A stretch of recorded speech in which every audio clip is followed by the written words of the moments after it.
Hey guys, welcome to yet another session by Scalar, and in this particular session we're going to look into data structures complete course with interview questions. So now before we move on with understanding what exactly will be covered in this session, please make sure to subscribe to our channel so that you don't miss our upcoming videos, and also leave a like if you enjoy our content. And if you have any queries, leave a comment down below and we would help you out. So now let's understand what exactly will be covered in this session. We will start off with the introduction to sorting, then look into particular sorting algorithms like insertion sort, bubble sort, selection sort, counting sort, merge sort, and more. After that, we'll be looking into linked lists, stacks, and hashing in data structures. And once that is done, finally, we'll be looking into interview questions on data structures completely. So this is what will be covered in this particular session. Now, without delays, we'll get into it. Very quickly introducing what we're going to cover today, right? So today we're going to talk about sorting. And why is sorting important? I mean, sorting is essentially nothing but arranging data that you have in a particular order, right? For example, if I have a few numbers, I could say I want to arrange them in an increasing order. Or if I have people, let's say I want to arrange them in the decreasing order of their height or increasing order of their height, etc. The ordering, because you are able to order something, helps you in a lot of things. For example, sorting might then help you do binary search on that data if you want to look for something. Or if I give you queries around, hey, tell me how many numbers are bigger than a specific number. That also, I mean, if the array is sorted, you can just look for the index of the first element bigger, and then you know how many numbers are bigger, etc. So sorting helps in those contexts if it is ordered. In fact, most NoSQL DBs, they actually try to maintain data in a sorted form. Sorted set is what it is called, because it makes searching for data, looking for data, doing a bunch of analysis on data easier and easier, right? So today we're going to, just to elaborate, we're not going to talk about searching. I'm going to talk more about sorting. Sorting is arranging data in a particular order, right? So for example, if let's say give you 5 numbers, I give you numbers, let's say 5, 10, 3, 2, and 8. These are numbers in no particular order, right? Now, if I say arrange these numbers in an increasing order, where the smallest number comes at the front of the list and so forth, that part is called sorting. So, I mean, if you sort this, then you'll have 2, 3, 5, 8, and 10. It's an arrangement of the given numbers so that they are in some particular form or order. As I said, like, the reason why it is important is because it helps you do a bunch of different kind of operations on the data fairly quickly if what you have is sorted. And I gave the example of NoSQL databases where they maintain data in sorted sets because it lets them do a bunch of different kind of queries in a sorted form. In fact, we will talk about some form of MapReduce when we go to system design modules. There also you'll see like a lot of things are generated in sorted forms because it allows for certain more operations to happen later on. Does everybody understand like what sorting is? So maybe like the way I would explain sorting is taking just like in binary search, I took the real world example of searching in a dictionary, what we normally do in real life. I'm again going to be taking the example, a real life example of what we might have done in our lives before, right? All of us went to school, and in school we were made to stand in increasing order of our heights. Now, let's take that example, which is I have a class full of people and I want to arrange them in increasing order of their height. Right now, assume they are standing in some random order. What are the different ways in which I can actually arrange them in increasing order of their height? And I'm going to take various sort of approaches I would have taken. And then I would sort of map it to what that approach is in real life. So approach one could be that I ask everybody to come one by one. And I mean, let's say if I have a few people already standing in the line, let's say I have few people that I've already arranged in the line. And let's say there is this new guy with this height that comes. In fact, it is better to imagine, I mean, maybe I can write the height of each of those individuals. Let me just write the height. So imagine I had somebody with height 1, 5, 12, and 27 already in the line. Somebody with height 7 comes. One thing which I can do is I can find the right position for this person, which is between 5 and 12. And I insert 7 there, which means then I'll have 1, 5, 7 here. And then 12 and 27, I'll push one space back. Right? So 12 comes here, 27 comes here, right?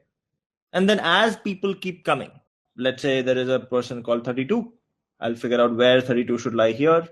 I'll figure out 32 should come here. I'll insert 32 here. Everything up after 32 would be pushed one space back to make space for 32. Here there is nothing.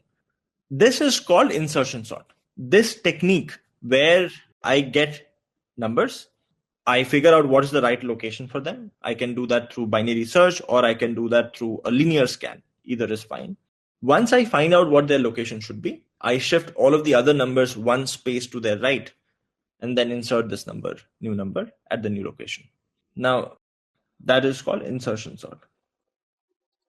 If I have to write the approach for this or the steps for this, basically assume that I am maintaining my sorted array in, let's say, sorted array list. That's a sorted list, which is initially empty. And imagine I keep getting a few numbers, right? What I do is I start from the end of this list.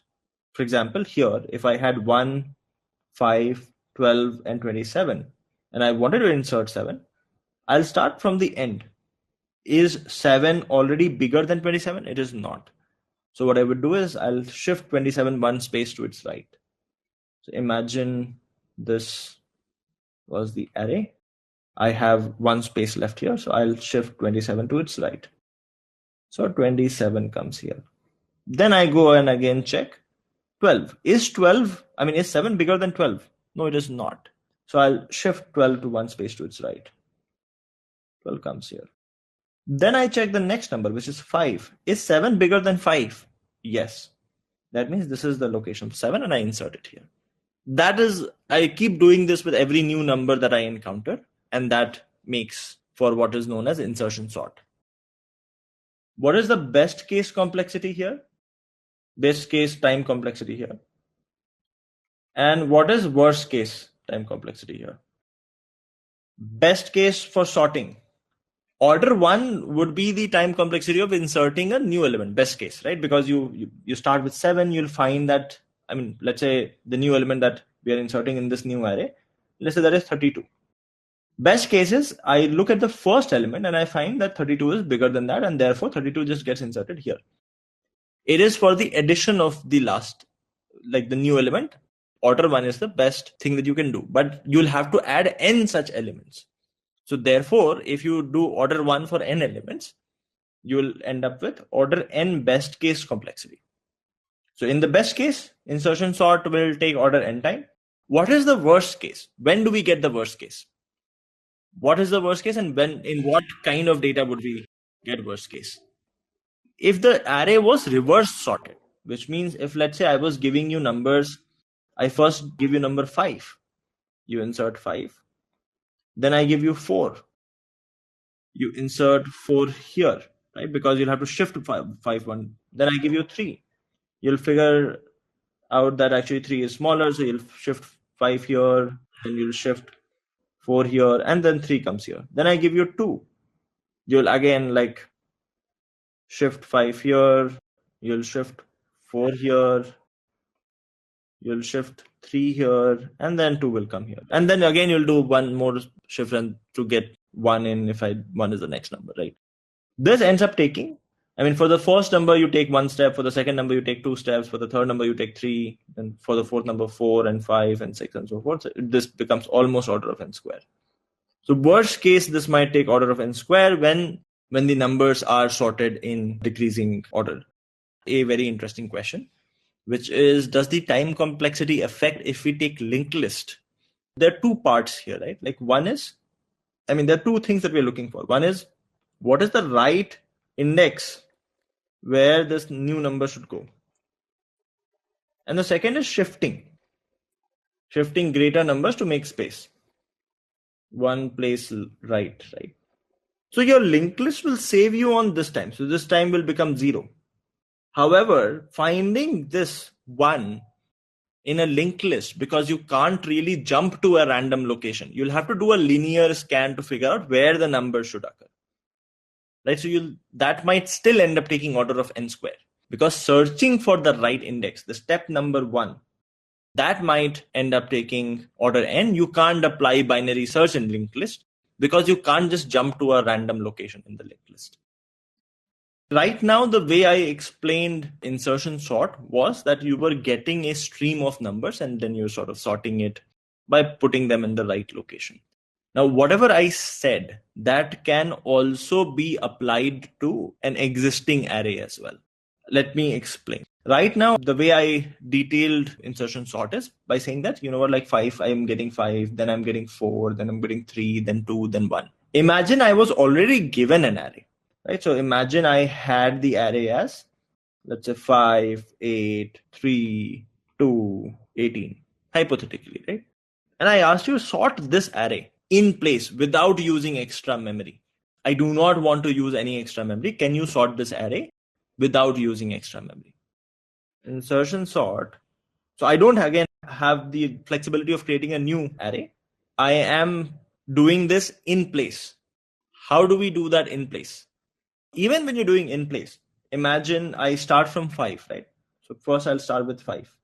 I'll say I only have to sort this. 5 is the new number that I've gotten, right? So I have one place, 5 is the new number I've gotten. Obviously, it will go at this position. So 5 comes here.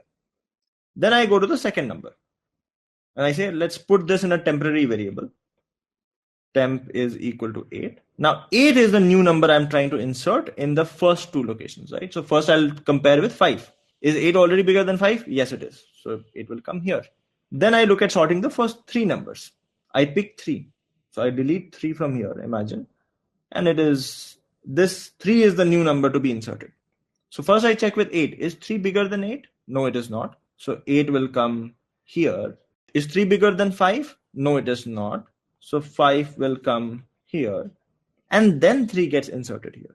So now if you look, by now I have the first 3 numbers sorted. Now I'll take this number 2, which is I'm trying to sort the first 4 numbers. I'll take the new number 2 and imagine that 2 is the new number that I was getting. So I put this in a temporary variable.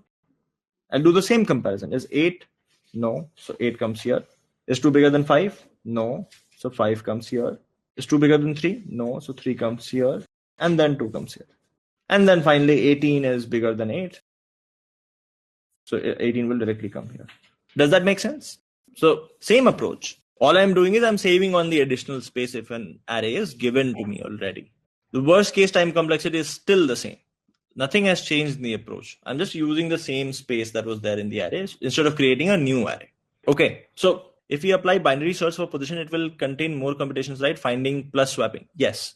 If you do apply binary search, you'll first take log n time to find the right location. And then in worst case, order n extra time to create the space. Right shifting all of the elements to create space for this other element, right? So it will end up taking n plus log n every single step instead of just n every single step. So this log n is additional. Overall time complexity will still remain n square because you'll do this n times. So instead of n into n, you'll get n into n plus log n, which is basically n square plus n log n, which is still order of n square. But why do that? Why do this additional operation? Why not just start from the end? You have to shift the bigger elements one step to the right anyway. So just start from the end, shift the elements to the right, and then fit the element wherever you find the first place. All right, everything clear till now? So that is one way in which you would sort, let's say, your classmates, right? The second approach that I have is, let's say I have an array, right? Let's say the same array. I had, in fact, let me go with the original 5, 10, 3, 2, 8. So 5, 10, 3, 2, 8. And I put this in an array. Now, what I know is that in the sorted array, the smallest number has to come at the beginning of the array. Do we all agree with that? Smallest number has to come at the beginning of the array, right? So one thing that I can do, which is not very optimal, but still works. So just every single time I look at what is the minimum in my given array. For example, if I run this loop, I'll figure out that 2 is the minimum. I say, okay, great. If 2 is the minimum, let me push 2 to the beginning of the array. So 2 comes here. And then I can just swap it with 5. So 5 comes at the place of 2. So when I do this, 2 comes here, 5 comes here. Now what I know is that now 2 is at the right position. I only have to sort the remaining 4 elements. And I repeat the process. For the remaining 4 elements, I again look for the minimum. Find 3. So I swap 10 with 3. And then I sort the last 3 elements. And then again, like I look for the minimum 5, I put 5 here and then so forth, right? The only downside of this approach, while this approach works, the only downside is it is order of n square no matter what the input. So in the best case, worst case, everything is order of n square. The good thing with insertion sort was that there is a case where the best case was order n. So therefore the average performance could have been better. If we do this, it is always order of n square. I mean, basically the steps were find minimum. 2 is put in start of array and then start plus plus. That was the approach. If the array is already sorted, even then to find the minimum in the array, you'll have to look at all n elements. So every single time finding the element is taking you order n, right? So that approach is a precursor to bubble sort. So while this approach works, the question is, can we do something so that if the array is already sorted, then we don't have to go through all of the elements all over again, right? Like every single time finding the minimum takes me a lot of time. How do we decide when to break? Check whether the array is already sorted or not. Let me maybe give some other case, right? So insertion sort will still be order n if, let's say, only one element was not in its right position. Every other element was in the right position. For example, if the array was, let's say, 1, 2, 3, 4, 0. The array is just very simply some random elements. Bubble sort is a variation of exactly this.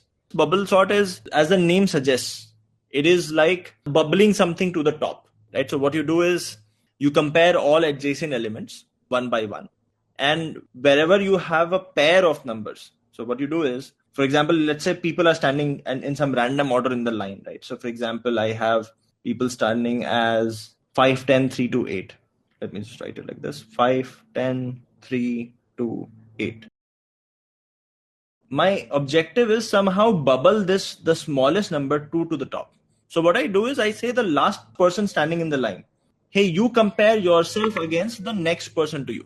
You obviously know how to compare yourself against the next person. You can check your height versus the other person's height. Obviously, if you're standing behind and you're smaller, then you should swap yourself, right? So I say 8, look at 2. If you're smaller than 2, then swap yourself. 8 says, I'm not smaller. Great. Then I say 2. Look at the next person ahead of you. If you're smaller than that, then swap. And I do see that 2 is smaller than 3, so I swap. So 3 comes here, 2 comes here. Then I say 2, swap yourself against the next person if the next person is smaller. I figure out 2 is actually smaller than 10. Sure, I mean, should get swapped. So 2 comes here, 10 comes here. And then I again say 2. Again, compare yourself against 5. If you're smaller, swap yourself. So 2 again gets compared with 5. 5 comes here, 2 comes here. So what has happened in this one order n loop? The smallest number has bubbled itself to the top of the array. This is why, I mean, because the smallest element is bubbling to the top, it is called bubble sort. Even this approach in the worst case will take order n square. There is one difference here though. If there are no swaps that happen all throughout in this order n loop, then we just stop there. Which means if the array was already sorted, then we would not do the next iteration. We'll keep doing the next iteration as long as there is swap happening. So let me elaborate again. What happens is, imagine you're standing in the line. I start from the last person. I say, compare yourself against your neighbor. You compare yourself against the neighbor. If you are smaller, then you swap yourself. And then you do that till the start of the array. One thing which is guaranteed in this loop, whatever is the smallest number will bubble up to the top of the array. Then you're left with sorting only the remaining part of the array. And you also know if there is any iteration where I went from the last person to the first person, there was no swap happening between the neighbors, then I know that elements are already in the increasing order. I can just stop. I do the same process again. Now 2 I don't care about. I already know 2 is in the right position for the remaining elements. So I again start from 8. I say 8, are you bigger than 3? 8 will say, yes, I am. And I say 3, are you bigger than 10? No, I'm not. So we'll swap. 3 comes here, 10 comes here. 3, are you bigger than 5? You're not. So sure, I mean, then let's again swap. So 3 comes here, 5 comes here. Again, if you see, 3 has bubbled up to the top, which was the next smallest element. And then you're left with sorting only the last 3 elements. Any iteration where you don't have any swaps, your array is already sorted, you can just stop. Since we had 1 or more swaps in the first traversal, we'll start again from 8, but we'll not go till 2. 2 will be ignored. I mean, the first element is already sorted, so we'll be ignored. We'll stop here. Now that in the second iteration, we know that the first 2 elements are fixed, we'll start again from 8, but we will stop at after 3. I mean, we'll not look at 3 and 2 anymore because we know that they are in the right position. Every single iteration, what is happening is the smallest element is bubbling to the top. And any single iteration, I know that there is no swap that has happened. I can just break. And therefore, I do have a best case complexity, which is if the array was already sorted, I will do an order n iteration to figure out are there any swaps. But post that order n iteration, I can just break. Or if I reach a stage where, intermediary stage, where let's say I did these and then the remaining numbers were already sorted, then also I'll just break, right? So I'm not really spending time sorting if the array is already sorted. Does that make sense? Let me actually write the pseudocode for this. What I'm going to do is I'm going to start. So here's my inner loop, right? So I'm going to start from the last element. Let's say there is a j that starts from n minus 1, goes to, imagine I'm doing a loop of I from 0 to whatever. I'll tell you what 0 to whatever is. It goes to I. Imagine that like numbers till I are sorted. Right now, nothing is sorted. So n minus 1 to I. What I do is here I compare a of j with a of j minus 1. Now I know that in the right order, a of j should be bigger. So if it is smaller, if there are 2 numbers where the second number is smaller, then obviously they should be swapped. The second number, if it is smaller, if this is smaller, then they should be swapped because they are not in the right order. So I just say swap a of j, comma a of j minus 1, right? By the end of this, a of I will have the smallest element anyhow. I is starting from 0. A of I will have smallest element anyhow. I also keep track of one variable here. Has there any swap that has happened? Let's say there is a flag, which is initially 0. Whenever there is a swap that happens, I make flag as 1. If at the end of it, if I see that flag is 0, then I just break, which means this element was already sorted. There is no need to look at other elements. And then I goes from 0 to n minus 1. Yeah, sorry, this is I plus 1. Correct. So again, like what is happening in the algorithm is the smallest element is bubbling to the top, and you're just taking in the process, making sure that if the remaining elements are in the right place, there was no swap, then the element is array is already sorted. So let's just break. Yeah, I mean, actually, we don't need the n minus 1. When we come to n minus 1, I plus 1 would anyhow, this j loop will not run. So I can just do n minus 2. Again, let's look at what is the best and worst case complexity of this algorithm. Best case is order n, which is my array was already sorted or almost sorted. And then, I do this iteration, flag becomes 0, I break. And the worst case is when it is reverse sorted. So every single time I have to do a lot of these swaps, and it is actually order of n square. All right. So this is, by the way, called bubble sort. Find the smallest element, move it to the beginning. This is called selection sort. In selection sort as well, it's what we were discussing where we were selecting the smallest element and moving it to the beginning of the array. That is selection sort. The reason why we are discussing this is these are intuitive ways of how we think about sorting, and the technique can come into use later on. Let's do a dry run with bubble sort just to see the best case, right? So imagine I asked you to sort this array 1, 2, 3, 4, 5. Imagine this was my input, correct? Selection sort is sort of an greedy algorithm, because what you're doing is you're saying that I know the smallest element should come at the beginning, so let's find the smallest element. You put it in the beginning, and then you sort the remaining array. Let me, however, show like how the bubble sort is still best case order n. Selection sort, by the way, we can also make order n in one case. I'll also go over that. Selection sort, just slight variation, and it can become best case order n. Let's first look at how it becomes order n best case in bubble sort. Imagine this was your input, right? You start with I as 0. I is 0. J, your flag is also 0. J basically goes from, so you have your index 1, 2, 3, 4. J will start with 4. and it will go till 1, 4 till 1. And what do? Every single time you just compare a of j with a of j minus 1. So you check, is 5 less than 4? The answer will be no. So then you move on to the next j. So from 4 you will go to 3. From 4 you will go to 3. Then you compare 4 with 3. Is 4 less than 3? No. Then you will compare 3 with the previous element. Is 3 less than 2? No. Is 2 less than 1?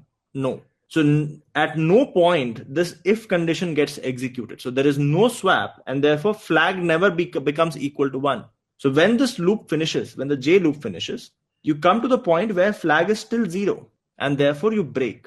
So just after the first iteration with I0, you end up breaking because you figured out there was no swap involved in my array. So my array is already sorted. Why look at things again? So that's why you get the best case as order n. Worst case is obviously n squared.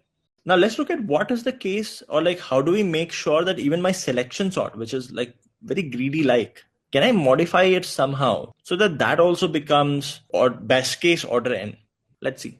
Let's take some random input, right? So I had 5, 3, 8, 4, 6.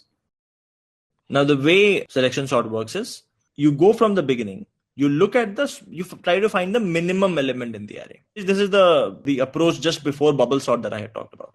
You try to find out the minimum element in the array. In this case, I find 3 as the minimum element. And for this, I take an order n loop, right? In order n, I find minimum of the array. Now, if in this iteration only, I would have figured out that the array is sorted in this order n, if I figured out that the array is sorted, which is all of ai is less than ai plus 1, then my work is done. However, if it is not, then the smallest number that I found, which is 3, I try to swap it with the previous element. Basically, I try to put it here and shift all of the remaining numbers one step to the right, which means the array now becomes 3 here. I have 5, 8, 4, 6. In fact, let me just change the array a little bit so that it becomes slightly better. Imagine if the array was 4, 5, 6, 8. When I do the swap, then the array becomes, or when I push it here, then it becomes 3 comes to the beginning, and then I have 4, 5, 6, 8. Now, again, I know that at this point of time, 3 is at the right position. I still need to sort the remaining array. I'll again have to do an order of n minus 1 loop, this, and this to figure out the minimum number. In this case, it is 4 as the minimum number. But by the way, in this order n minus 1 loop, I figured out the array is already sorted. So I can therefore stop my process. The key thing to do here is when you find the minimum element, you don't just swap, but you shift the prefix of the array one step to the right, create space for this new element, and then you put it in the right place. If you do that, then the selection sort also becomes best case order n. One thing is, in most cases, you will neither be using bubble sort or selection sort or insertion sort. Actually, insertion sort may be in certain cases, but most cases you will not be using these. These are algorithms that are good to think about. The approach that we utilized here, this might come into use later on in some or the other kind of context or in some or the other kind of problems. But the sorting algorithm that is currently in use in most of the libraries that you use are either merge sort or quick sort. Quick sort as being the most popular one because it has better average performance, does not use additional memory. But those are the ones because they sort of perform in order of n log n time. All of these are worst case order of n square. Average case is also order of n square almost. Java 8's array.sort also uses quick sort. But like bubble sort, insertion sort, 3 algorithms that I talked about, they're good to know from their approach standpoint because there are some problems that might utilize this approach. These are not necessarily the sorting algorithms you'll use in day-to-day. Sorting algorithms that you will use, I'll talk about that in a few moments. But just so that I, again, complete my discussion on selection sort, let me write the pseudocode for selection sort. Pseudocode is very simple. Right now, if I have to sort, imagine when I is 0, I need to sort everything from 0 to n, right? So what I do is I take, this will go to some number, I'll figure out what. I'll take the loop from I to n. I'll figure out the minimum. In fact, let me actually also track its index. I can just keep it as a of I, and index is equal to I. And this loop can run from I plus 1. So if, let's say, a of j is less than min 1, then minimum is equal to a of j. index is equal to j. Here, one of the other things which I also track is if a of j is greater than a of j plus 1, then there's a flag that I set to, let's say 1. Let's say there's a flag here which is also 0. And once I have found my minimum, then all I need to do is all of the other numbers, they are shifting one space to the right. So I again, once I have found the minimum, I will take a loop of j is equal to, and then at the end you have a of I is equal to min1. That is one way of shifting. Basically what I'm doing is if I have an array, let's say I have 5, 6, 3, 2, 8. I'm going through once to figure out what is the minimum. Once I find the minimum, I bring minimum to the front, which is 2 comes here. And then 5, 6, 3, I shift one space to the right. And then I try only sorting this piece, where every single time I have a flag to check, is this piece already sorted or not? If at all at any point of time I find that there is a section of array that is already sorted, then I just break out and I'm done. Here, I mean, I could very well also have done, instead of doing all of this, I could have done swap a of I comma a of index. I could have done this as well. As long as I'm checking that for the remaining array, is the array sorted or not? If the array is sorted, then I just break. That is the only optimization that I put in, nothing else. Now I'm going to be covering a few other sorting algorithms, and then we'll do a few problems on these. Count sort is the easiest one. Count sort is when the elements that you are sorting, they are limited in range. Limited in range meaning, for example, I tell you, hey, you have characters A to Z. You have a lot of characters and you need to sort them. Or you only have numbers 0 and 1. Or you only have numbers from 1 to 20. Then what you do is, instead of counting or basically maintaining like numbers themselves, you just count how many numbers. For example, I gave you an array of zeros and ones, right? So bunch of 0, 1, 0, 1, 1, 1, 0, etc. etc. And I told you to sort this array. One very simple way would be I calculate the frequency of 0 and frequency of 1, which is basically exactly what count sort means, right? Like you're maintaining the count of the numbers themselves. So you say like, I'll count how many times 0 came. Let's say 0 came 10 number of times. And I'll count how many number of times 1 came. Let's say it came 5 number of times. Then I know my sorted array. My sorted array is 0, 0, 0, 0, 0, 10 times. And then 1, 1, 1, 1, 1, 5 times. So one very common application of this is, if I give you two strings and I ask you, are these strings anagrams of each other? Anagrams is like two strings are anagrams if they are just some or the other permutation of the same string. For example, if I give you a string banana and I give you another string, let's say, this is not really a word, but I give you these two strings, right? And I ask you, are these anagrams of each other? Your answer will be yes, because they have the same count of n. There are two n's here, there are two n's here. They have same count of a. They have three a's here, there are three a's here. And they have same count of b. You know that you only have 26 different characters. So in a 26 array of size 26, you can maintain the counts of number of a's, number of b's, number of c's, and so forth. And you can just compare the counts, right? So count sort is very simple. If you have limited number of numbers, if your range is very limited, you maintain the count of every single number you encounter, and then like you just print those numbers, those many number of times you go from start to beginning. So we are going to maintain a new array for 0 and 1. However, 0 and 1 are just two numbers, two variables. So it is still order 1 space. If you only have, let's say, 20 numbers, then it's just order of 20 space, which is not order n, right? Like it is not dependent on the number of numbers that you have in total. Let me maybe give you an example, right? And then I'll write code for it that will make it clearer. Very simple. Imagine I give you a string of characters, and I just ask you to sort that string of characters. For example, let's say the string is congratulations. Let's say that is like a string. And then there were a bunch more characters as well. But like, let's just say that this is the thing. There could be, let's say, thousands and thousands of characters here, thousands, hundreds of thousands of characters. Now, one conventional way of sorting is like doing the bubble sort or the selection sort, etc. Right? Which is a selection sort would be you figure out which is the smallest character, which is A. You shift A to the front. However, I mean, if there are a lot of characters, that will take a lot of time. So what I say is, hey, by the way, I know that the kind of letters could only be from A to Z, correct? I have A, B, C, D, E, F till Z, correct? There are only 26 characters possible, 26 different characters possible. So if I somehow maintain the character count, right? I have only 26 characters. If I have an array which has the count of what are the number of A's here, what are the number of B's here, C here, and so forth. For example, when I encounter C, I say let's increase the count of character C by 1. So C's count becomes 1. And I mean, this could just be an array, right? Because any character can be mapped from a number from 0 to 26. So I just maintain an array of size 26, which is all initialized to 0 to begin with. When I encounter C, I increase the count of C by 1. Then encounter O, let's say O is somewhere here, I increase the count of O by 1. When I encounter N, I increase the count of N by 1. With R, I'll again increase the count of R by 1. A will become 1. Let's say when I encounter A again here, A's count will become 2. So that way, I mean, I'm just maintaining count of every character, right? Like, and if I have to write code for this, I would just do very simple. I would say that, you know what, like I have a array of size 26, which is initialized to 0.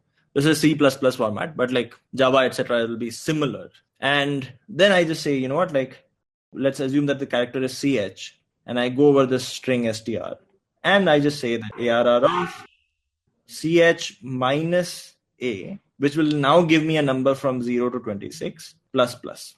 At the end of it, I'll have frequency count of every character. And then like the sorting is very simple. I just go character by character, right? So I just go from for I is 0 to 26. I look at the count of the current character. Like for example, when I is 0, then I'm looking at the count of A. So what I do is I take a loop from 0 to ARR of I, whatever is the count. And I print A plus I, those many number of times. So what will happen is if the count of A was 2, then this will print A twice. Then let's say if the count of B was 1, then it will print B. If let's say the count of C was 3, then it will print C 3 times, and so forth. So all I'm doing is I'm just counting the numbers, frequency of the numbers, and then I'm just printing in them those many number of times, going in the order of numbers. Does that make some sense? Count sort, how is it working? As long as the range is limited. For example, let's say if you have numbers from minus 20 to 20, even then you can use the array, right? Because you can just say that every single number, num, corresponds to the index num plus 20. So when you encounter num, you just say, you know, ARR of num plus 20 plus plus. And when you print, then like for ARR of i's count, you print I minus 20.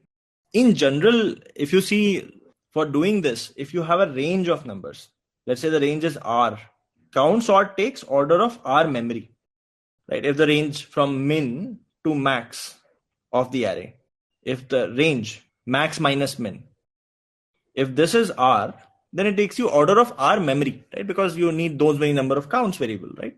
If R is small-ish, for example, let's say if R is 1,000 or 10,000 or 100,000 or 1 million, if let's say R is up to 1 million, then you can use count sort because you can maintain the counts and therefore like it will still run.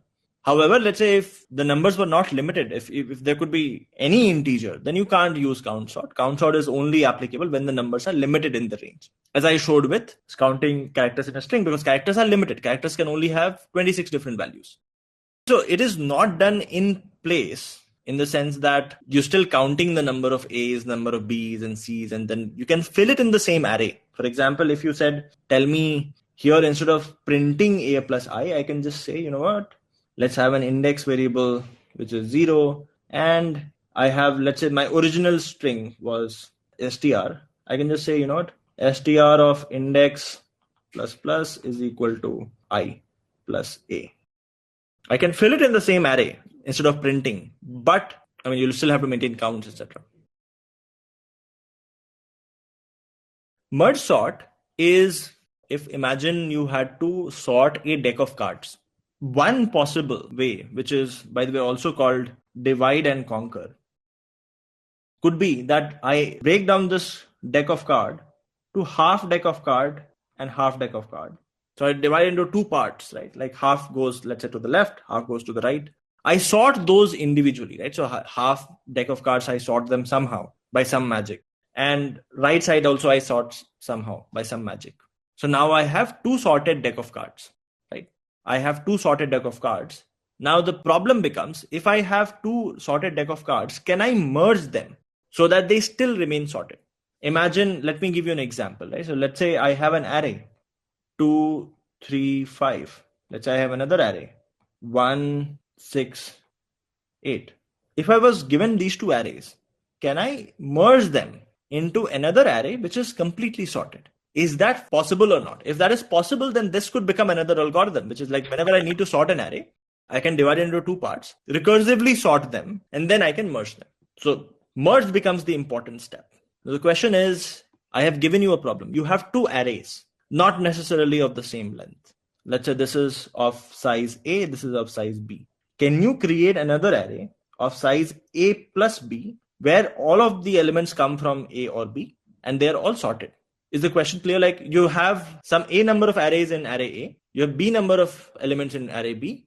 Array A and B are individually sorted. So A is a sorted array, B is also a sorted array.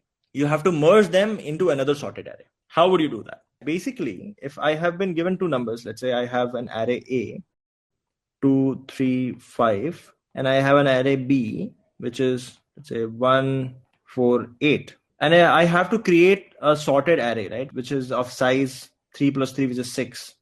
1, 2, 3, 4, 5, 6, correct? This is the eventual sorted array I have to contain or create. One thing is, the first element in the sorted array is going to be the completely minimum of everything in the array, right? So given array A is sorted, minimum from array A is on position number 0, correct? Minimum from array B is also on position number 0. So therefore, whichever is the minimum of these two, I don't need to look at any other element. Whichever is the minimum of these two is going to be the first element in the sorted array. Is that something you all agree with? And what is the minimum of these two? Minimum of these two is 1. So 1 comes here.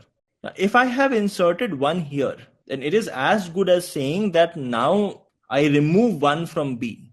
It is the same thing, right? So what I just do is, how do I remove 1 from B? I just change this pointer to now point at this number 4. This is as good as saying that I'm now merging two arrays, one array which is A and one array which is B, but B is starting from this point onwards. And I again do the same thing. What is the next number that should come here? It should be the minimum of numbers here and minimum of numbers here. What is the minimum of numbers here? Array at this pointer. What is the minimum of numbers here? The array at this pointer. Whichever is smaller, which is 2, comes here, and this pointer moves one step forward. So in short, the approach becomes that you have two pointers. Let's say there's a pointer 1, which is for array A. There's a pointer 2, which is for array B. And you just say the following: while pointer 1 is less than whatever is the size of A, and pointer 2 is less than size of B, you do the following. You figure out which one is smaller. You just check. If A of pointer 1 is smaller than equal to B of pointer 2, then simple. This is what goes in the sorted array. So let's say sorted of, let's keep an index, A of pointer 1. You increment the pointer 1 plus plus because now pointer 1 has been assigned here. Else you put pointer 2 element here. So sorted of, again, index plus plus is equal to B, pointer 2 plus plus. The only thing is, when I'm done with this while loop, it is possible that all of the smaller elements were in one of the array. Imagine like this array was 1, 2, 3 here, and there were, let's say, 4, 5, 6 here. My pointer 1 will end up going here, and I'll end up breaking out where I've only filled in 1, 2, 3 in the sorted array. 4, 5, 6 is yet to be filled. So I'll have to check for that, which is at the end of this while loop, if whichever pointer is not done. So I just check while pointer 1 is less than size A, I just keep adding sorted of index plus plus is equal to A of pointer 1 plus plus. And very similarly, I do the same thing with pointer 2. While pointer 2 is less than size of B, same thing, sorted B of pointer 2 plus plus. Right. That will cause the merge to happen. Does this make sense? Right. Now, if that can happen, which means now if merging can happen, and what is the time complexity of this merge? Imagine I have two arrays of size n and n each, n plus n, right? Like, so it takes me order n time to merge. If in fact the array A was of size m, this was of size n, it takes me order of m plus n time, right? That means if I have a order n array to be sorted, if I divide it into two parts, I say that sort the first part separately, sort the second part separately. Once they are sorted, then merging them will take me order of n by 2 plus n by 2 time, which is order n time. So merging them will take me order n time. Now, how do I sort the first half of the array? I can do the same thing with the first half as well. I can say that even to sort the first half, again break it down into two parts and then sort the first half, sort the second half, merge it. With the end condition being that once I have an array of only size 1, it is already sorted. How about I modify this and I say that I have 3 arrays that need to be merged, right? Imagine I have an array 2, 5, 10. Imagine there's another array 1, 8, 9. And imagine there's another array 3, 4, 12. Let's say there were 3 arrays, right? How would you merge these 3 arrays into one array, which has all elements are sorted? We can do 2 at a time, but we don't necessarily need to, right? Like we look at this, right? What is the first element going to be in the merged array? It is the smallest of all. Where does the smallest come from? It is either the first element from here, or the first element from here, or the first element from here. Whichever is the minimum from here, that becomes your smallest. So I can have 3 pointers. Pointer 1 pointing to the 0th element, pointer 2 here, pointer 3 here. Whichever is the smallest of these 3, which in this case is 1 comes here. And then all I do is I move this pointer 1 step to the right. And I again repeat the same thing. Whichever is the smallest of these 3, which is 2 comes here. And then 2's pointer moves 1 step to the right. Now again, 5, 8, 3, whichever is the smallest, 3 is the smallest, 3 comes here. And 3's pointer moves to the right. 5, 8, 4, 4 is the smallest, so 4 comes here. And its pointer moves to the right. 5, 8, 12. 5 is the smallest, so 5 comes here. And 5's pointer moves to the right. And then so forth, right? In the case of merge sort, it is only 2 arrays.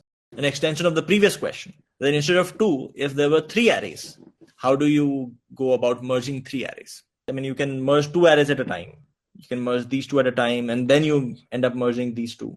But you'll end up using more memory, because to merge these 2, you'll need an additional array of size 6. Then you'll create an array of size 9. What I'm doing is I'm just directly creating an array of size 9 so that I reduce the amount of memory required to maintain that intermediate re-array.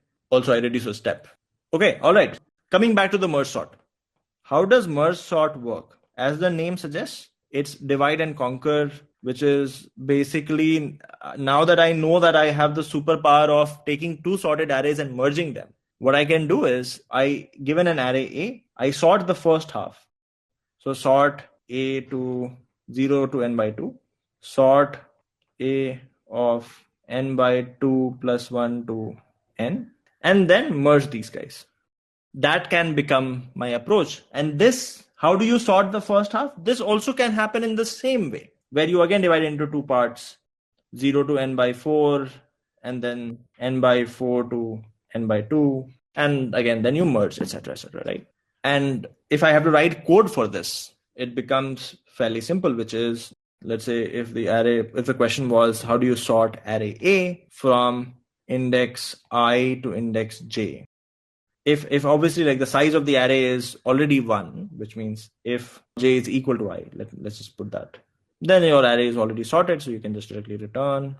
If not, then what you do is you basically sort the first half, which is you say, I'll go from A of I to mid, where my mid is I plus j by 2.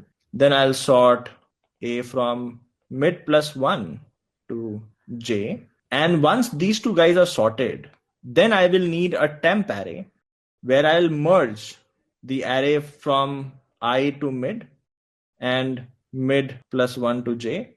And then I'll make sure that A of I to j becomes equal to temp. I'll just do that. But basically, I'm just applying recursion here. And what I'm saying is, if you want me to solve, by the way, let's say there are 4 numbers, right? 5, 3, 2, 6. Let's say those were the 4 numbers. I say that first sort the first half. So let me call the function to solve these 2 numbers, 5 and 3. Somebody sort this and then give it to me. And then sort the second half separately. So somebody sort 2 and 6 and give it to me. And once I have them sorted, then I will actually merge them, right? Now to sort 5 and 3, I again do the same thing. I split it half I say somebody sort 5 for me and somebody sort 3 for me. Here also, and somebody sort 2 for me and then 6 for me. Once they are sorted, then I'll merge. 5 is sorted, 3 is sorted. How do I merge? In my merge step, the same way we had seen, we have 2 arrays. We have to merge. When we merge, this will become 3, 5. And that is what I replace my original array with. So this array becomes 3 and 5. Very similarly, 2, 6 remains 2, 6. And then once I have 3, 5 and 2, 6, then I merge them to find 2 comes first, then comes 3, then comes 5, then comes 6. And this becomes my actual sorted array, which I replace this with. Just out of curiosity, why do we divide them into equal halves? Although in the end, we move 2 single elements and merge them in sorted order. Can't we take pairs in the array and do the same way of merging?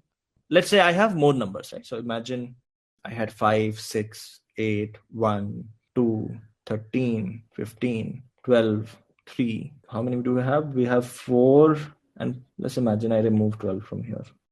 Question is, if we have to sort anyway, why don't we take pairs by pairs, right? So let's just take pair 5, 6, 8, 1, 2, 13, 15, 3.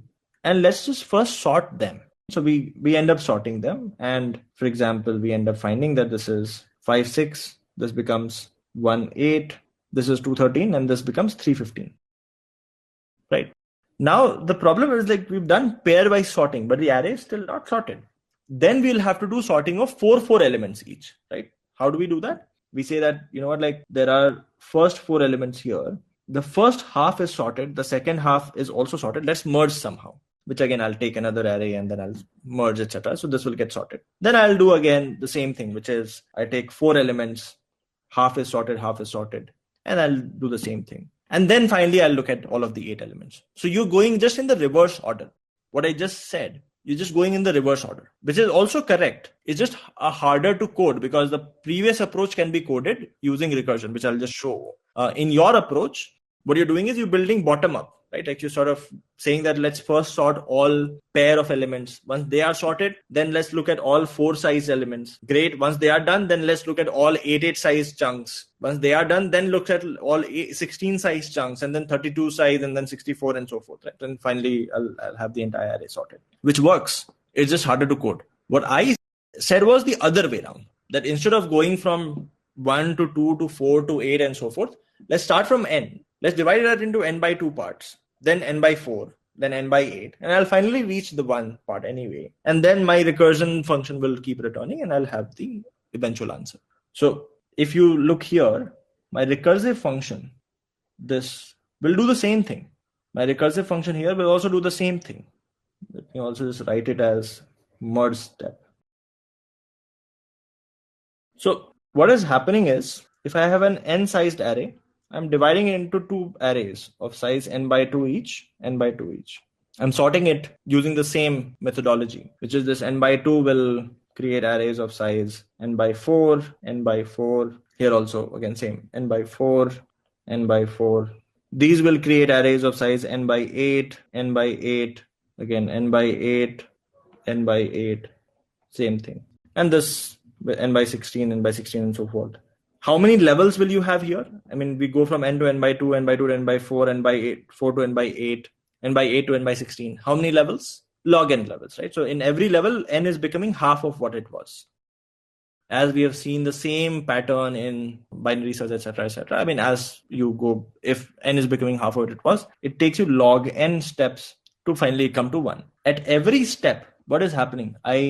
At every step, basically, I have n by 2 sorted array. I'm merging them, which takes me order n time. This takes me order n time. N by 2 plus n by 2 and order n. What happens on this level?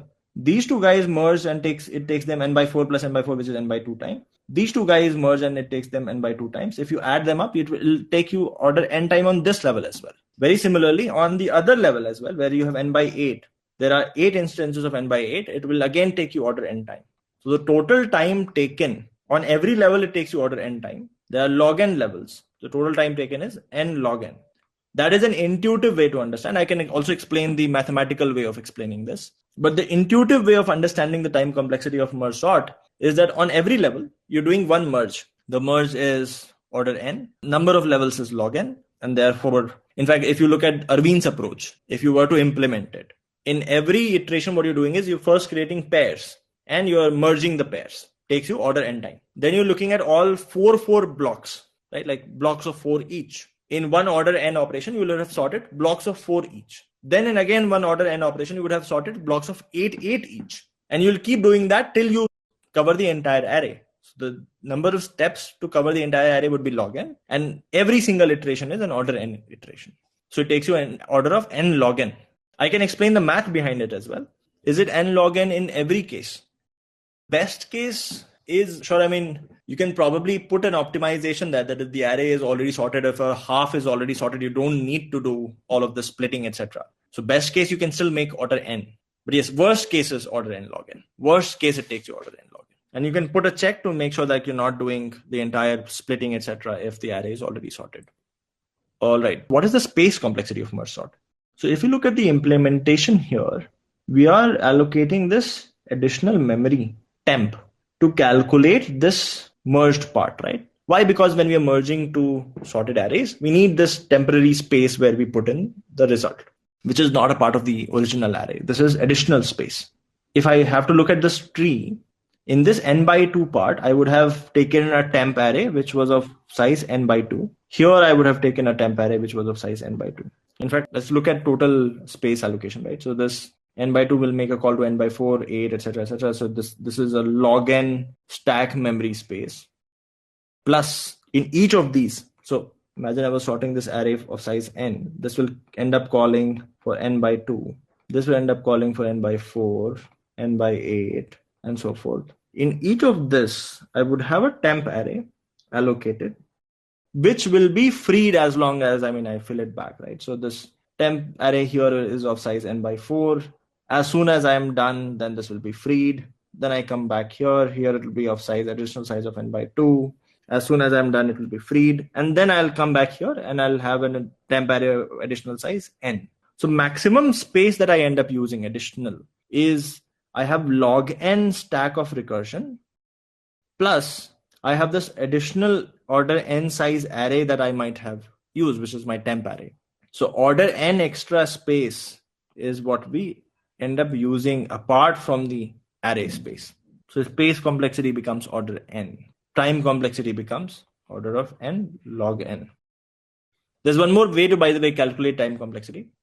If you assume that the time taken for sorting an array of size n is tn, then tn is nothing but, I'm saying first sort array, first half of the array, then sort second half of the array, which is also of size n by 2, and then merge them, which is it takes you some n time. Let's say it takes you n time.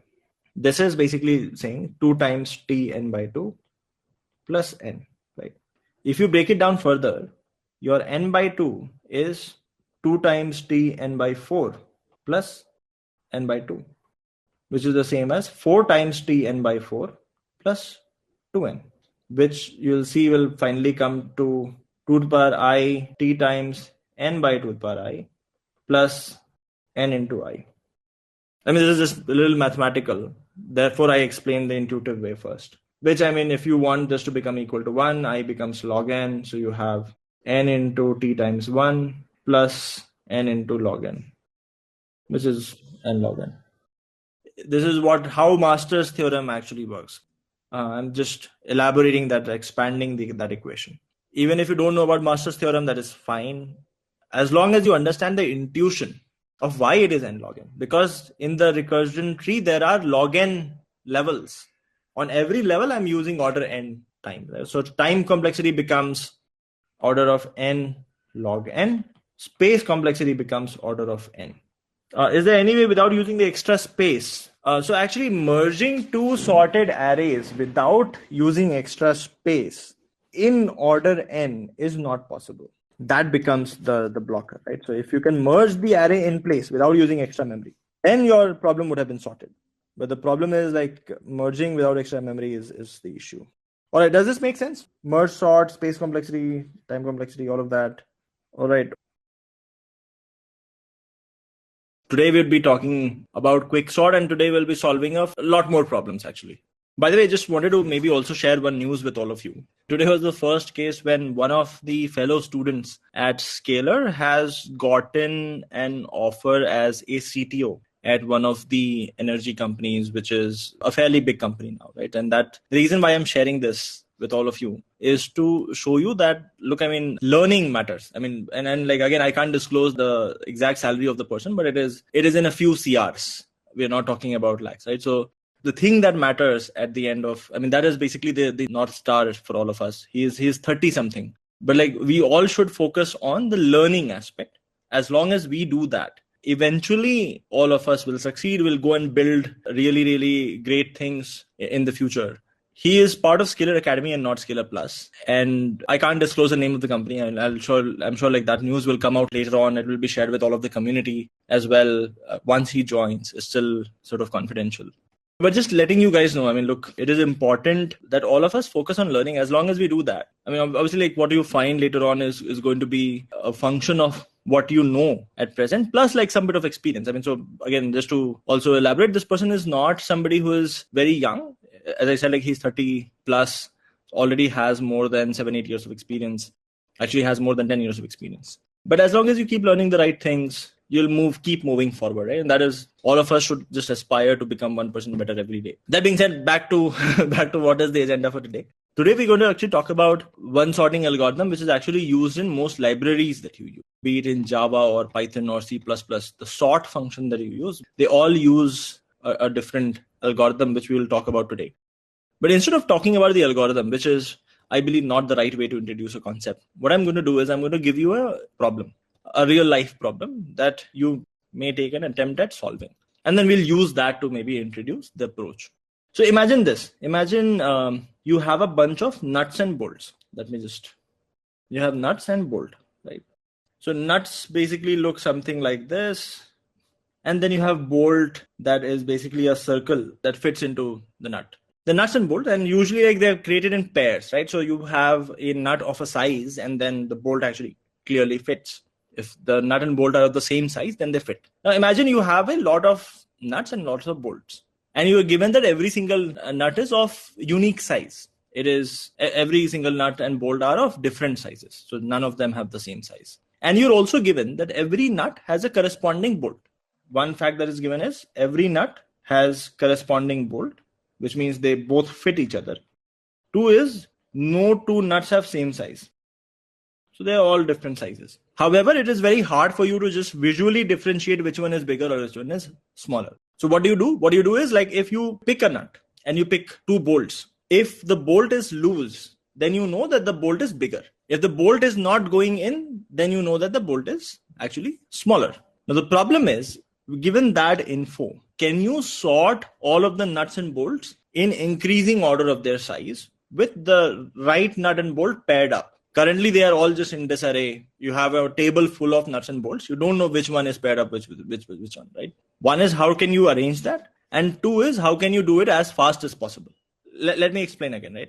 So imagine this. Let's say I had only 2 nuts. Imagine I had this nut, another nut, and I had another bolt and then another bolt, right? Now, what I can do is I can pick, let's say, this particular one, and I pick this one, and let's say I try to match them. There are following things that can happen. One is, these guys clearly fit. In that case, I know that this nut is to be paired with, let's just call it bolt 1, bolt 2. This is nut 1, nut 2. If they fit, then I know these guys are in the pair. They belong together. And then I can just compare the other bolt. If it is smaller than this particular nut, then it goes before this nut, right? If it is smaller, otherwise if it is bigger, it goes after. And then I definitely know that the pair for this bolt is this nut, right? So I just put these 2 guys together, either after or before, depending on how it compares with this current nut. So if I have to define the problem formally, you can pick a random nut, an X, and you can pick a random bolt. If you pick these 2 guys, you will get either of the following result. Either you will get nx is equal to by, which means both of these guys belong together, or you will get to know that, by the way, this nut is smaller than bolt, or you will get to know that nut is bigger than bolt. These are the 3 results you can get. You cannot compare nut with nut. So for example, I cannot get nx and ny and compare these guys. I can't. Similarly, I can't compare bolt with bolt. This I can't do. This I can't do. However, I can take a random nut and a random bolt and I can compare them. Does that make sense now? It does, right? Now, I mean, the question is, how do I sort these guys? How do I sort these guys? When I can't really compare a nut with a nut and a bolt with a bolt. The bolt size is not given to you. I mean, think of it like this, right? You have a table which is full of these nuts and bolts, and there's only minor variation in the size. What you should end up with, for example, in this case, imagine that these guys were equal. N1 and B2 was equal. So I would put N1 and B2 together and assume that B1 was smaller than N1. So I would put N2 and B1 before this. And I will return this list. N2, B1 as the first entry, N1, B2 as the second entry, right? So if you just compare with a bolt with a nut, you do get the relation whether a nut is bigger than a bolt or not. So imagine if this nut was paired with another bolt, BZ, then you know that BZ is actually smaller than BY. So you can compare the pairs by picking nut from one pair, bolt from another pair. There is no size given. The only way is you just pick a random nut and bolt and then compare whether one is smaller than the other or not. Let's actually look at how do we do that, right? So one is, if I pick any random nut, let's say if you're given, let's say n different nuts, let's say I pick some random nut. Let's call that nut N1, right? What I can do is now I have a bunch of bolts. I have B1, B2, B3, B4, B5 till Bn. I can compare each of those bolts with this N1. And I'll basically get three kinds of bolts. There will be one heap of bolts which are lesser, right? So there's one heap of bolts which are smaller than N1. There is one heap of bolt that we will get. Let's call this bolt bigger, which is bigger than N1. And there is exactly one bolt that I will get, which will be equal to this nut, correct? If I compare all of the bolts with this nut, I'll get three sets, one bolt which is equal, and then a set of bolts that are smaller and a set of bolts that are bigger. How these guys compare amongst each other, that I don't know. But essentially, I do know which bolts are smaller than this nut, which bolts are bigger than this nut. That you guys all agree with? So if I pick any random nut, I can distribute all of these bolts this way. And very similarly, now that I know that this bolt is the same as this nut, so I can pick all of the nuts, which were N2, N3, N4, N5, N6, N7, N8 till N. And I can say, let me compare all of these nuts with this bolt, right? I'll get some nuts that are smaller. So I'll basically have some of these guys. If I compare with this bolt, I'll get some nuts here. Let me take a different color. Some nuts here, which are smaller. Some nuts, which are bigger. The equal one is already here. So you'll not find anybody who's equal.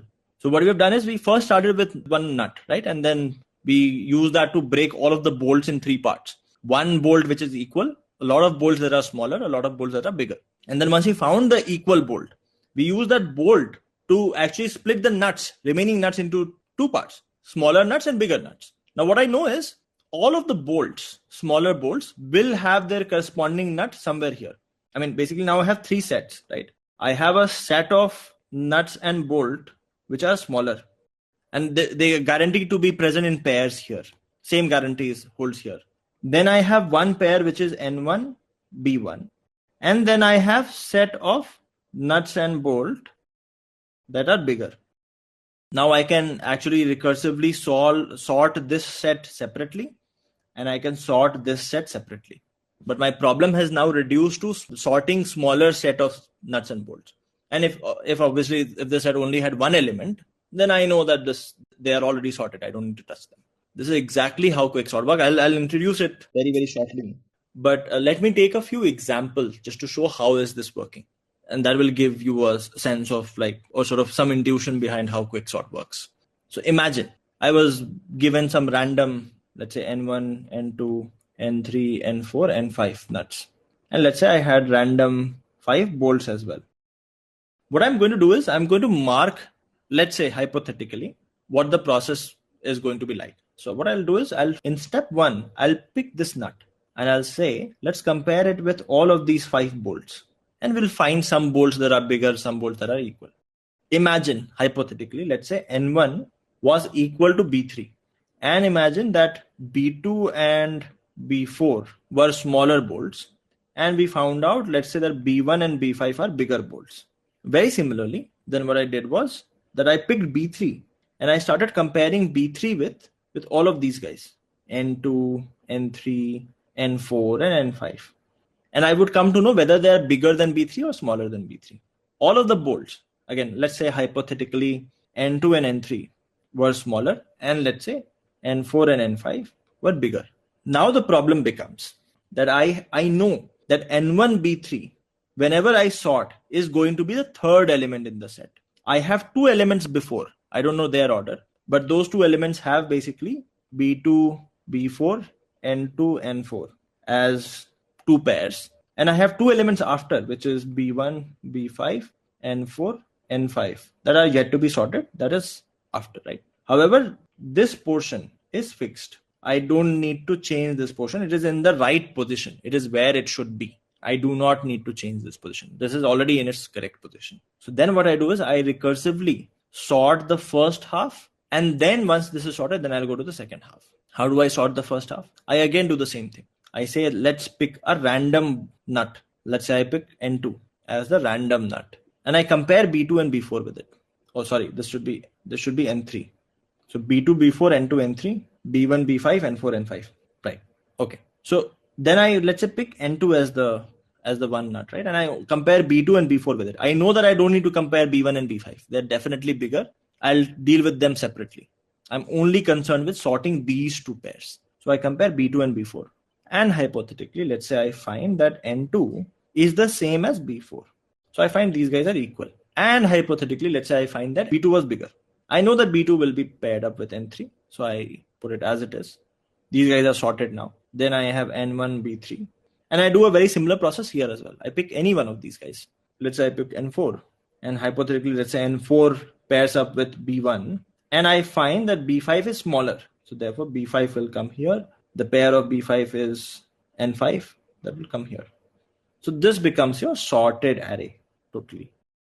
Now this process where I actually picked one element and I started comparing all of the remaining elements with it is called choosing a pivot. So while this is a more complicated case, let me take an example of sorting an array of integers. And I'll show you with that. Imagine, let's say my array was 5, 2, 1, 8, 6. N1 of B3 is largest. That means this set does not exist. The set is empty.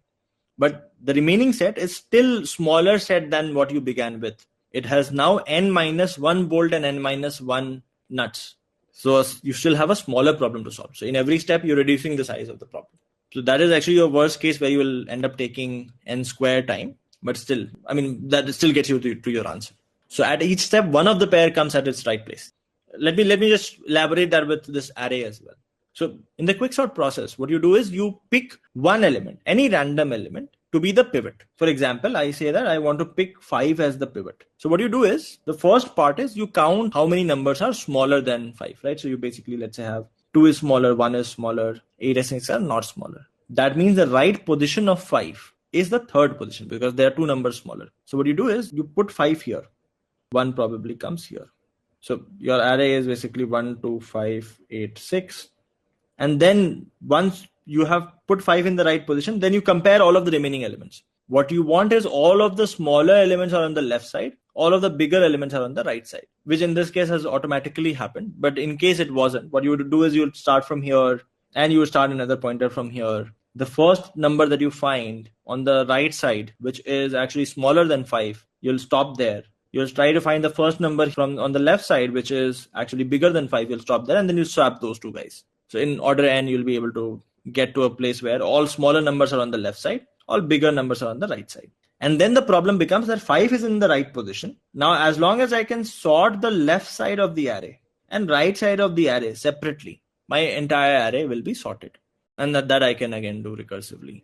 So in every step, when I choose a pivot, one number will come at the right position and it will divide the remaining array into 2 parts, 2 smaller subsets that need to be sorted. Do we have to take pivot as the middle to make the swap easier? I mean, so if the thing is when you're choosing the pivot, you don't know which one is the middle element. I mean, you basically start with choosing a random number as the pivot in the array that you have to sort. If you are unlucky, then it would turn out to be one of the numbers, which is either the highest number in the array or the smallest number in the array. If you are, I mean, if it is just very, very random, chances are you'll find a pivot somewhere towards the middle. I mean, let me actually go step by step. Does the nuts and bolt approach make some sense? Basically picking one nut comparing all of the bolts with it to divide them into smaller heap, bigger heap, equal to, and using the equal to bolt to divide the remaining nuts into a smaller heap, bigger heap, equal to. And I know that the equal to part is in the right position. Now I need to sort the smaller heap of nuts and bolts separately, bigger heap of nuts and bolts separately. Let me take another example of this. Actually, here there was a swap. Let's see what kind of thing we can do where we would need a swap. Imagine I still have 5 as the first element. Let's say there is 6, 8, 1, and 2. Hypothetically, let's say this was the array. And again, we chose 5 to be the pivot. If 5 is the pivot, the first step, let's count the number of numbers smaller than 5. 1 and 2. So that means 5 should come at position number 3 in the array. So 5 should come here. So what do? The quickest way is I just swap, right? So I just bring 5 here. I bring back 8 here. So 5 comes here, 8 comes here. I remove the circle. Now I know 5 is the pivot. What I want is all smaller numbers should be on the left, all bigger numbers should be on the right. Right now it is the opposite. So what do? I say that I'll start with a pointer on the left side. Let's call it start pointer. I'll also start with a pointer on the right side. Let's call it the end pointer. Or maybe we can just call it left and right. Both are also okay. Left and right. I compare the first number and I see whether it is in the right half or not. In the correct half or not, right? So 2 is smaller than 5. It should have been in the left half. So it is not in the correct half. So I make my right pointer wait here. My right pointer is currently pointing at 2. Very similarly, I start a loop on left to find the first number which is not in the correct half. In this case, the first number that I find, which is 8, is not in the correct half because 8 is bigger than 5. It should have been on the right half. And then the first place wherever left and right is, I just swap them. So essentially 2 comes here. 8 comes here, and I now know that these two guys are in the right half. So then I again start moving my left till I find the next number which is not in the right half, which is 6. So my left will wait at 6. Very similarly, I start moving right to find the next number which is not in the right half, which would be 1, and I'll just wait at 1. And I end up swapping 1 and 6. So 1 comes here, 6 comes here. So your right pointer will move from this position to this position. And your left pointer will move from this position to this position. If you add these guys up, you'll get total sum as n minus 1, n being the size of the array. This will help you shift all smaller elements to the left of the array, bigger elements to the right of the array. So if I have to write the steps of quicksort, one is choose any number randomly as pivot. And then once you have chosen a pivot, put pivot in the right position. For calculating the right position, you'll have to count numbers smaller than pivot. So this is one order n iteration. Third thing that you do is using left and right pointer, shift smaller numbers in left half, bigger numbers in right. So the fourth step is sort left part and right part separately. Can be optimized by choosing the correct pivot. The most optimal pivot is your median, basically a number which can divide the array into two equal parts. That is the best pivot, right? Because then you're left with smaller arrays to sort. It is obviously faster to sort smaller arrays. However, the problem is it is very hard to know what is the median of the array. Why would you want to spend a lot of time finding out the median? So what quicksort says is, as long as your pivot choice is completely random, if it is completely random, then you're still fine. Average time complexity will still become n log n. All right.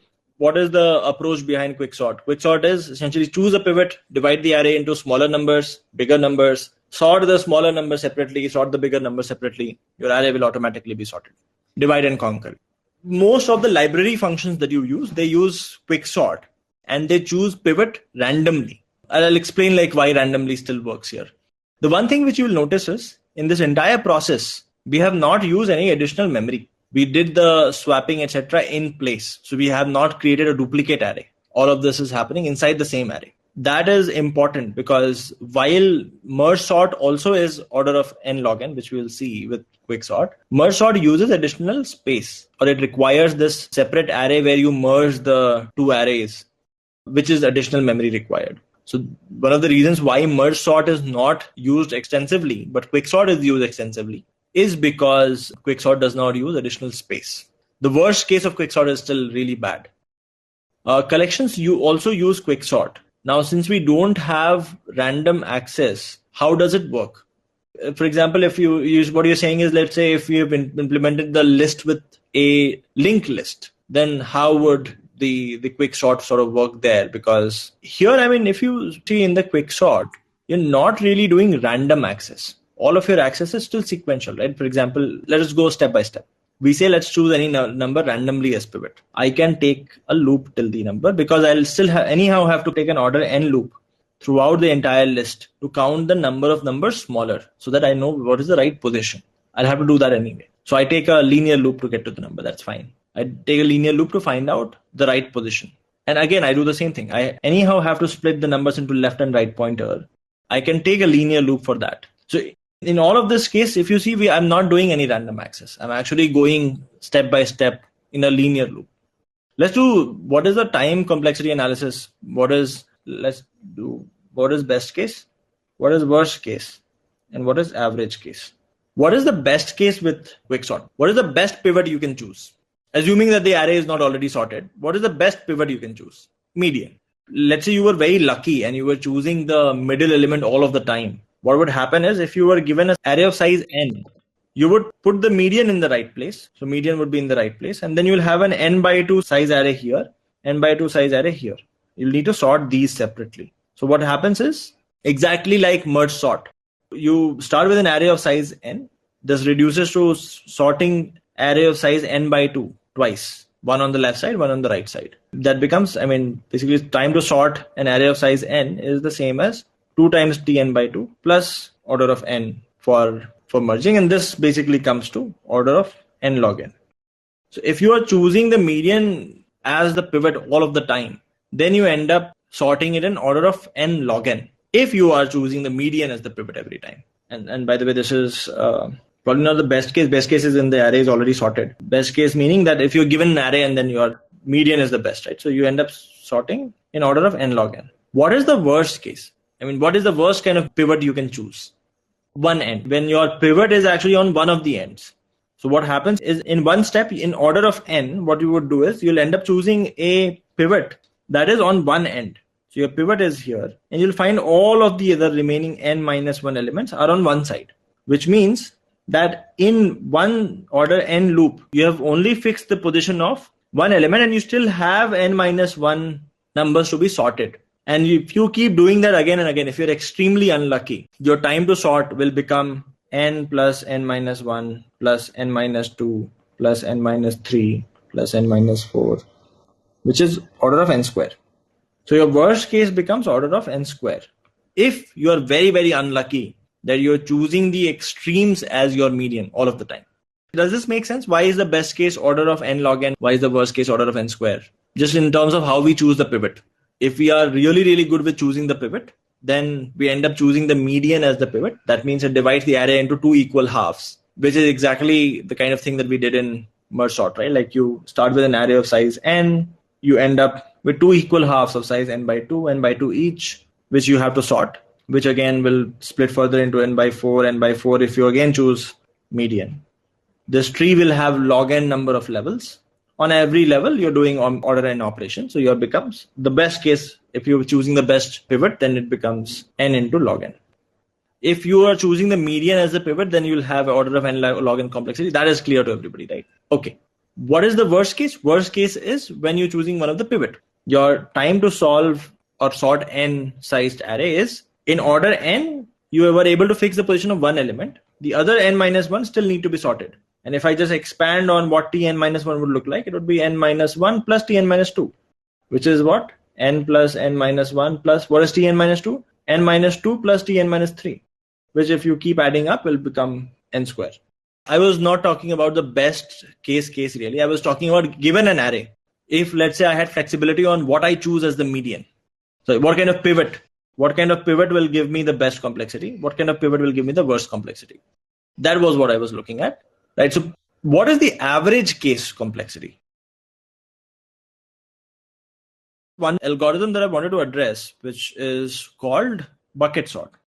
If you guys remember, we did something called a count sort, right? Which is when the elements were in limited range. We would just count the frequency of elements and that would help us sort.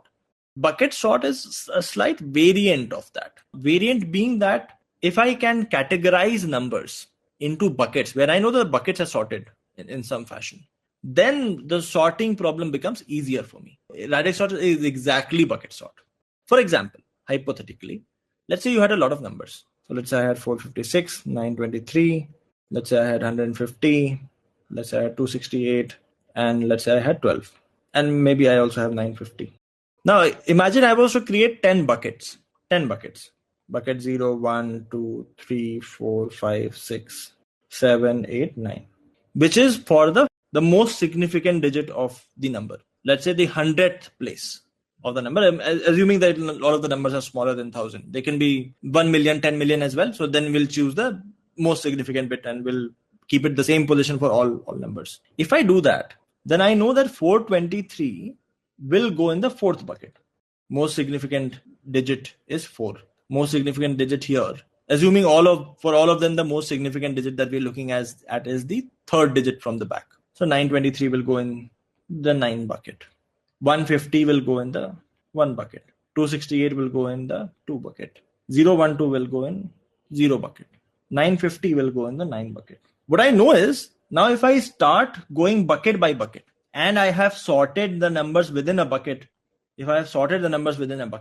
and if I just start picking numbers from here and appending them, then I end up getting the entire array sorted. Why? Because I definitely know that any number that is starting with 0 is definitely going to be smaller than any number starting with 1. So dividing them into buckets and then sorting the buckets within themselves, sorting the numbers within a single bucket, that helps me reduce the complexity to some extent. And I'll show you an example of that to a major degree, which is what is called as radix sort.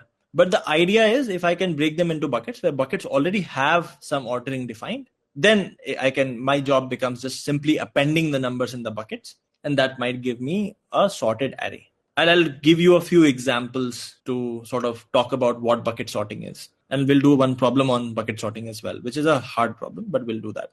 What kind of data structure can I use for buckets? Think of them as, for example, vector of int. So for example, your v of 0 is a vector of numbers. V of 1 is also a vector of numbers, and then so forth. So the concept of bucket sort is very simple. If you can split numbers into buckets, where buckets themselves are ordered in some fashion, then I can sort numbers within the buckets, and then I merge them. That gives me a sorted answer.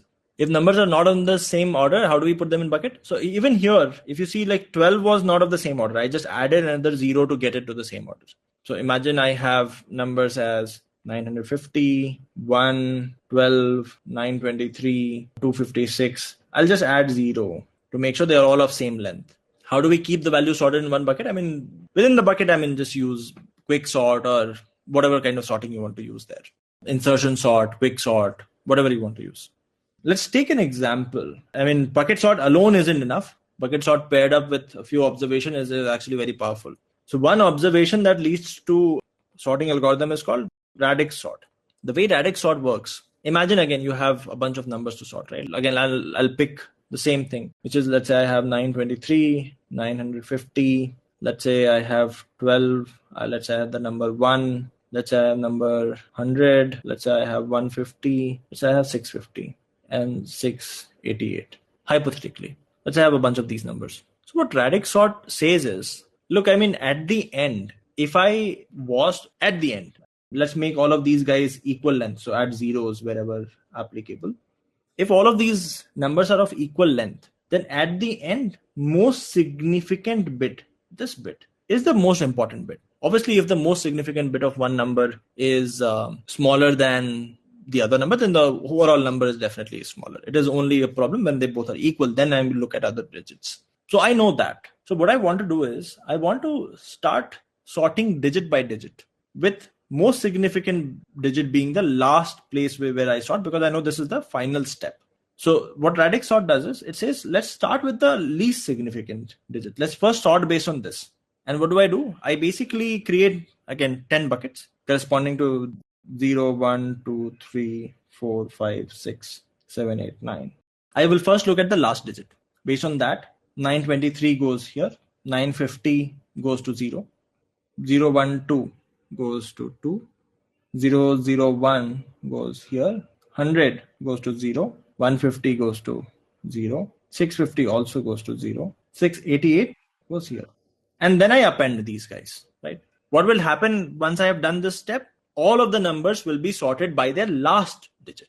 So I get 950, 100, 150, 650, 001, 012, 923, and 688. I've sorted numbers based on their last digit. Now let's look at the next digit. I repeat the same process again, but with the next digit now. I'm going to erase all of these guys from here. We are now going to look at the second digit. I say that now let's look at these numbers again, one by one. But the second digit is what we are looking at. So 950 goes at 5. 100 goes at 0. 150 goes again at 5. 650 also goes at 5. 001 goes at 0. 012 goes at 1. 923 goes to 2. And 688 goes to 8. I'll again append these guys. What this would make sure is now everything is sorted based on the last two digits. So I append, and when I append, I basically get 100, 001, 012, 923, 950, 150, 650, and 688. And now the last step is the magic step, which is where I look at the most significant bit. So I erase all of this again. I look at the most significant bit and I bucketize these guys based on the most significant bit. So 100 comes here, 001 comes here, 012 comes here, 923, 950, 150, 650, and 688. Now once I append them, all of the numbers should be sorted, which you would see 001, 012, 100, 150, 650, 688, 923, 950. Now this final array that we've gotten, this is sorted. What has happened? We can take MSB directly. The only problem is then within the bucket, if you have multiple numbers, and think of like when you have 1,000,000 numbers, right? You only have 10 buckets based on MSB. That means every bucket on average will have 100,000 numbers. And if you go to solve or sort of sort each of those buckets separately, it will take you a lot of time. But here, I can sort the entire array by doing this function, the number of digits, number of times. So imagine all of the numbers had 5 digits. I'll do this operation 5 number of times and my entire array would be sorted. For every single digit, I am putting them in buckets, 10 buckets, and then I'm appending them, which is an order n operation, right? So my total amount of time taken is order n into max number of digits. Space is assuming that we are taking a vector of vector. The total space taken by vector of vector combined across all of this is order of n. So I'm using an order on n extra space. Actually, order of 10 plus n, which is order n. Do we need to compare an element with the existing elements present in the bucket? No. Right now, because the moment you start doing that, then your complexity increases. Currently, it is just very dumb way of appending to existing numbers in the bucket. Why can't we take MSB to LSB? I mean, when we start with MSB, in the first step, we would definitely have put the bigger numbers to the first half of the array, the smaller numbers to the second half of the array. That I completely agree with. In fact, numbers would be sorted based on their first digit. But as you go to the second digit, within these numbers, if the sorting is happening in the right way or not, because you'll have, let's say you look at second digit as 0, right? Now, some of those 0 numbers will come from the numbers that had the first digit as 9. Some of those 0 numbers will come with some numbers where the first digit was 6. For example, let's look at this example itself, right? If I started from MSB, then what would have happened? Let me erase this. My first 2 numbers will go in the 9 bucket, 923, 950, 012, 001, 100, 150, 650, and 688, which is great. Now, if I append them, then I get this, which is almost sorted. The problem is when I move to the next digit, it's then that it becomes a problem, because 012 will come here, 001 will come here. Now 100 will also come here. However, I know that 100 should only come after 012. When I will merge, then I wouldn't know how to maintain this ordering. I mean, I'm using digits here. You can do the same thing for bits. There you will only have 2 buckets, 0 and 1. Here I have 10 buckets. You'll only have 2 buckets when you're dealing with bits. When you go from LSB to MSB, that means MSB takes higher priority because it is the last deciding factor. When you go from MSB to LSB, then LSB starts taking higher priority. So time complexity is n into number of digits. If d is the number of digits, that is your time complexity. Usually, the number of digits is the same order as log n. It's actually log n to the base 10. n being the maximum number in the array. Number in array. So, I mean, usually radix sort is good number to know and good approach to know because this can be applied at multiple places. That being said, again, like not very commonly used because n log n, you can just directly use your sort function. Why would you go and take the pain of implementing radix sort when it has very similar time complexity? If all of what we have discussed till now, if that makes sense, I'll give you one problem which will actually make the bucket sort even clearer. The reason why we have bucket sort. Explain the time complexity again. So if you look here, what are we doing? We are taking digit by digit, right? So first we look at the last digit. And for that digit, what do? We put them in these 10 buckets, right? So basically what happens is, what is the last digit of any number? Let's say I do this, right? I say I goes from 0 to n and we calculate the last digit. Digit is equal to array of I mod 10. That is your last digit. And then you put it in the same bucket. So for example, let's say if you have bucket array, you say bucket of digit dot add AI, right? You do that. All of this is order n process for the last digit, correct? And then eventually I'll basically look at numbers in every bucket and I'll keep appending them in another array. All of this is order n process. I'll have to do this for every digit, correct? So if all numbers have, let's say 5 digits, then my complexity would be n into 5 because for every digit I'll do an order n operation. If every number has d digit, then it becomes order of n into d. How n log n is similar to n into d. So n into d makes sense, right? Order of the algorithm is n into d. That makes sense. Correct. Okay. Now what is d? What is the, like given a number x, what is the number of digits that x would have? How do you find that? Basically, how do you find number of digits? You basically divide x by 10. You check if it is 0 yet. Then you again divide it by 10 further, which is 10 power 2. Then you divide x by 10 power 3, x by 10 power 4, 10 power 5 and so forth, right? When x by 10 to the power I is 0, which is like now 10 power I has become bigger, then that is where you have the number of digits, okay? If I just put it like this, I mean, basically if x has I digits, then x is approximately equal to 10 raised per I. Approximately, which means if I take log 10 on both sides, then I basically get I is equal to log of x. That you agree? So if there is a number x, then x has basically log base 10 x number of digits. So therefore I'd say like whatever is the highest number in the array, then d is basically log of that highest number. So your d is almost the same as n log x, x being the highest number. So bucket sort is more generic. Right? Like bucket sort just says, hey, look, my fundamental is you can create any sort of bucket you want. You can create a bucket of all numbers from 1 to 100, all numbers from 100 to 1000, all numbers from 2000 to 3000. You could create any bucket that you want as long as it covers all range. You put numbers in the bucket where you know that every number in bucket 1 is going to be smaller than every number in bucket 2. So you just bucketize these numbers, you sort them separately and then you append. That becomes bucket sort. It is very generic. Radix sort is using bucket sort in one way. Why this type of bucketing works? Going for all positions instead of just MSB or LSB. Let's say if you just go for MSB, there wherever two numbers have different MSB, most significant digit, there, I mean, you probably can only do with most significant digit. The problem is there will be a few numbers that will have the same most significant digit. In fact, there are only 10 possible most significant digit, right? So if you have, let's say 1000 numbers, then on average, you'll have 100 numbers in every bucket, right? For example, here as well, I had 950 and 923. They'll all go to the 9 bucket. Now, how to actually decide the ordering between these? In fact, if you have a lot of numbers in the bucket, then how do you figure out the ordering between those? That is not clear. So therefore, you can't decide only based on most significant digit. You'll need to somehow sort these guys within the who have the most significant bit as 9 as well, right? Internally, you'll need to sort them. So there are two ways. One is like you just say, I'll bucketize based on the most significant digit and I will sort each bucket, right? So what happens is if I had n numbers, then on average, each of the buckets will have n by 10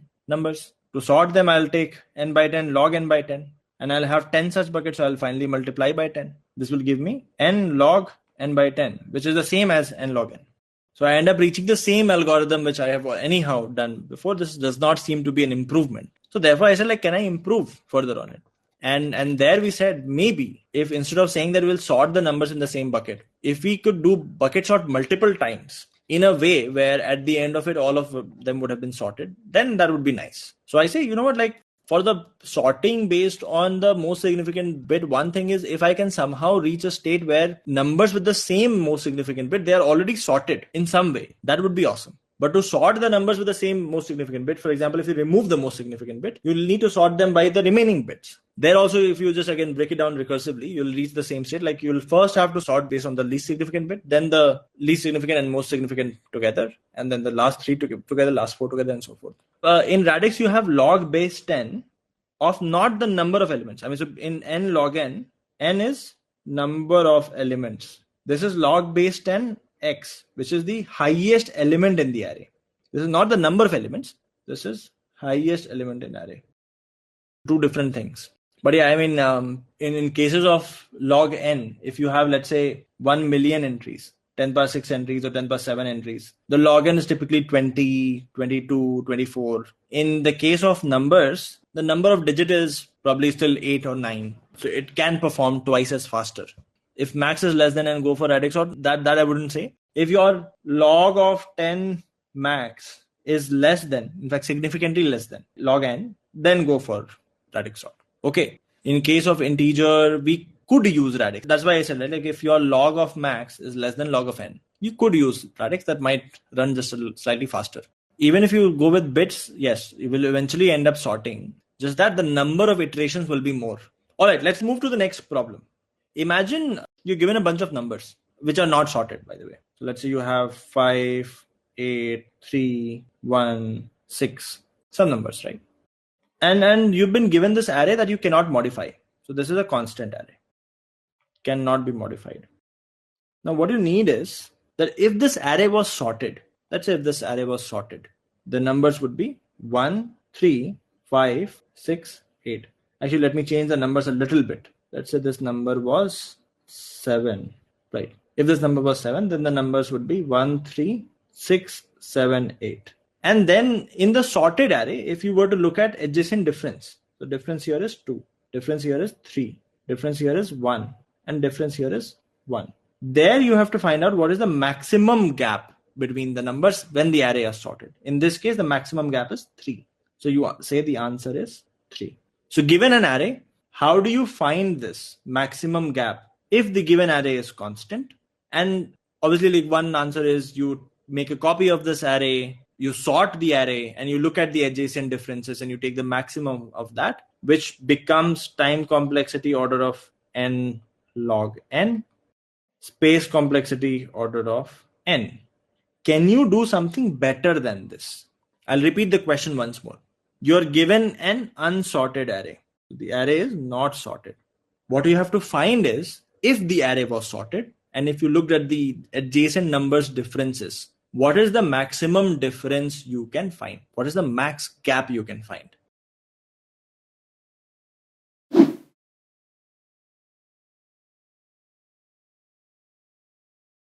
So let's get started with our today's lecture on linked list. Linked list is also a very important topic from the interview point of view. So to get comfortable with linked list, you have to attempt multiple questions because it's tricky to deal with all the pointers. Sometimes it's confusing, but once you start with it and you practice with it, it's great. Okay, you will get comfortable. So let's get started. Now, why linked list? Why have we come to linked list? So it's like we started with arrays. Let's talk about arrays. So why not we continue with arrays? So the problem with arrays was that its size is fixed, right? Size fixed, that's a problem. So if I want to insert more elements, I have to create a new array with a greater size. So that's problematic, right?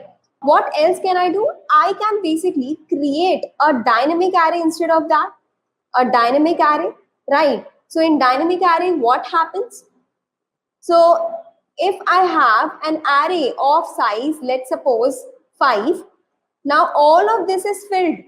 And if I want to enter one more element, what happens is an array gets created double the size of this array. So an array of size 10 will get created, and all of this will get copied into this newly created array, and then we can insert the element that we would want to insert, right?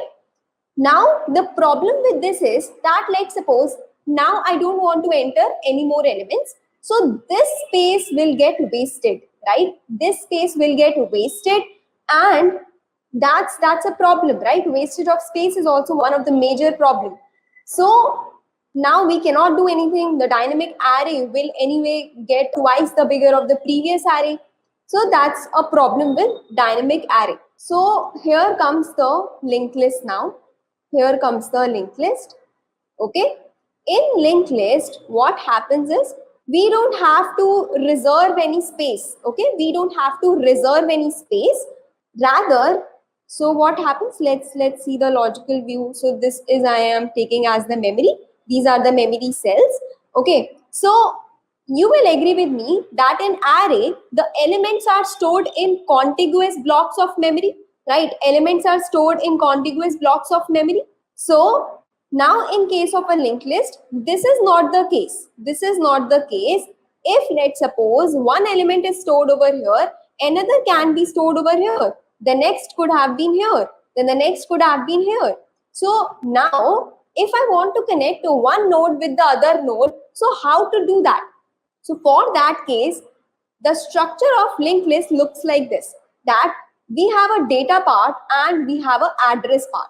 Okay. So this address part will help us to connect one node with the other node. Okay. One node with the other node. So let's look at its structure. So here I have this node. Let's say the data is 5. Then I have this node. Let's say the data is 3. Then I have this node. The data is, let's suppose, -2. Then I have this node. Let's suppose the data is 1. So I can connect this address part of this node with the next node. Then the address part of this node with the next node. Likewise over here, and this is empty because no node is after this.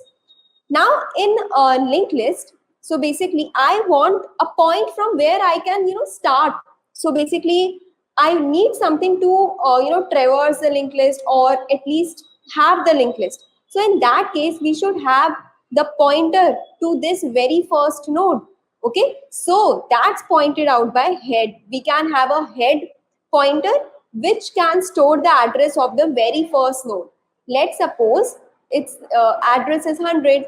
Then the address of this node is 250. Let's say it's lying at 300. Let's say it's at 500. So head will store the address of 100. And what do we mean by pointing this pointer out? It means that here the address is stored like 250. Then here, so basically it's like we have address 250 over here. Then we have 300 over here. Then we are storing 500 over here, and there it's nothing, empty. So this was pretty basic about linked list. Now let us see how can we declare a linked list. So in C++, we can use a structure or a class as well. So a structure can be defined as struct, then node, then so we have this data field as well as this address field. So I will, let's suppose I want to store integer type. So I'm declaring it as int, then int data. Then we have, so we will also have a pointer, that is this next pointer, right? So that's how I can declare structure of the linked list like this. And in Java, how can I do that? So I can have a class. Let's say the class name is node, then int val node next. Okay, so that's how we can do that. So now linked list is a linear data structure. Linked list is a linear data structure. That means we can only traverse the linked list in this fashion. We cannot go to any node from in between. Okay, is it clear that why a linked list is known as a linear data structure? By this we mean that next is a pointer of type struct node, because this pointer is going to point to a node, right, of type this. Therefore the type of this pointer is struct node. So that's how the structure of this the data, that's how the structure of the node look like. Okay, the first part, the first entries of data, and the second is of next pointer that points to the next node of the list. Okay, cool. Now let's talk about the advantages and disadvantages of using linked list. So the advantage of linked list is that it has a dynamic size, isn't it? Dynamic size. So if I want to insert a node, I can simply create it and attach to this node, right? Attach to the last node of the linked list like this, right? So it has a dynamic size. Then second point is that there is an ease of insertion and deletion So if I talk about an arrays, if let's suppose I want to delete an element from here, then all of these elements I have to shift one step left, isn't it? I have to shift them one step left. So that's an extra overhead. So in linked list, we don't have to do any such thing. We just have to manipulate the pointers. We will come to that part. We will see that dry run in a while. Okay, so now let's talk about disadvantages. So first disadvantage is that there is no random access. I cannot access any node from in between. Okay, any node from in between. The second disadvantage is that we need extra memory for pointers. So whenever you already know the size of your data, you already know, okay, I am going to store 10 elements and that's all I need. Always go for arrays. But if you are not sure that how many elements you are going to store, how much data you have, so go for linked list. The third point is that linked lists are not cache friendly. Okay, linked lists are not cache friendly. I would suggest that give it a read. And this is basically quite a big disadvantage of using linked list, due to which we prefer arrays. Okay, due to which we prefer arrays. Okay, now let's talk about that how can we insert, print, delete a node in the linked list. So let's come to a little bit of code part. So as I told you that this is how in C++ we can make a structure of the linked list. Right, let's make functions. Let's say, so void insert, that I would want to insert the node in the linked list. So I'm making this function. Then also let's make another function, void print. So how to insert a node in a linked list? So for that, first of all, we should have a global head pointer. Okay, we should have a head pointer. So let me create that. So we just need to write this for that. Now what do we have to do? So for inserting a node, first we have to create a node of type this. So how to do that? We will write node star temp is equal to new node. And then we have to set this data part. So temp data is equal to x. Okay, this x, whatever the user has supplied. Then also we have to set this next pointer. So temp ka next is equal to what? Let's set it for now as null. Okay, let's set it for now as null. Now what do? We have to check if if let's suppose head is pointing to a null, so head is null. Okay, it's pointing to nothing. So if head is null, let it be like that. If head is not null, this is the case when there already exists a node. Head is pointing to this node. So now what we'll do? If head is not null, we will set temp ka next is equal to head, right? So we have created a new node. This is our temp node. Let's say the data is 5 over here. So what we are doing, we are setting it next to the head node because head is pointing to this right now. Okay, and we also have to set head to the new head. So head is equal to temp. So basically now head will start pointing over this node. So this is how it will look like now. 5, then 4 is there, and head is pointing to this node. So this is the case when head is not null.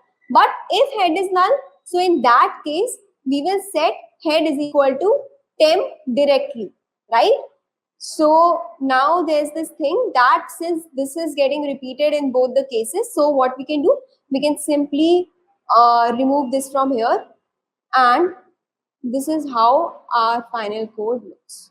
Okay, so this is how we can insert a node in a linked list. Now, if suppose I want to insert one more node, I can create it. Okay, I can create it. Let this be temp. So the data is 1. Now I will set its next to head, current head, and then I will set head to this newly created node. So this is how it will look like. That we have this 1, then we have 5, then we have 4, and head is pointing to here now. So I am inserting at head. So this function is for insertion at head. Okay, this function is for insertion at head. So if you have got the logic of this, that how you are manipulating the pointers, you can very well insert any node, let's say at end or in between as well. So if you, let's say, want to insert a node at end, you can go till end. And so basically this is, let's suppose, your linked list, and you want to insert a node, at end. So you can set a temp pointer over here and iterate the linked list till the next of a node is not null. So here, as you can see, the next of a node is null. So we will stop over here. Now we will make this point to the new node. Does that make sense? That how we can insert a node at end? Likewise, you can insert a node at, so how can you insert a node at somewhere, let's say at position 3rd. So this is a linked list, and you want to insert a node at, let's suppose, this position. So this is a new node that you want to insert over here. What you will do, you will start traversing from here. You will go, so k is equal to 3, that means you want to insert a node at 3rd position. You will go till 2nd position and you will manipulate the pointers. Okay, so you are over here, then you move to the next element, and now you are at k minus 2 position. So you will simply stop. What you will do, you will make this point over this. So this will point to this now, and this will point to this now. So this link will break. Does that make sense? That how we can insert a node at any position in between? So now let's talk about that how to implement this print function.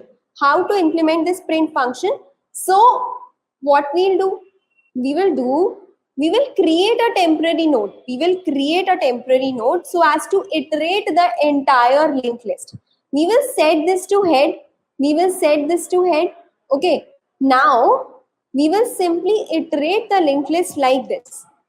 So while this temp is not equal to null, we can simply see out the data. We can simply print the data of this temp node. Okay, print the data of this temp node and make the temp point to the next of temp. Okay, next of temp. And this will go on and print the entire linked list. So temp will simply start from the beginning, and so temp is here first, let's suppose. So it will print its data, then it will move forward, it will print its data, then it will move forward, it will print its data, then it will move forward, and now you can see that we will simply come out of this while loop because now the temp is null. Okay, language should not be a constraint. You should get the logic. Okay, you should get the logic that how we are doing it. That's why I'm also taking examples that how pointers will be moved. So don't really go with the language. You can check that how these things are implemented in Java. But here, please try to understand the logic. Okay. Okay, now what do we do? So here is our main function. So I can simply call insert x, insert, let's say 5, then I call insert, let's say 4, then insert -1, then print. So this all will do the trick, right? Now all these functions can be called and our linked list will look like this. So since we are inserting at the head, so this will be 5, then this will be 4, then here we will have -1 and likewise. Okay, so guys, now let's do the final, this delete function. So let me write a pseudo code of it. Okay, I am not writing the C code for that because that's creating confusion. Let me write simple pseudo code of it. So we have this delete function, okay, and it's taking the head. Okay, so head is already declared as a global variable, so we need not do that, right? We need not do that. So what we can do for deleting an element, we can create a node of type, whatever class or structure you are declaring. So we can set this node and make it point to head. Okay. So basically, you can see it in this diagram that how we are going to delete a head. So we will mark. So this is head. Temp is also pointing over here. So basically, we can do head is equal to head ka next. So head will come over here and then we can free this temp. So basically, we will do head is equal to head ka next and free temp. Does that make sense? Okay, so now let's quickly move on to the questions. Let's do the questions now. Okay, I would like to discuss some conditions where, even if people very well know linked list, but sometimes they fail at implementing it. Okay, so the manipulation of the pointers and, while handling the linked list, it becomes tricky. So therefore, a lot of coders stumbles on that. So let us see what we can do about it. So some conditions are there that we can definitely check after writing our code, that the head, so we should check if head is null or not. Okay, as in we should check if that have we handled the case when head is null. Okay, so don't worry, as you will proceed through the questions, you will get clear of these things as well. Okay, then you should definitely check your code for a single node. What if only a single node is present in the linked list? Then you should definitely check for 2-3 nodes. Okay, so let's say only 2-3 nodes are present in your linked list. You should check if your code is working fine in that case or not. And always try to think aloud. Like, that's the suggestion for all the questions that you attempt. Think aloud, write on pen and paper, and think about all the edge cases that can be handled or that needs to be handled. So that will help you a lot. Okay, now let's discuss some questions. So here we are discussing some questions.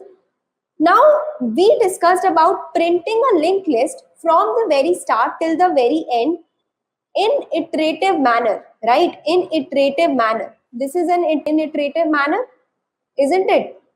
Can we do it using recursion? So basically, let's say, so this is our print function. This is our head pointer. Now what we can do, as you can see over here, this is a linked list and I want to print it using recursion. So basically I can simply print the data of this node, and now with all the rest of the nodes, I just have to do the same thing with them. So why not using the same function for them? So what I can do is I can simply print the data of this head node. So then what I can do, I can simply call this function again with the next node as the head node. So print func. Now I am basically calling the head dot next. So this is this dot representation, then this arrow representation. It's how you reference, it's how you refer to these variables. So in Java, you use this dot. So basically for in classes while you implement it, you basically use this dot, and like in structures I told you, you use this arrow function. Okay. So will this do the trick? Is it sufficient? Is it sufficient, or are we missing something out? So if your head is equal to null, then you simply have to return, right? You cannot do anything about that. So simply return from there. This is the base condition. So let me actually first state the question. The next question is that you have to print the linked list in reverse order. In reverse order. So this is your linked list. This is your head pointer. Now you have to print it like this. 2, 1, 6, 4. How can you do it? Do you have to go at the end or something? Is it like that? Or like, can you do something about it in a better way? So you can have a stack. You can have a stack. Okay. So basically you can put this node into this stack, or you can also simply put the data of this node onto the stack. So you can have a stack like this, stack in S. Then you can traverse the this linked list using a temporary pointer, let's say T. So you are here, you put this data onto this stack. Then you move ahead, put this data on top of stack, put this data on top of stack, put this data on top of stack, and now the linked list is empty. So you can simply pop everything off, right? So you'll get 2, 1, 6, 4. Simple, right? What's the time complexity of this? It's just order of n, and the space complexity is also order of n, right? It's also order of n. So you can also do this using recursion, right? So as you see over here, most people have pointed out as well that we can simply reverse their order, and that will do the trick. That now I don't have to print this node immediately. I have to go till the last and then start printing. Okay, and then start printing. So what I can do? So basically, let me simply copy this. So what I can do, I can simply bring this over here. What's the time complexity of this approach? Again, it's order of n, and the space complexity is order of n as well, because here also we will be using the call stack. Recursion uses stack. So that's ideally what we are doing here as well. So both are same basically, right? The next question is to print kth node. So what you need to do? Again, so as I told you before, that you just need to go till the, so just go till kth node and print it. That's it, right? And print it. So it's pretty simple. Let's move forward. Okay, let's move forward. Now let's say I ask you to print the kth node, from end. So what we can do, we can actually see that what's this kth node from start. So we have this node. Let's say I want to delete this third node. Okay, I want to delete this third node from end. So what's the value of this? What's this node from very start? It's nothing but n minus k. This will give us these rest of the nodes, right? This will give us these rest of the nodes, and plus 1 will give us this node. So that is from start, it's nothing but fourth node. But to delete it, you will have to reach till this node, so that you can connect this pointer over here and remove this. Does that make sense? So you can, if you simply have to print it, you can simply go till this position. But if you, let's say, have to delete it, so you have to go till k minus 1th position and connect this. Okay, so let's find the middle of the linked list now. Middle of the linked list. These are the basic questions, and if you get hold of them, you'll get pretty comfortable with linked list. So try attempting them on your own, okay? Okay, how to find the middle element of the linked list? Okay, first, the basic approach we can use is that we can find the number of nodes in the linked list and simply do the count by 2. So we can traverse till count by 2 and return the node. Does that make sense? That's how we can do it. And the second is, let's see. So we have this head pointer, then we have this mid node, and we have this end. Okay. Let's say I have 2 pointers So this is a slow pointer and this is a fast pointer. This is moving with the speed of 2 twice, so 2 into x, and this is moving with the speed of just x.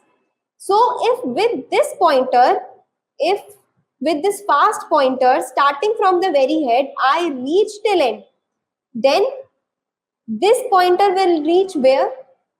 Remember that it's twice the speed of this pointer. So if I am reaching with this pointer till the very end, this pointer will reach over this place and we will find the mid. Does that make sense that why the slow and fast pointer work? So let's quickly write the code for it. So mid of linked list. So we have this head. We will set slow pointer to head. We will set fast pointer to head. Then I'll come to these conditions in afterwards. Let's write this, that the fast pointer, you know that it will go 2 steps forward. So next ka next, and slow pointer will go only 1 step forward. So slow ka next. Then after coming out of this while loop, we can simply return slow ka data, let's say. So in this condition, this fast pointer is reaching till end. So we will be moving till fast is not equal to null. But this is incomplete. This is incomplete because here we are jumping 2 steps forward. So we have to make sure this exists. This node exists. So we have to check if fast ka next is also not null. Okay. So what's the time complexity of this? So time complexity is just order of n and space complexity is just order of 1. Now let's talk about another question, which is to reverse the linked list. So how to reverse the linked list? So we can use stack. So like I'm not going into depth of it. Let's say the nodes are 1, 2, 3, 4. Now you can basically make a stack like this, stack of node pointers, okay, stack of node pointers. Now you have to, return what? You have to return this 4, then 3, then 2, then 1. You actually have to reverse the entire linked list, okay? So you have to take node pointers so you can push them. So you keep pushing them. This is 1, then 2, then 3, then 4. Now you can simply connect them. Now you can simply remove them one by one and simply connect them. Okay, so this is one way. The time complexity of this approach is order of n and space is order of n as well. Now how can we do it using recursion? We can do it using recursion, right? In which it will look like this. So we will have a function reverse, then head, then we will call, so we have to reverse it, right? So we will call itself with the next node. Now here we will perform some operations and here we have to write the base case. Let's see what to do about that. What are the operations first of all? So we have this operation to perform. Now what do we need? So let's see it over here. This is 1, 2, 3, 4. So I am here, this is my head, and if I'm back to here after recursing, that means this is done, they all are reversed, and I am back to this after recursion. Now what do I need to do? I have to set 2 next to 1, isn't it? So in place of 2, can I write head next, and in place of 1, can I simply write head? Will this be the case after returning from recursion? So I can simply write it over here that head ka, so you can write head ka next is equal to head. And then also what you need to do, you have to make this null. You can make this null. So head ka next is equal to null. But this isn't over, right? So we have something like this now. So but we also need the head of this. Now this is the head basically. So this will actually return us that. So what we can write over here, let's call it last is equal to, so this function will return us that. I will come to that. I will show you the dry run of this. So we will simply return last at the end. But first let us talk about the base case. So do you guys agree that first we have to check the condition for null? So if head is equal to null, and also if there is one node, so we don't have to do anything.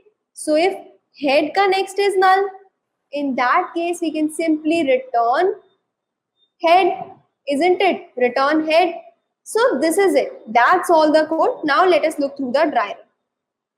So recursion uses stack. So here I have that, and I am using two variables, that is head and last. So I'll maintain them. Now first, so this is my linked list. So I am here right now. So head is at 1, and so last is what? Whatever we will get from here. So abhi right now I don't have anything. Okay, right now I don't have anything. So I have called this function. Now basically this is my head. So next head is equal to 2, and last is still nothing, because again we are calling this reverse function. Okay? So since we are calling it, now head becomes this. So next head is equal to 3 and last is still nothing. Then moving ahead, head is equal to 4 and last is nothing. But here, as you can see, we will actually not go over here, since there is only, you can see that head is not null, but head ka next is null. That means we don't have to go over here. We can simply return the head. So now this will return, and what's the head at this? It's 4. So 4 will get returned. Okay, 4 will get returned. Now basically we are returned from this. Now we are back at 3 as the head. So answer to 3 has been returned, right? So once we have returned from here, now we will do this. So head ka next. Head is at 3. So we will set this basically. Head ka next is this. So we will set this over here. And we will make head ka next as null. Head ka next as null. Now we will get back from this, and 3 will, so again last from here is, it's 4 only. Now again we will do head ka next, that is 3 ka next point to head. Okay, and head ka next is null. So now we are done with both of them basically. We are done with both of them. So 4 will basically return, so this will basically return 4 over here, and this is also gone.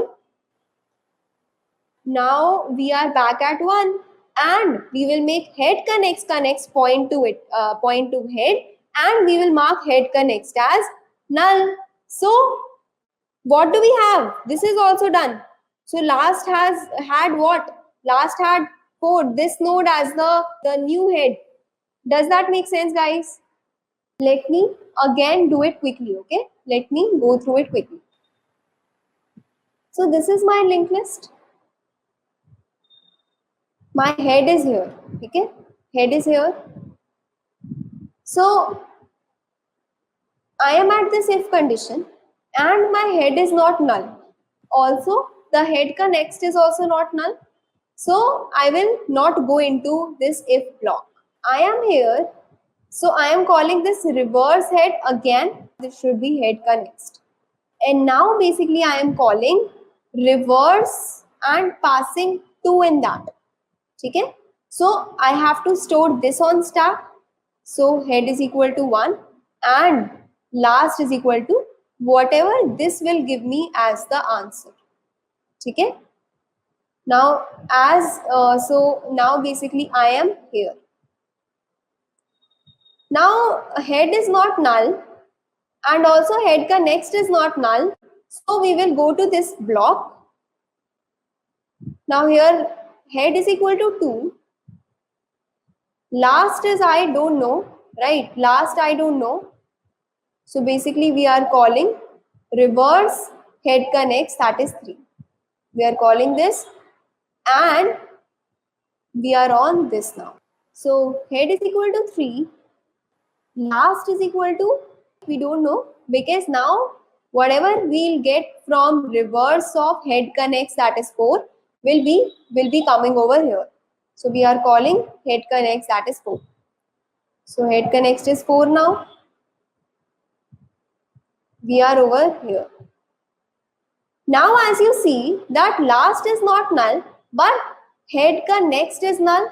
It's null. So we will simply return this head. What is head? Head is 4. Return 4. Where to return it? Where are we returning it? We are returning to this last variable. So here will come the 4. Okay, here will come 4. This is done. We are done with that. So basically this we are done. Now we are back from recursion at this place. Okay. So since we are back, now it has this value of last. It will return this value over here. Okay. Now this is also done. But before that, also what it will do, it will set this. That is head ka next will point over here, and head ka next will become null. Now we are done with this, and back over here. Now we have got the answer for last. Okay, over here. First of all, what we'll do, we will set head ka next over here, right over here, and we will make head ka next as null. So this will return 4 over here, and this is also done. This is also done. Now we are back from recursion over here. We will set head ka next, that is 2 ka next to 1, and mark head ka next as null. So we are back from here as well. So this will return 4 to us. So in last variable what we'll have, finally in last variable what we'll have, so we will have the address of this node, the head node now. Okay, we will have the address of this head node now. Okay, the time complexity of this approach is order of n, and the space complexity is order of n. Can we do it in order of n time and space as order of 1? Using pointers. Okay, using pointers approach, iterative approach. So we have these nodes. Let's see the intuition first. Let's suppose I am at this node. Now what I can do, I can break this link and make this point over here. But now I will lose the connection from here. So I need 2 pointers at least. So that is 2 here and here. But I'll also need a third pointer, that is over here, because this is a one-way linked list, right? How will I set this to this node? There is no way. So I need 3 pointers over here. So let this be current, next, and previous. So let's see a dry run of that. Let's see how we can do this. So initially, previous and next can be null. Both previous and next are null. Initially, they are empty, and current can be set to this node. Then we can set. So if current is not empty, if current ka next is not empty, so we can set this next node over this node, so that we do not lose this contact. Now, since we have set this up, We can set this link to here. Now what we need to do? Now this is actually previous will now move here. Current will move to next. Okay? Current will move to next. Basically got this link. Now current ka next is not null. Therefore, next will now come over here. And we will set current ka next as point 2. This link was set up. This link was not set up yet. Okay. This link was set up. And now we will set current ka next to over here.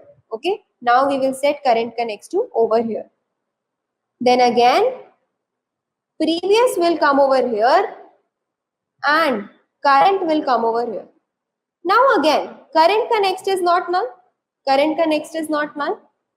So we will set next pointer over here and current ka next as over previous. Okay. Now again, what do we need to do? Set previous over here, current over here. Now current ka next is not null. So we will set next over here so that we don't lose the next node. We don't lose the next node. So we are setting this. Now make current ka next point over here. Now previous will come over here. Next will current will come over here. Now current ka next is null, right? It's null. We will be checking that current is not null. Okay. So since current is not null, so we will set the next over here, and mark current ka next as over here. And then just like that, previous will come over here, current will come over here. And now current is null. So we don't have anything to, we don't have any node now. So this previous node is our head now. This is our head. Is the intuition clear that why we are doing this? Let's quickly write the pseudocode now. So we will set current to head and previous next will be null. Then while current is not equal to null, what we did? Next will go to current ka next. Current ka next will go to previous. Previous will become current and current will become next. Finally, we can simply return previous as the head pointer. So the time complexity of this approach is nothing but order of n and spaces order of 1, right? So this is reversing a linked list is a very important problem in the interview.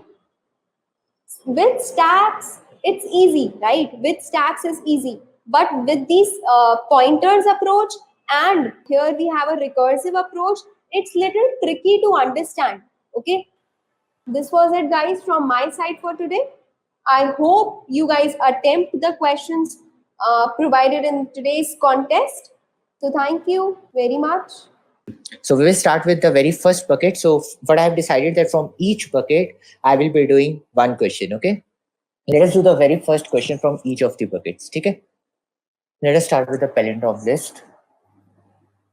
So the question says that we are given a singly linked list and we have to determine if it is a palindrome or not. If it is a palindrome, return 1, or basically if you do Boolean, it is true for 1. And if it is not a palindrome, we return a 0. So I mean, like in Boolean, false represents 0 and true represents 1. So basically we have to return true or false if we talk in parallel sense of a Boolean variable rather than an integer, okay? And the solution that is expected is linear in time and constant in space, okay?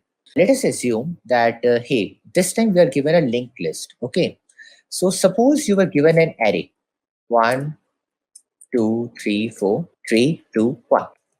This is a palindrome, right? How can we find if it is a palindrome? We can start a pointer from the left side and similarly a pointer from the right side going towards left and a pointer from left side going towards right.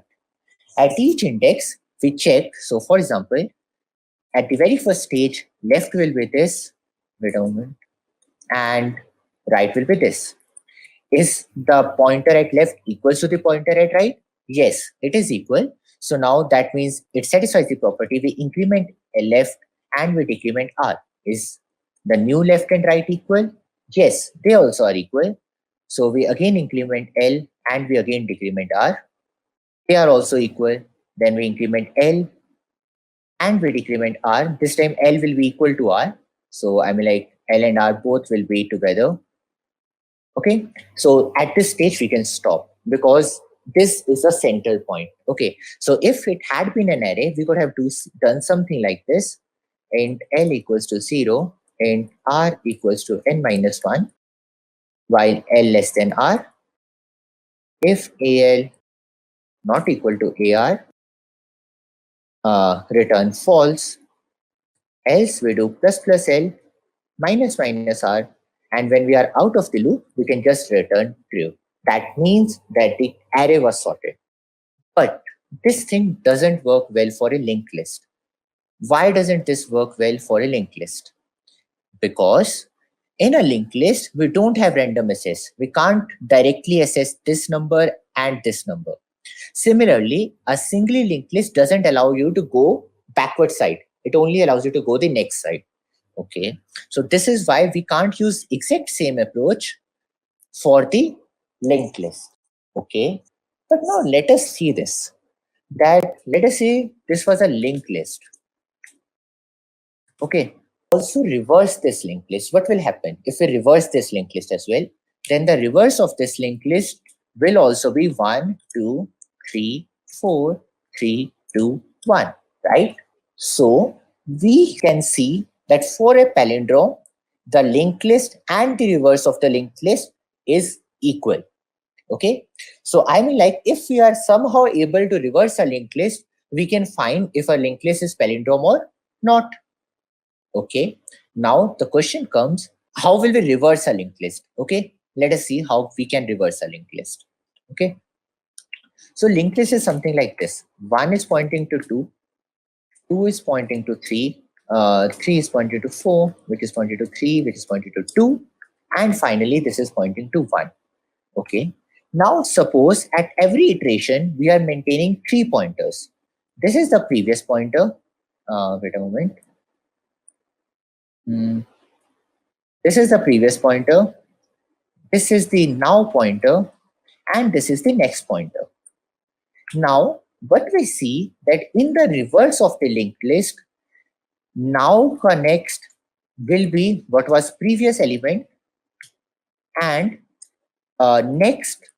So basically, now next will be the previous element. Okay, okay. Now let us do exact same thing. Let us try to use this approach to reverse the linked list. Okay. So now, if we somehow are able to reverse the linked list, and how to reverse the linked list we already know, then we will be able to then we will be able to find if a linked list is palindrome or not. Okay. Now, from what index should we reverse? Actually, we should reverse only this part of the linked list, right? Because if we reverse this part of the linked list, this will change to 1, 2, 3, and whatever that comes after this doesn't matter to us. We will keep on comparing each element. So 1 is equal to 1, okay, 2 is equal to 2, and 3 is equal to 3, and we are done. Okay. So we will reverse the part of the linked list that comes after the middle element. Okay, let us do that. So the first question comes out is, first we have to find the middle element. Okay, then the second thing is reverse the list after the middle element. Okay, and then we have to compare corresponding elements in the first half and reverse of second half. Okay, now let us do this step one by one. So how will we find the middle element? So I mean like if you have not heard of this approach, this is known as hare and tortoise approach. Okay, what a hare and tortoise approach is, that we maintain 2 pointers on the linked list. Initially, the first pointer is here as well as the second pointer is here. One pointer moves faster, actually at the double speed of the second pointer. Okay, so at the next step, the first pointer will go here, the second pointer will be here. Then in the third step, first pointer will be here, second pointer will be here. Then first pointer will be here and second pointer will be here. So as soon as one of the pointers reaches the end of the linked list, that means the other pointer will be at the halved position of the linked list. Okay. So I mean, like, you can read about this after this session if you are hearing this approach for the very first time. But let us do that. So we say list node value at tortoise. I mean, you should actually not take these variable names. You should say slow, which is initially A. Then you should also say fast, which is equal to A. Okay.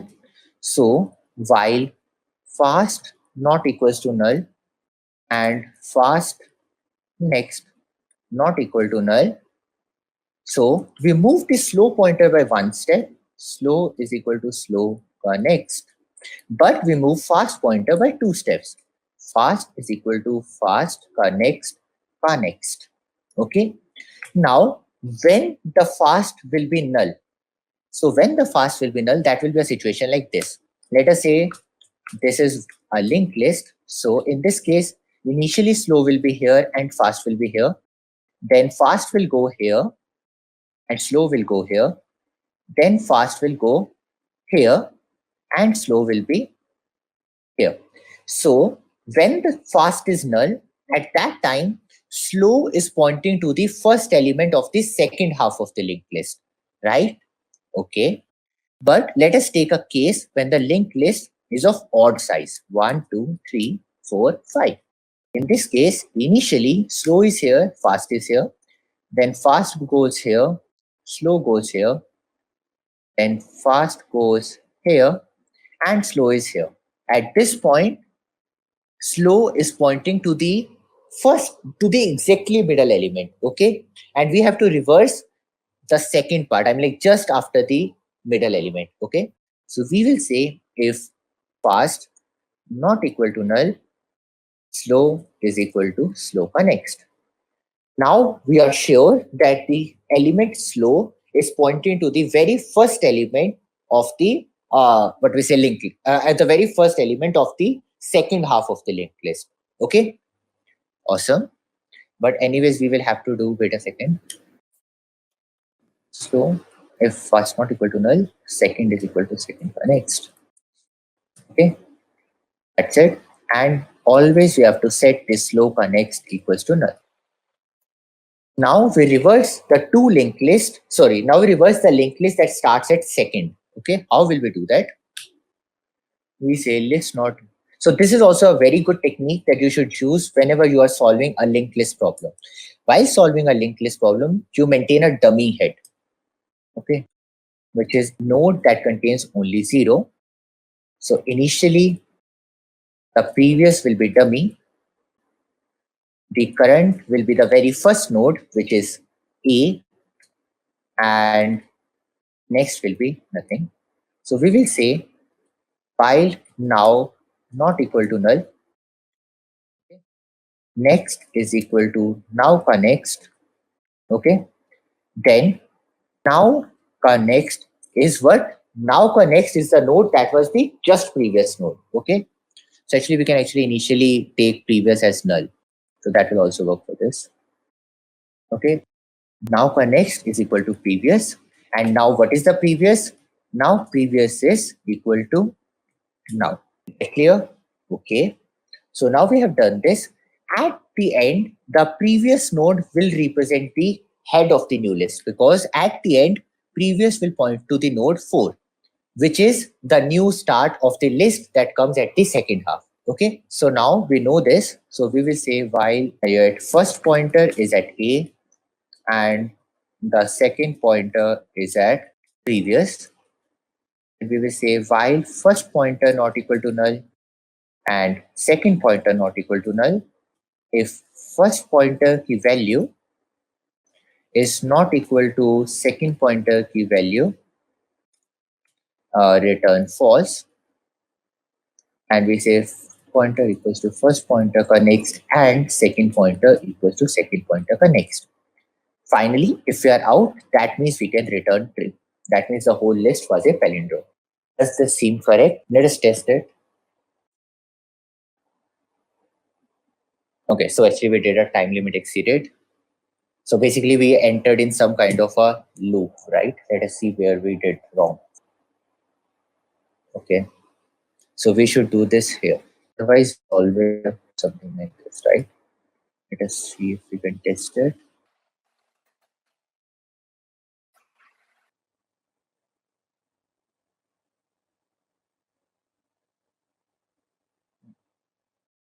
So we are saying while if first not equals to null, second is equal to second ka next, okay?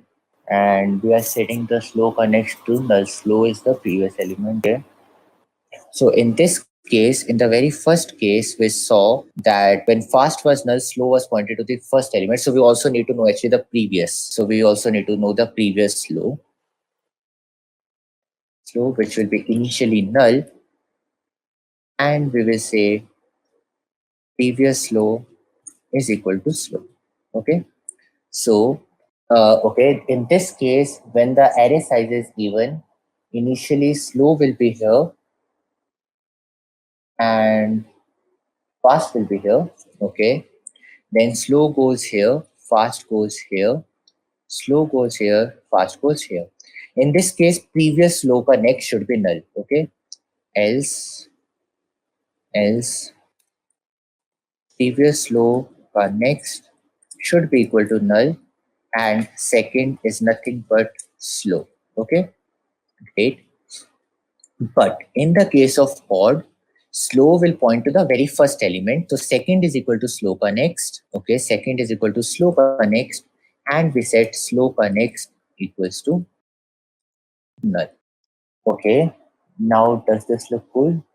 This looks good. And so here we are breaking the list basically into two parts. And then let us see that if we can actually test it. First, let us test in custom input. Okay, we are not changing now to next, right? Previous is now, but now is also next. So we have to do this. Okay, and now this will work. Yep. So, but this case it should return 1, right? So in the case of 1 to 1, slow will be here and fast will be here. Then fast goes here and slow comes here. So in this case, what is the start of the next? This is 1. So we will say that we have to reverse the list that starts at second. So we have to reverse this thing, right? While now is not equal to null. Now is actually not A. We are reversing the first list. Now is second. Yep. Now this is working. Yes, and let us submit it. Are we missing an edge case? I think yes, we probably are missing the edge case where all the elements are null. One advice for any kind of linked list question, make sure that you never end up assessing a null element. That is actually a very big mistake that many people do. Okay, always ensure that the pointer that you are assessing in a linked list is not null. So that is one of the biggest mistakes I've seen many people doing that in linked list questions. Okay, cool. So we're done with the very first question. So here we learned two techniques. The one was the hare and tortoise approach, and the second thing was how to reverse a linked list. So basically, this is a combination of two questions. Let us do a question in this pointer now. So let us say that we are doing swap list nodes in pairs, okay? Because K reverse linked list is just same as the normal linked list question, normal reverse the list question, okay? Let us say that we are solving this question that is swap list nodes in pair.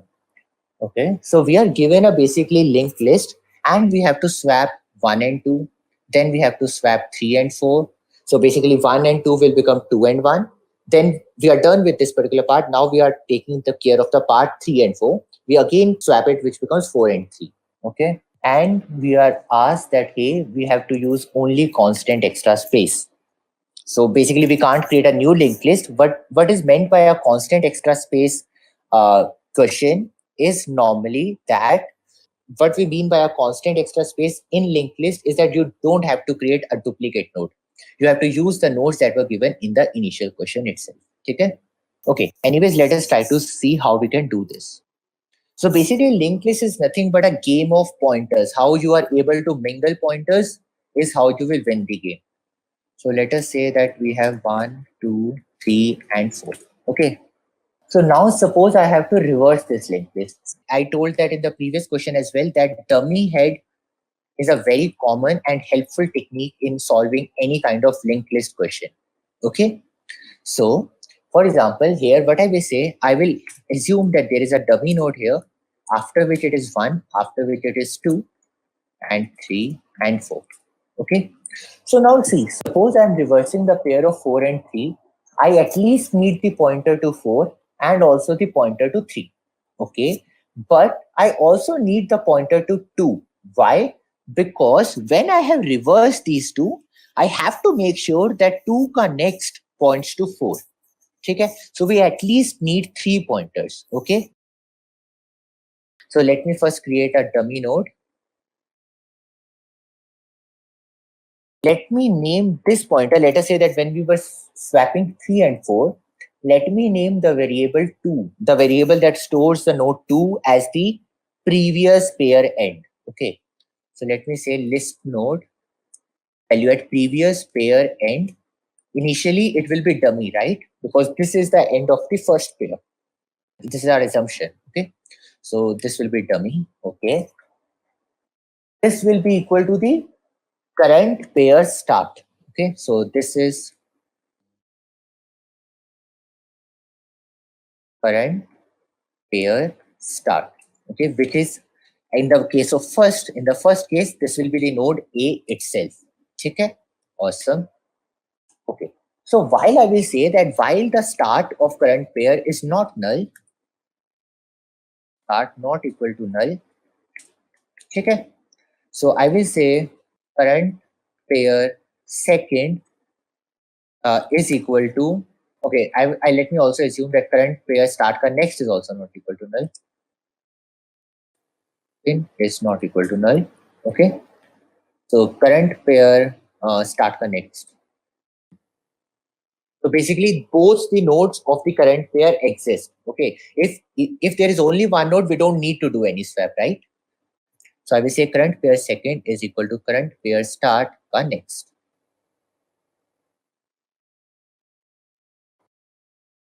Okay. I also know the previous pair end. At the end of the current iteration, what will be the previous pair end? Previous pair end at the end of current iteration will be the starting node of the current pair. Because at this time, let us say this was the start and this was the end. Okay. So after this will change to 4 and 3. So basically this will be the previous pair end. So which is the current start node. Okay. Okay. And we also have to make sure that current pair ka second, so basically previous pair end ka next is equal to current pair second. Now has to point to 4. Okay. And current pair second ka next is current pair. So now we have made sure that 2 points to 4, 4 points to 3. Okay. And finally, we have to make sure that 3 points to this. Okay. Current point start, current pair start ka next should be equal to what is currently the current pair second ka next. Okay. Finally, the current pair second next, and this is previous pair end. Okay. And finally, I can just return dummy ka next. Okay, because dummy was just a node that we assumed. Okay, so now in this case, dummy ka next will become, so the pointers will change like this, right? And 1 will now point to 3 and dummy connects will point to 2. So dummy connects will actually be 2, which is the start of the next list. Let us see if that is correct or not. We might have done some errors, but let us see, hopefully not. What did I do? Oh, I didn't comment here.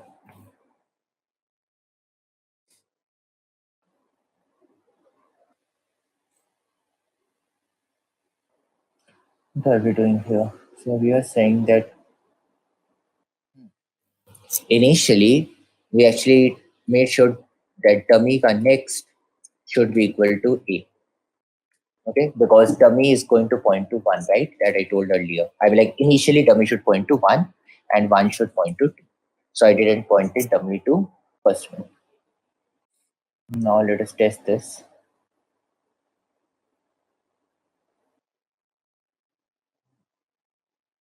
You lost 0, okay. And I say first pointer, previous pair end is dummy, okay, and current pair start is A, okay. While current pair start is not equal to null and current pair start next is not equal to null, okay, both are not equal to null. So then current pair second is current pair start next, okay. We change the previous pair end next to current pair second, okay. So now dummy node is starting to point to 2.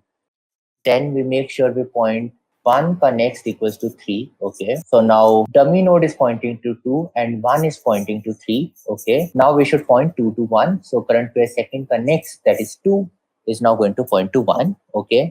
And previous pair end will be equal to 1. That is fine. So this thing is fine. And what will be current pair start? Okay. So now we have not changed current pair start.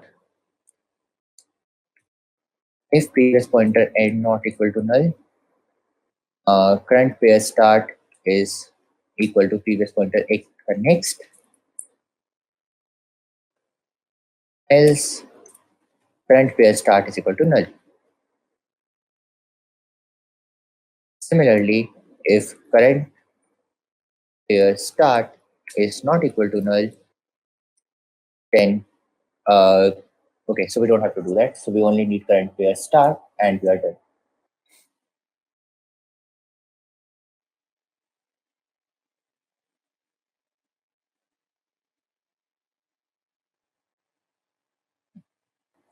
So now 2834 is changed to 3428.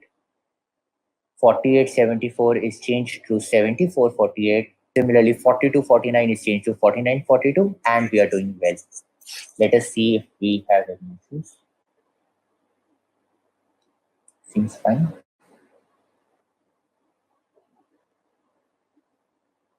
Great. So we got this as well.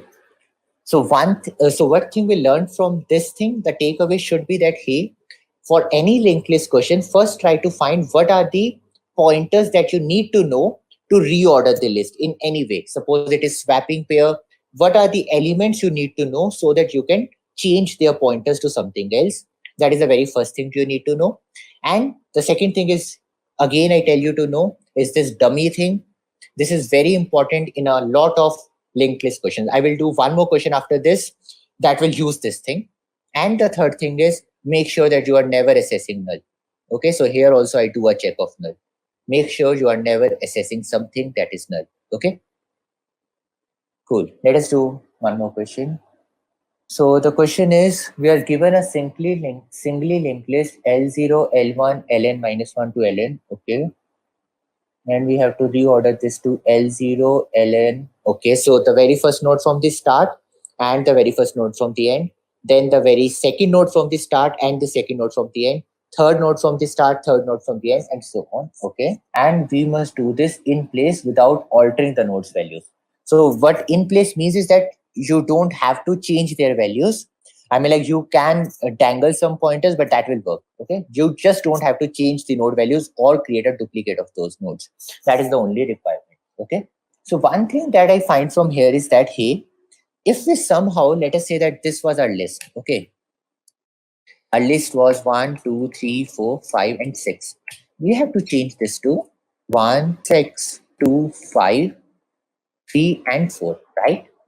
Suppose I know the first half of the list.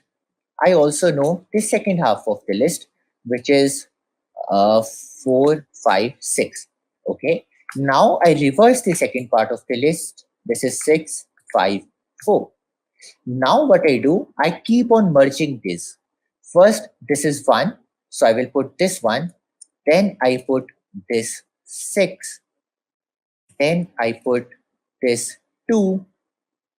Then I put 5 and so on, right? Okay. So how can we do that is first split the list in two halves. Okay. Then reverse the second half. Okay. And finally merge two lists. This is something that you do. This is something very similar to that you do in a question like merge sort, right? In merge sort, the merge step is something like this. Okay. Okay. Let us do these steps one by one. In the previous question, we had discussed an approach to split the list in two halves and reverse the second half, right? We had discussed that in the very first question for the day. Okay. So let us do that. So how did we do that? We do this question by using two pointers, the slow and the start. Okay. So initially the slow pointer is equal to A and the fast pointer is also equal to. Then we do while fast not equal to null and fast next not equal to null. Slow is equal to slow next and fast is equal to fast next. So now there were two cases. The first case was if fast not equal to null. When did that case happen? Let me redraw it again. That case happened when the linked list was of odd size 1, 2, 3, 4, 5. So in this case, slow will be here and fast will be here. Slow changes to this, fast changes to this, slow changes to this, fast changes to this. In this case, fast is not equal to null, right? Okay. In this case, we can reverse this whole linked list. So this will change to 1, 2 will remain as it is, and this will change to 5, 4, 3. Suppose we are able to do that, then we can do the merging, right? Or not? Yes, you can do that. So it will be equal, yes. Okay. Okay. If the size of the linked list is even, then it will be 1, 2, 3, and 4. Then slow will be here and fast will be here. Then slow goes this, fast goes this, slow goes this, and fast goes this. Then also we can reverse the linked list that starts at start. So that we could do even in the previous question. I missed this thing. So we can reverse the linked list that just starts at the slow pointer. Okay. So suppose we reverse this part of the linked list, then we are cool. Let us see how we will do that. So we have to make sure that the pointer of 2 is now the next of 2 is null, so that these two lists break off, right? Else anything can happen. So we will say list node value at previous low is equal to null and previous low will be equal to slow. So finally we can say previous low for next is null. So at this point, we have broken the list into two halves such that slow points to head of second half. Okay. Great. Okay. So now let us reverse the linked list that starts at the slow pointer. Okay. So basically reverse this 3, 4, 5 to 5, 4, 3. So we will say list node value at previous is null. List node value at current is equal to slow, and list node value at next, this variable we will need. We will say that while current is not equal to null, that means there is still a node there. Okay. So while current is not equal to null, I will say next is equal to current next. Then I set current next is equal to previous. Finally, I change previous equals to current. And what is the next current? The next current is the node that was currently stored in the variable next. Okay, great. So now this has reversed the linked list part 345 to 543. At the end, the node 5 will be the previous node. So we can say that list node value at second head is equal to previous. Now we do have to just merge both the linked list, right? So we will say while a not equal to null. Sorry. Yes, for this also we will need a dummy node.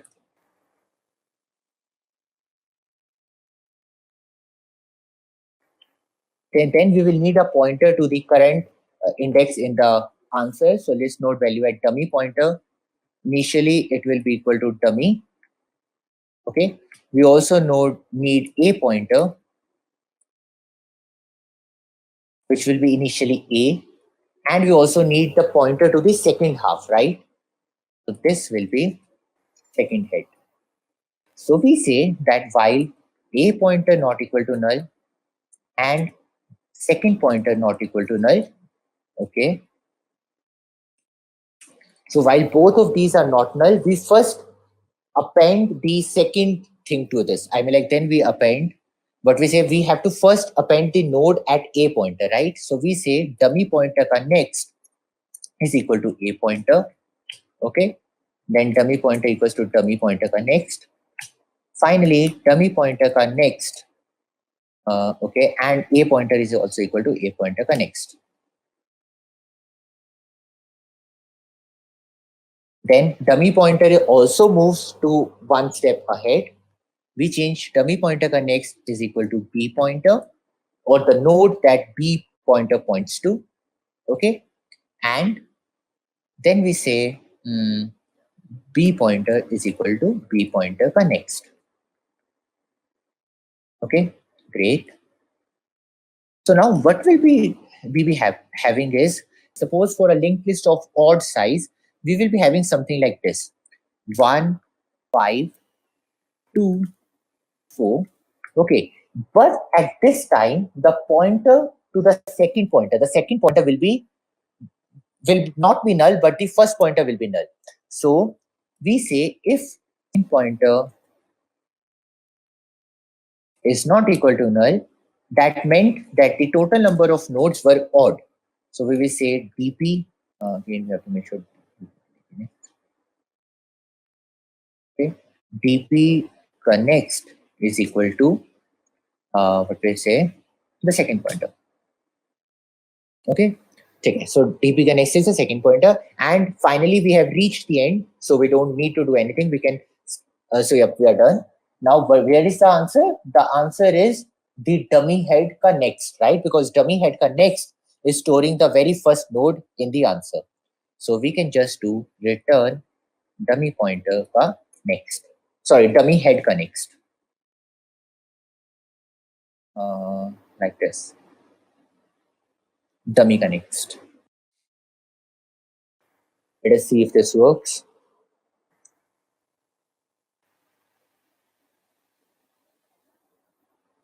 What is this happening? This is returning dummy pointer ka next. What is the dummy pointer ka next? Initially, this is the first pointer, but the first pointer is null. Initially, the second pointer is also a. So the second pointer will still point to this. So second pointer will not be equal to null. So this should be correct, right? So let us see why this particular case is having issues. Okay. So in this case, we won't ever go here. So if we don't ever go here, that means that there was only one node, right? That will happen only if there was less than 2 nodes. So we can say if previous low is equal to null, we can just return the original linked list. Why? Because this thing will happen. I mean, like previous low will be equal to null only if there are 0 nodes or 1 node. In that case, we don't need to do anything, and we can just return the original linked list itself. So now this should work.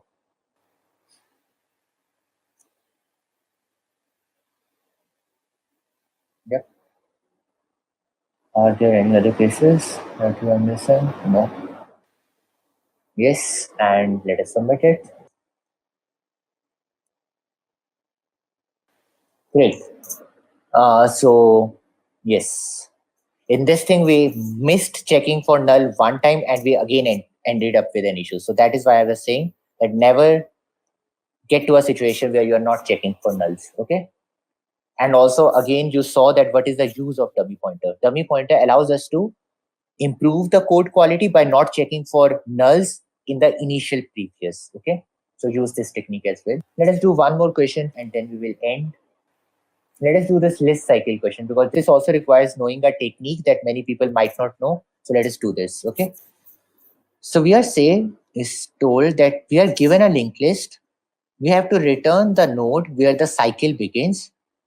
Okay, the linked list might or might not have a cycle, but if there is a cycle, we have to return the node, the first node from the start where the cycle actually started. So for example, if we start traversing this linked list like this, the node 3 is the very first node where the cycle began, right?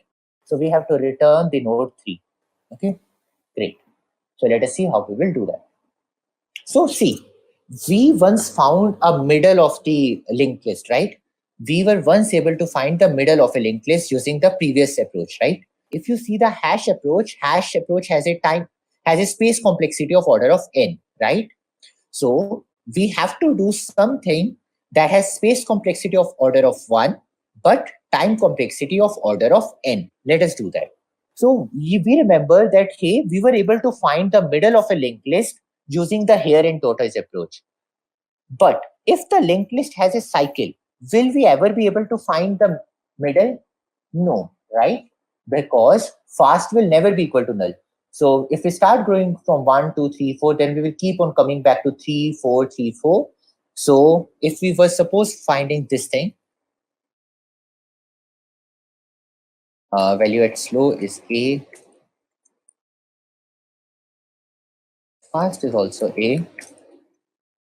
We say while fast is not equal to null and fast next not equal to null. Fast is equal to fast connects and slow is equal to slow connects. Okay, but when there is a cycle in the linked list, this loop will never end. Okay, because it will again going on circle around. So let us say what will happen. Okay, suppose the loop is circling around and currently, let us say this is the case. So this is a linked list 1, 2, 3, 4. Okay. Okay. And suppose all these nodes are in a cycle. Suppose all these nodes are in a cycle. Okay. It might happen that currently fast is here and slow is here. Okay. That means in the next iteration, fast will go, what we say, at this place, and where will slow go? Slow will also come at this place. Okay. So, okay, that is the case 1. The case 2 is, let us say fast and slow are very much behind. Okay. Let us say initially the fast was here and slow was here. Okay. Then what is going to happen in the next iteration is, in the next iteration, fast is going to come here and slow is going to go here. Now this condition is again same as this condition, right? The condition that we had here. So we can say that if fast and slow pointers are in a cycle, that means they are definitely going to meet at some time. Okay. So we can say while fast not equal to null and fast connects not equal to null. Okay. If fast is equal to null, this means that there is a cycle, right? This means there is a cycle. So we can break. So here we can say that if fast is not equal to null, or and fast connects not equal to null, or fast connects not equal to null. So let me say that I will cycle is equal to false. If we enter in this loop, we say that cycle is equal to true. That means there is a cycle in this current thing. Okay.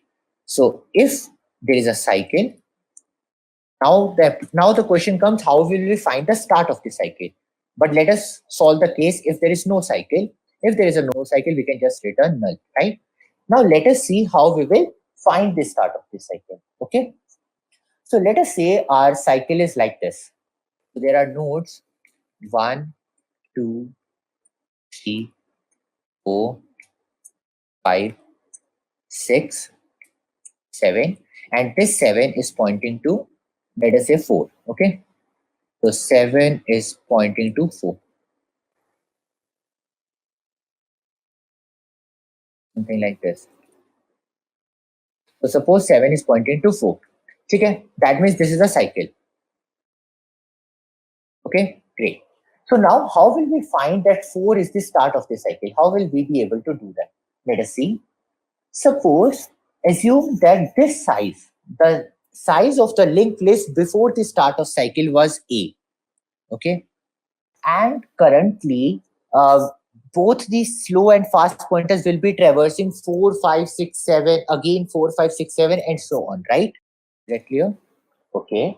So now we know that this is, so now somewhere inside this linked list will both these nodes meet. Suppose both the fast and slow meet at this particular place. Okay.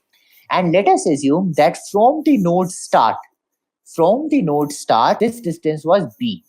Okay. So A was the distance of start of cycle from head, and B was the distance of meeting from the current node. Distance of meeting from the start of cycle. Okay. Okay. And let us say we also have a variable C, which is the start of cycle, which is the size of cycle. Okay. Okay. Now, can there be any formula between A, B, and C? Fast will not become null when there is a cycle that we have assumed. So basically, that is why at this particular position, if fast is equal to slow, we are saying that there is a cycle. Okay. So now let us try to see of one more thing. We say that, hey, this size was A. Okay. This size, suppose the nodes met at node 5. This size was B, and this size is C. Can there be a relationship between A, B, and C? Let us say in this way. Suppose the fast and slow pointer had traveled this node X times, this cycle X times when they were inside the cycle, because they will keep on circling around, right? Okay. Suppose they had traveled X times. So the total distance traveled by slow will be equal to this, which is A, plus the number of times they travels this cycle. What will be the number of times? Let us say they traveled this N times. And what is the size of this they traveled? The size of cycle is C. So plus N times C. And they met at this. Okay. So what is this distance? This is B. So this will be the distance covered by the slow node. Correct? Okay. And what will be the distance covered by fast node? The distance covered by fast node is nothing but 2 times the distance covered by slow node. But how many iterations would it have done? How many iterations would the fast pointer would have done? Suppose fast pointer did Y iterations. Okay. Slow pointer had done X iterations, and let us say fast pointer had done Y iterations. So the distance covered by the fast pointer is going to be A. So this is N, let us say this is M. Okay. So A plus M into C plus B, right? That means A plus M into C plus B is equal to 2 times A plus N into C plus B. Is that clear? Okay. From these two equations, we can find that we'll be able to find that what will be the equation that will come out of it? the equation will come out to be that, hey, what is the distance from A plus B? Okay. Okay. So if we try to expand this equation, this will become A plus M into C. So let us try to expand the right hand side first. This is equal to 2 into A plus 2 into N into C plus 2 into B. Okay. If we take B to the left side, so this will become A minus 2 into B, and also bring this A to minus 2 into A plus B, right? So, okay. So this is going to be equal to 2 into N into C minus M into C, right? Okay. So what we get from this is that this is nothing but equal to minus of, this is equal to minus A minus B, and the right hand side is equal to C into 2 into N minus M, right? Okay. But what we find from this, this means A plus B, a negative, is equal to uh, C times something. But what is C? We see that C is the size of cycle. So basically, we find that, hey, the distance from A to B. So basically, this distance is actually going to be a multiple of the size of cycle, right?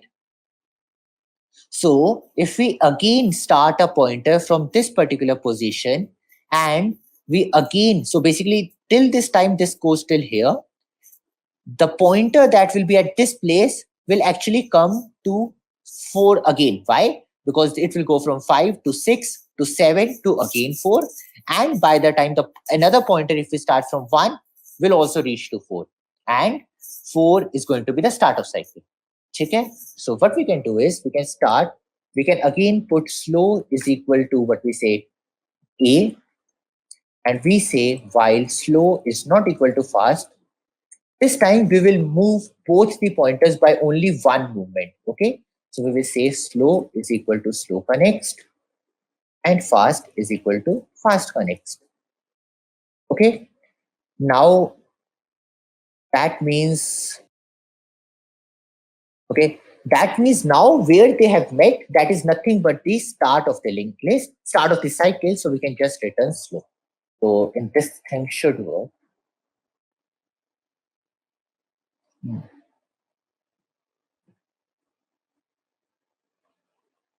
What happened? Okay.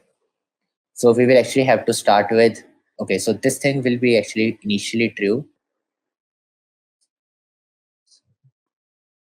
because at least we have to move fast and slow ones, because they will otherwise always be true.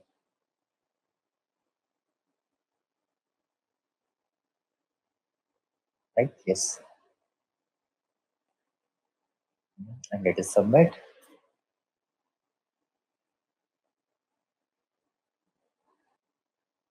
Great. So we did one more question, and today our streak points are equal to 1685. Cool. So that's all for today. Make sure to complete your streak as well. Okay. Bye bye. Okay, so today we are going to cover stacks. So let me give you first a little introduction about stack. So first of all, the stack is very much important. It's the most favorite topic of the interviewers. Be well versed with this topic. Like first go through the basics, understand it because they are very straightforward, and then attempt as many questions as you can. There are some, standard problems that you should definitely attempt. That was the gist about stacks. Now let's get started. Cool. So stack is very much similar to the stack of objects you see around yourself. So be it stack of plates, stack of books, so stack of plates, stack of books, then stack of, let's say, bowls. So you see it and use it every day, right? So let me draw the stack of plates. So this is how a stack of plates look like. Now from the stack of plate, you can insert a plate only from this end, that is top, right? You can only insert a plate on top, and you can only remove a plate from top. You cannot insert or remove a plate from in between, because that will disturb all the plates, right? So you cannot do that. You can only remove and insert a plate only from top. So that's essentially the idea behind stack, that we can only insert an item from top and we can only remove an item from top. Okay, so conceptually or logically, you can think of a stack like this, where one end is open and three ends are closed. So from only this end, we are going to perform operations, that is to remove an item and to insert an item. As I was saying, that we can only insert an element from one end and remove an element from that end only, and therefore stack is known as LIFO data structure. That is the last, as you can see the stack of plates over here. So this plate which was inserted at the very end will be the first one to come out.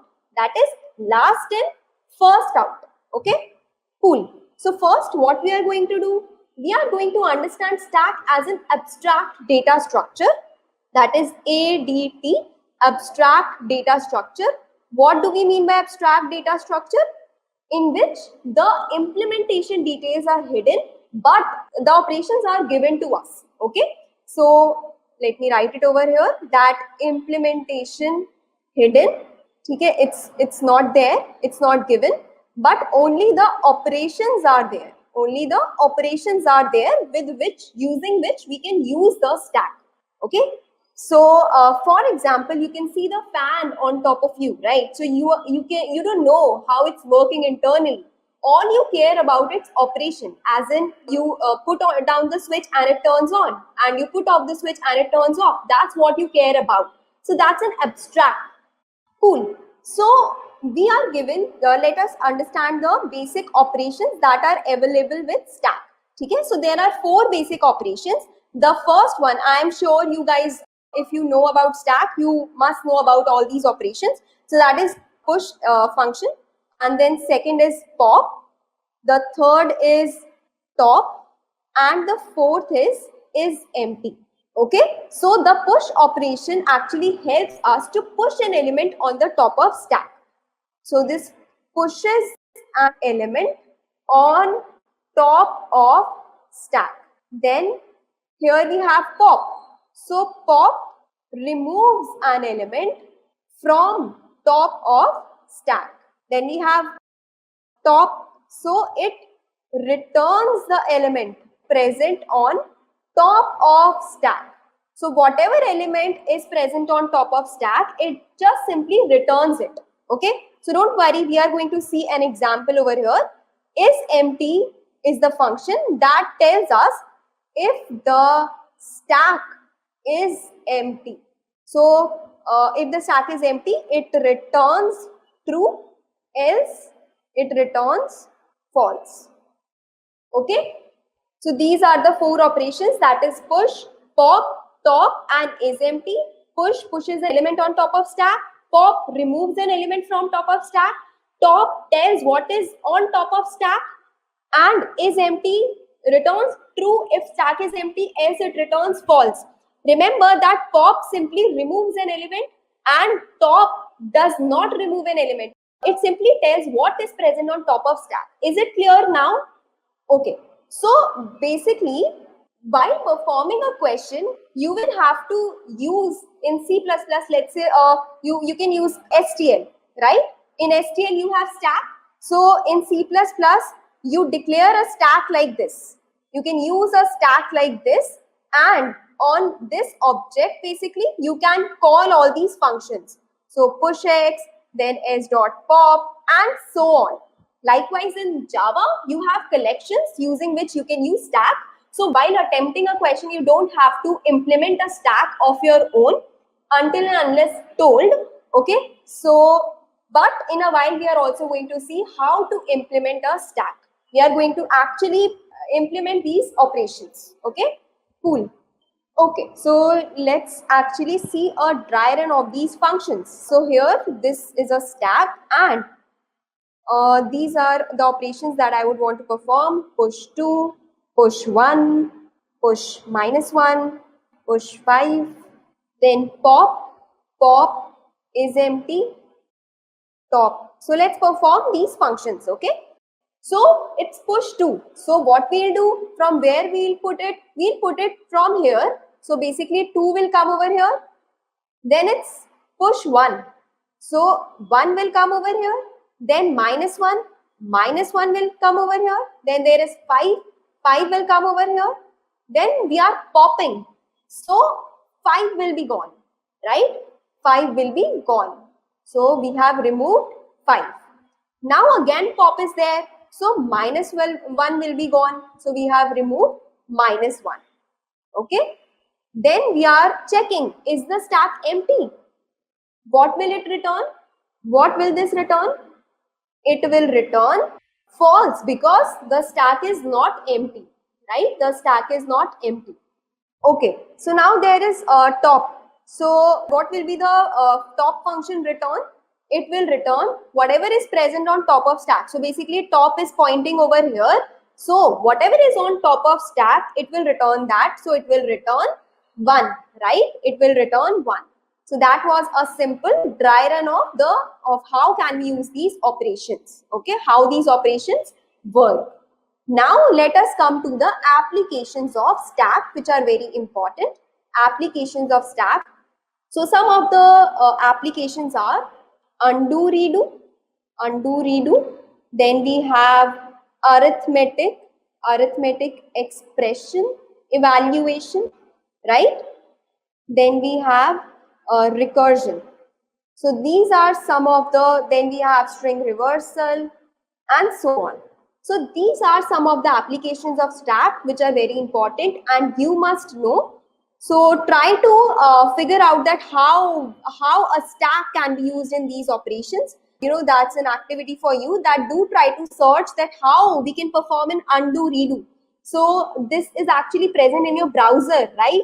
So whenever you go to any page, from any page and want to come back, so basically you store, for example, let me give you an example. So you are at link, let's say 1, then you go to link 2, then you go to link 3 and you want to come back to link 2. So what you can do, you can actually maintain a stack of them. So like first you are on link 1, you can put it on a stack, link 1. Then you are going to link 2. So put it on top of stack. Then you are going to link 3. Then put it on top of stack. Now you want to come back to link 2. So what you can do, you can simply remove this. And now you are back to link 2. Does that make sense? So likewise, you can also have a redo stack. Okay, so that's an activity for you, that how you can perform a redo operation. Okay, so likewise try to figure out. And we have arithmetic expression evaluation. So I think you all must be very much familiar with this. That is, you know, converting to infix to prefix or postfix, then evaluating the postfix notation. So that's where you can use stacks. Okay, and then you have recursion. Stack is a core of recursion. So you make function calls, and when you come back, so that basically those function calls get stored on top of stack. Okay, likewise string reversal. Okay, so there is another application that you may be using in your daily life.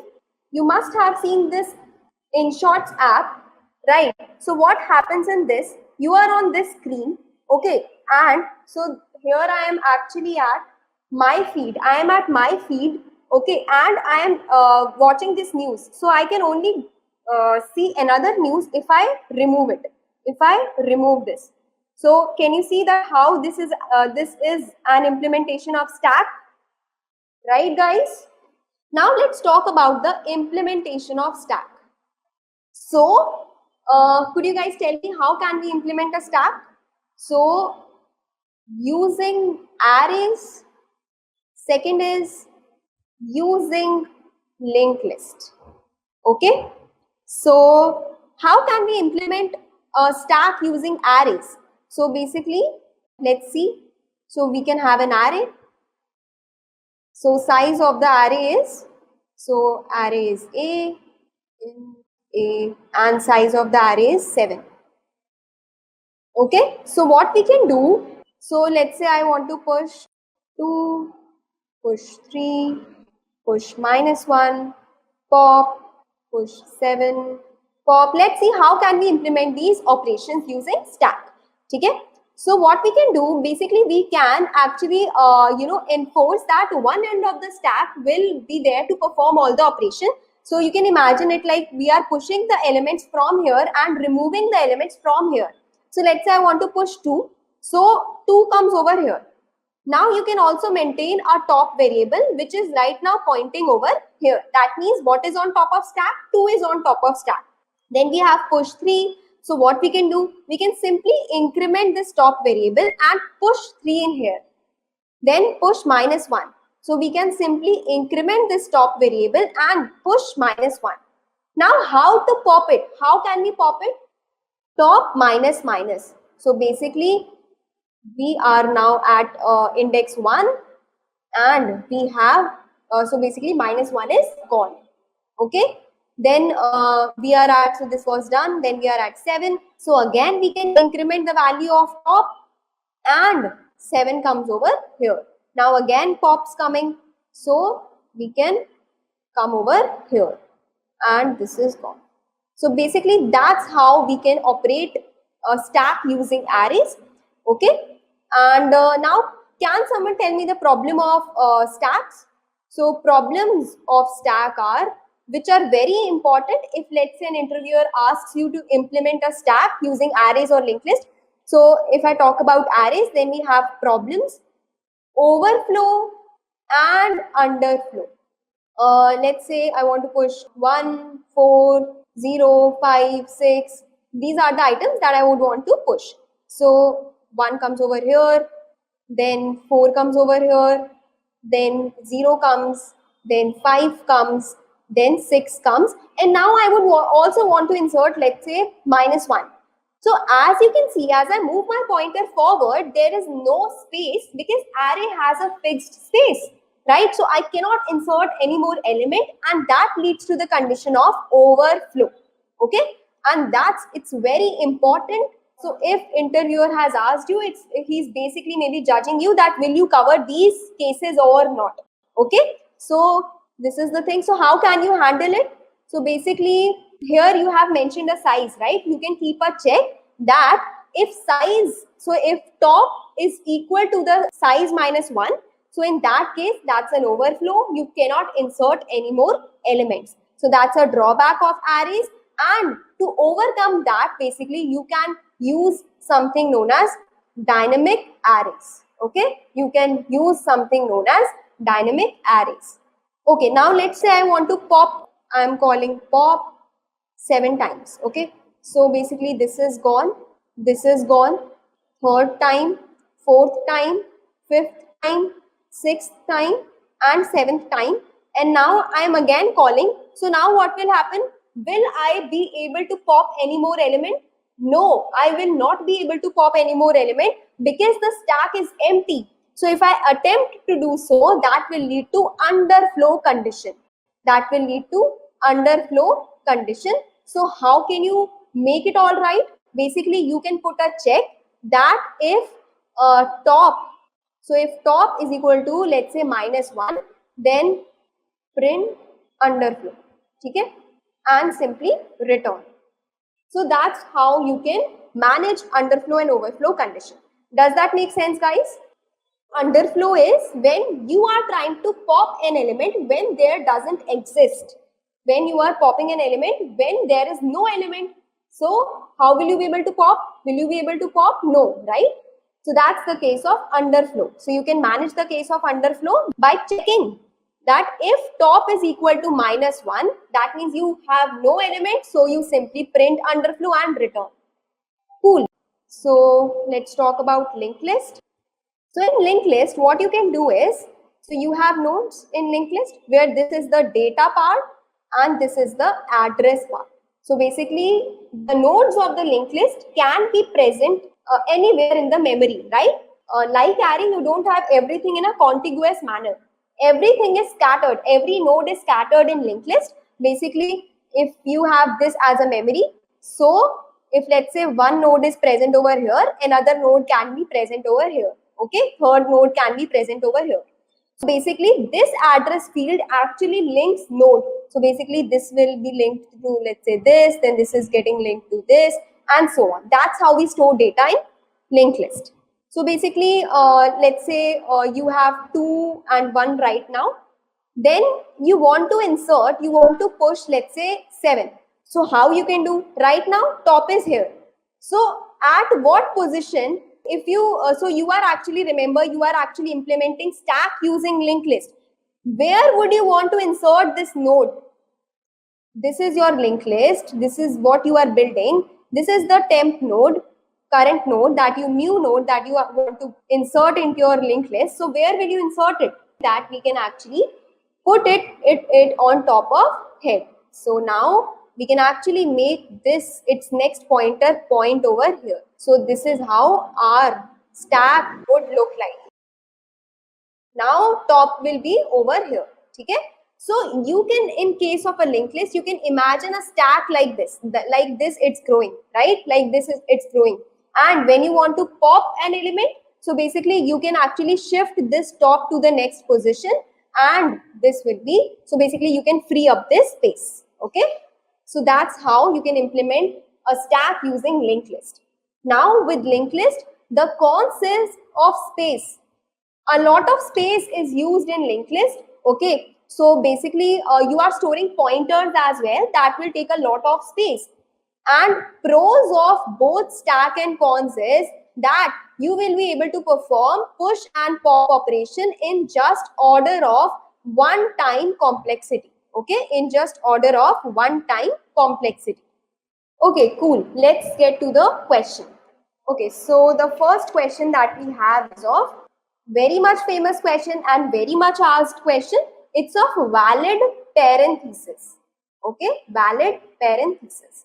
So the question says that you are given brackets, the round brackets, okay, and you have to tell whether the parentheses are balanced or not. Let's say you are, building this compiler in which you will be writing your code, right? So basically you will be, you want your compiler to check, verify your code.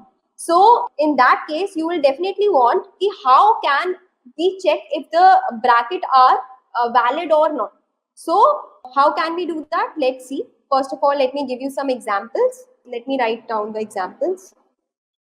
Okay. So what do you say about the very first parenthesis? What do you say about the very first parenthesis?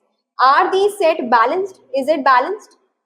Yes, it is balanced because a corresponding opening bracket has a corresponding closing bracket. So yes, it's balanced. Then if I talk about this, is it balanced? No, it's not, because this is complete. They are balanced, but here this opening parenthesis is lacking a closing parenthesis. Or you can also say that this parenthesis is lacking a closing parenthesis. So this is not balanced. This is not balanced. Likewise for this, so this is lacking an opening bracket, or you can also say that this is lacking an opening bracket. So this is also not balanced. Okay, so you have to basically tell, are the parentheses balanced or not? Let's say we want to attempt this question without stack. Can anyone think of something? Okay, so let me first actually put some observations. Let's do the question step by step. Okay, let's do the question step by step. So observations are, the first observation is that, can an opening bracket make a string invalid? As in, let's say I'm traversing the string and I find an opening bracket. So can that opening bracket make the string invalid? Well, it depends upon the future. It depends upon the future, that if I have this opening bracket, maybe in future I'll find a closing bracket and that will be valid. Or let's say I don't find a corresponding closing bracket, in that case it will be invalid. So it totally depends. It totally depends if I get an opening bracket. Okay. Now if I talk about a closing bracket, so what about a closing bracket? Can a closing bracket be a problem to us if we encounter it? Well, so if till now for a closing bracket there was no opening bracket, in that case, yes, it is a problem, because even if we move any further, the string that is given to us will not be valid in any case, right? In any case. So basically, let's actually let's take look at it like this. So I have something like this. So what will happen? Let it be like this. So I am at here. I will maintain what I can do. I can maintain a left and right count, which can be initialized to 0. Now I am at an opening bracket. So that means left actually tells a opening bracket and right tells the count of a closing bracket. So I found an opening bracket. This becomes 1. And so let this be the thing. Let this be the bracket. Now I am here. So what I can do? I can simply decrement the value of this, and that will tell us that we actually found a match for an opening bracket. So we can actually set this to 0. Right. Now let's say I have a string like this. What will happen? That I am here, left and right. So basically I have left 1, then I have a closing bracket. So initially both are 0. So now this is a closing bracket. So is left greater than 0? Yes, it is. That means there is an opening bracket. So we can simply decrement it, telling that we have found a match. Now next we go to the next character. This is a closing bracket. Okay. So what's the value of left? It's 0. That means there's no opening bracket. In that case, we will simply return that it's invalid, because at this point there is no use to move any forward, because this closing bracket does not have a matching opening bracket. So we can simply return from here. Does that make sense to everyone? Okay, so whosoever is saying that can we count the number of opening bracket and the closing bracket? Guys, we cannot simply count the number of closing bracket or opening bracket. Okay, let's take an example of that. Let's say I have this as a string. So now left is equal to 2, right is equal to 2. But are they valid? No, they are not valid, because they are not placed in the correct order. Therefore, this is not a right approach. Is that cool? The time complexity of the approach is what? What's the time complexity of the approach?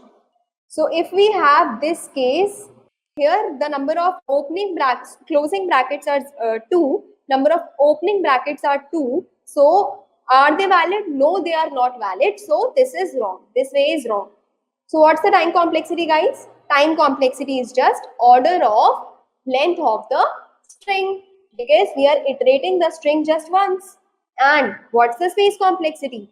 Just order of 1. We have not used any space. Okay, we have not used any space. Now let me make a question little trickier. Now let's say I have brackets these and these. So this is an extension of the question. Extension hai ye question ka. Now I am saying that I have these 3 sets of parentheses.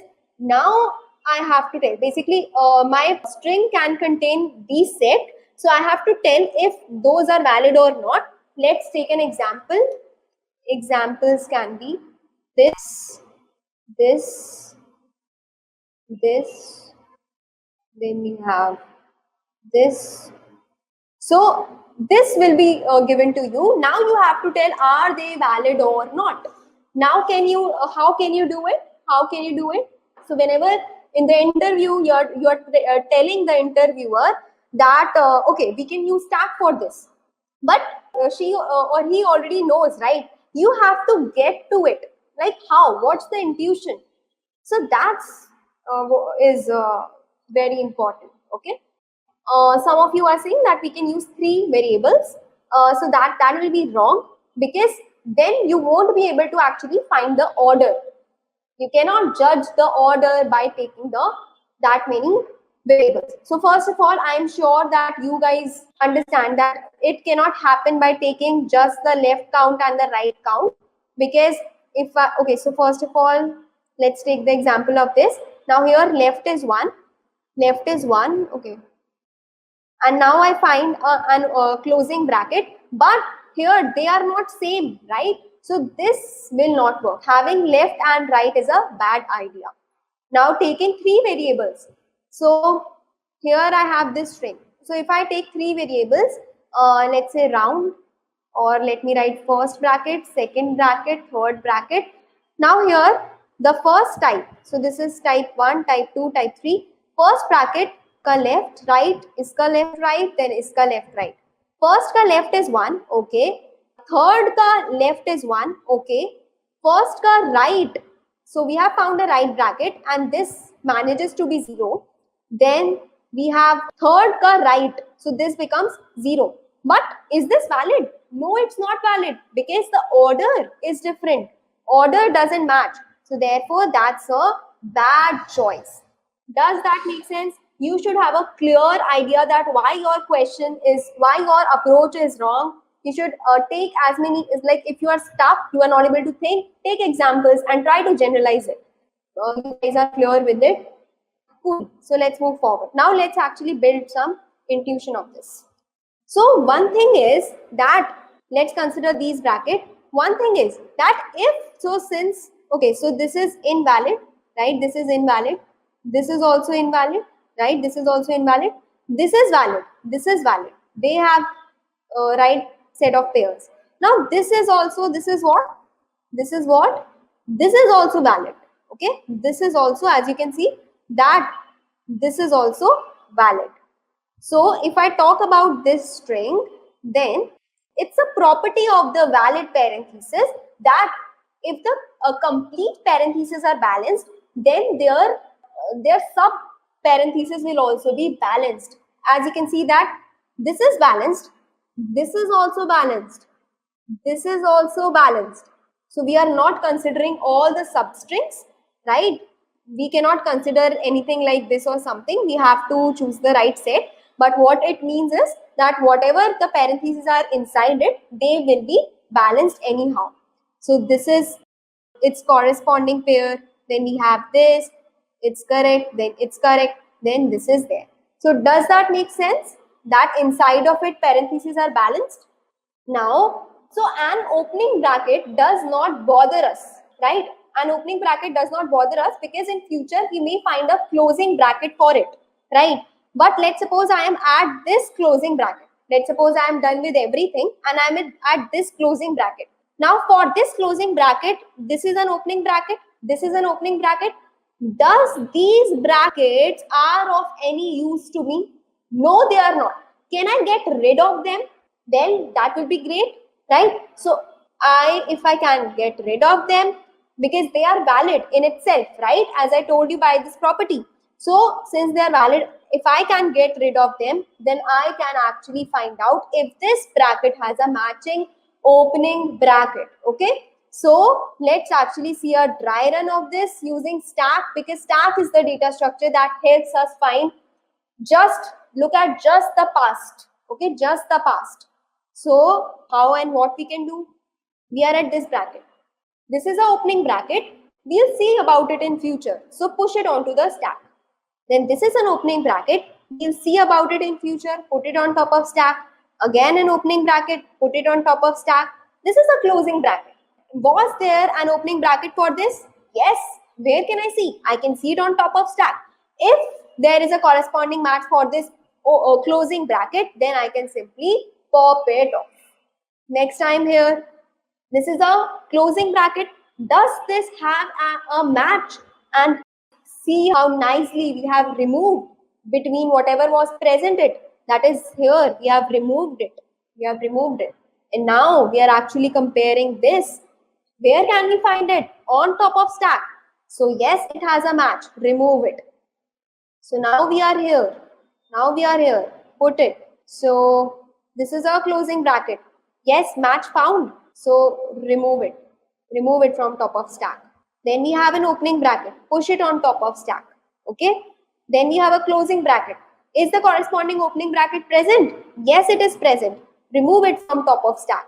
Now we are at the last bracket. Is the corresponding opening bracket present? See here how we have gotten rid of all of this, right? So basically, yes, it's present. From where we can find? On top of stack.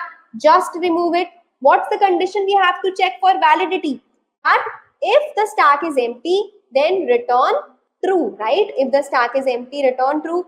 But if the stack is not empty, so we have to return false. That tells, even after iterating the string, let's say we have completely iterated the string, even if the stack is not empty, so we will have to return false, right? Because there are still left some unmatched opening brackets. So at any time, let's say you have something like this. So at any time you don't find, so okay, let's do a dry run of this as well. So this is an opening bracket, move ahead, opening bracket, move ahead, closing bracket, but no corresponding match. Simply return from here. Simply return from here. Okay, so now let's move on to the next question. But before that, let's talk about the time complexity. The time complexity of this approach is just order of n, because we are going to each and every bracket not more than twice. How? Once while pushing it and another time while popping it. So that's only 2 into n, which makes it order of n, right? That makes it order of n. And the space complexity is order of n, because in the worst case, we may end up pushing all the brackets in the stack when, let's say, the string was something like this. In that case, you will end up pushing all the brackets in the stack. So the space complexity is order of n. Okay, so I hope that's clear, and we'll quickly move on to our next question. So intuition is that how can we, previously clear up something to get just the, so here as I talked about that step by step we made the intuition, like, sorry, I just removed it. So as I was talking about that, inside of it will also be, balance. So if we can remove it, I will just be able to look at here. That's what I want to do. So we can simply remove it, and that is possible using stack. Okay, so let's move forward quickly. Cool. So question 2, and this is very, very famous question, which is of next greater element. Okay. So question is that, let's suppose you are given an element, you are given the elements in an array. Let's suppose 10, 13, 22, 7. For each of these elements, you have to tell that what is the next greater element to its right. Just the next greater element to its right. So what's the next greater element to the right of 10? It's 13. Okay, it's 13. The next greater element for 13, it's 22. The next, is there any next greater element for 22? No, it's not. So we can put -1 over here. We can put -1 over here. Then we have 7. So next greater of 7 to right of it, it's -1. Nothing is there. Nothing is there. Okay, so let me take, this was example 1. Let me take another example as well. So we have 10, 7, 4, 2, 9, 10, 11, 3, 2. Okay, so what's the next right to the right of 10? It's 11, right? Just greater element on the right of 10. It's 11. Just greater element on the right of 7. It's 9. It's 9. Just greater element to the right of 4. 9 again. To the right of 2. 9. Just to the right of 9. It's 10. Just to the right of 10. 11. Just to the right of 11. Nothing. To the right of 3. Nothing. To the right of 2. Nothing. Okay? Okay, cool. See, if you are implementing any question, you can use STL in C++ or collections in Java. You don't have to implement push pop functions on your own. That's just for the sake of if let's say your interviewer asks you. That's it. Okay, that's it. Cool. So if the question is clear, please tell me that how can we attempt it. At least give me the brute force approach. At least give me the brute force approach. So you will agree with me that brute force is nothing. So brute force is using two loops. So you can basically, let me actually write the code for it as well. So the brute force look like that. You can have an answer variable, answer array. Then you can iterate through all the elements from 0 to n minus 1. Then for those elements, you can again iterate from. So, okay, first you can initialize your result to -1 if let's say you don't find any element. So you can do for j that goes from I plus 1 to n minus 1. You can check if a of I is, so a of I is less than a of j, then simply put answer I is equal to aj, okay, and break from here. Take a break from here because you just have to find just the larger element. You don't have to iterate any further. Okay. Now what do you have to do? Actually, this should be result, and out of this for loop, you can set answer I is equal to result. Does that make sense? This is just the brute force approach. Okay, cool. Let's go ahead.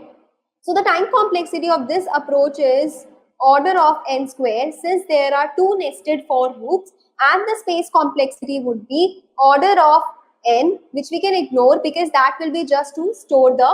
So basically this is just so we can actually make it order of 1 only, because we anyway have to take an answer array. Answer array we anyway have to take because that's how we are going to return the answer. So the space complexity for this we can assume to be order of 1, right? Cool. Now let's talk about the optimized approach and let's build some intuition for that. Let's see some observation. The first observation is that let's suppose the array elements are 12, 10, 9, 8, 7. Okay? 0, 1, 2, 3, 4.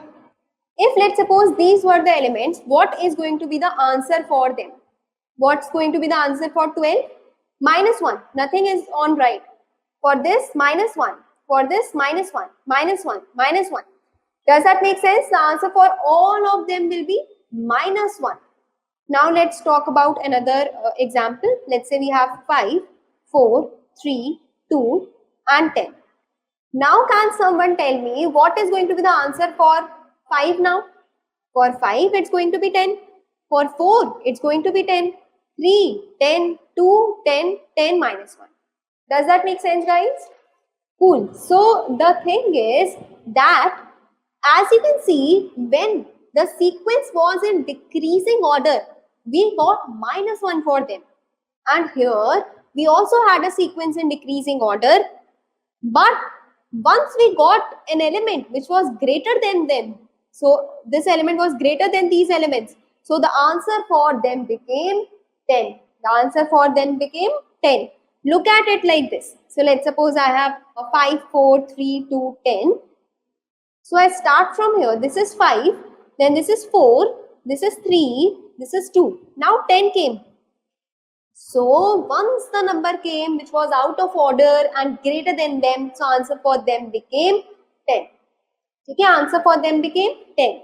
Let's look at one more example. We have 9, 6, 5, 4, 8. So this is 9, this is 6, this is 5, 4, then 8 came. So 8 is 8 to whichever element it is greater, it will become the answer to them. That is here. So this is 9, this is 6, this is 5, this is 4, this is 8. So 8 will become the answer for 6, 5 and 4. Okay? So so basically now once we have got the answer for them, can I just ignore this and start by finding the answer for these now? Does that make sense? Does that make sense? Okay, giving you some intuition that here we are also ignoring whatever was redundant from the past. The idea here is that we have a monotonic sequence. We have a monotonic sequence over here. Monotonic sequence is when we have a decreasing or increasing sequence. So my point is that I had a decreasing sequence. Once I find an element out of order, so all the elements which are smaller to this will be the answer for them. This will be the answer for them. Okay? Now, so basically, let's say I have elements 11, 4, 3, 2, 10, 12. So I have 11, then I have 4, then I have 3, 2, 11, 4, 3, 2. Now 10 comes. Now 10 comes. So 10 is greater than these numbers. So answer for these will be 10. Answer for these will be 10. Now since we have got the answer for them, we can actually remove this. We can actually remove this, and now it will become such a sequence. It will become such a sequence. Now 12 comes. So this will come over here. Now whatever is smaller than answer, to them 12 will become the answer. So 12 will come over here and 12 will come over here. Now only. So we have got the answer for them. So we will remove it.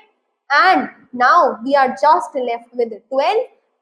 We have completely iterated the array, and whatever we are left with, to them the answer will be minus 1. Minus 1. Okay. So since we are ignoring whatever is redundant to us previously, and since this is a monotonic sequence, therefore stack will help us over here. So let's see the dry run using stack. So intuition was that we had to look at the just past, removing this just past. So whatever answer we had got, we will just ignore them, and now we'll start again from some monotonic sequence like we did over here, over above, right? Okay, so now let us go through the dry run using stack. Then again, if you guys will have some doubt, we will come to those. Okay, so I have 11, put it onto the stack. So 11 has been put onto the stack. Then we have 4, put it onto the stack. Then we have 3, put it on top of stack. Then we have 2, put it on top of stack. Then we have 10. Now this, you can see that this is a decreasing order. This is a decreasing order. Now we found an element out of order. So to whatever elements 10 is greater, the answer for them will become 10. So is 10 greater than 2? Yes. So we found the answer for 2. Answer for 2 is 10. Remove it. Is 10 greater than 3? Yes. We found the answer for 3. The answer for 3 becomes 10. Remove it.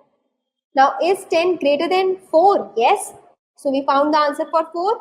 The answer for 4 becomes 10, and simply remove it.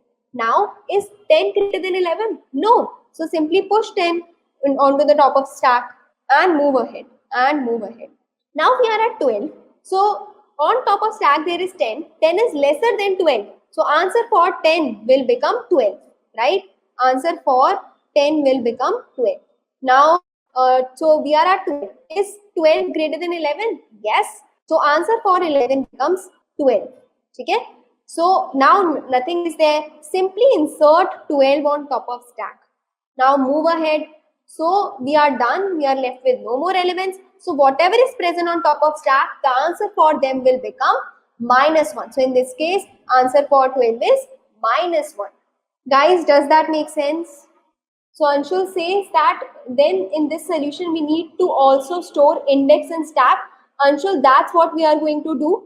We actually need to store indexes on top of stack, because we actually are trying to find the answer for the previous elements that we are done with. So let me quickly show you a dry run of how we can do this using indexes. Okay.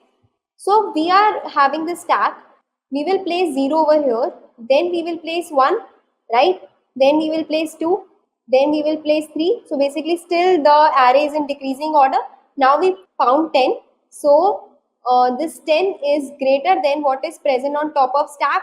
So basically answer for this. So we will write it like this.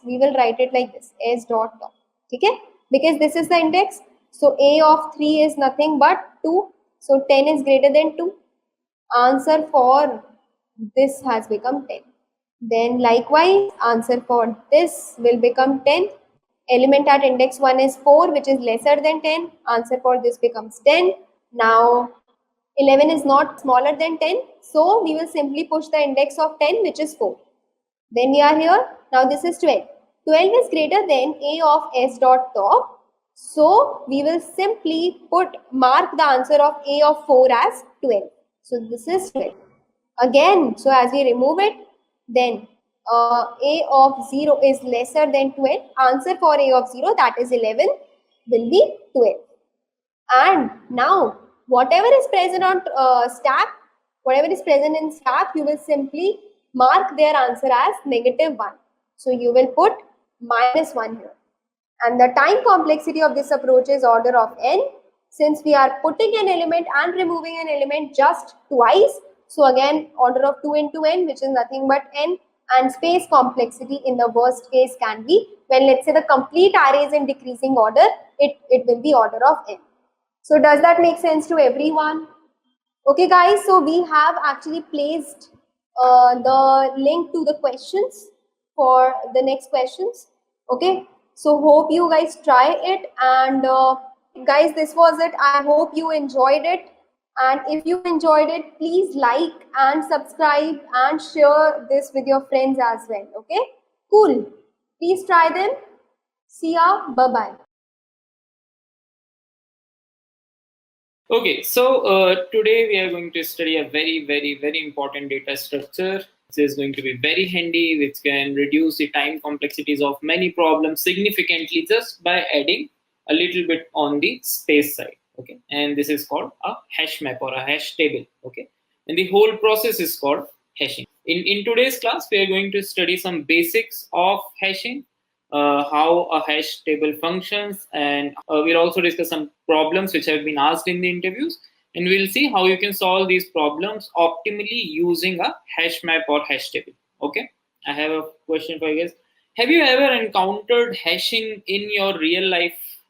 Hashing, have you ever faced any practical scenario where you have used hashing? Let's talk about those days when there was no corona, or let's call it the pre-COVID era. Let's talk about the pre-COVID era. So during the pre-COVID era, we used to go out on holidays, right? We used to go for trekking. We used to go to visit different places, right? And whenever you go to a different place, you need to stay in a hotel, right?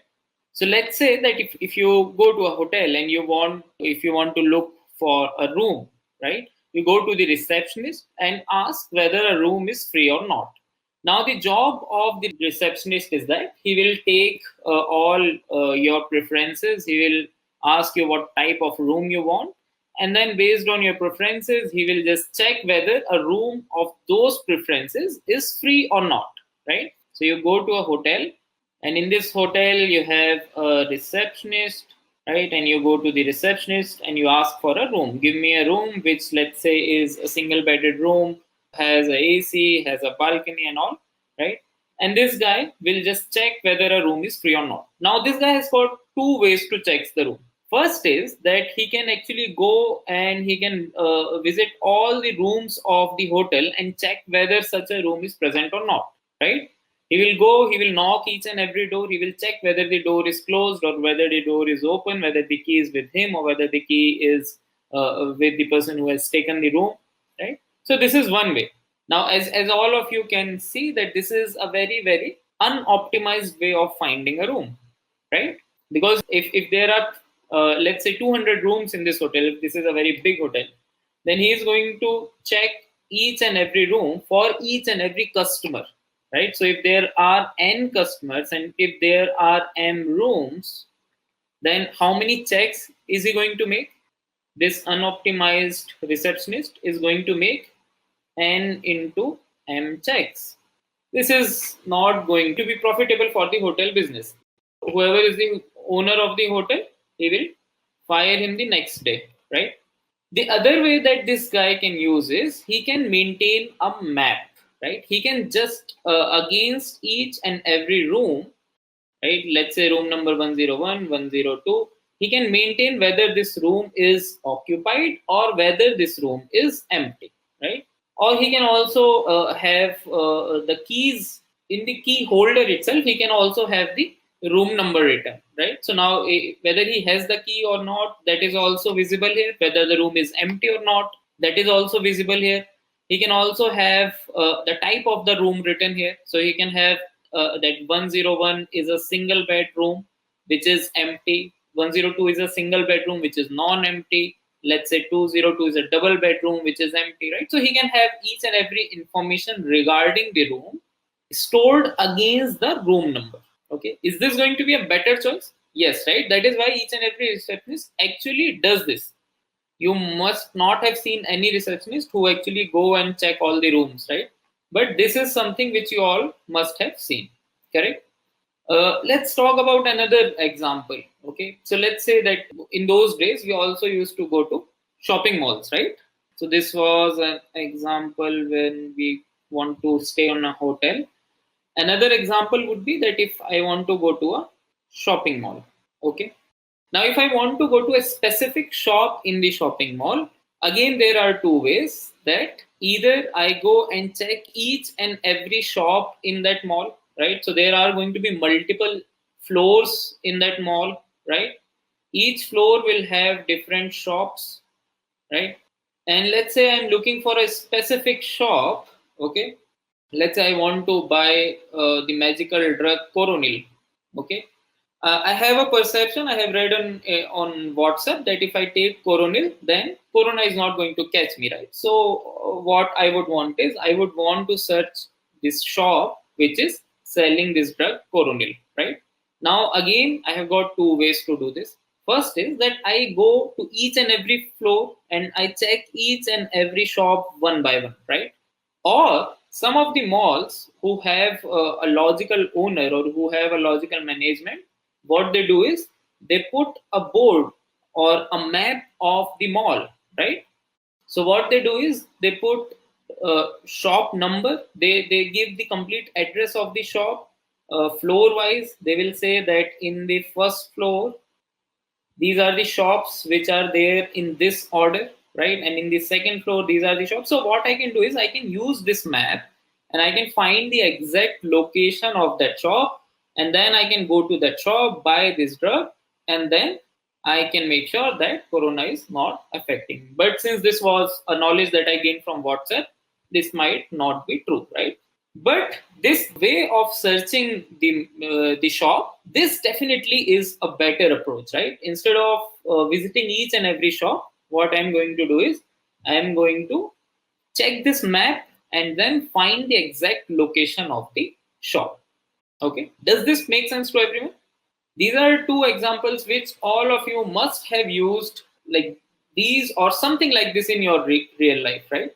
Where you have to keep track of things and you just create a table or you create some entries and you just mark true false, or you just the attendance register that we have that we used to have in our school classes, right? That was also an example of hashing. If let's say a teacher wants to know whether a student is present in the class or not, right, what he will do is he will just do a linear scan on all the students, and doing this linear scan while taking the attendance, he also marks the attendance, right? So if there are students, let's say in our class we have Aman, then we have Monica, then we have Anmol, right? So if I have to check whether all of these guys are present in the class or not, what I can do is just before beginning the class, I can just mark their attendance, right?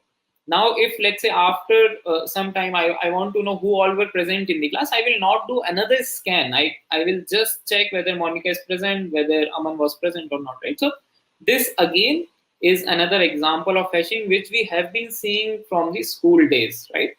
Okay. Is Oyo also used concept of hashing? Yes, Oyo must also have used this same concept, right?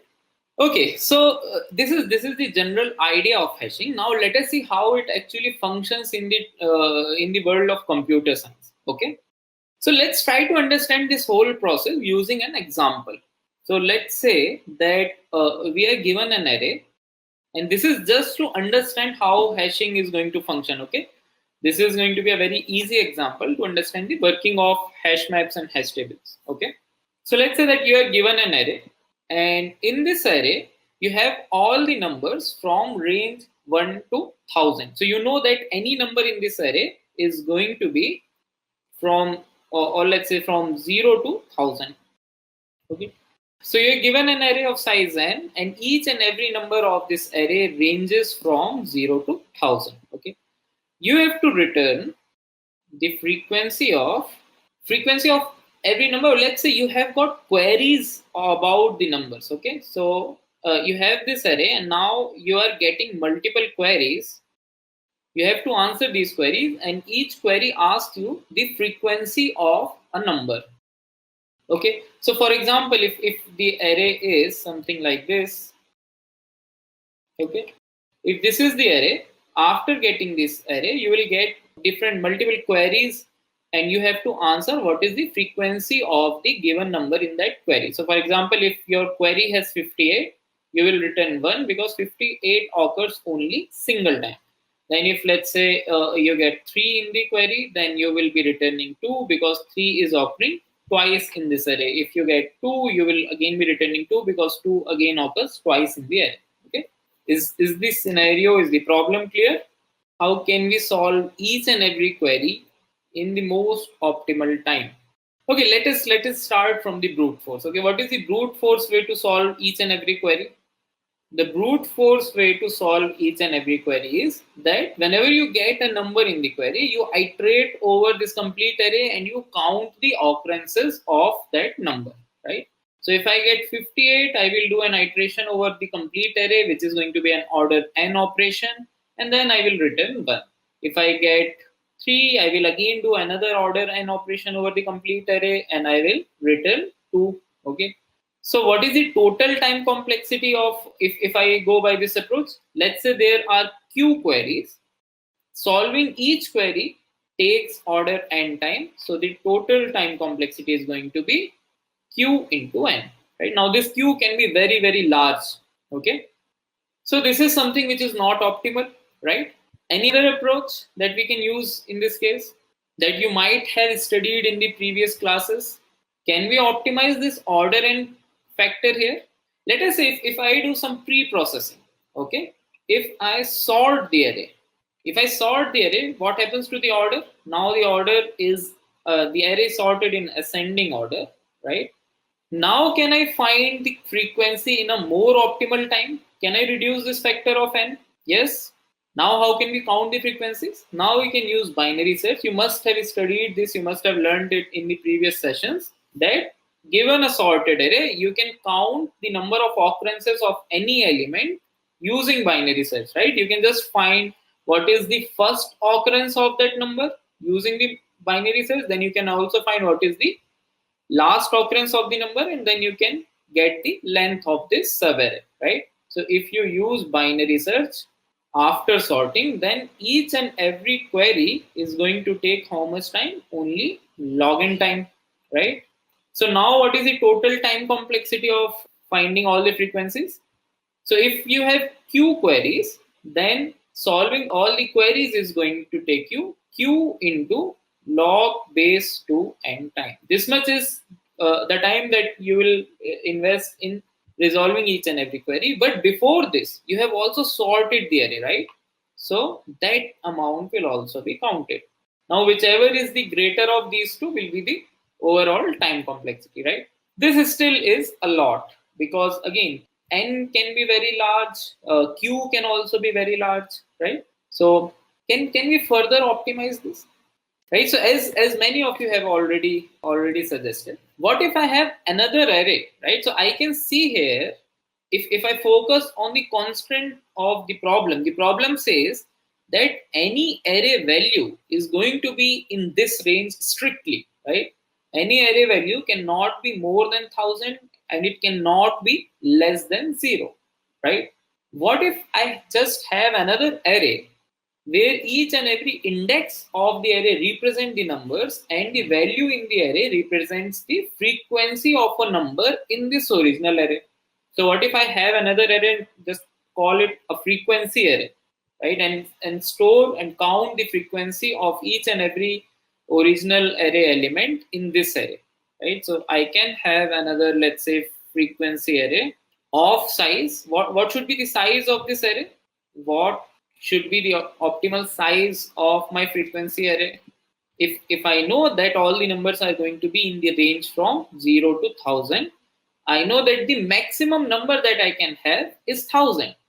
To have 1000 as an index, I need an array of size 1001, right? 1001. This array is going to be, this array can accommodate all the numbers from 0 to 1000 in index, right? So now what I will do is, whenever I am iterating over this array, so initially I initialize this complete 1000 sized array by 0. So in this array, initially I have 1000 zeros in every index, right?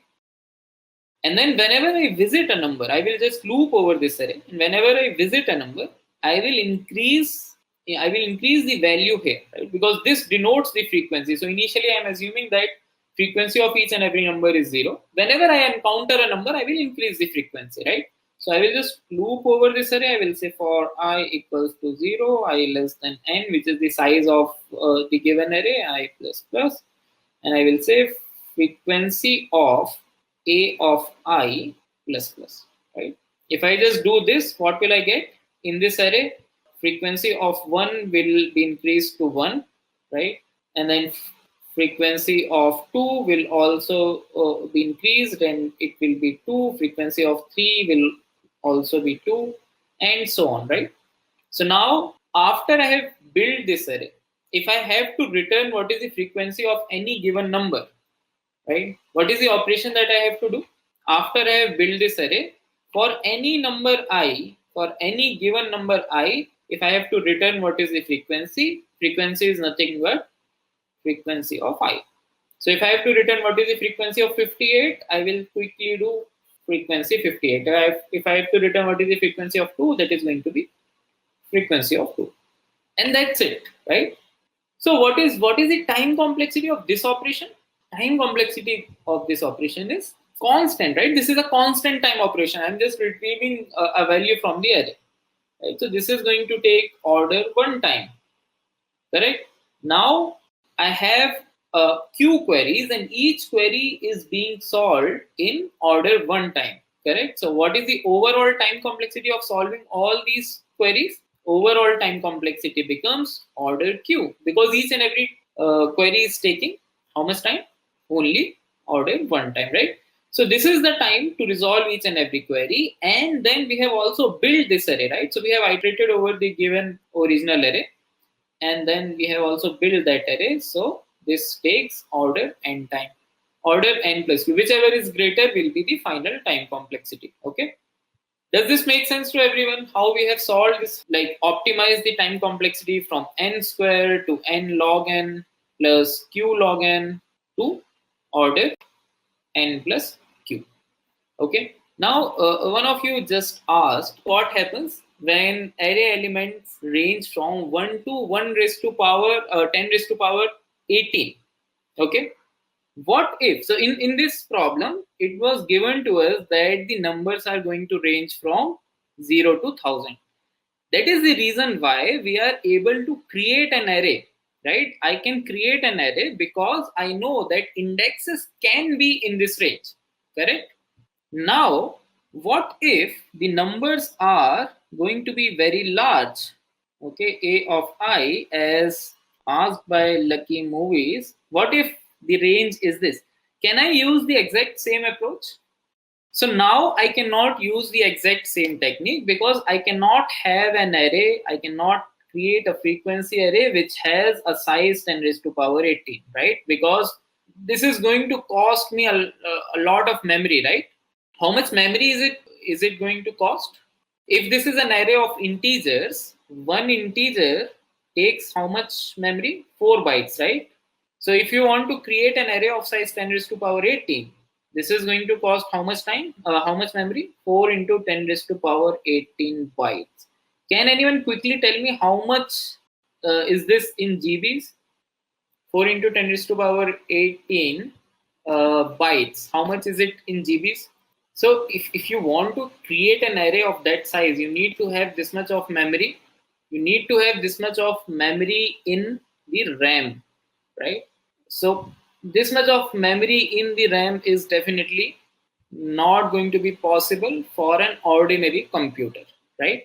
So what we are going to do is, now we'll have to be a little more logical and we'll have to apply a little more mind, right? Unlike Mumbai police.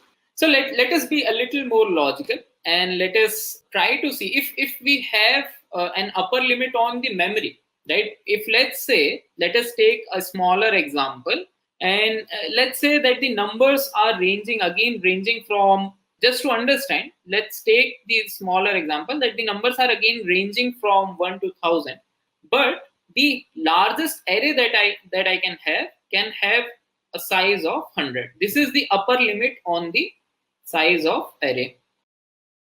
Okay, similar example. So what we are doing is, numbers are ranging from this 1 to 1000, but the maximum size of the array can only be 100. Right now, again, I cannot use the exact same method. Why? Because having an array of size 1000 is not possible, right? So if I want to store the numbers as an index in the array, then I can only store till 100. Is there a way using which I can map all these numbers from in this range from 0 to 99, because the maximum size that I can have is 100. So can I map all these numbers in this range? Is there a way? Have we seen any way? Or let's say that all these numbers are ranging from 0 to 1000, right? Yes, what can we do? We can simply take modulo, right? Is everyone familiar about what is a modulo operator?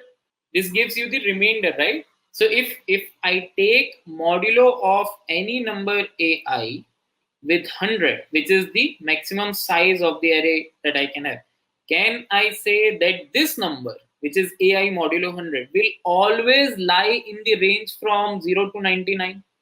Can I say this? Yes, correct. So I have got one way to map these numbers which are in this range from 0 to 1000 to a range which is very, very small, right? This range has a length 1000, 1001, and now the resulting length is only 100. So I am mapping these 1000 numbers to 100 numbers. Okay. If this is the case, how am I going to store the numbers? Let's have an example. Let's say I have 492, 5, 8, 23, 15, 142, and some random numbers. Okay.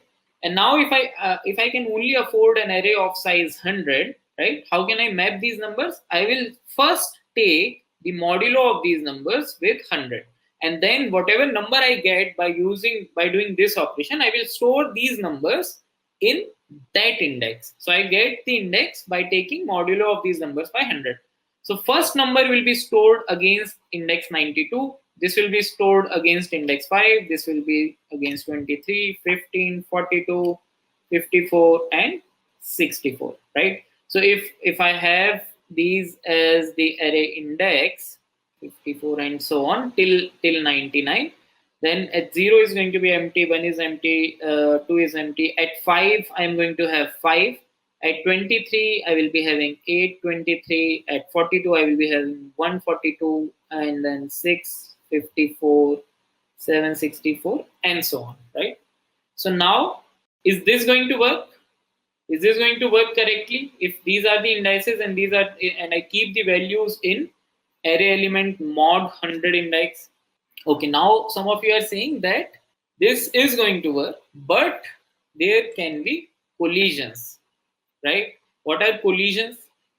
Okay, so let us say that in the original array, I have these numbers 100, 201, then I have 302, then maybe 300, 401, 200, right? If I have these numbers, right? So in which index should a number belong? In index 0, how many numbers am I going to have?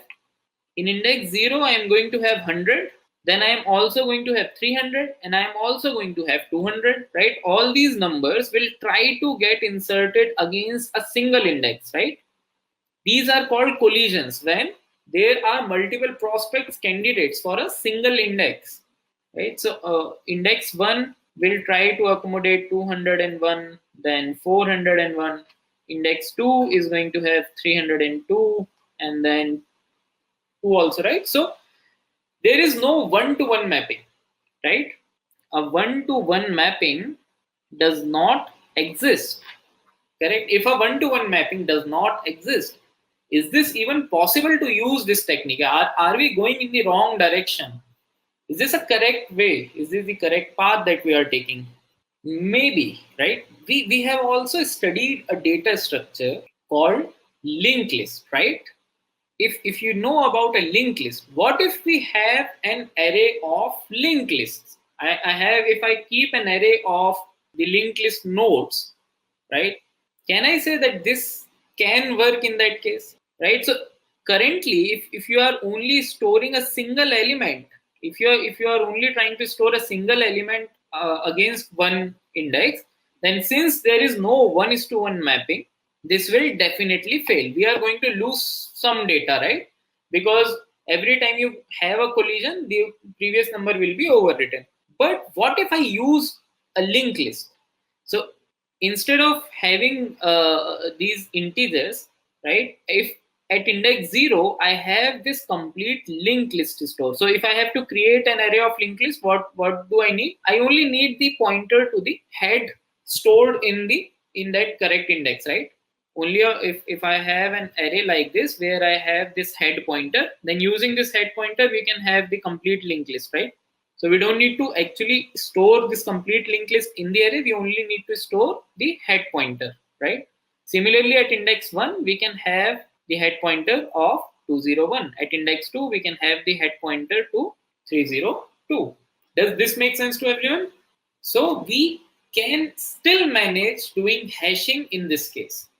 Even though the range which we have to store is very large, the size of the array is very small, but we are making sure using the modulus operation that we are mapping these numbers to the available size. And then using a linked list, we can also make sure that we are not losing out any data, and we are storing all these numbers using the chaining. Okay. Now, if I'm storing the values like this, now if I have to find what is the number of frequency, or let us say if I just want to check whether a number is present or not, right? What is the worst case time complexity of this case?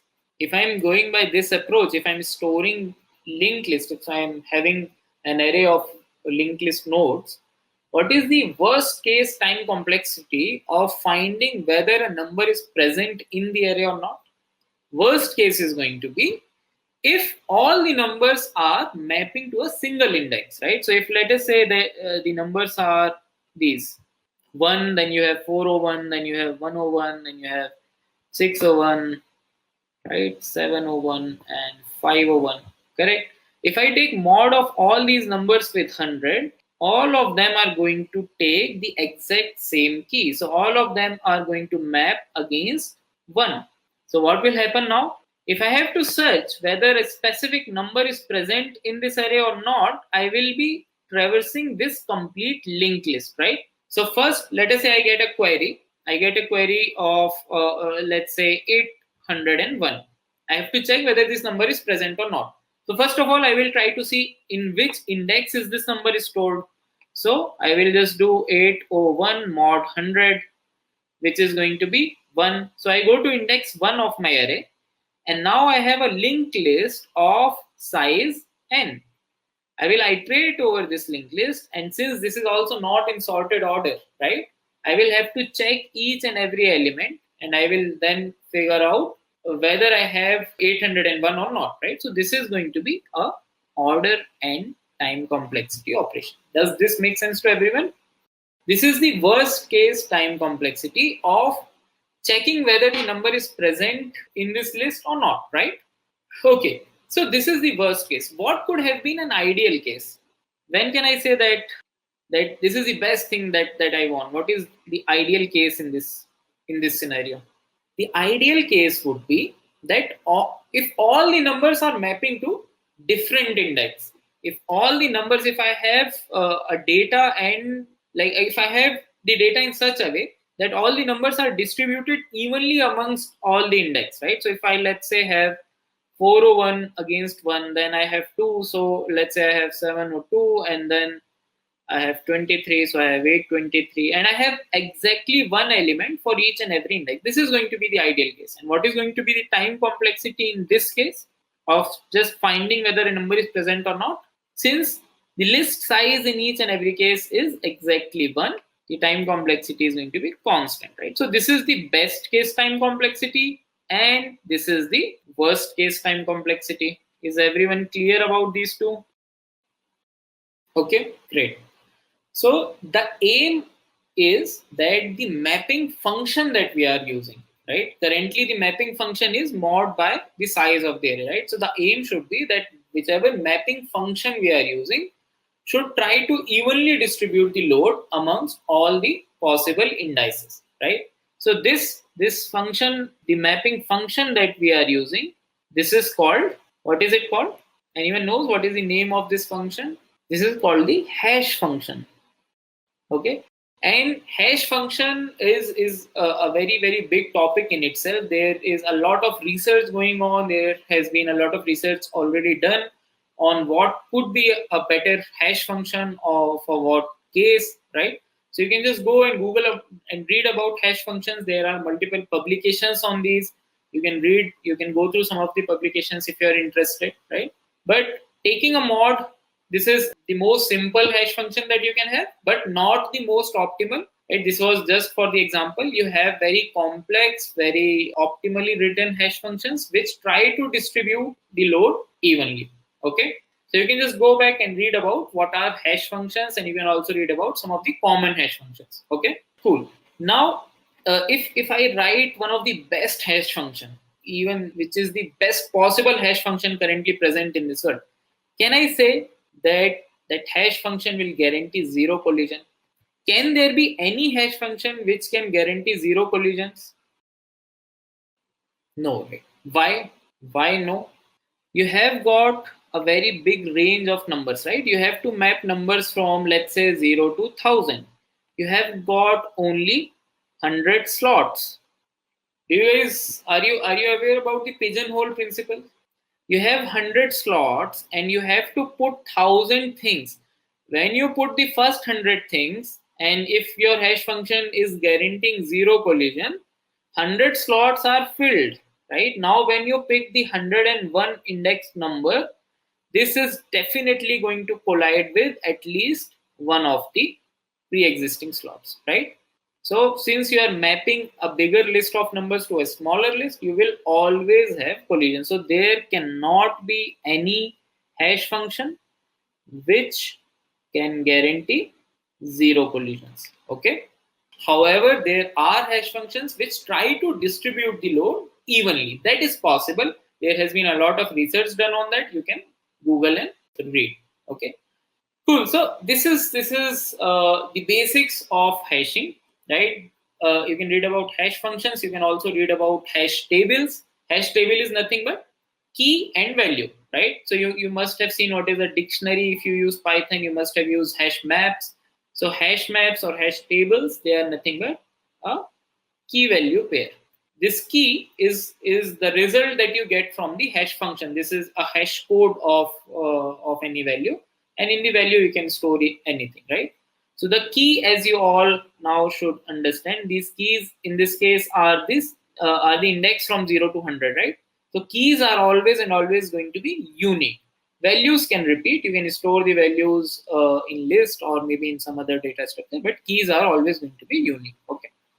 Now there was a question that if you are using a list, is there any specific reason of using a list, or can we have any other data structure here? What do you guys think? Can we have any other data structure in place of list? So Surit is asking why we use linked list. Is there any specific criteria? Correct. So Komal has got a good solution to that.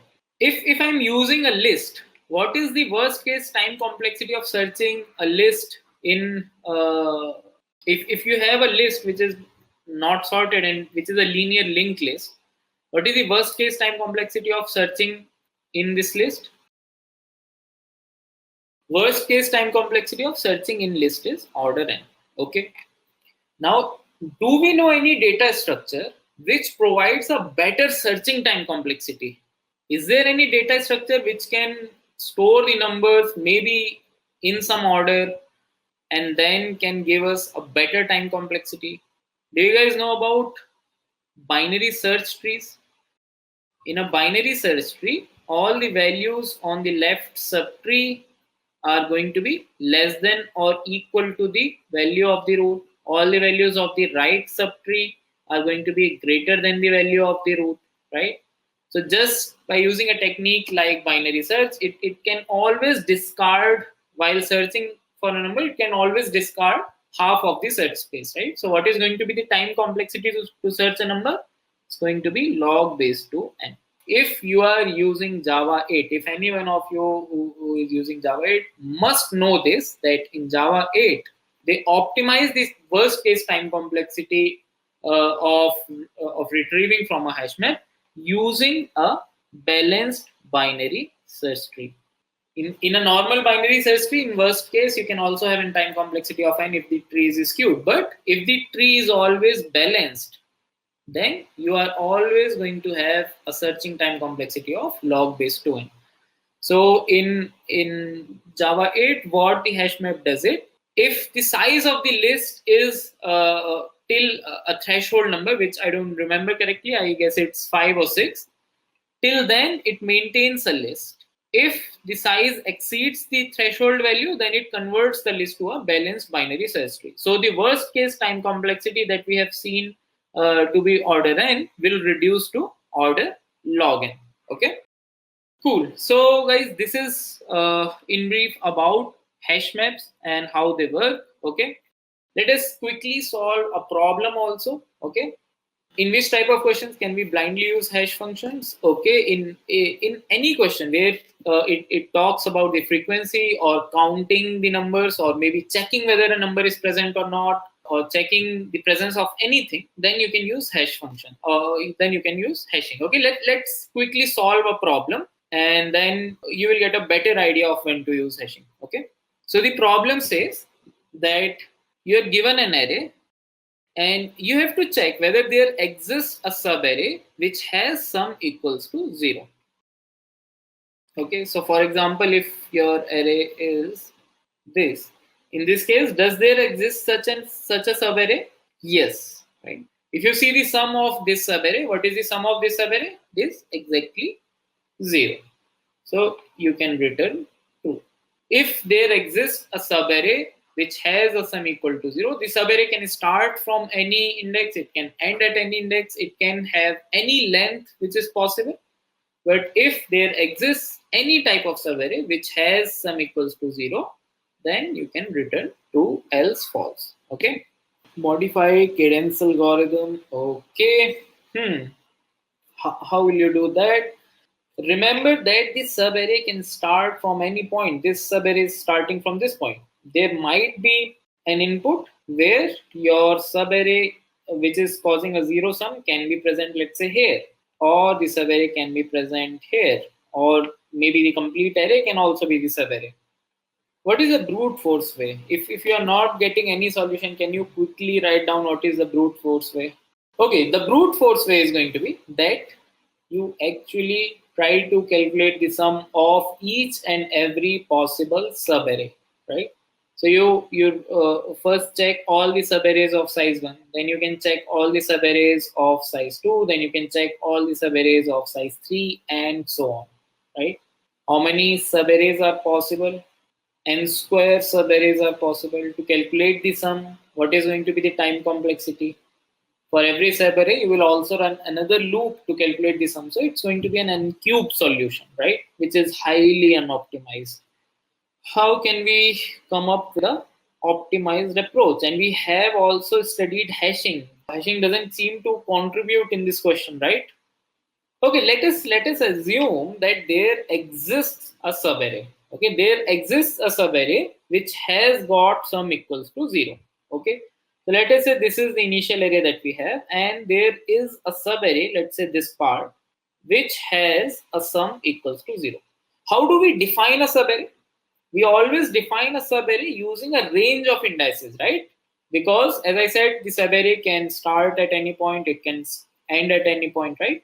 Let us say it starts at a point L and ends at an index R.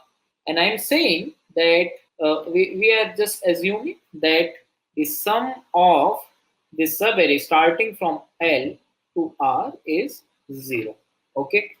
Now, if this subarray has got sum equals to 0, right? If I also have the sum of all the subarrays starting from 0 stored with me, okay, what can we say about this part? This part which is in the blue dotted line. What is going to be the sum of this part? The sum of this part is nothing but sum from 0 to R, right? And this sum from 0 to R can be broken down as sum from the range 0 to L minus 1, right? Plus sum of the range from L to R. Does this make sense to everyone? Right? So sum of any subarray can actually be written in terms of this prefix sum, right? I can write sum from L to R is equal to sum from 0 to R minus sum from 0 to L minus 1 index. I can write the sum of any subarray which starts at index L, ends at index R in the form of the sum of subarrays starting from 0, which is nothing but the prefix sum. Everyone here understands what is a prefix sum, right? So if I have a prefix sum array P, then I can say that the sum of the subarray starting from and ending at R is nothing but P of R minus P of L minus 1. Does this make sense to everyone? Prefix sum is nothing but, prefix sum is the sum of all the indices till that index. So if I have an array, right, prefix sum at any index I is nothing but, it is the sum of all the elements including the ith and all the elements before the ith. Okay. So if let's say I have an array 1, 2, 3, 4, the prefix sum array would be 1, and then this will store the sum of these 2, is 3, then this will store the sum of all of them, which is 6, and then this will store the sum of all of them, which is 10. So this is the prefix sum array for this array. If I have all these numbers stored with me already in this array prefix, now I can represent the sum of any subarray in the form of prefix sums, right? And if I'm saying that this sum is equal to 0, if this sum is equal to 0, can I make any comment about these two values? If this sum is equal to 0, this means that prefix sum of R should definitely be equal to prefix sum of L minus 1, right? Let us visualize this in this diagram and then it will be more clear. So I have these two parts, right? Now I am saying that this blue box represent the prefix sum of R. This is the sum of all these elements from 0 to R. Okay. This green, this yellow box, this represents the sum of all the numbers in the range L to R. Correct. And what about this green box? This green shaded box represents the prefix sum of the index L minus 1, the sum of all these numbers. Can I say that if this is going to be 0, right? If I'm adding the sum of all the index from left to right, and if this part is equal to 0, then whatever sum I get at this point, the exact same sum will also be present after this, because the contribution of this is 0. Does this make sense to everyone? Right?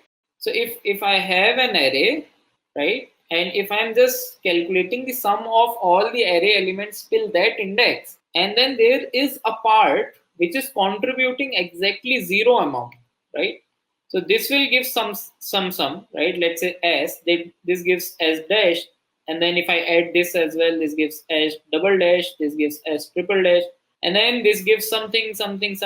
After I am here, I will again get S triple dash, because the overall sum of this part is 0.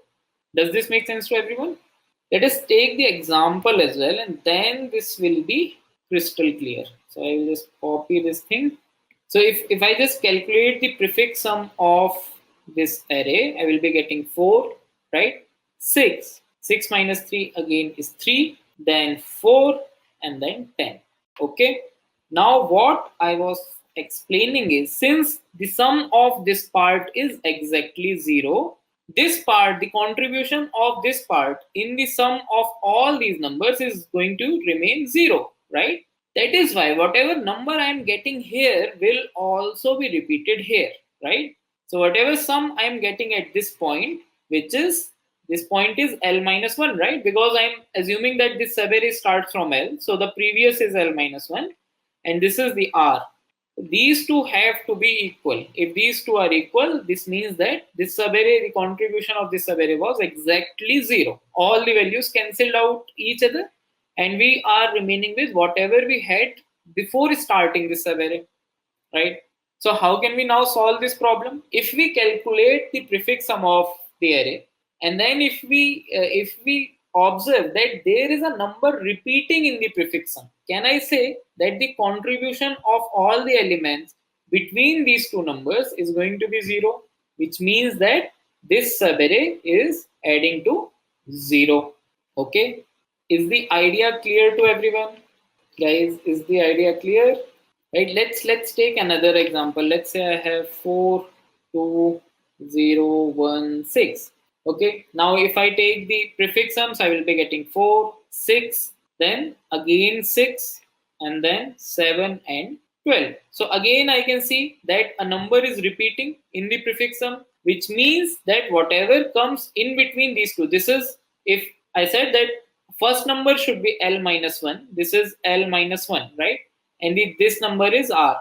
So whatever is from L to R is going to give me a sum equal to 0. L to R here has exactly one element, which is 0.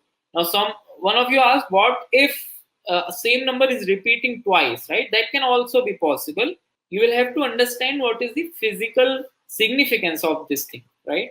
So even in this case, if I just modify this array, here I got 4, then I have 0, then let's say again 0, then I get 2, and then minus 2, and then something, right? Now what will be the prefix sum here? Again 4, 4, 6, again 4, and then 5, right? So this means that all these numbers which are repeating, they all are forming a subarray which is going to give a 0 sum. If these two are repeating, this means that we have a sum 0 here. If these two are repeating, this means we have a sum 0 here from this plus 1 to this, right? Because this has to be the L minus 1 index.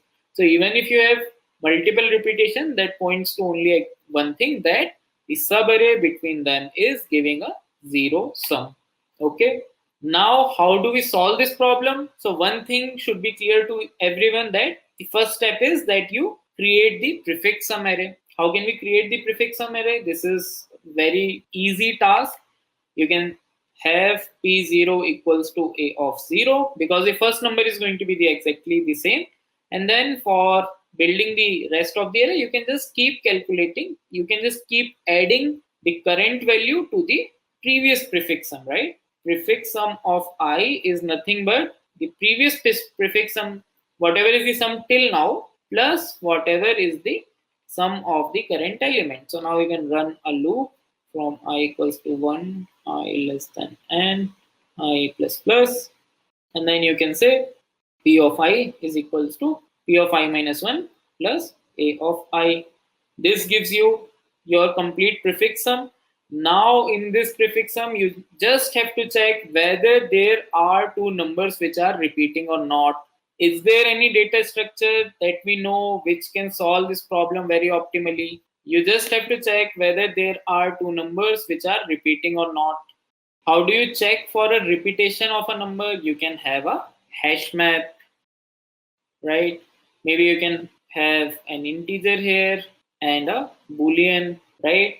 When you get 4, you store true. When you get 6, you store true. When you get another 6, you know that 6 has already occurred.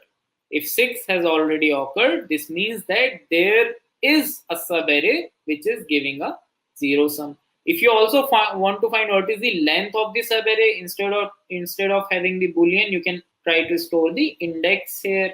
This also becomes integer, and now you can say that 4 occurs at index 0, 6 occurs at index 1, then 6 again occurs at index 2. This means that from this index, this plus 1 to 2, we have got a subarray which is giving us sum equals to 0. Okay, let's take this example which we initially had, this one, right? You can have your key and value. Key is the sum, value is the index in the hash map. You get 4 sum at index 0, then you get 6 sum at index 1, 3 at 2, and then you again get 4 at index 3, right? Now we had discussed, right, that keys are going to be unique. So once you get another same key, you can just check that this key is already present in the hash map and the starting index was 0. This means from 1 to 3 I have an array which is giving sum equals to 0. Okay, does this make sense to everyone? What is the time complexity of this complete problem, of this complete algorithm? First of all, we have calculated the prefix sum. This costs us order n. While calculating the prefix sum only, you can just also enter in the hash map, right? Here only, what you can do is you can do your map dot put, or first maybe you can check if map dot contains pi. This means that you have found a subarray, you can directly return true, right? Else you can say map dot put pi and comma whatever you are storing, whether it is index or whether it is your true or false, right? And this is going to solve the problem. Overall time complexity here is order n. Okay, so guys, I will now end this session. Please do solve all the problems. Thank you guys. Okay, let us begin with the very first session on dynamic programming of 21 days of code. This is not going to be a theoretical session. I'm just going to solve 3 problems that you guys had suggested over the LinkedIn page. Let me just give a brief about what DP is. DP is very similar to what recursion is, or divide and conquer is, so as to say. Basically, when a solution to a problem can be achieved by solving the same problem with smaller inputs, and then you solve the original problem by combining the outputs of the smaller problems, that is what is known as DP. In DP, there are 2 important properties: that the problem should be overlapping. What is meant by overlapping is that one state can be reached from multiple other states. And how to identify a DP problem? The best advice will be practice as many DP problems as you can. It's only practice with which you will easily be able to identify that, hey, this is a DP problem. And then in a DP problem, the different possible states are almost fixed. As far as my experience goes, no more than 8 or 9 different states exist of DP. Okay. Akhil, how to find number of states of DP is also dependent upon the question, and the intuition gets clear to you only when you practice. There are some very nice articles about DP that are present on Code Forces or Top Coders, so do read them. They will also help you identify what are the possible DP states that are generally asked. Okay, but without practice, you won't be able to identify that, even if you have studied a lot of theory. Okay, so for DP especially, I suggest you to solve as many problems as you can. Okay, so today we will be taking one problem from simple array DP, one from 2D string DP, and let us say one from greedy or DP. Okay, so one question is by Debarun. The difficulty that I face most about DP is that how to convert a memorization solution to a bottom-up solution. That's a very good question, Debarun.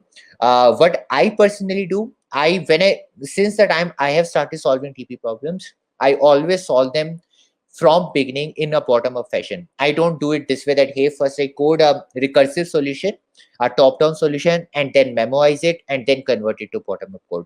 I never do that. I always try to create DP state in such a way that I can directly start with a bottom-up code. As I told earlier, there are no more than 7 or 8 popular states of DP. So do read those articles that are mentioning that, okay, what are the different possible DP states, and then things will get clear to you. Okay, so what I will suggest to you is, when you are solving a problem, solve it anyways, and then at least see the solution of it in a bottom-up fashion as well. Okay, so because when you have seen the solution to it in a bottom-up fashion, then you can remember it for always, and then when a similar pattern comes, you can directly apply that. Okay, so let us start with, so first people ask us to solve the longest increasing subsequence problem. Okay, let us do that. So this is the longest increasing subsequence problem, and let us solve it. So the problem says that we have to find the longest increasing subsequence of a given array of integers A. So basically we will be given an array of integers. The length of the array will be almost 2500 in worst case. And we have to find a subsequence of an array in which the elements are in strictly increasing order. Okay, strictly increasing order means the next element should be greater than, not greater than, equal to, right? Okay. And as this is a subsequence and not a subarray, so it need not be what we say contiguous. So that is also fine. And we are only asked to find the length of the longest increasing subsequence and not generally what the exact subsequence is. So we are just asked that what will be the length of the longest increasing subsequence. For example, in this array A, we can choose 1, 2, and 5. So this is the longest increasing subsequence. 1 is smaller than 2. Similarly, 2 is smaller than 5. And what is the length of this subsequence? It is 3. So we are just asked to return 3.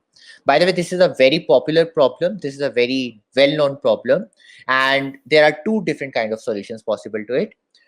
This problem has one order of n square solution that is quite easy and is based upon what we say dynamic programming. And there is also an order of n log n solution to this. Okay, this is based upon what I think it is more like binary search solution. Okay, as today's class is a DP class, I won't be discussing the second order of n log n solution, but I can just send you guys the link to resources where you can study about that. Okay, but do try this because the binary search solution, once it hits you, is very good for you. Okay, or actually let us try to solve it in order of n log n way as well as today. Okay, let me answer what the other questions are. How much time should I give on DP? Like 1 month? Akhil, yes, 1 month. I mean, like 1 month of solving only DP problems is fine. I mean, like it depends upon how many different problems you solve of different difficulty. If you keep on solving easy problems, you are never going to improve, right? Try to solve those problems that you were not able to solve initially. Try to grow with every problem. Okay. And other than practice, any other thing can we do? Harsh, I mean, like for DP, your mind works like a machine learning model. The more practice you will give to it, the more accurate it will get with DP. Okay, I mean, like practice is the best thing. And you see a solution, always implement it, and then also read. I mean, like then also make sure that your mind is totally able to visualize that solution. Okay. Okay, let us start with this problem. So we are asked that, hey, we are given an array A and we have to find a longest increasing subsequence of this array. Awesome. So how can we do that? Okay. Suppose I know that, okay, I want to see that, hey, can I include, let me actually rewrite this array again. And let me rewrite this array. Okay. Okay. Okay. So now at every iteration, I will try to see if I can include that particular element, in my longest increasing subsequence. Okay, let us see how we can do that. So suppose, can I include 0 in a subsequence? I can include this 0 in a subsequence only if there already was a subsequence in which the last element was less than 0, right? Okay. Is there any subsequence before it that has the last element less than 0? No. That means this 0 will create one more subsequence, will create another different subsequence of size 1. Okay. Then I go to the number 8.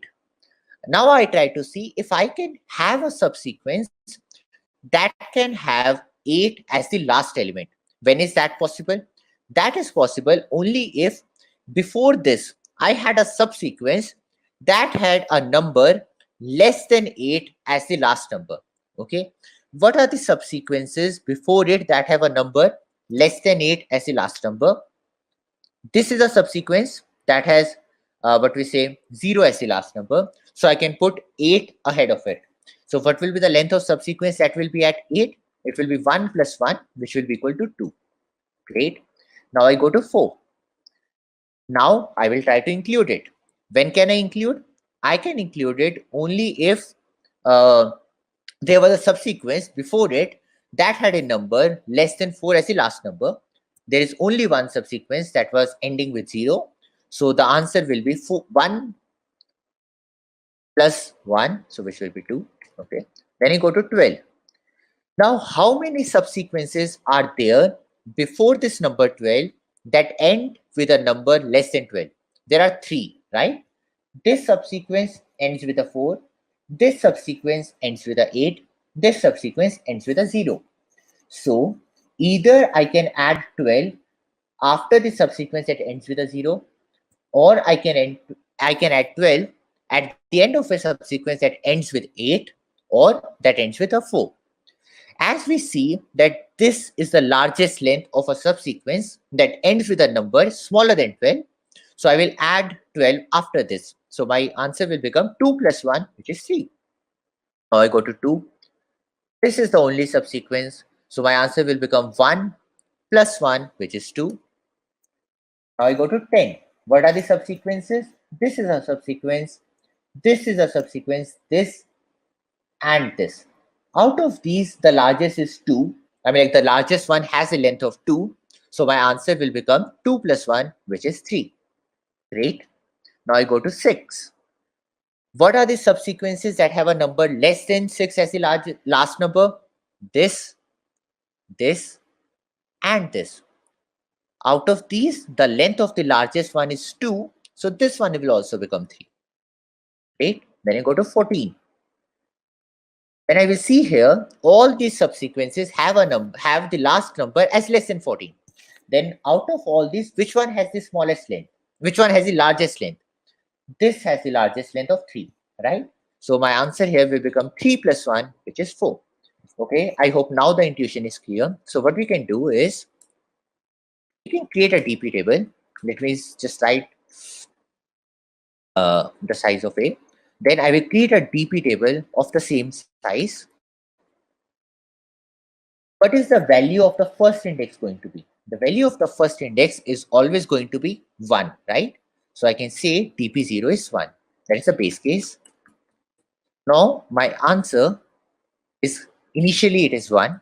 Then what I do, I say for int I equals to 1, I less than n plus plus I.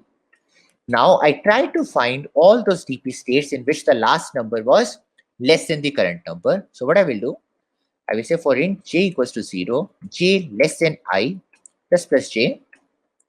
If array j was less than array I, that means the increasing subsequence at that number ended with something lesser than the current element. Then I can say that dpi is equal to max of dpi, comma 1 plus dpj, right? Basically the length, what was the length of the subsequence at that particular number plus adding the current element. Okay, great. So now my answer will become max of answer, comma dpi, because I have to find the largest length. And finally, I can return answer here. What is the time complexity of this? This is order of n. This is also order of n.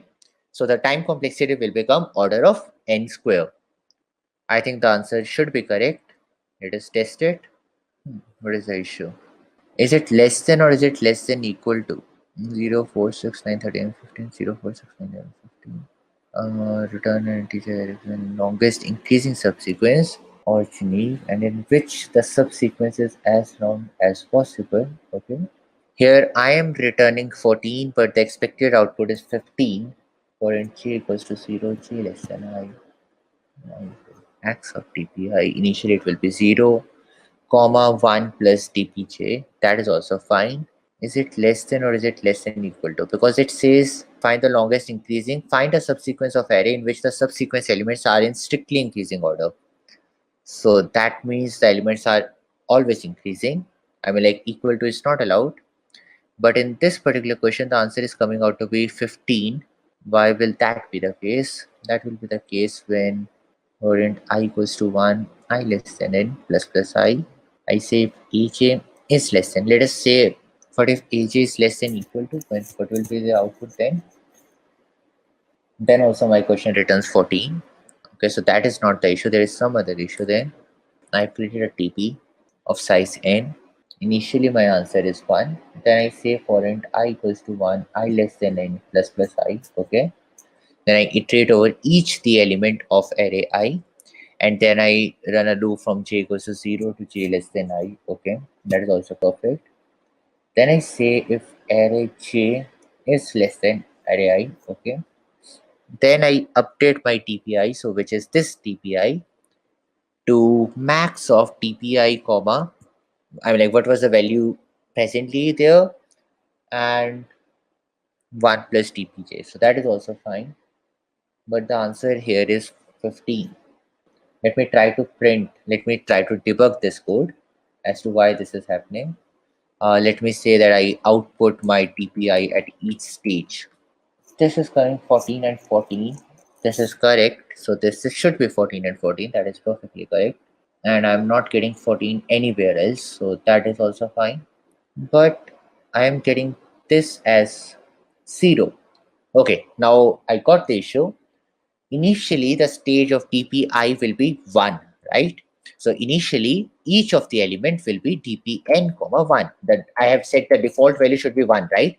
If it is the only element of TP, then the answer should be 1. So I always had actually off by 1 error. I forgot that. So I'm like, if that element is the smallest element, like in the case of, suppose, what if say that -1 would have been here, then -1 would have been the single element. There would have been no element smaller than this, right? So the DP state here should be 1 and not 0. So now we will be correct. Correct.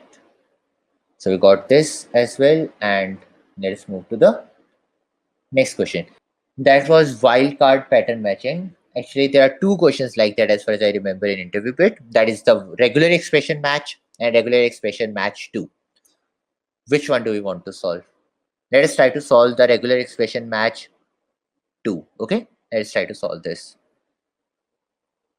Okay, so I'm not sure if any one of you has ever seen regex before, but what regex allows you to is basically to find all the strings in your directory that match a particular pattern. Okay, so basically we are asked to implement a very similar function to how regexes would be working, where the possible values in a regex are fixed. Like here we are told that we have to implement a regular expression matching algorithm that can support a dot and a asterisk. What dot means? A dot can match any character, any single character in my in the whole string. So basically, let me say that does dot match A? Yes, that is true. Okay. Does dot match B? Yes, that is also true. But does dot match AA? No. Okay, so a full stop can match only one character, any character. Okay, a full stop can match one occurrence of any character. Okay, then the second unique character given to us is asterisk, and asterisk can match 0 or more of the preceding element. What it means is that suppose we have A star can match A, it can match AA, it can also match AAA, and so on. Okay, so this is what asterisk means: one or more than one, 0 or more than 0 occurrences of the previous character in my regular expression pattern. Okay, so for example, does this string AA, does this pattern match A? No, because though this A is equal to A, but then there should also be a second A, but it's not present in the string. Okay, so the very first one is a string, the second one is a pattern, but the same thing holds. This matches. This doesn't match because the string is AAA, but the pattern is only 2 A's. So it doesn't directly match.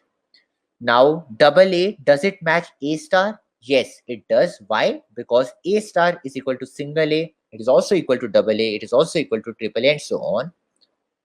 So, does AB match star asterisk, dot asterisk? It does. Why? Let us say, what can this dot represent? This dot can represent A. This dot can also represent B, right? And similarly, this can also represent C.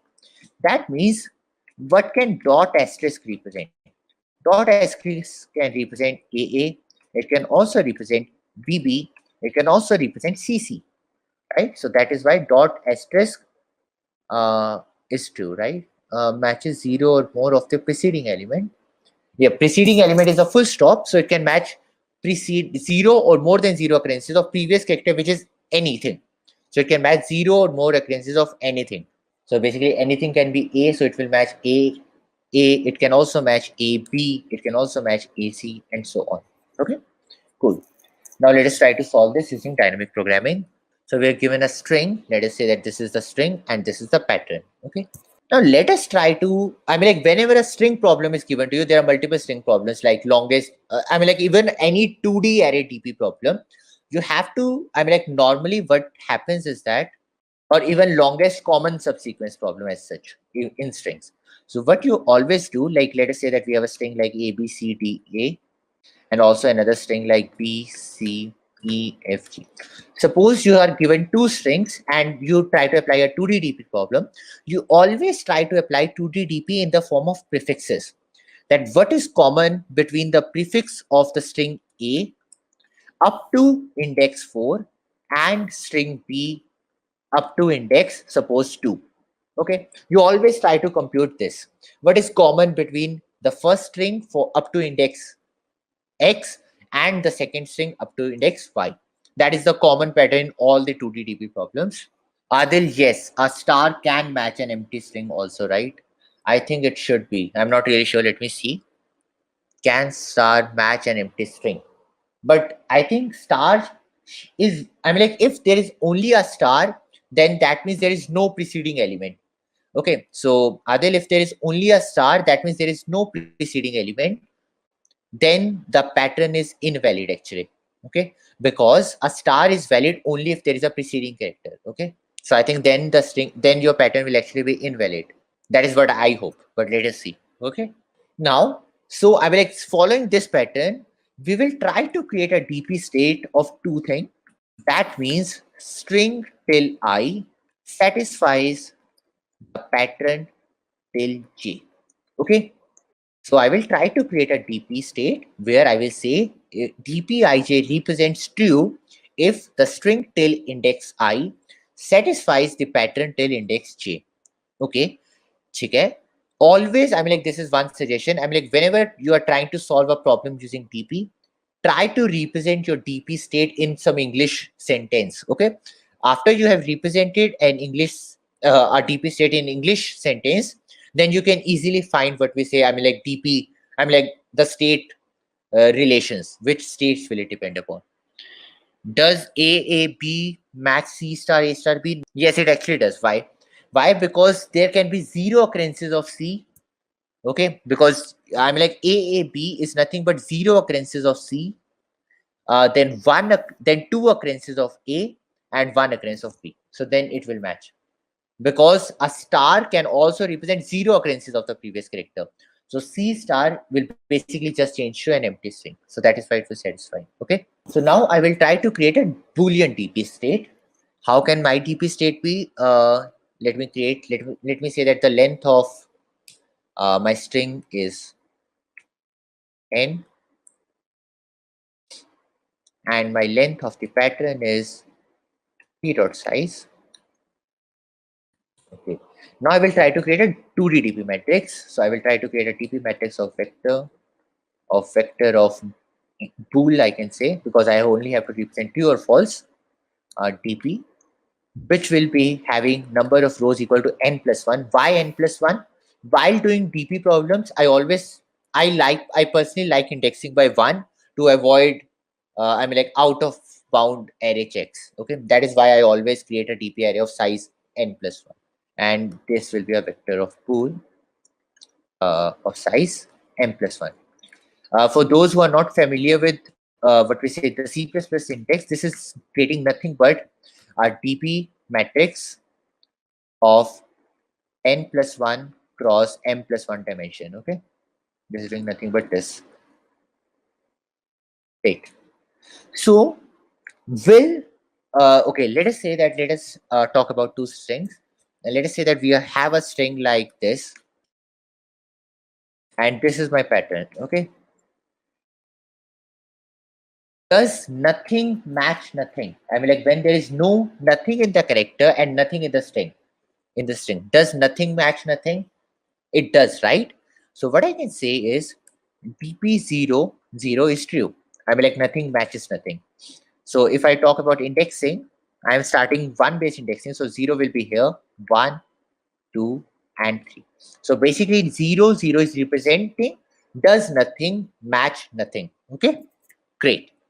So now we have taken care of the base case. Now I will try to solve the whole question. Okay, and let us take care of other scenarios as well. The others will always be false.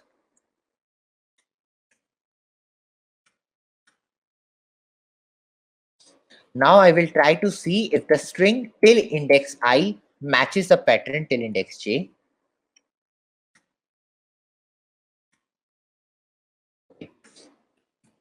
Now, what are the different scenarios? The very first scenario is character at index I, at string I, is equal to character at pattern j, right? Okay. First of all, before that, let us take care of the special characters in the pattern, because that is where an issue can happen. Okay. So I can say that if pattern j minus 1 is equal to dot, then I will handle it separately. Else if this pattern is B, right? Yes. If bj minus 1 is equal to dot, then I will handle it separately. Also, if bj minus 1 is equal to, what do we say, a star, then also I will handle it separately. Else in this case, pattern j is a character, is an English alphabet. So that means it should match the si, right? It should directly match the character at string at ith index, right? Okay. So that means I can say that if string I minus 1 is equal to pattern j minus 1, then only I can say tpij is equal to 2. Sure, Adil, I will try to draw it after I have coded it, and then I will try to rerun with a test case. Okay, cool. Acha. So now once the character that I'm trying to match in the pattern is not a wildcard character, then that means I can only match it with a character, right? Why? I can match this A of the pattern with only an A of the original character, correct? I mean, like I can match this A only with an A from here. Is that correct? So now let us try to see. So that is the one thing. Now let us see what we will do if bj minus 1 is equal to a full stop. If it is a full stop, then what I can do? A full stop can match with one occurrence, with exactly one occurrence of any character. Let us assume that the pij will be equal to nothing but bp of I minus 1, a minus 1. What this means is, let us say, I mean, like the jth character of pattern matches ith character of string. Suppose if the jth character of the pattern matches the ith character of the string, then basically I have to see if whatever the characters were there in the pattern before the jth character match whatever the string was there before the ith character. Okay, nothing else. The problem becomes interesting if we are taking the wildcard character into consideration, right? Because wildcard character can actually match 0 or more than one occurrence of the previous character, right? Okay. Now let us try to see how we can do that. First, we try to find that what is the character that came before P. Okay. What is the character that came in the pattern before this star? What I mean is that for this case, it should return me a C. For this case, it should return me a full stop. For this case, it should return me a full stop. Similarly, for this case, it should return me an A. Okay. What I can say is that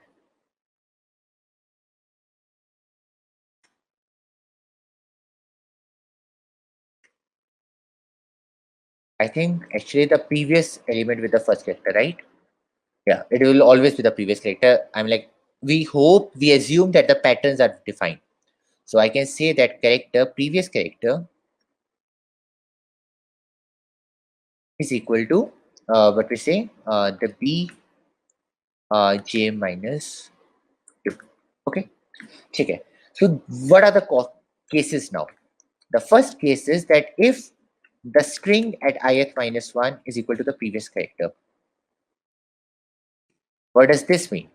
This means it matches one occurrence of the preceding character.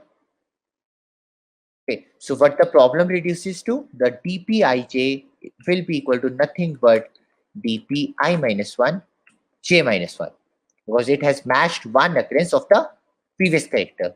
Okay, awesome. Then what are the other cases? The other case is that it is not equal to the previous character. Then that might happen that ai minus 1, it might actually happen that if the previous character is equal to dot, if previous character is a full stop, I mean like in this case, the previous character was a full stop. So that means it will definitely match it, right? In that case, it will definitely match it. So in that case, I can say that dpij will definitely be equal to dpi minus 1 j minus 1. That thing is clear. Then I will say else if a minus 1 is equal to the previous character, then also this is correct. But is there any other case in which this can be true? In this case, dpij should be false, right? Because it should not match with anything else. Else dpij should be equal to false, right? Can it match with something? What if there are multiple C's and then there is a star? Let us take care of a case like, let us say that there is a C, there is a star, and then I have this C, C, C, C, C. So now when I will be computing this and this will match. Now when I will be computing this and this won't match. Okay. Then when I will be computing this and this will be equal to dpi minus 1. This matches till this. This is also true. When I will be computing this and this dp state, then I will get this is equal to this matches this, which is false, right? This can also match this. So actually, I should return dp else if a minus 1 is equal to the previous character, dpij is equal to dpi minus 1 j, because this will take care of the second occurrence of it as well, right? Take care of multiple occurrences. I mean, like star can match multiple characters. This thing will take care of this, right? Am I missing anything else? And finally, I will have to return dpnm. But is there anything else that I seem to be missing? So I can say that if there is a full stop, then that means the particular characters definitely match, and then the only thing reduces to a smaller sub problem. So that is fine. If it's an asterisk, I'm like, let us take care of this case at the end. Else, I'm like, both are English characters, then they should directly match. There is nothing better that we can do, right? Because there is an English character there, there's an English character there. So then they should definitely match. So dpij will be equal to actually dpi minus 1 j minus 1. Why? Because these characters definitely match, and whatever came before this should also match whatever came before this. So this will be the state here. Now let us take care of this important thing. If the previous character is a full stop, then it will directly match. It will definitely match, right? Yes. Okay, else if a minus 1 is equal to the previous character. Else if a minus 1 is equal to the previous character, that means these both are matching. Then this problem reduces to, I'm like, multiple occurrences of that, right? Yes. And okay, suppose then I am saying dpi minus 1 j. Okay, this matches this. So let us actually try to create the dp table for this thing. This cc matches this c star. Now when I try to match this thing with this thing, I will say that this c matches this c. So the problem reduces to if this particular thing matches this particular thing. That is true, and then it will be true. Now when I say that if this matches this thing, okay, now this thing is matching this thing, so that is good. And now I will try to check if this thing is also going to match this thing. But then here I will be having an issue. How should I make sure that this is true, right? So I should make sure that if there is a previous occurrence of a character, then that can also be a 0, right? An asterisk can also be a previous occurrence of a null character, because this asterisk can also represent that there was no occurrence till here, right? Yes. Then dpij will be equal to dpi minus 1 j minus 2. If the previous character is a full stop, that is correct, but that can also be a previous occurrence of nothing, so that is true, then that is true. What are we missing here? This particular case is a very difficult case to handle, so as to have all the cases. The bj minus 2 will be the character that was just preceding the asterisk, right? And that character can be a full stop. That means it should match with any character, okay? But I might or might not want to match it, right? If I try to match it, if I try to match the ith character of string with this full stop, then the problem reduces to this problem. Or I might not like to match it. If I don't like to match it, then the problem reduces to dpi j minus 2, right? J minus 2 will make it 0 occurrences of the pattern of this character and the string till now. This makes sense. Okay. I now in this case I say if a minus 1 is equal to the previous character, then either I will like to match it, and then the problem reduces to this, or I will not like to match it, right? Or I will say that I don't want to match it, or this is equal to dpi of j minus 2.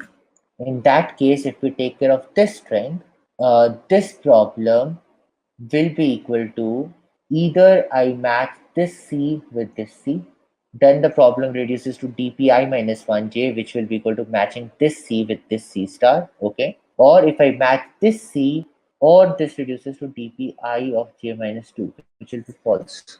Now when I try to match this and this, either I will match both of these. If this is equal to this, the problem reduces to dpi minus 1j. dpi minus 1 will be this and dpj will be this. How can I match this?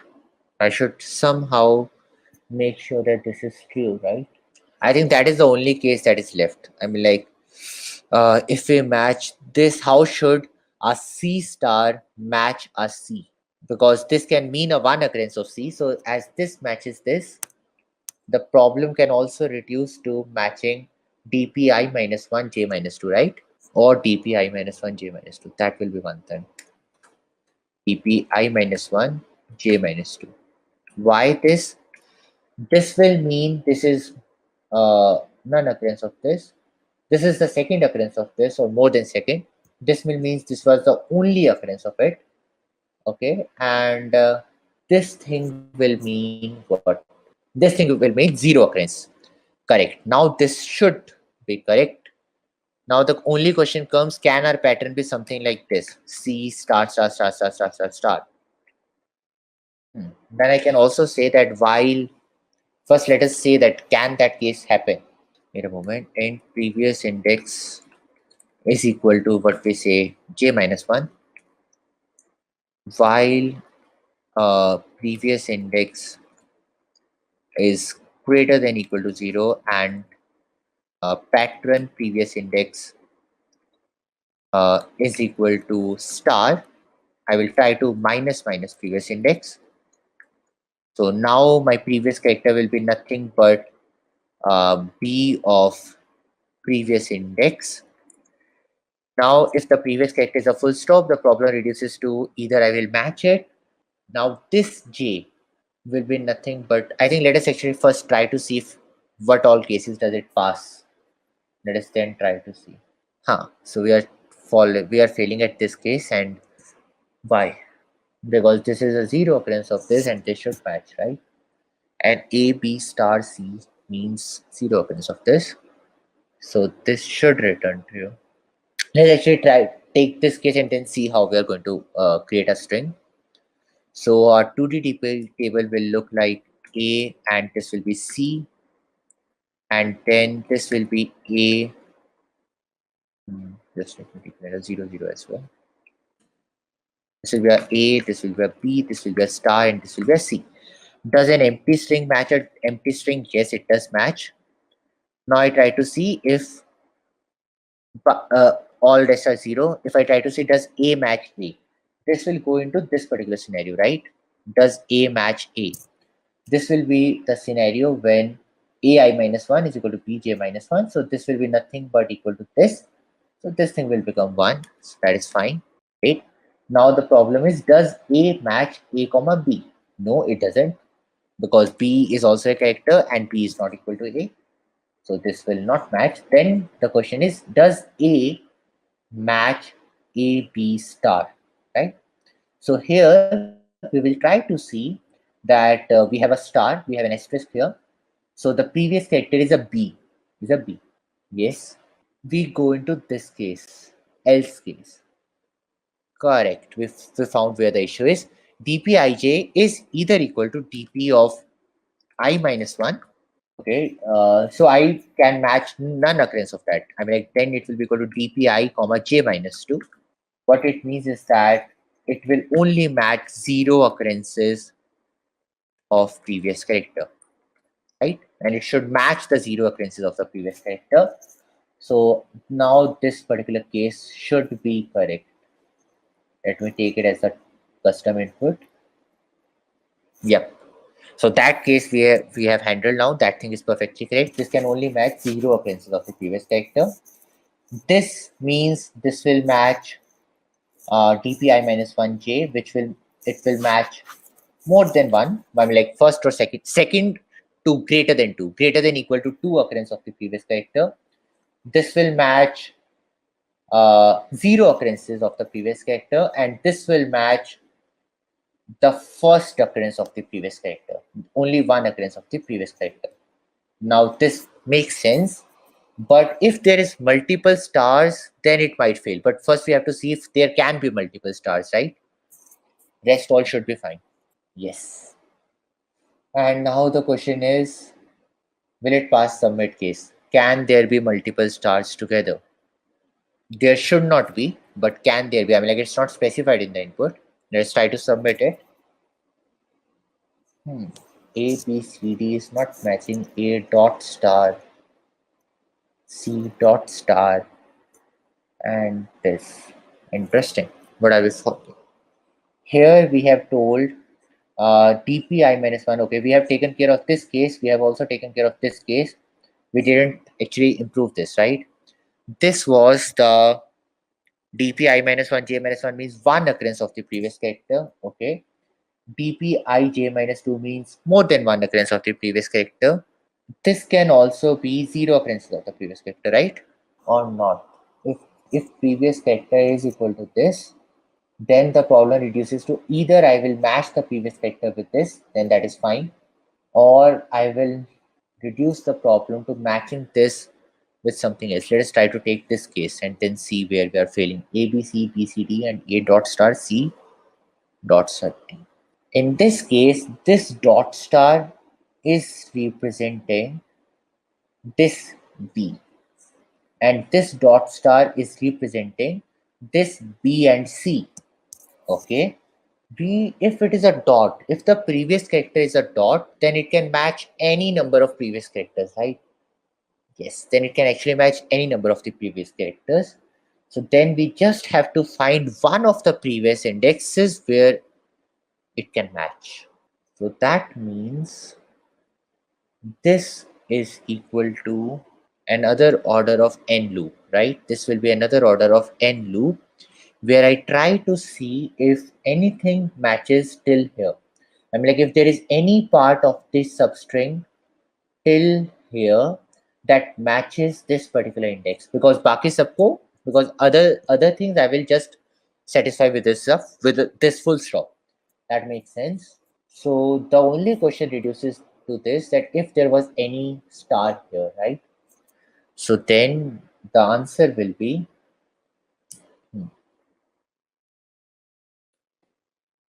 to false, let us say.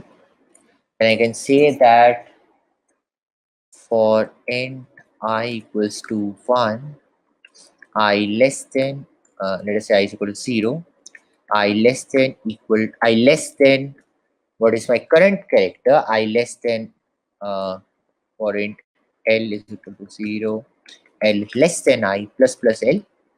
That means if there was any character where dp of L k minus 2 was true. So was n is equal to tp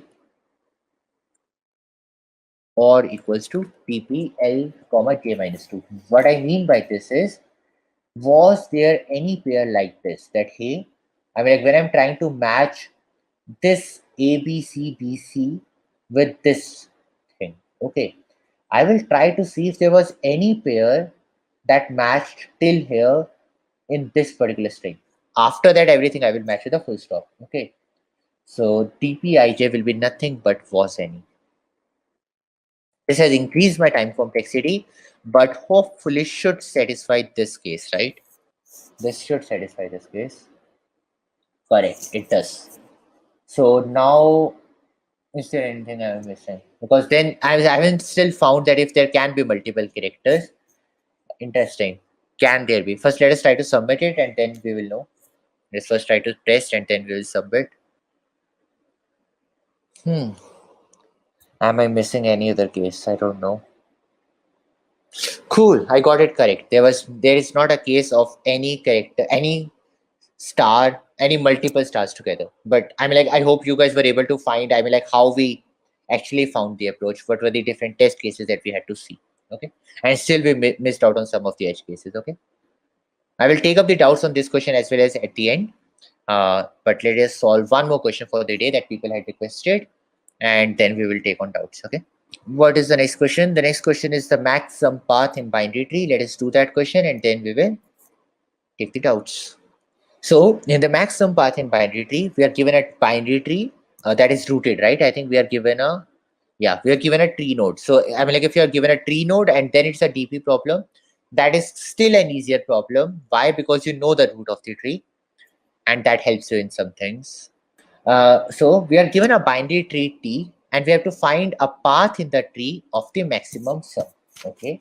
And the path can start and end at any node.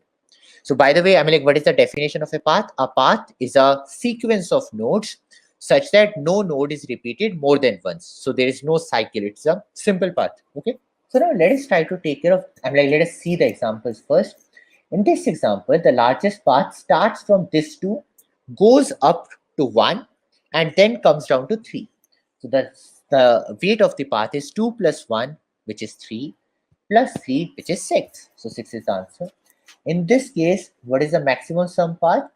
The maximum sum path is only this node minus 10. Okay.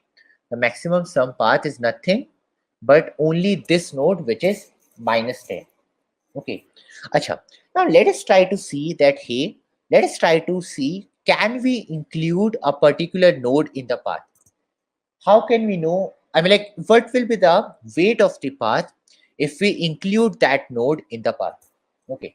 If we include this node in the path, that means either I will have a path from the left side that will join it and a path from the right side that will join it. What I mean is that suppose there was some tree like this, that here is a 1 and here's a 2 and here's a 3, then here is a 4 and then here's a 5. Okay, so when I try to include the upper wala 1 in my path, then I will join it with one path that was coming towards upside from the left hand side. What was the weight of that path? That path was 3 to 2 with having a weight of 5. Similarly, I will also join it with a path that will start at 4 and will end at 5. That will only be in the right hand side of the subtree. This is also a very popular problem, by the way. So I will also join it with a path that is from 4 to 5 and having a weight of 9. Okay, suppose the path on the right hand side these nodes were -4 and -5. These nodes were -4 and -5. Would you ever want to include these nodes in the path? No, right? Why? Because their sum will be less than 0. And that will be bad for me. I mean, like, I don't want to subtract anything from the path. That is a very bad thing for me. So I will always add the maximum path on the right side with weight greater than equal to 0, and the maximum weight path on left side with weight greater than equal to 0, because otherwise it's going to reduce something from my weight, so I don't want to do that. So let me say that I can make a recursive function that will return me the maximum weight of the path from the left side node and the maximum weight of the path from the right side node. So what I do is that a max path node, which is past a tree node. Okay, in this case, I'm like, I always try to write the code along with the solution because that makes more sense. I will say, I mean, like, the base case is that if a is null, in that case I can just return 0 because there is nothing, it's a 0. Okay, else what I will try to do, first thing, I will try to find what is the maximum path on the left hand side, which will be equal to max path node on a left. Similarly, I will try to find the right path, which will be equal to max path node on a right. We will always try to have the paths have a weight greater than or equal to 0, right? So I can make it the left path is equal to max of 0 comma max path node of a to left, and similarly max of 0 comma max path node a to right. Interesting. Now what should I return? I should return the value at a plus left path plus right path. That is the maximum path weight that will end at my current node A. Correct? Great. So that thing makes some sense. In fact, if I know this thing, then I can just, I don't need to do anything else, right? I can just paste this thing here. I don't need a separate function as well. And I think this should work directly. Oh, this is max path sum now. So, and then let's try to test it. This doesn't work. Why doesn't this work? Given a binary path tree, we have to find the maximum path sum. The path may start and end at any node in the tree. Okay. The number of nodes are 10 to the power 4, so the integer overflow will never happen because the maximum path will be 10 to the power 7 something, so that is fine. If a is null, I'm returning 0. Here I'm returning something very big. That is also not going to happen. Interesting. A eval plus left path plus right path, right? That I am not doing wrong. That is correct. If left path is this, I have to say max of 0 comma this.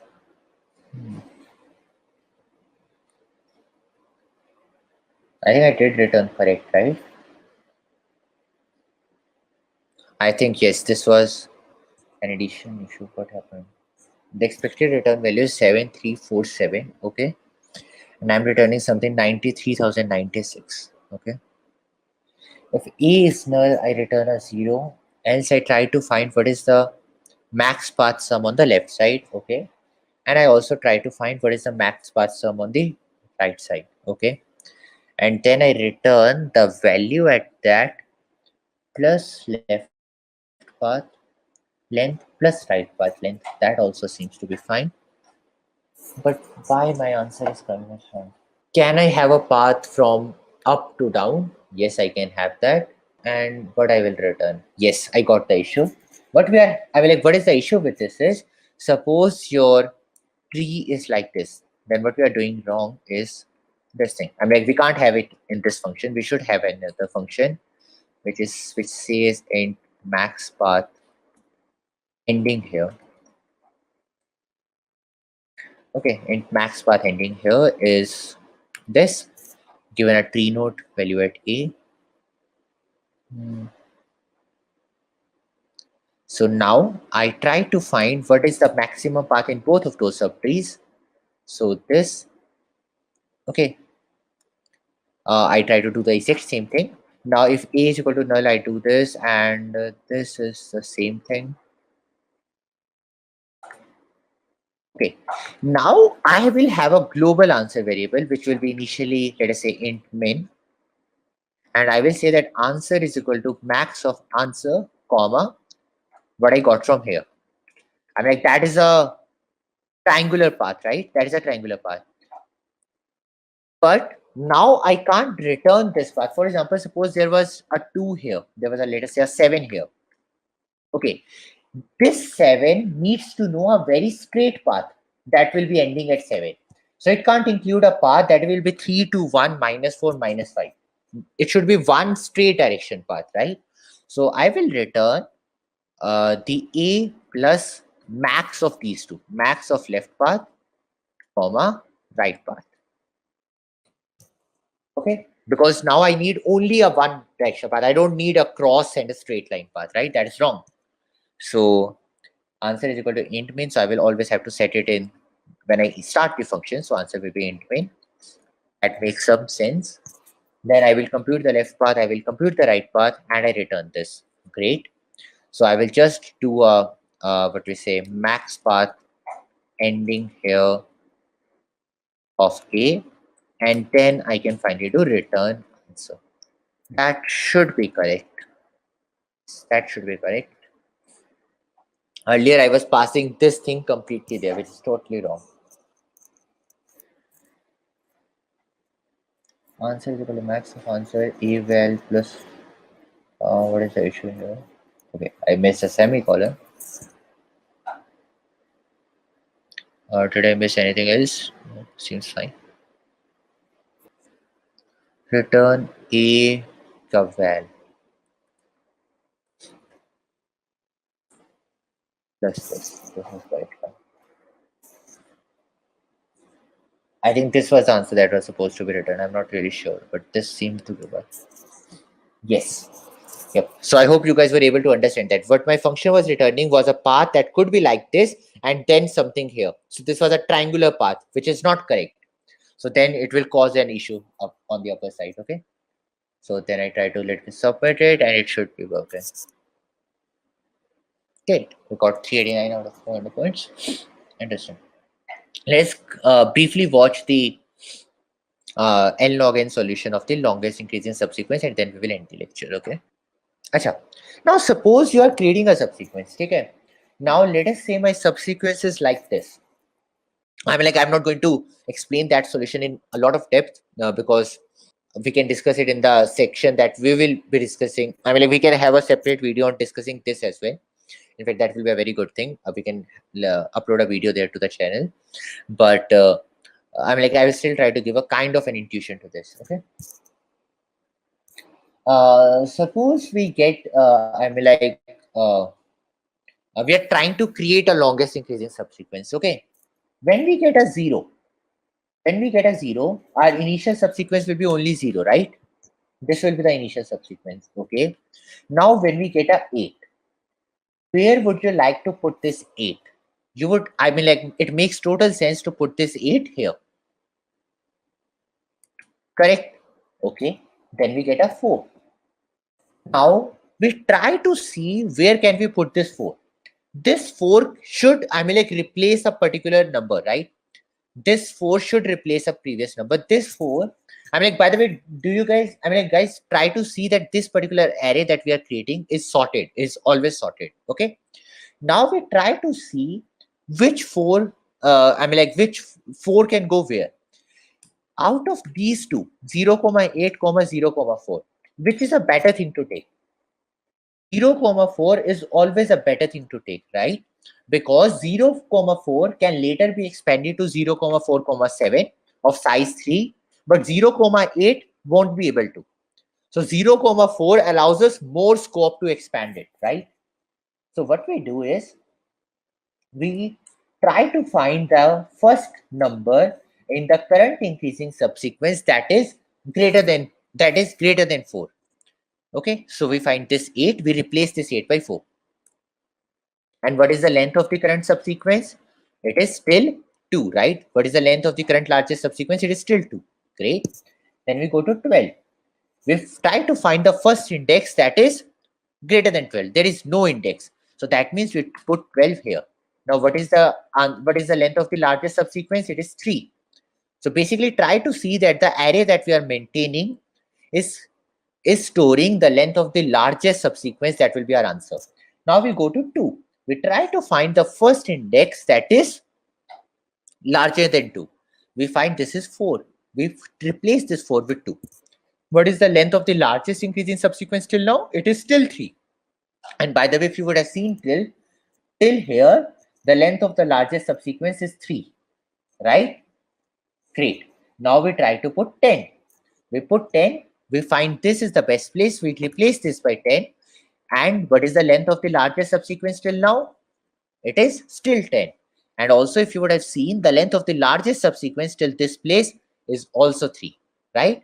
Okay. Now we go to 6. We replace this 10 by 6. Now we go to 14.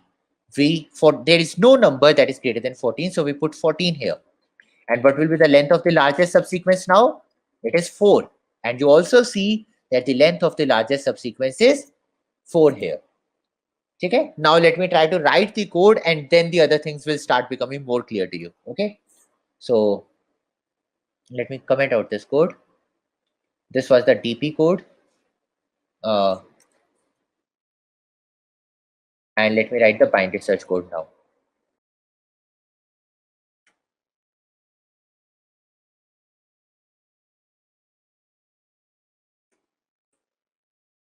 Initially, my current array will be empty. Okay. Then I will say for I equals to 0, I less than n plus plus I. First thing I will check if array I, if current array dot empty or array I is greater than what we say current array dot back. If any of those two cases is true, in what does that mean? If these two cases is true, that means I will push the current number, right? Because here 14 was larger than whatever was here, that means 6. So I just pushed back 14. I increased the size of my current array with 1. Okay. Then what is the other case? In the next case, I will try to find first index that is greater than or equal to the value greater than equal to AI. Okay. How can I do that? As the current array is always being maintained in a sorted order. I mean, like if you would have observed this above thing, this would have always been maintained in a sorted order. I can binary search this. I can say L is equal to 0, R equal to 0. Then I say while L is less than equal to R, mid is equal to L plus R minus L by 2. If array mid is greater than equal to array I will say index is equal to mid, R is equal to mid minus 1. This is normal binary search. Okay. Else L is equal to mid plus 1.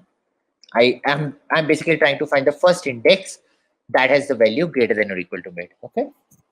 So I will say int is equal to minus 1. And what I do after this, I just change my current array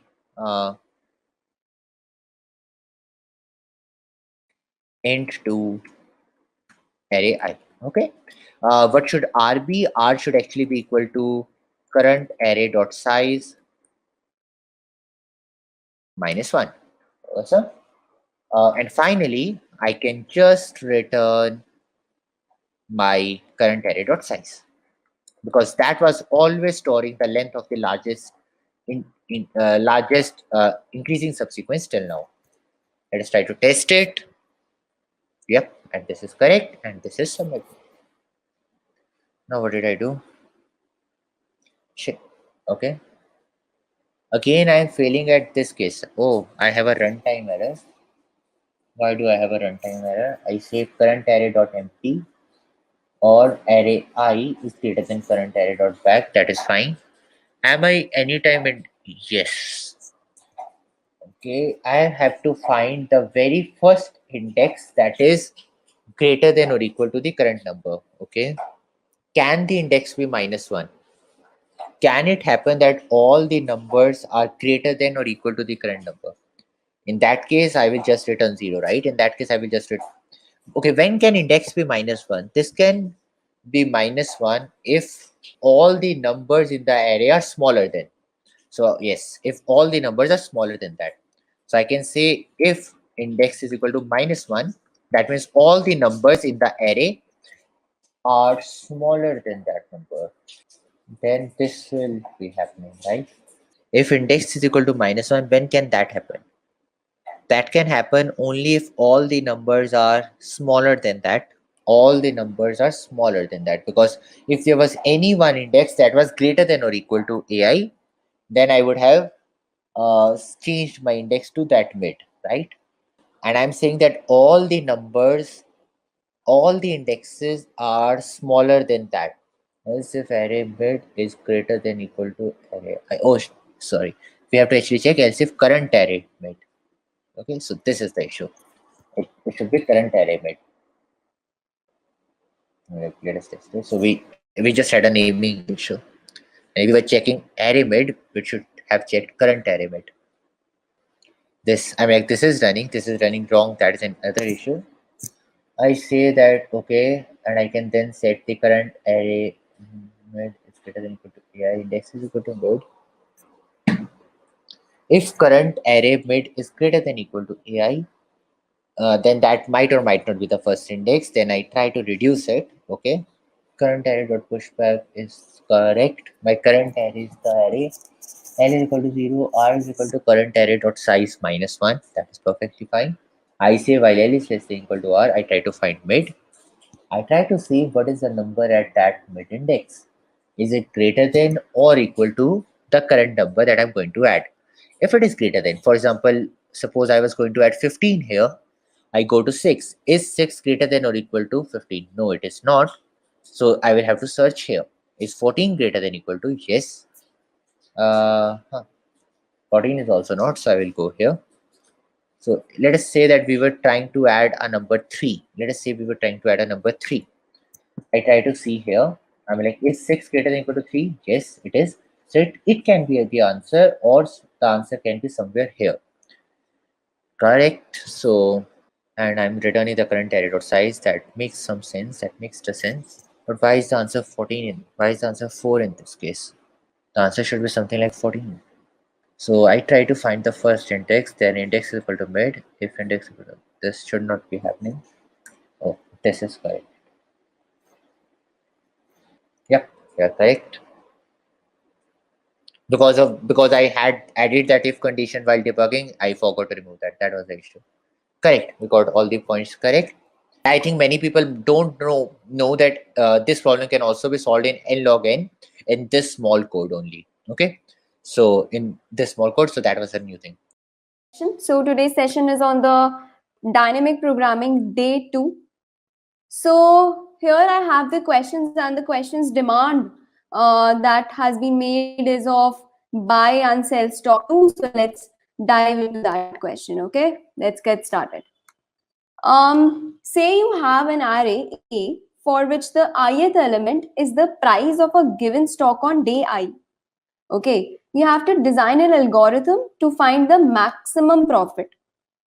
Now you may complete as many transactions as you like.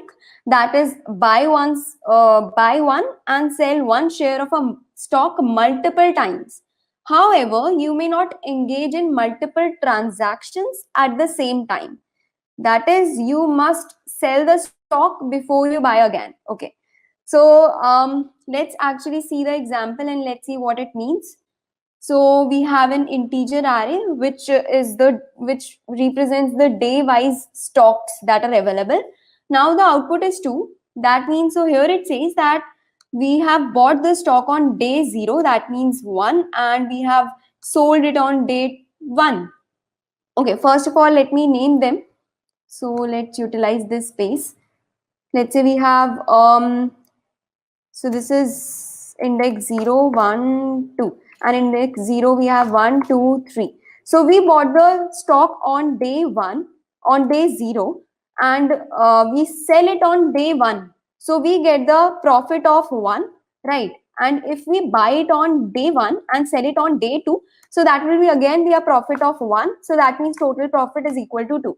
So that is what this example is saying. And if we look at the next example, so we can buy the stock on day, so it says that buy the stock on day 1, that is cost is 2, and sell the stock on day 2, that is at this, right? So that means the profit is 10 minus 2, and that is 8. Now the thing it says is that we can buy and sell multiple stocks, but the constraint is that we cannot keep on buying the stock and keep storing it with us and with the intent of selling it later. We cannot do that. So please understand this problem. Many people feel confused with the problem. So it says that once you have bought the stock, first you have to sell it, and then only you can again buy it and then sell it, right? So that's what the problem is. So let's say we have 7, 1, 5, 3, 6 and 4. Okay, these are the prices of the stocks on days. So 0, 1, 2, 3, 4, 5 are the days. Now let's talk about the brute force solution first. Okay, now the brute force solution would be that I can buy the stock, right? So I can buy the stock here, and then I can see that when can I sell the stock. Okay, so if I buy the stock at first as at 0th day, then can I sell the stock at any day? No, right? Because this stock is greater than, has a greater value than any of the stock, right? So therefore I cannot simply sell this stock. Let's move to the next element. Now on the next element, if we buy the stock, then we can sell it on day 2, we can sell it on day 3, on day 4, day 5, right? So now the possibility is that let's say I sell the stock on day 2, so that will give me a profit of 4, and plus now there is a sub problem, isn't it? So I will add the cost to the sub problem, and the sub problem is of 5, 3, 6, 4, isn't it? Now this is the sub problem that I can try buying this stock and sell it on the further days. So just what I have discussed now will be applicable to all the sub problems. Okay, so this is the case when I have sold my stock of 1 on day 2, that is at the cost of 5, that will give me a profit of 4. Now if let's say I sell the stock on day 3, so that will give me the profit of 2, and I have a sub problem which is 3, 6, 4, right?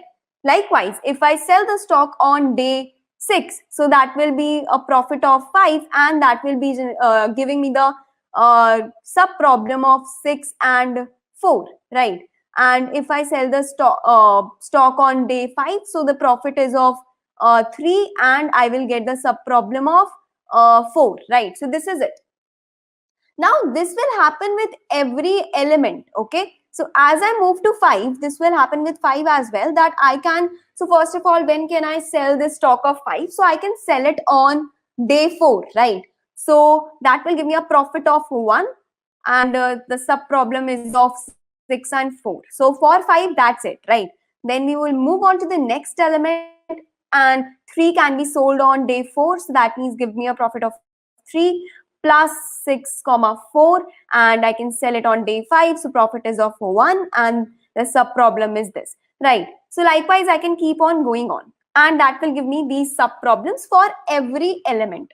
Okay, now the thing is that there are n elements, and if you see from this visualization that I have created in here, so if you see on the first level, we are, for n elements, we are having n iterations, we are having n possible cases. So that will give the time complexity of order of n square, right? Yes, so Goyal TY, yes, you can. So if you are buying a stock on first day, and if you are selling the stock on the second day, then you can immediately buy the next stock on the second day. Okay, so if you see from the problem that has been given on the platform, then you'll be clear. Okay, cool. So now for n elements at the first level, we are having n possibilities, so the time complexity is of n square. Now this is happening n times, isn't it? For every element, this could happen n times in the worst case. So that is the first level, right? And now such that I'll be having the next level having n elements, n possibilities for n elements, right? Then again at the next level I'll be having n elements and so on. So that will be like n into n into n and so on. So it will be n to the power n. The time complexity is of n to the power n, which is very huge, okay? Which is very huge. So now let's see how can we optimize this using DP. So this was the brute force approach. Now let's see. So we have 7, 1, 5, 3, 6, 4. Okay, let's say this is my DP array, and here this I'm going to do in bottom up fashion. Okay, I have a 1D array. Now if let's say I have only a single stock, then is there any point of so there won't be any profit, right? Will there be any profit? No, right? Can we make it 0? So here we can put the value 0. Okay, we can put the value 0. Now, so basically at DPI, I will say that it will be nothing but maximum profit we got by doing transactions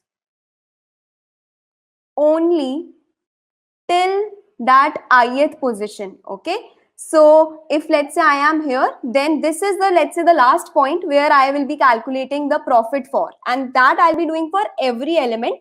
Okay, cool. Now I am at this index, I am at this position. Now the thing is that either, so basically we are actually taking it in a way that what profit can I achieve on this ith day. Okay, so I can either sell a stock or I don't sell a stock. If I don't sell a stock, that means whatever is present over here will be my answer. Okay. But if I sell a stock, then I'll be actually moving from the first location till the I minus 1th location to check if there is a value which is lesser than this value on which I can. So let's say I am at index this. Okay. Now for this index, let's say this is I and J is at this position. So basically either I do not sell any stock on this day, or let's say I sell a stock this on this day. Why am I able to sell stock J on this day? Because J is lesser than I, right? Element at J is lesser than I. So that I have to keep on checking. So there are two possibilities now, that I can sell a stock on one day, on that particular day, or I cannot sell a stock on that day, right? So here what we'll get, so the idea is that for I which goes from 1 to n minus 1, okay, and let's say this is our DP array, and DP0 will be initialized to 0. Now we'll be doing for J which goes from 0 to I minus 1, okay, what we'll be doing. So also what we have to take, so we have to take that when we are not considering the element, so in that case whatever is the answer at DPI minus 1, we will have that. Okay, we will have that. Now this is the case when I am not selling the stock on that particular day.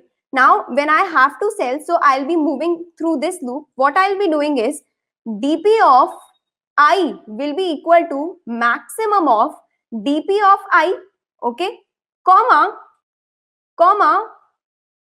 DAI, that is the so wait a minute, it will be whatever the profit is at DP of J plus A of I minus A of J. So this is the additional profit that I have got while selling the stock on day I that I have bought on day J. So this is the profit, and this will be added to whatever was the profit on DP of J. Is that clear? Is this thing clear?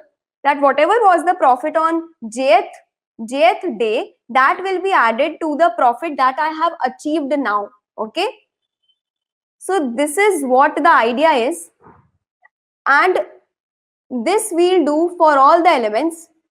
Cool. And the time complexity would be order of n square, right? We have two loops. So from order of n to the power n, we have actually come to order of n square. Are you guys able to relate that why it's order of n square now? How are we processing through this? How are we moving through this? Is it fine, guys? Cool. So let's code it quickly and then we'll move on to the more optimized solution. Okay. So let's quickly code it.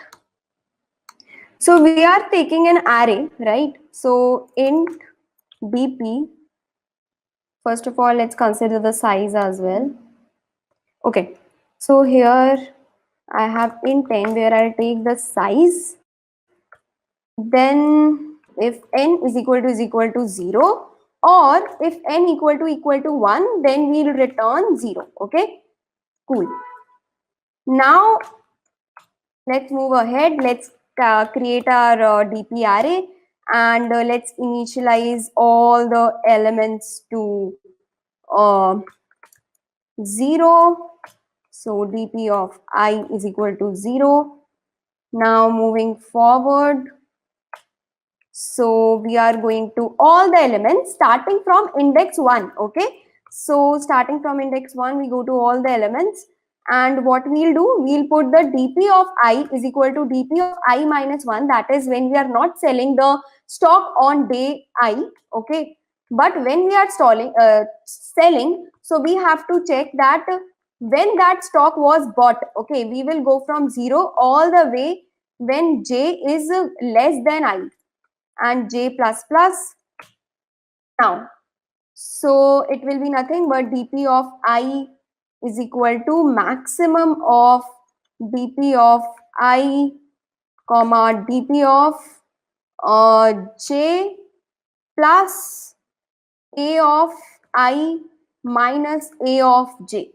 Okay, and then we'll simply return dp of n minus 1.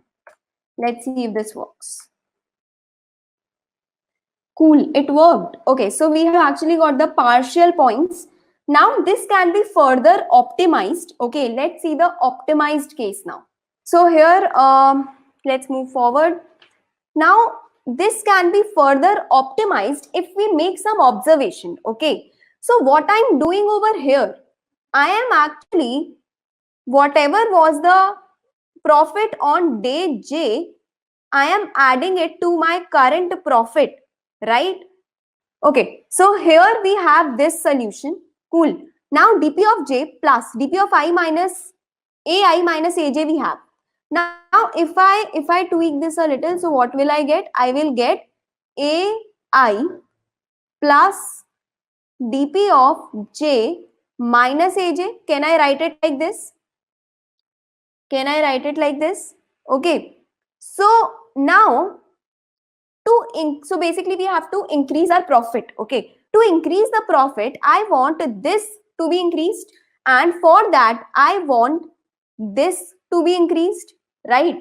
So to increase this, that is the difference shall be increased. Okay, so for that we can maintain. So we were just iterating through the j loop to get this difference, so that this could be maximized. We were checking for which j value is this difference maximum. Now instead of iterating through that j array, we can actually keep on storing the maximum value of this till now. Okay, till now. Does that make sense?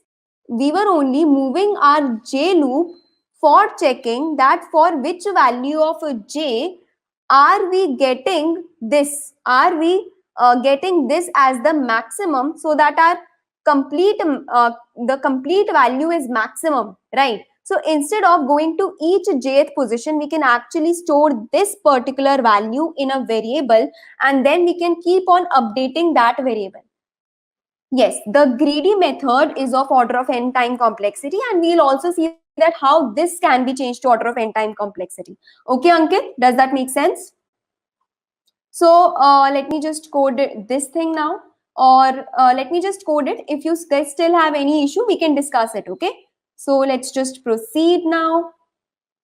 So here basically we have to change, we have to remove this loop. Okay, So for that, basically we have to keep on storing this particular value, as in we have dp of j plus, we have this here. Now I am changing it a little to get a of I plus dp of j minus a of j. Now I am trying to store this value. So here I can maintain a max c variable, let's say, which is initially is equal to 0 minus a of I, a of 0. Okay. So basically this will be gone. This will be gone. And we have max c is equal to, sorry, first we have to update the dp of I. So dp of I is equal to max of dp of I comma a of I plus plus maxi, right? So basically here this value has been replaced by maxi, okay? And also we have to update our maxi variable, max equal to maxi comma dp of I minus a of I, okay? And here we go. So now we will simply, so here we have actually eliminated the jth loop. Does that make sense to everyone? Now let's see if this works. Let's see it, and here we go. Cool, we have actually got the solution correct. We have got all the points. So now this is the solution of order of time complexity is equal is so time is order of n square, right? Sorry, order of n, and space is order of n only, right? Order of n. But the space can also be optimized in this case. The space can be optimized. If you carefully notice over here, then we have, so basically dp of I is equal to dp of I minus 1. For every ith position, we are reliable on this dp array because we want dp of I minus 1. So if we store somewhere this dp of I minus 1, and if we utilize it in some way, so then we can, actually do it in just order of one space. Now I want you guys to try that thing. So here we are at time of order of n and space of order of n. So let's move on to the next question, and the next question is minimum jumps array. So this is a very important question. So given a array of non-negative integers a of length n, you are initially positioned at the first index of the array. Each element in the array represents your maximum jump length at that position. Return the minimum number of jumps required to reach the last index. If it's not possible to reach the last index, then return -1. Okay. So the first and the only argument that we have here is of integer a. Now let's see what the problem says with the help of an example. So we have 2, 1, 1, and the array is 2, 1, 1. So the output is 1. Why? Because the problem says that from index 0, we have to reach the last index. So we can take simply the jump of 2 to reach the last index. So the element at that position signifies that how many jumps we can take at max. Okay, we can take the jump of 1. We can take the jump of 2 for this particular variable. Here we can take just the jump of 1. Again, we can take the just the jump of 1. So let's say I have 2, 1, 2, 3, 1, 1, 4. Okay. Now let's maintain the dp. So here we are going to do the dp thing. So this is the bottom of dp that I have taken. So basically, if I talk about the brute force approach in this case, then what we'll do, we will check till all the, so whenever I am at some position, I can go to, from here, this is 2. So I can go jump to here, or I can jump to here, right? Then I will again call for this part as well as this part. Okay, till the position that I can jump for the first element. Then after jumping to, let's say 3, I will call for rest of the sub problem, and after jumping to 1, then I will call for rest of the sub problem. So this will go on for every element, right? So this is the brute force solution. Now let's talk about the DP solution. For DP solution, we have created the DP array. Let's name it 0, 1, 2, 3, 4. Okay, so basically the DPI signifies that till that particular position, how many minimum number of jumps we can take. Okay, so DP of I tells the minimum jumps we can take from 0 to I. Okay, so if we are standing at this position, then we don't have to take, so considering this position as the last index, we don't have to take any jump. So this will be 0, right? Now if I am at index 1, then from index, so so to calculate the number of jumps to reach index 1, that means, so let's name it here 1, 0, 1, 2, 3, 4. Okay, if I want to go to index 1, then I have to start from 0 till I minus 1. Okay, I will check that from index, so let's start J from here. I will check that if from this position I can go to this position or not. How to check that? We will do it in a way like 0 plus, that is the index J, plus A of J. If it's greater than equal to I, that means we can move from index J till index I. So this is 0 plus 2, that is 2. It's greater than equal to 1. Here 1 is I. So we can move from this element to this element, and we will get what? We will get nothing but the cost, the jumps we need to reach at this position plus 1. Does that make sense? Now we come, we are done with these positions. Now we go we place our I at here, and J will again be placed at 0. Okay, so from 0, can we move to this? So this is nothing but 0 plus 2, and that is 2. 2 is greater than equal to 2. We are at index 2 now. So yes, so that means there will be nothing but 0 plus 1. So 1 will come over here. Now our J will move to this position. Let's see if we can from J till I. So this is nothing but 1 plus 3, that is 4. It's greater than equal to 2. So yes, we can jump from this position, that is from this position to this position, and that will be nothing but whatever is present at this position plus 1. So we have to check that if dp of I is equal to max of dp of I, comma dp of j plus 1. So right now dp of I is maximum, then dp of j plus 1. So it will remain 1. Okay, and this we will go on till the loop is completed. Okay, let's first code it up, then we will complete the array. So we have, so we'll take the size of the array, and if the size of the array is equal to 1, that means only one element. So we'll return 0. If the size is equal to 0, but if the first element is equal to 0, in that case we will return 0, right? We will return 0. Sorry, if n equal to 1, we will return -1, because if we cannot take, if we cannot reach to the end element, okay, sorry, this will be -1. That means we cannot go, right? Now let's move on. Let's dp is equal to dp of n.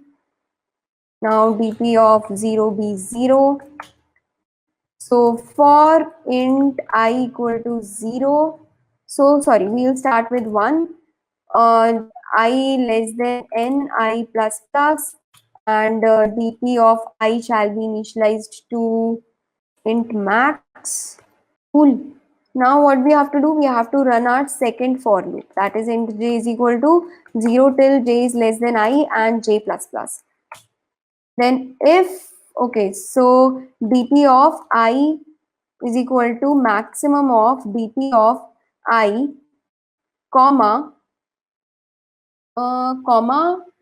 we have dp of j plus 1. Okay, and we will at the end return, so if the last element was reachable, that means if dp of n minus 1 is equal to int max, right? So that means it was not reachable. In that case, we will return -1, else we will return dp of n minus 1. Okay, where did it fail? Okay, so we actually didn't check the condition here.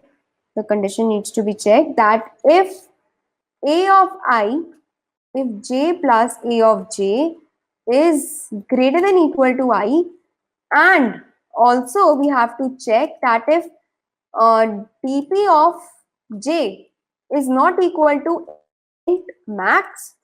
Why? Because it's a possibility that we could not reach dp of j, right? So in that case, but if we can, so we will calculate, right? Now let's see. Okay, sorry, this should be minimum, right? Okay, we actually have got the partially correct solution because the thing is that this is also possible. This the solution to this problem is also possible in order of n. That is the greedy approach. I want you guys to explore that approach. Okay, here we have discussed the so if anyone has any doubt, you can ask in this particular solution. So Alind, we are adding aj to j because we are checking that if from jth position, if we are able to go to I or not. Okay. Why are we doing j plus a of j? Because we are checking that if from some position, will we be able to go or not? Okay. So if we are at this position and we are trying to jump to this location, we won't be able to go because we can only take at most 2 steps. So that's why we are checking j plus, that is, this is 0. So 0 plus 2, that is 2. It's lesser than the index I. Let's say I is here, and therefore we cannot jump till here, and therefore we are checking the condition. Okay, is that clear? Sure. Let's move to the next problem.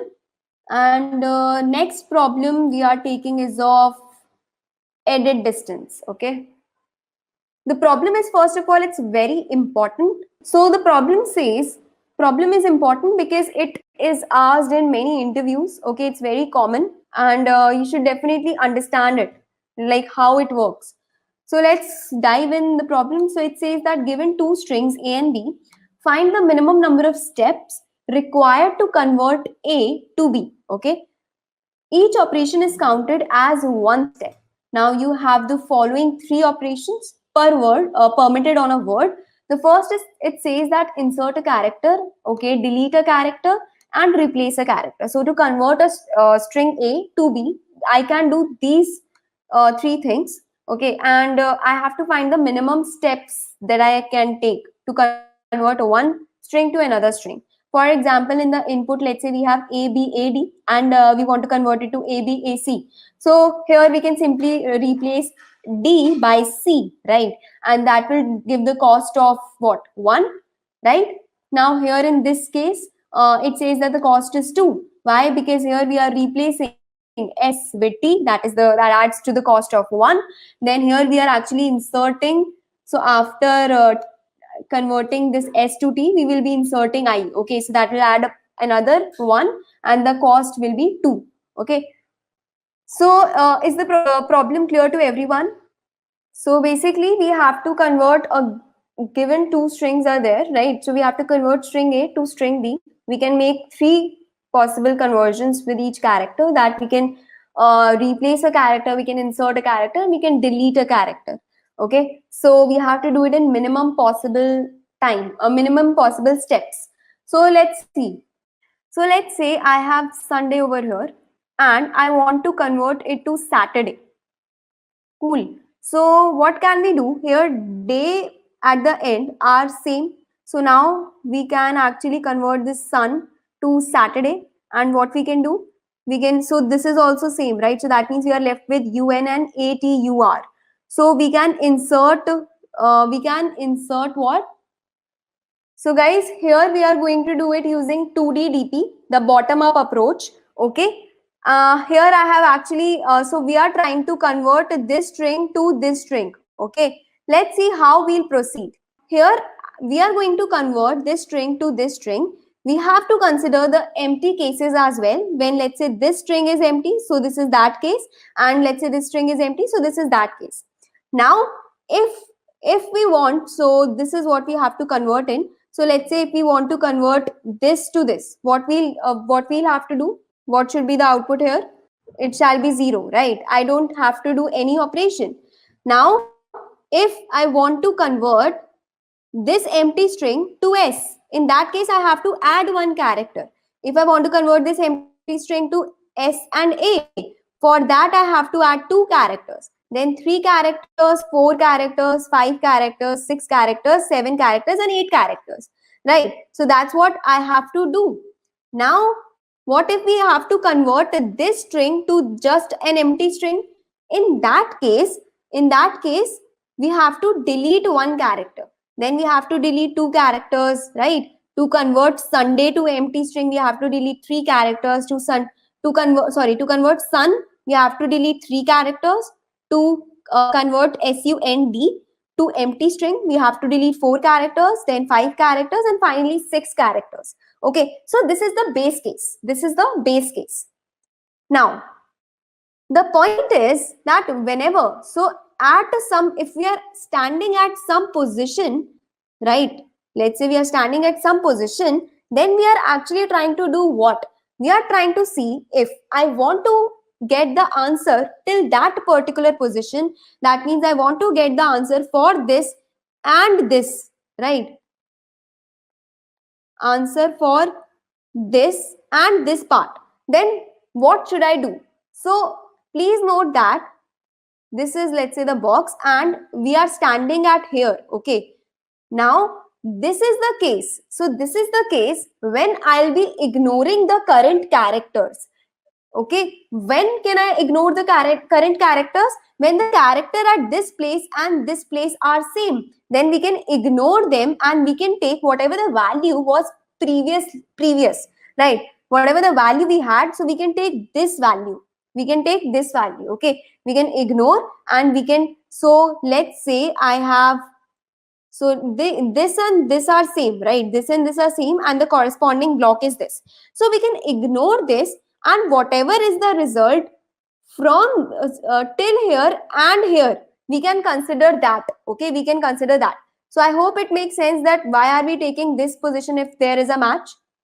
I minus 1, j minus 1 when there is a match. Okay, now this is the case. So just the position above the current cell, this is the place when we can insert an element. Okay, so this is for inserting an element.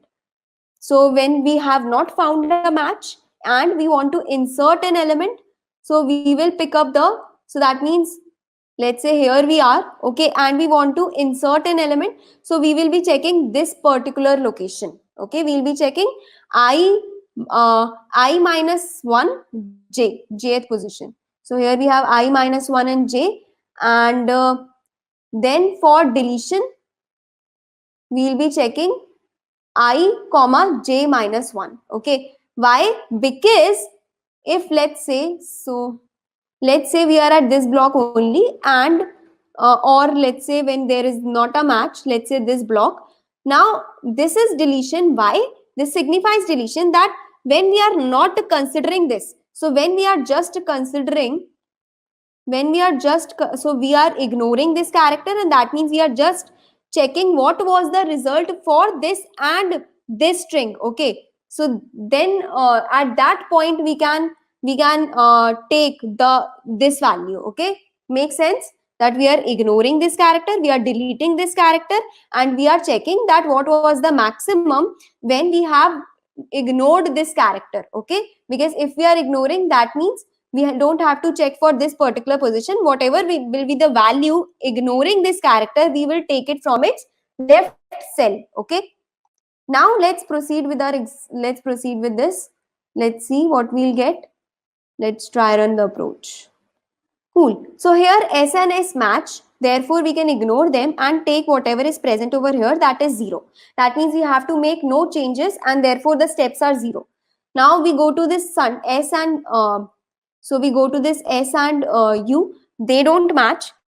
Whatever is minimum at this location or this location or this location, we will take it and we will add 1 to the cost, because now we are considering these elements as well. Okay, so 0 is minimum, we will take 0 and add 1 for the current operation. Now let's move on. So we have, now we will be checking for, so let me fill it.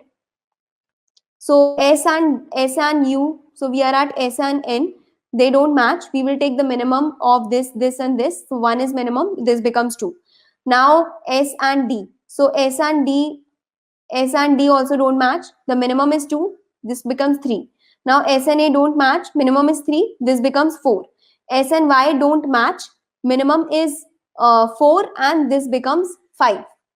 Now we are at this element and we will check again. So A and S doesn't match, minimum is 0, we will take 1. Then A and U don't match, so 0 is minimum, we will add 1 to it. A and N doesn't match, 2 we'll get. A and D, for A and D what we'll get? We will get 3. Then here we will, this match, right? So we will take this cell. So add 1 to it. Sorry, we don't have to do anything, we will just take it. Okay, we don't have to add to it. Cool. Now A and Y are there, so 4 will come over here. Then, so likewise, shall I fill the complete table or it makes sense now? Is it clear that we have to take the minimum of the 3 cells, that is the above, the on the top left corner, on the, or the, so either, so if you are standing at this, so minimum of this or this or this. Okay, so let's code it. And finally we'll get our result at this location. Okay, because ultimately we are considering the complete string. The single cell actually tells that what is the value, the jumps till that particular position. Okay, the last cell will tell us the final result, so we will return the last cell. So we have the, let's take the string length in some variables. So let's say m is equal to a dot length and n is equal to a dot b dot length. We will take a 2D DP where it will be of a size of m cross n, right? And the first cell will have a value of 0, right? Because that will signify the empty strings. So to convert an empty string to empty string will cost us 0. Now what do we have to do? So basically we have to do the base cases thing, right? So I is equal to 1, you will start from 1, I less than, so rows is m, right? And okay, so string A is equal to, so we have string int I equal to 1, I is less than equal to, okay, so here the string length n, we will be going through all the, let's say all the columns, so that is n, okay, and I plus plus, so that will be dp of 0, I is equal to dp of 0, I minus 1 plus 1. What are we doing? We are actually initializing our base cases. Okay, we are just adding the values from the previous cell on the top rows and the top, on the top row and the top column. Int j is equal to, let's say 1, and j is less than equal to m, j plus plus. Now dp of, so dp of j 0 is equal to dp of j minus 1, 0 plus 1. Okay, cool. Now let's move through all the cells, that is it's equal to m and I plus plus, then for int j equal to 1, then j less than equal to n, j plus plus, then int, let's say we are taking the, storing the distance like this, so q1 denotes the cost, c1, let's say cost is equal to dp of I minus 1, I minus 1 j. Okay, so this is the cost when we are inserting an element. Int c2 equal to dp of I j minus 1. This is the cost when we are deleting the elements, and this is the cost of replacing the element. Okay, I minus 1, j minus 1. By replacement, it means that we have changed the character to the character that we want. Now, if the current character, if it's same, right, I minus 1 is equal to b of j minus 1.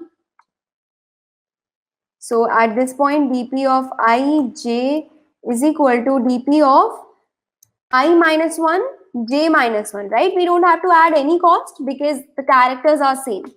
Else, what do we have to store? So we have to store dp of ij is equal to 1 plus minimum of q1 comma minimum of q2 comma q3. Okay, and finally we will return dp of mn.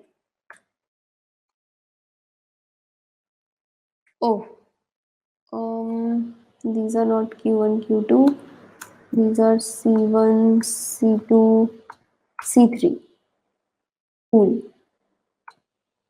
Okay, dp of int m is equal to a dot length, perfect, mn dp of m plus 1, right? Sorry, so it should be m plus 1. Okay, let's see now.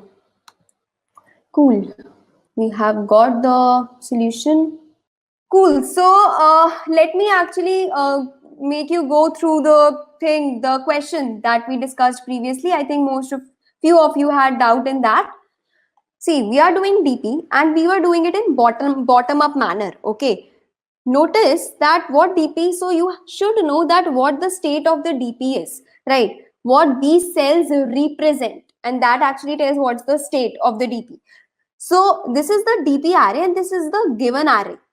Now the state of the DP says that DP of I is equal to maximum profit by doing, we have got by doing the transaction till that particular point. Okay, if we are standing at here, then from 0 till this point, what is the profit that we have achieved? So that's what the DP of I tells. Is that clear?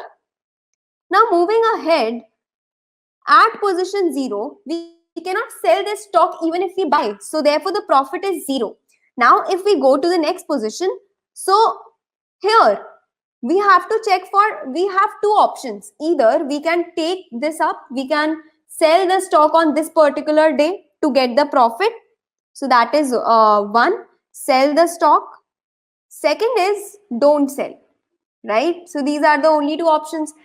Now, in case of sell the stock, we will start. So let's say we are at position this, and for selling the stock, we will start from this position all the way till this position. Okay, till I minus 1, this is I, till I minus 1 we will go. We will check if the value of jth element is smaller than this element, right? And also what we'll check? We'll check that whatever is the value at, let's say j is here, actually let's say j is here. Okay, now whatever is the value till this point, we will add to the profit we have achieved by selling stock 1 on by selling the cost of 1 on for cost of 3. That means dp of j plus a of I minus a of j. Make sense? Does that make sense? That why is this condition for? Now this is why we have taken this thing. Okay, so this is the case when we are selling the stock. We will check for every I. We will check for every j, starting the j from 0 all the way till I minus 1. We will check for this condition. And there is some other case as well when we don't sell the stock. If we don't sell the stock, then we take whatever is present on its previous day. So let's say we want to see the cost of this. So if we are not selling on this day, then we are actually checking whatever is present on here will come over here. Okay, so whatever is maximum from whatever is maximum between this, that is when we are selling the stock and when we don't want to sell it stock, so whatever is maximum, we will take that value in here. Does that make sense? So that's essentially what we are doing. Okay, so that's what the DP solution is of order of n square. Okay, the pseudocode says that we'll take the DP array, then DP of 0 will be initialized to 0 because of the condition I told over here, that we can, if we even buy it, we cannot sell it, and we will go all the elements starting from position 1 all the way till n minus 1, and if DP of I is equal, so here we are actually taking the previous DPI. That means we are actually not, this is the case when we are not considering selling the stock on day ith. So therefore we are taking the cost till I minus 1. We are taking the profit till I minus 1 day.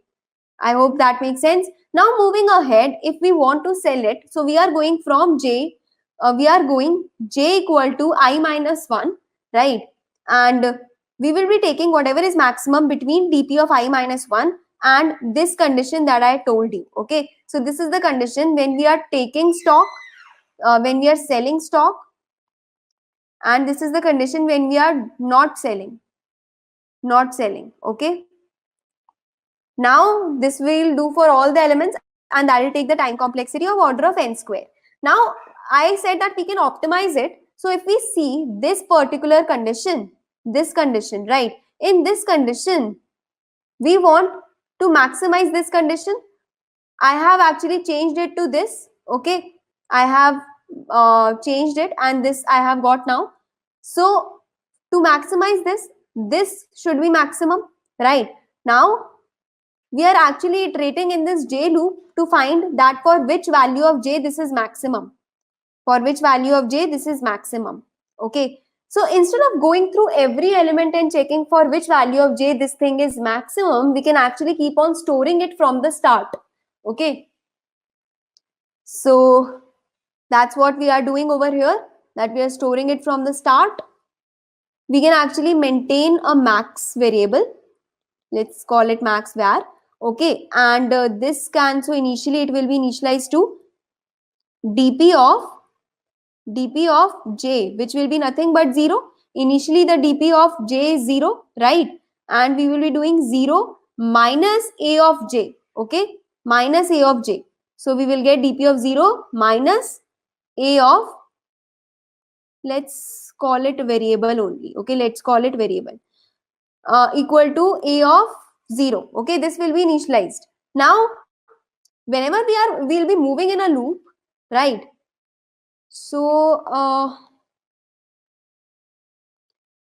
let me write it. So for I DP array DP of 0 initialized to 0, variable, let's call it maxi only, okay? Now it will be initialized to DP of 0 minus A of 0. Okay, so for I, which goes from 1 to n minus 1, DP of I is equal to DP of I minus 1 when we are not selling the stock. So we are taking the stock of the previous day. Now, if we are selling the stock, so we will do DP of I equal to maximum of DP of I, comma, what we want, A of I plus maxi, and then we will update this maxi variable to max of maxi, comma, DP of I minus A of I. So essentially we have done it in just order of n.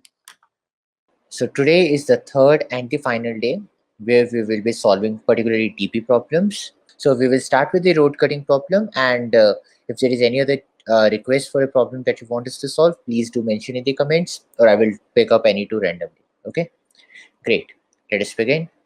The problem says that there is a road of length n, okay, on x-axis. So basically it's an horizontal road with its left end at x is equal to 0 and right end at x is equal to n. Okay, so basically n plus 1 points are there. Now there are m weak points out of those n plus 1 points, denoted by positive integer values all less than n. So basically there are m a1 to am weak points. Okay. we have to cut the road at all these weak points. Okay, so we have to make a cut at these points such that you can perform these cuts in any order. After a cut, road gets divided into two smaller sub-roads. Yeah, because it will be divided. Okay, cost of making a cut is the length of the sub-road in which you are making a cut. Cost of making a cut is the length of the sub-road in which you are making a cut. Okay, your aim is to minimize this cost. Okay, return an array denoting the sequence in which you will make cuts. If two different sequences of cuts give the same cost, return the lexicographically smallest. Okay. Okay. Basically, we have to give the sequence of points in which we will cut, right? And the points should be lexicographically smallest. And we have to basically we have to denote the sequence as well. Okay, that what will be the sequence in which we will cut. So basically, there is a road 1, 2, 5. So that means I will first make a cut at. So this is the I have to minimize the cost. So minimum cost will be here in those two. And out of these the minimum will be 2 1 5, so I have to return 2 1 5. Got it. Okay. So I mean, like, the problem to find the minimum seems to be a simple DP problem, that hey, I mean, like, DPij can represent the minimum cost, to what we say, to cut from index I to index j. That can be a possible thing, but let me say that what is the value of this n? Okay, the n can be up to 10 to the power 9. So basically we can't create a 10 to the power 9 TP table anyway. So we have to do something in terms of m. So if I have made a cut here, then let me think of the DP table. I mean, like, in any DP question, when it comes, I try to first find that what the state relation can be. And I haven't seen this question earlier, so let me think what the status, what the DP state can be. So for example, n is equal to 6 and a is equal to 1, 2, 5. Okay. Let me, I mean, like, when the values are not given, is m always less than n or less than n? Okay. By positive integer. So a1 will be greater than 0 and am will be less than n. So let me say I add 0 here and I add 6 here, because padding often helps in such DB problems. And then if I create a 2D DP, I'm not really sure if I should create a 2D DP, but if I create a 2D DP, then it should be, then the answer should be, let us say that the indexes are uh, 0, 1, 2, 3, 4. So my final answer should be in DP 0 to 4. Okay. Which will represent the minimum sum of costs to split roads, right? Okay, let us say that we say this. So Abhishek has asked to please explain the question. Sure, Abhishek, let me explain the question again. So basically, we are given a road of length n. On these road, there are some points. There are m points like a1 to am, where we have to make cuts on the road. Okay, the cost for a cut is equal to the present length of that particular road. For example, suppose there is initially the road of length 6. Suppose you make the cut 2. Suppose you first make the cut at position 2 or position 1 or position 5. The cost that will be added will be 6, because that is the current length of the code. Now, suppose you had earlier made the cut at 2. Now, when you will make the cut at 1, the length will be 0 to 2, right? The length will be 0 to 2, which will be 3. So the cost added will be 3. So that is, I mean, like, then you have to find the minimum permutation of cuts such that the total cost is minimum. So suppose that is the minimum cost or minimum sum of cost to split roads from index I to index j. Okay. Then that means I can make cuts from index, what we say, I plus 1 to j minus 1. Let us say that we say this. I mean, like, I can make cuts from index I plus 1 to j minus 1. Let us say I can make cuts. Suppose that particular index is k. Okay, suppose that particular index is k. Then after this, the problem will reduce to dp of I to k, because I have already made a cut at k, plus dp of k to j, plus what is the current length of that, right? So, okay, I mean, like, I can say the minimum sum of cost to split roads such that then I think I should change that such that the current road is of length I to j, is of length I to j. I mean like j minus I plus 1, or what we say ai to aj. This seems to make some sense. Okay, then I will add what is the current length of the code of the road. That will be aj minus ai plus 1, right? Aj minus ai plus 1, or will it be equal to aj minus ai? So this dp relation seems to be fine. I'm not really sure. Let me say that. Okay, I will first. I have to. Okay, first let me actually put this 0 and this n in the array p. Make a smaller. Add it. Okay, if I pad it, then I will have to say that b dot pushback. Let me actually make it a comment. B dot pushback a. A is the length of that. Then I will say reverse b, and I will b dot pushback 0. Then I will again reverse it so as to bring it to the correct position. Okay. Cool. This seems to be fine. And now if I have padded it, now I have to create a DP table. I have to create DP table of this length, right? The new length is what we say the new b dot size. So I will create a DP table of n cross n, vector of n, DP of n plus 1, comma vector of n, DP of n plus 1. One thing is that it is not given to us that what is the value of this m going to be. So I hope an order of n square solution passes, order of n square solution in time as well as in space, but I don't really know. Okay, so this will be the DP matrix that I will create. What will be the base case for this? The very first case will be of length 3, right? All the length 3 cases I have to handle, because that is where I can make a cut. Okay, so I can say for int length equals to 3, and the maximum length will be n, right? 1 2 3 4, right? So n will be, in this case n will be 5, so it will be less than n. For int length equals to 3, length less than n plus length, that will be the base case. Then I will have to put an I. Okay, then what will be I for int I equals to 0? I mean, like what the start position should be. I plus length should be less than n plus I. J is equal to I plus length, right? Or will it be I plus length minus 1? It will be I plus length minus 1, right?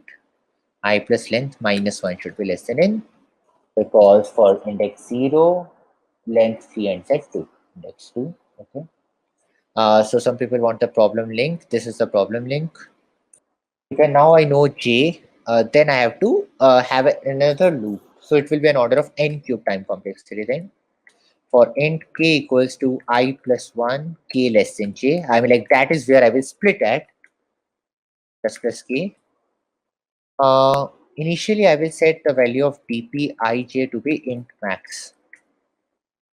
I set the value of dpij to be int max. But I have to finally return what we say the sequence. But I'm firstly trying to see if I can, if the algorithm that I'm coding up has the correct answer, then I will be able to create the parent array to that. dpij will be equal to min of dpij, comma array j minus array I. That will be the length of the code. That will be the cost that will be added, plus dp of I to k plus dp of k to j. That is a sub problem that should be there. And then finally I will return dp of 0 to n minus 1. That should be correct, but that is not returning the original answer, right? So let me first see if this is returning the correct cost. Then we will try to, what we say, create the answer thing, right? Okay, so suppose let us take care of this test case only. For example, 6 and 1 to 5. Let us try to see what it returns there. Is it A? It is B. Bj minus Bi, and then this should go. Returning 0. Why? I say dpij is equal to int max and length is equal to 3. dpi will be 0, yes, so I plus length minus 1 should be less than n, so that is fine. Is bj minus bi min of dpij, which will be initially int max, comma bj minus bi plus dpik plus dpkj. Okay, so I should be returning the correct answer, right? Let me try to see what dpij is coming for each index. Just if I suppose do that, what is this? I j and then I say dpij. I just first want to clarify if my algorithm is correct. I'm just trying to see it. So then it will give me, yeah.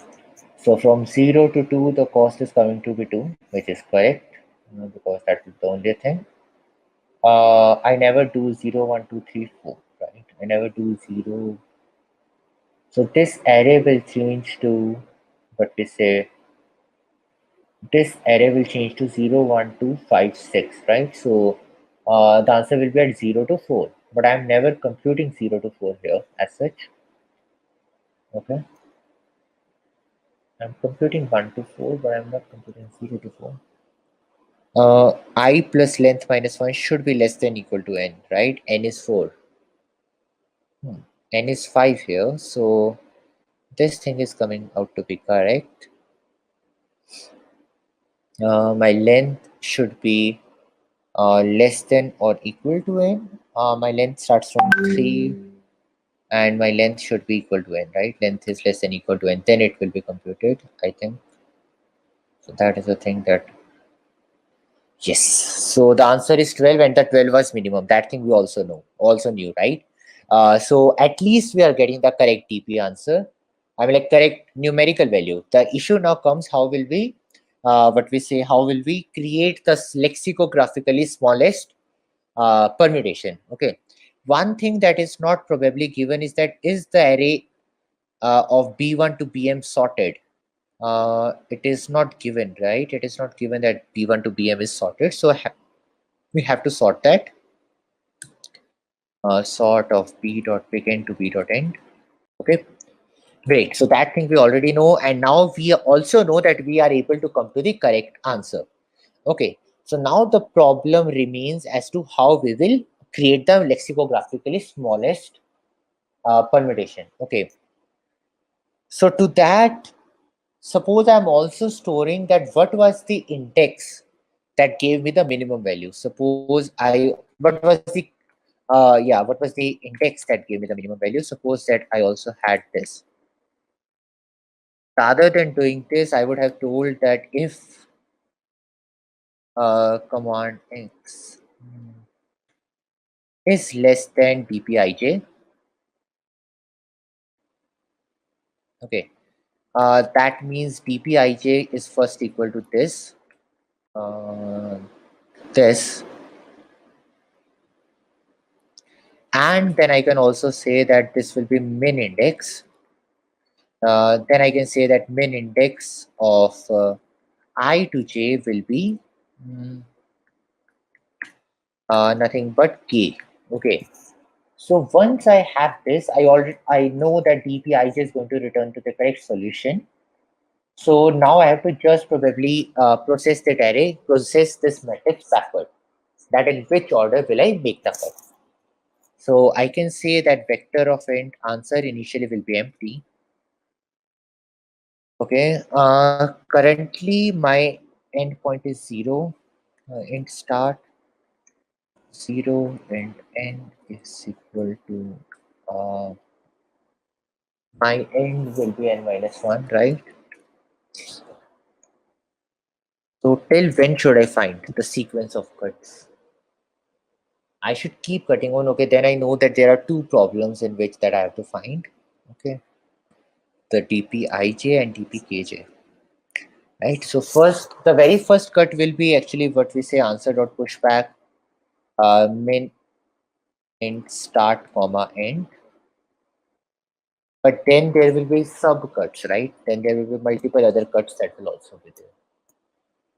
So how should I compute that?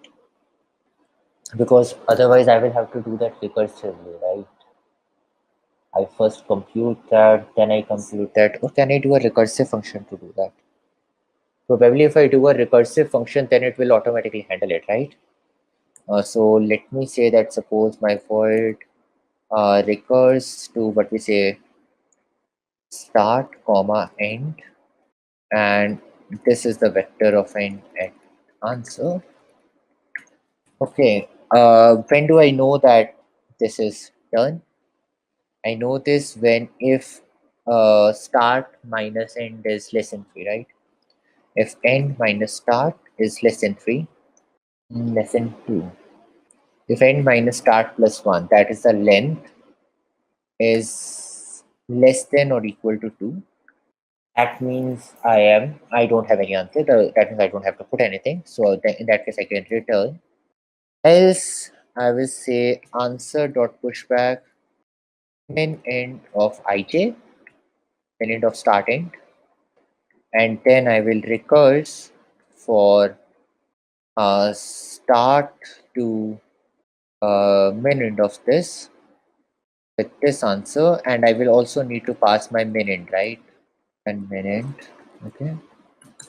Similarly, then I can recurse from this plus 1 to, sorry, this only to end, and I will need to pass it answer and min end.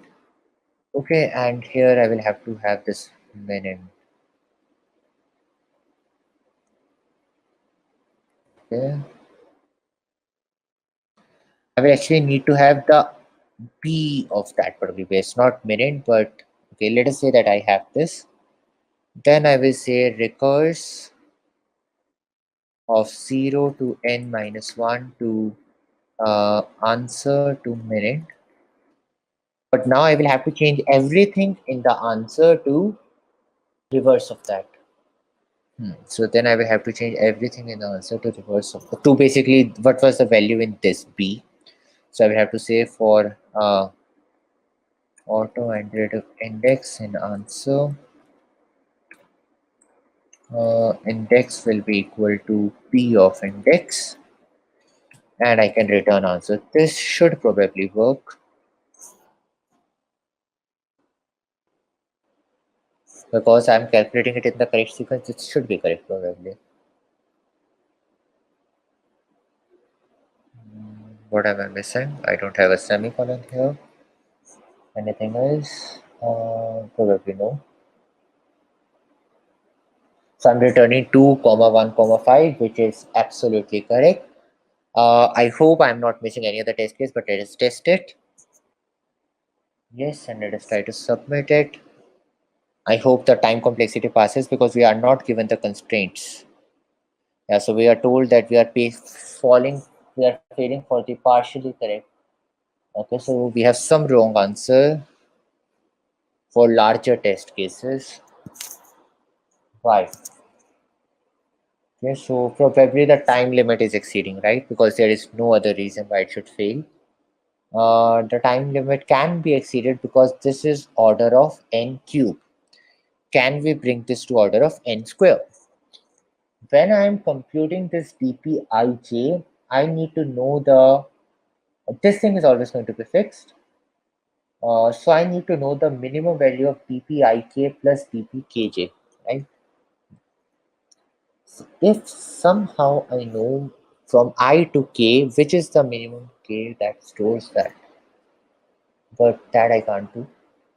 Currently, I'm at an order of n cube solution, and probably because I'm failing this, I have to get it to order of n square or anything else.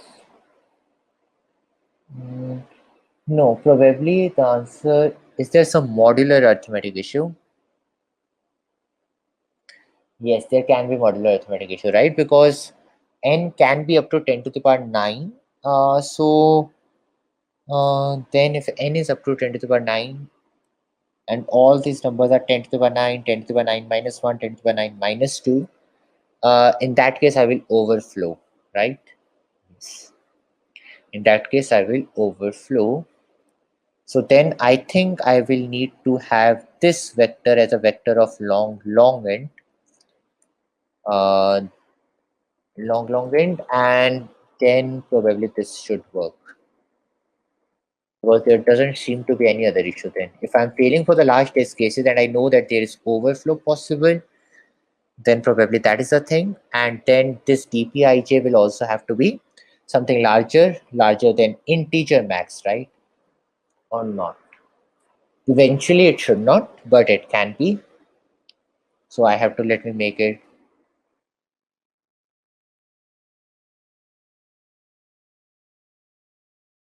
I have taken it as a long 10 to the power 17.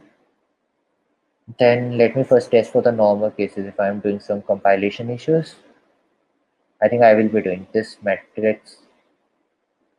Yeah, because min index is k, but bj minus bi can be larger, right? So yeah, this seems to be fine. Okay, so this seems to be fine, and then let us try to submit it if that is the real issue, because that is what seems to me as to be the issue. And yes, let's try to do it. Correct, that was the issue, and we fixed it. Okay. Great. So basically, how I identified that that was the issue, that was an interesting thing. That here I saw that the value of n can be up to 10 to the power 9.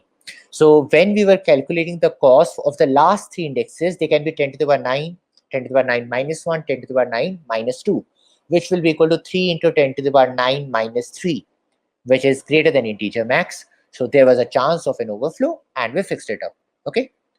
Great. Myself, Vamsi. In this particular tutorial, we will be discussing about data structures, interview question and answers from interview bit platform. So if you don't know what is interview bit platform, so I will give you a glance about interview bit. So interview bit is a platform where you can practice coding questions which were asked frequently in an product based companies, and also you can find plenty of articles and blogs related to the tech and interview preparation tips. Okay, so in this particular tutorial, we will be discussing one of the blog which was written on the data structures interview preparation. Okay, so the link to the blog will be available in the description. Please do check it out. Let me walk through you the topics that we are going to cover in this particular video, and we will be starting with the definition of data structures and where can we use data structures and what is the usage of learning data structures, and also we will be discussing about types of data structures available like trees, linked list, stack, queue, graphs. Okay, and we will be talking about each one of them in detail and writing code for defining them and how to use them and what are the applications of each of them. Okay, where can we use in a real world, so how can we build an applications using the data structures. Okay, so it's not limited to theoretical, so we will be writing plenty amount of code as well, and we will be discussing a few important aspects in the while writing the code. Okay, and a logic behind the code. Okay, so I highly recommend you guys to watch this video till the end, and if you are visiting channel for the first time, please do subscribe this channel, and if you like the video, please hit that like button up, and if you have any queries, please let us know in the comment section. We would love to answer them. So before starting the actual video, so I would like to give you a few tips for your next interview. So very first one, so if they asked you to define something like define a graph, define a tree, just don't settle for the definition. So please go on an extra mile and give them some examples, and so that they can understand the concept in a better manner. Okay, so that you can solve the real world problems as well. Okay, then the second one, it is for your DSA rounds. So if they have an interviewer asked you question, and if you know the answer for that as well, but don't directly jump to the solution. So ask them few questions like if they have given an array. Okay, like ask them like, will there any chance of it contains a negative integers, or what if the size of the array is 0, and also if what if there exists no solution for this, what should I return, like -1, 0. Okay, so please clarify all your doubts before starting a solution. Then always start with the brute force approach. Okay, which is an n square, or if it is an recursion based, n 2 power n. Okay, then try to optimize it, so like sorting, then a linear solution. Okay, so this is how our interviewers will understand that you can solve the problem with the very brute force manner to the optimized way. Okay, it involves a lot of thinking, so they want that. They don't want people who mug up the things. Okay, so before getting on to the very first question, let's try to understand what is a data structure and what are the types available in the data structure and where we can use the data structure in the day-to-day life, and what is the usage of data structures in the current organizations. Okay, and what are the fields that our data structures has been implementing. Okay, so it's very important to understand the applications of any concept. Okay, rather than just solving few problems, it doesn't make sense. If you don't know why to use data structure, then what is the need of using data structures? Okay, so then first we'll try to understand how can we use data structure and what are the data structures available. So the very first question here is, what is a data structure? So a data structure is a fundamental concept of any programming language, essentially for algorithmic design. Okay, it is used for efficient organization and modification of data. So let me put it in a simple terms. Okay, so a data structure is data structure represents a way of organizing or storing the data in the memory so that it will be easy for us to manage data. Okay, like manage in the sense it will be some operations like insert, delete, update, okay, kind of operations, so that we generally do perform such operations on any data, right? So here, what is the need? Okay, so what does it make sense? Like, so if I store, okay, like I will be having 10 files. If I store them in my memory, like what is the purpose? Like why we need data structures? So it is going to store in anywhere, right? So okay, if you are talking about 10 files in your mobile, it's okay. Now let me ask you a few questions. Let's take an example of Instagram. So everyone uses the Instagram. Okay, let's assume one profile. Okay, one profile which has a 10k followers. Okay, or let's consider Virat Kohli's profile. Okay, Virat Kohli profile. Okay, where he will be having 150k followers. I'm not sure it's correct or wrong. Okay, I'm assuming that. Okay, let's take an example. Okay, now if Virat Kohli has posted one picture, okay, Virat Kohli has posted one picture, like post, or he has shared some story. Now it has to reach for 150 or 1 million or any number of people, right? So it has to be accessible for the 1 million people. Now, like just imagine you are storing that data in somewhere. Okay, in somewhere, and whenever I have opened my Instagram, okay, if I'm huge follower of Virat Kohli, since I'm like whatever post he shares, I will be liking that. Okay, and among all the stories that I have been displaying on my profile, I'll be first seeing the Virat Kohli profile. Okay, in within fraction of seconds, you can see that, right? So whenever someone posted, it is going to share like amount of time that I have been posted as well, like 1 second, 1 hour, or 10 minutes. So do you think this is going to come in within 1 second? You might be wondering. My answer is yes. It is going to refresh within the 1 second or 2 seconds at max. So to get the data that much faster, okay, Virat Kohli is in Mumbai. Okay, let's assume. Let's say I'm in Australia or US. Okay, then do you think it is traveling from Mumbai to US within that many seconds? No. Okay, like from Mumbai, it is storing in some, like with the help of some CDNs. Okay, it is storing somewhere in data centers, and then it is getting access in the US. Okay, by using the CDN, US CDN. Like so how we are getting stored this data, that is the matter.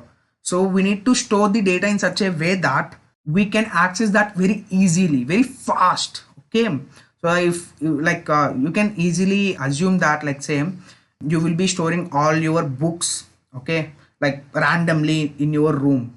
Okay, now I want to get the one book from the room, okay, where you have stored all your books randomly, okay, in some books in bedroom, some books in kitchen, some books in hall. Okay, now how much amount of time it will going to take to fetch one book, like search from one book? Now can I say that at max it is going to take 10 minutes for sure, right? Now just assume if you have stored all the books, all the books, all the books in an organized manner, in a organized manner. Now how much time it is going to take? I'm pretty much sure that, let's say I have stored all the physics books in one rack, chemistry books in one rack, data structure test books in one rack, then it is going to take at max 1 minute. Yes, 1 minute. Okay, so there is a huge difference between 1 minute and 10 minutes, right? So even if it is not making sense for you, but a client or user who are waiting for your data will going to make, and 10 minutes of waiting time is a little hectic for them.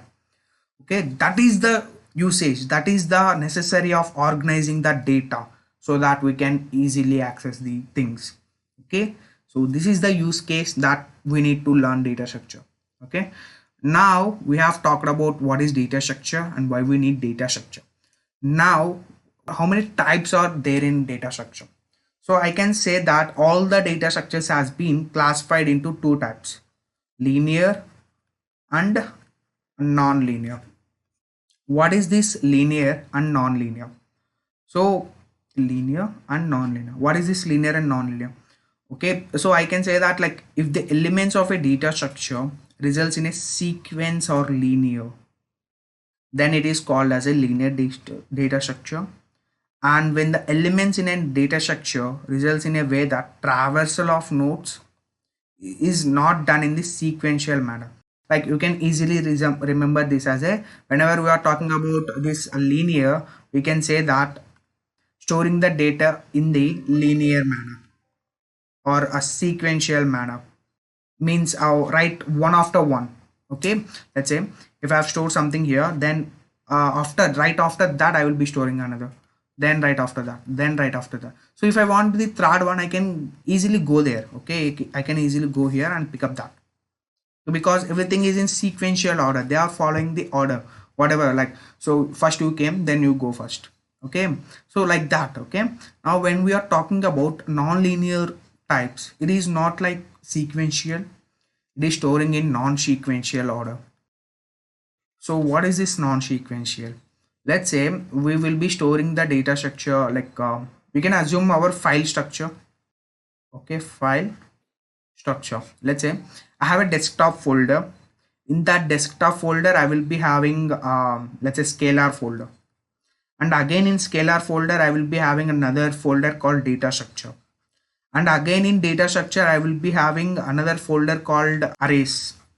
Again in arrays I will be storing something. So here you might think that for along with data structure there will be something as well, let's say my computer, or let's say I have a folder of my name called Vamsi, and in scalar folder as well I will be having many things. Okay, so here the data is not in sequential order, it is in random. Okay, and if you need something, you need to go and search every possible way. Okay, then only you will get to know where it is actually stored. So that is what a linear and a non-linear data structure means.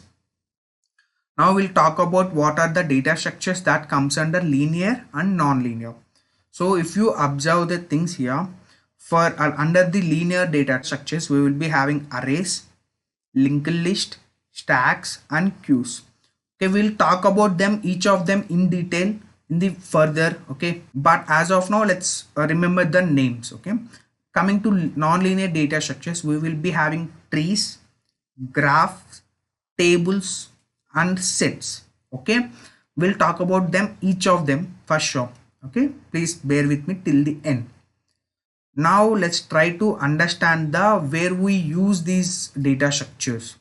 So I've told you enough examples in the while discussing the data structure as well. Now let me put all of these things again. Like I can simply say is that wherever there is something like programming, I can easily say that there is a data structure as well, directly or indirectly. If you are storing something, then directly or indirectly you will be using concept called data structure. It represents how you stored your data. That's it. Okay.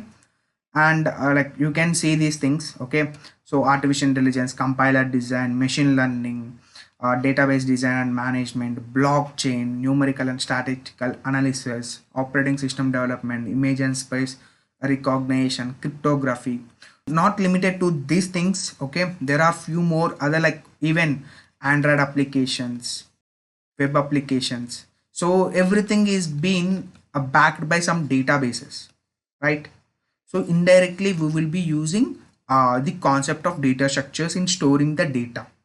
Okay, like if you're talking about database, how we are using database. Okay, so if you are storing any RDBMS database, okay, like a SQL, now can I say that all the data is being stored in the form of tables, where you will be having a columns and rows. So can I say that this is going to be nonlinear data structure? Yes. Okay, so this is how you will be using the data structure in the day-to-day life. Okay, now let's get into the some. Okay, this is what we have discussed so far, applications of data structures. And this is the most important question that everyone should have to be clear with. Okay, benefits of learning data structure. So yes, if you are a CS guy, or if you are one who is aiming for CS jobs like computer science field, then you are on the right page. You have to learn the data structures for sure. Okay, there is no middle way. And even if you consider all the high paying jobs, okay, all the high paying jobs requires or test you or ask you a data structure on algorithm questions in an interview. Okay, in an interview. So why does this happen? Because these data structure and algorithm problems involves a lot of problem solving skills. Okay, like if you are given an problem where you need to handle a 10 GB of data, okay, 10 GB of data, then how can you organize that? Okay, how can you store that in database, and how can you make it is being reasonable for everyone to access? So such kind of problem solving skills will come under this data structure. That's why companies will ask a data structures and algorithms questions in an interview. Okay, now another most question to be addressed here is data structures in C and Java. So people might be asking like questions like so which language should I pick up for learning data structures, be it C++, Java, Python, or any other language like JavaScript, C#. So all I can say that is the concept is same. Okay, the basic fundamental concept of any data structure is going to be same, but it only differs in way like how you are going to store your answer, and how you are going to represent in the things in a syntactical way, and how you are converting your logical thinking to the programming. So it's, I can say that it's just an syntaxes. Okay, and that is what you need to understand. If you know, if you have the concept, then no one gonna judge you or ask you to only code in this particular language. I don't know that. Okay, so no one is gonna tell you that. So language doesn't matter. Okay, you can learn it in any language. Okay, so let's talk about this as well. Okay, so this is what we have discussed. And in an object oriented programming language like Java, data structures are being implemented using class and objects. Okay, so in object oriented means OOPS languages like Java, Python, C++, we use a concepts called classes and the objects to implement the data structures. And coming to C, which is not an object oriented programming language, we use the concepts called structures. Okay, structures and functions to implement the data structures. Okay, and I would like to tell you about this like inbuilt support of languages provided by the different languages as well. Let's say if you are a Java coder and like you wanted to use your data structures in your programming, so you might be wondering, should I learn the implementation of, like, should I manually implement all the things in the programming? No. So Java supports, in Java there is a thing called collections library, okay, where you can get all the inbuilt support for the data structures. All you need to do is you need to just declare them, and you can define them and you can use them, okay. And coming to C++, you will be having STL library, okay, STL library, where STL will provide all the unnecessary support for your implementation of the data structures, okay. You don't need to implement them manually every time, okay. You can just import these either collections in Java, C++, STL in the C++, and you can use them, okay. I think now let's get started with the actual questions. So the very first question that we are going to discuss is difference between file structure and the storage structure, okay. So let's talk about first file structure. So a representation of data into secondary or auxiliary memory, may say any device such as hard disk, pen drive that stores data which remains intact until manually deleted is known as a file structure, okay. It is saying that whatever the data that you are storing, okay, whatever the data that you are storing in your hard disk and pen drives will be called as your file structure, okay. And what is about storage structure? So a storage structure means whatever the data that you are storing in your RAM, okay, in your RAM, that is called as an storage structure. So what is the difference here? So if you store anything in the hard disk or pen drive, it won't get deleted even after you remove that thing, or if power cuts, if you face any power cut. But in case of the data which is stored in RAM, if you guys have witnessed a power cut, or if you have shut down your laptop and restarted your laptop, then you can't see the data which is stored in the RAM, okay. That is a major difference between the file structure storage and the storage structure, okay. Now the second question. So can you tell me how linear data structure differ from non-linear data structure? So as we discussed earlier, so linear data structure stores the data in the form of a linearly, and these non-linear data structure stores the data in non-linear manner. So which is going to be either you need to traverse to all the things, okay, which is in connected way, then that's how you can access them, okay. So if you observe in this particular diagram, so this is called as an storing the data in the linear manner, means sequential manner. If you observe, so okay, like you can traverse through these elements using one single type. Okay, what is a traversing? Okay, what is a traversing? So basically, let's say you have an array. Okay, if you don't even know what is array, just tick. Okay, like if you have something like this, and you have some data here, 1 2 3 4 5 6 7. Now a traversing means visiting all these blocks, okay. You can consider this as one block, this as one block, this as one block, okay. So traversing means you need to visit all the blocks at once at least, okay. Now so if in the case of linear data structure, you will be starting from 1 and you will be coming to 2. From, like, you can't go to 3 here, okay. So if you are traversing in a linear manner with the speed of 1, and you from here you can go to 3, then 4, then 5, then 6, then 7. So it is going to be linear in fashion, right? But if you consider this, okay, like it is starting from the A, and from A you will be let's assume this things are being represented as a connection, okay. Connection means you can, from A you can go to B, from A you can go to C or E as well, okay, if there is exist a path. Now from A you will be having 3 choices, okay. From B again you can go to E or B, A again. So here it is not sticking to one structure, one sequence order.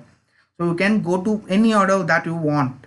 Okay, but in case of linear, you can only move to the next thing. Okay, that is in sequential manner.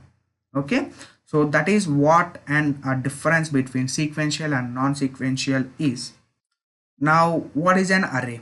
An array is a collection of similar type of data stored in a contiguous memory location. What is a contiguous memory location? Let's say, okay, so this is an array, okay, and my first element, okay, I have started at the address of 100. Okay, address of 100. Let's say I have stored 20 in it. Then I can say that I am storing all the integer typed values as of now, and I know that integer takes 2 bytes of memory. Okay, integer takes 2 bytes of memory.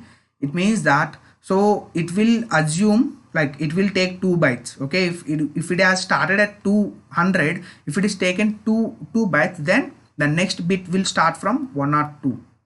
So, and I will be storing another 10 over there. And again, I am pretty much sure that it is going to take only again 2 bytes. Okay, so I will be going to 104, and then again I will store another integer, and it will take another 2 bytes, so 6. Then I will be storing 3. Again it will take 108. Okay, now again I will be storing 1, so it will take 110. So here everything is in sequential order. Now what is an array here? Like, what is the uniqueness of the array? So here, if you observe, we will be storing all the integer typed values only. Yes, because in an array you are allowed to store only one type of data. Okay, whatever you have defined it. Now what is it? Defining an array, okay, or declaring an array. So declaring means you need to, if you wanted to use any variable, you need to declare that first. Okay, how can we declare the int like array? So let's say I have a variable called arr, which represents the array, and this symbol will help us to tell this particular thing is an array. Okay, means it is going to store the data in the sequential order. Okay, and it will take multiple values at the same time as well, which are int types. Okay, only int types. Now if I have represented it as something like character array, okay, if I have defined it as something like this, then it will take a characters, okay, one character at each time. Okay, or only it supports only character or either integers as well, because in C language or in C++, all the characters and indirectly equal to the integers until 256. Okay, and all the numbers until 256 is going to indirectly represent the characters because of the ASCII values. And if you don't know what is ASCII values, please have a look at that. Like, just go to Google and search for this, and you will find what is ASCII values. Okay, now let's move on to the next question. What is a multi-dimensional array? Okay, so we know that array stores in the data of this manner. Okay, the address might be 100, 102, 104, 108, 110, 112, 114 at last. Okay, now what is this multi-dimensional array? So a multi-dimensional array means, so I can say that, so if you observe this carefully, I can say that it has one row and 1, 2, 3, 4, 5, 6 columns, right? One row, 6 columns. So this is a single dimensional array. So whenever you will be having one row, okay, one row, then it is called as a single dimensional array. So whenever you will be having multiple rows, okay, whenever you will be having multiple rows like this, okay, it is called as a multi-dimensional array. So again, it is going to call, like, if you observe this thing carefully, it is in the form of matrix, right?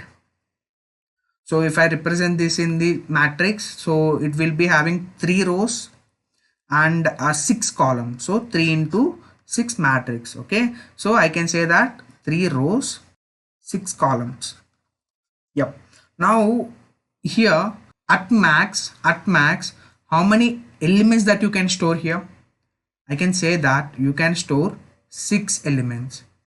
Okay, 6 elements. Now here you can store at max 18 elements.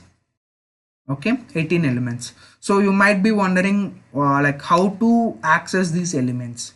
Okay, so for that we will be having a concept called indexing. What is this indexing? So basically, let's say we will be having an array with the size of 6. Okay, size of 6. So 1 2 3 4 5 6. Okay, so size of 6 means it can store a 6 values or 6 elements at max. Okay, so if I represent these things in the integer or like indexing, then it is going to start from the 0, then 1 2 3 4 5, and for like for every array the last index is going to be size minus 1. Okay, and it will start from the 0. Okay, start from the 0. Now let's assume here we will be storing a 10 20 30 40 50 60. Now how can I access these elements? And let's assume the name of this array is ARR. Okay, now if I write ARR of 3, okay, if I write something like this, now we will be getting output as a third index value. Okay, in ARR, okay, array, the third index value. So what in ARR, what is the third index? This is the third index. Now we are going to get the 40 as our output. If I write ARR of 1, what does it mean? It means that in ARR variable, okay, array, we need a 1th index. So we are going to get the 20 as the output. Now if I try to access array of 10, what are we going to get? We are going to like first check, is there any index with the number of 10? No, there is no index such that. Now it is going to throw an error or exception. If you are an Java or Python guys, it will throw an exception which is named as a array out of bounds exception. Array out of bound exception. Okay, which means that the index which you are trying to access is not there. Okay, not there. That's it. Now this is okay for this like single dimensional array. How can we access the multi-dimensional array? Okay, multi-dimensional like array accessing. How can we access that? So in the case of like 1D dimensional array, we will be having only one row and n columns, so we can just represent in one index. Okay, but in case of a multi-dimensional array, we will be having something like this. Okay, now let's try to represent these things in rows first. So it is going to be 0 row, 1 row, second row. And if I represent these columns, 0 column, first column, second column. So it's just as representing the things in the matrix. Okay, represent the things in the matrix. Now, so if I want this particular element, I can represent it as 0, 0. Like let's say if this is an name of array. Okay, this name of array, then I can say that array. First I need to mention the row which is an 0. Then I need to mention the column which is again to be 0. Okay, the first 0 represents the row, second 0 represents the column. Okay, if I write 2 comma like 2 of 1, which means a second row, this second row, and first column. Okay, this is, now I am going to get this particular value. Okay, so this is how we are going to access the we can access the elements in a multi-dimensional and single dimensional arrays. Okay, now what is a linked list? Okay, linked list is another data structure which follows an linear data type. Okay, so a linked list is a data structure that has sequence of nodes where every node is connected to the next node by means of reference pointer. Okay, we'll talk about that later. Like Now elements are not sorted in adjacent memory locations. They are linked using pointers to form a chain. Okay, and each node is having data field and the reference pointer. So if you remember, if you observe this particular diagram, we will be like, if you consider this as a node, and at the first half we will be having data, and the second half we will be having the pointer to the next node. What does it mean? Okay, let's say, okay, this is our node. Okay, this is our node, and node has two parts. One is data, another one is link to the next node. Okay, so this data represents something, let's say 10. I wanted to store that 10. Now what does this part is going to store? I can say that this part is going to store, let's say, okay, let's come to let's try to define a few other nodes as well. Okay, now this is storing 20, this is storing 30. Now this node is being stored in the memory location of 200, and this is being stored in the memory location of 500, and this is being stored in the memory location of 1000. Okay, now I wanted to go to 20. Okay, I wanted to go to 20 after the 10. Okay, I wanted to go to 20 after the 10. So here I need to mention the node address which I would like to go next. Okay, so I wanted to go to the 20. So what is the address of the 20? It is a 500. So I will mention 500 here. Now after 20, I would like to go to the 30. Okay, 30. Now what is the address of the 30?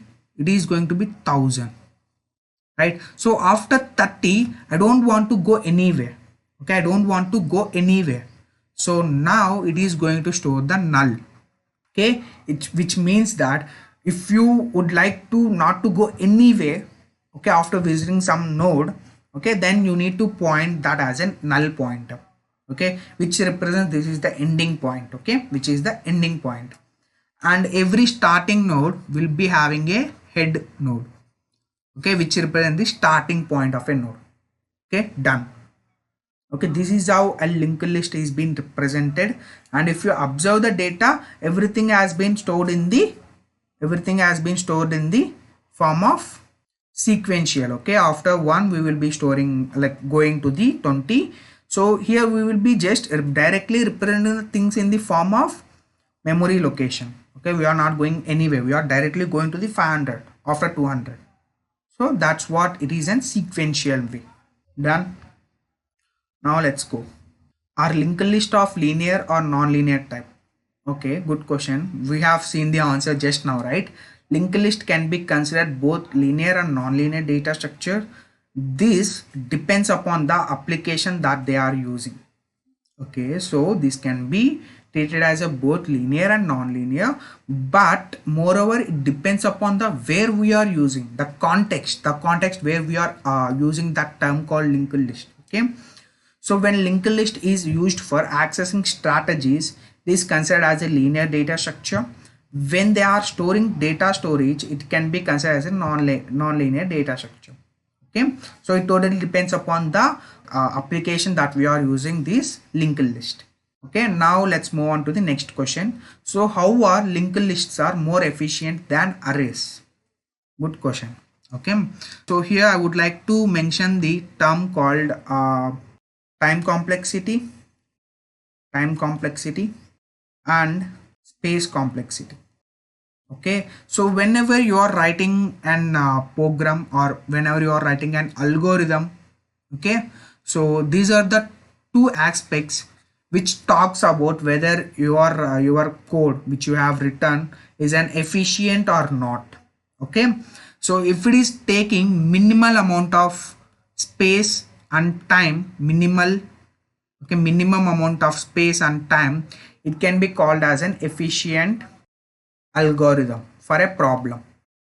Okay, like even in the case of real world applications, let's say you are using a payment. Okay, you are let's say Amazon. Okay, Amazon website, you have bought one product. Okay, you have bought one book, let's assume. Okay, one book, and now you are paying amount for this. Okay, you are doing payment. payment. So you just imagine if your payment took 1 minute of time to finish, okay, 1 minute of time to finish, how do you think? No, yaar, I won't, I'm not interested in doing the like paying the online, okay, because it will take 1 minute of time, and until that you receive the done, yes, payment has been received, your order has been successfully placed, you won't be in a peace, right? It is always like lub dub, your heart will be like pumping up, okay, so what if my amount got detected from the account, and if my order is being cancelled? So you might be having these things until you have seen the payment has been done, okay. So in that case it should be done in the either 1 second or 2 seconds of time, okay. Then only people will go and purchase the things on from the Amazon website, okay. So in this case it is an time complexity. So 1 minute of time complexity and 1 second of time complexity, which one do you prefer? The answer is up to you, okay, and that is the answer for the time complexity as well, okay. Now let's come to the question. So insertion and deletion operations. So basically what is this insertion and deletion? So insertion and deletion process is expensive in an array, as the room has to be created for the new elements and existing elements must be shifted, okay. Let's say we have an array something like this, okay. You will be storing 1 2 3 4 5. Now I would like to, okay, in between 3 and 4 I would like to insert the 6, okay. Like I'm expecting my end array should be looks like 1 2 3 6 4 5. Now like to perform this operation, what is the process? First we need to create this 6, yes, we need to create this 6.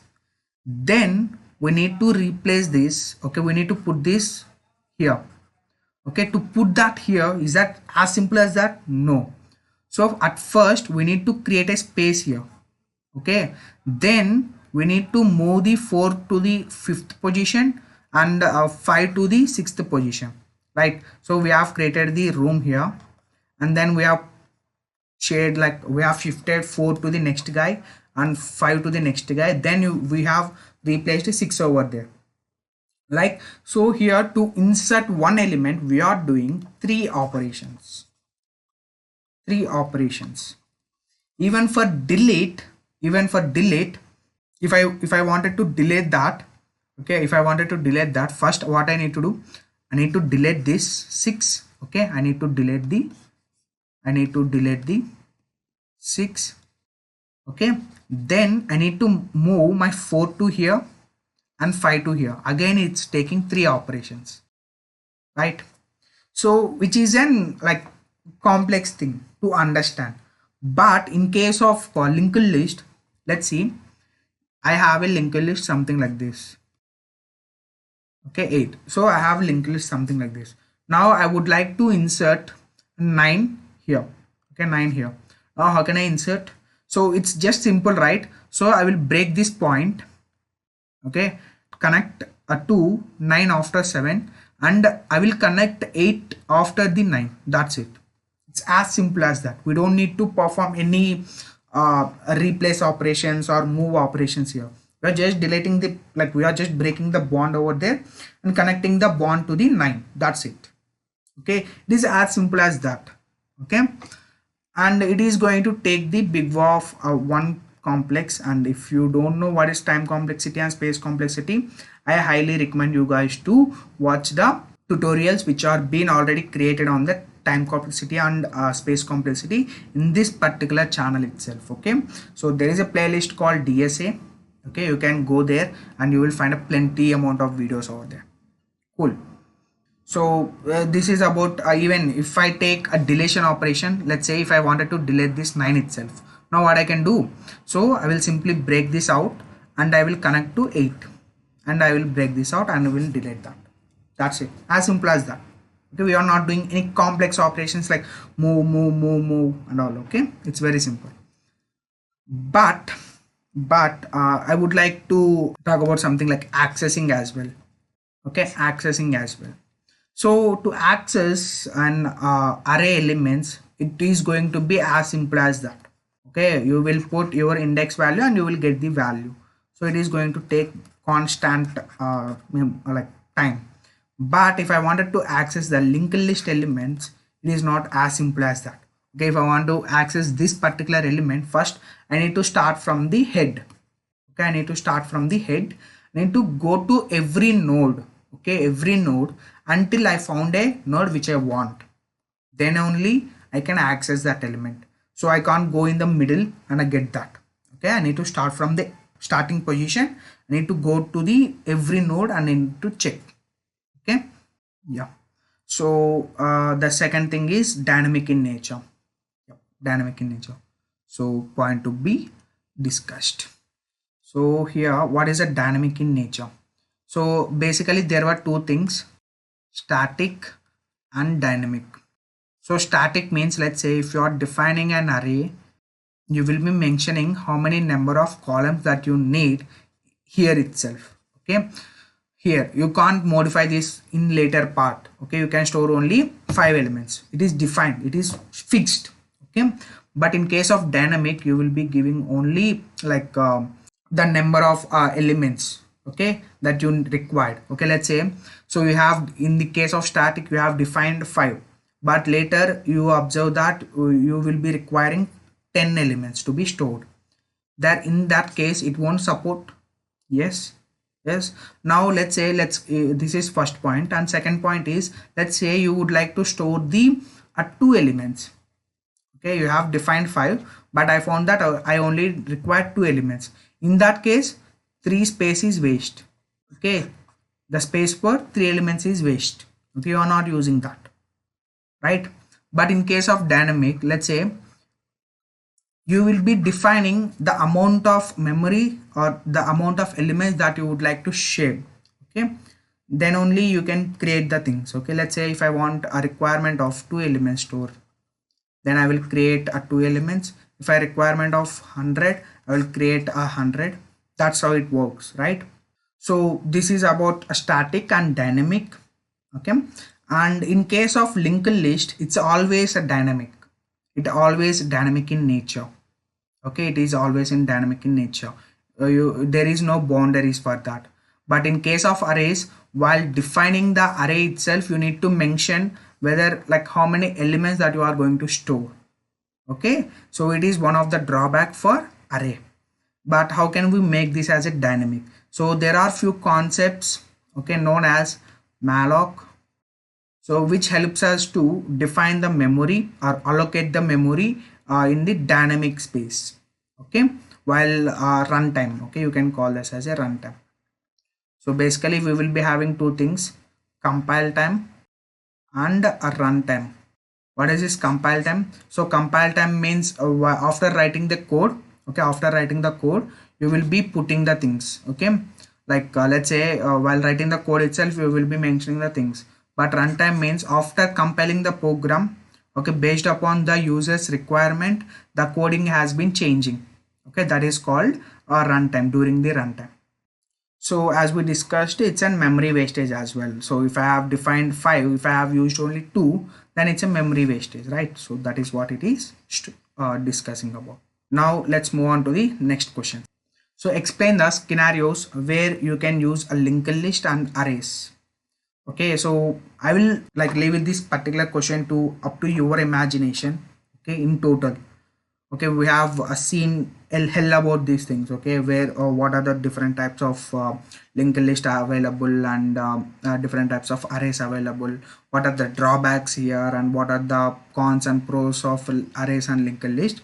Now just imagine. Okay, so just take out, just go through this and just try to imagine whether we can apply a in this particular situation, can we apply array or linked list. Okay, so I will just go walk through these things. Okay, so following are the scenarios where you use linked list over array.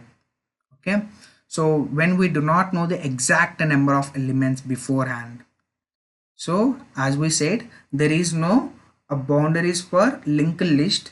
So it is means that you can, like, if we don't know the requirement, we can go with linked list. So whenever something has been changed, we can append those changes. But in case of array, we can't do that. So when we know that there would be large number of add or remove operations.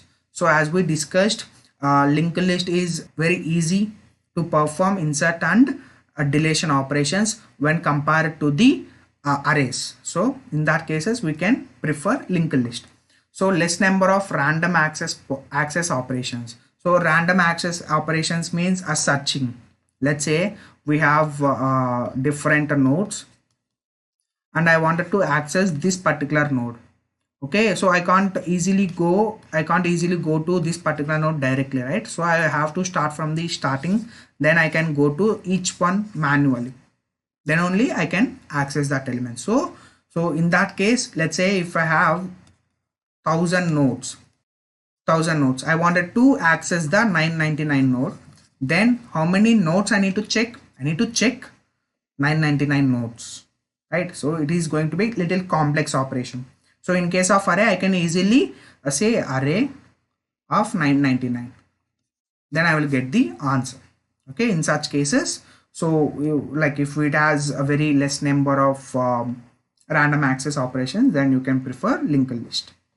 Then when we want to insert items anywhere in the middle of the list, such as while implementing the priority queue, linked list are more suitable. So we'll talk about these priority queues later. Okay, so as of now, they are saying that if you wanted to insert something in the middle, as we discussed earlier, so in that case, you can prefer linked list over array. Now, what is the second thing?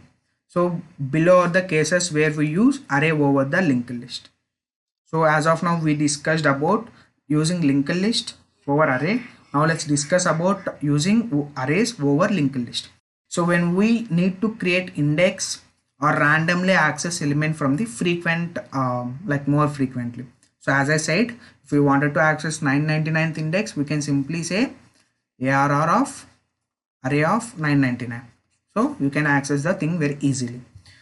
Now the second point, when we know the number of elements in the array beforehand in order to allocate the right amount of memory. So as we discussed earlier as well, so if you know the requirement exactly, let's say if I wanted to have only 20 elements in my array, then you can go with this particular arrays. Okay, if you are not sure about how many elements that are going to are required, then you should go to the linked list. Third thing, when we need speed while iterating over the elements in the sequence. So speed matters a lot, right? So that as speed directly depends upon the time complexity. So if you are going a little faster in your memory, then like in your array, then your overall time complexity is going to be little faster and efficient. Yes, so this is about scenarios where we prefer either linked list or arrays. Now, what is a double linked list and what are its applications? So till now we have talked about single linked list. Now let's talk about double linked list. So in single linked list, we will be having only the pointer to the next node. Okay, the pointer to the next node. So just imagine if you have a pointer to the next node and the previous node. Okay, the previous node. Then this is called as a double linked list. Okay, so here your node would be containing three parts. One is data and the next pointer and the previous pointer. Okay, and the previous pointer. So this is what a double linked list means. Let's coming to the applications. So here, so applications of DLL. So a music player list with the next song and previous song navigation options. So everyone loves music, right? So if you have opened any music player, okay, if you have opened any music player, you could have observed next pointer let's say, so if you are listening one music, okay, there will be options, right? Like go to the next song, go to the previous song and pause the song and resume the song. So something like this. So here, so you can assume that this going to the next song is a next pointer, going to the previous song is a previous pointer. Okay, this is one use case where you will be using double linked list. And the browser cache with the back forward visit pages. Okay, so let's say I have currently opened Google Chrome. Okay, like interview bit blogs website. Okay, interview bit blogs website. Now, like before coming to interview bit platform, I have opened a Scalar Academy website. Scalar Academy website. Okay, now before back, okay, so like after visiting interview bit as well, I have visited another website, okay, which is called as, let's say, Scalar Forever website. Now I am currently in the interview bit platform. If I wanted to go to the web page or the website which I have opened before to the interview bit, then what can I say? So here you can see these navigation buttons, right? Navigation buttons. So this one represents the backward, this one represents the forward. So this is the current page which I am in, so interview bit. Now if I click on this back page, I will go to the Scalar Academy. If I click on this forward page, I will go to the Forever, Scalar Forever, right? So this is one use case where we will be using double linked list. Now undo and redo functionality on platforms, right? So let's say like you have opened a notepad, okay, notepad or Word or whatever it might be. So you will be pressing Ctrl Z, right? So Ctrl Z will get the recently deleted the values.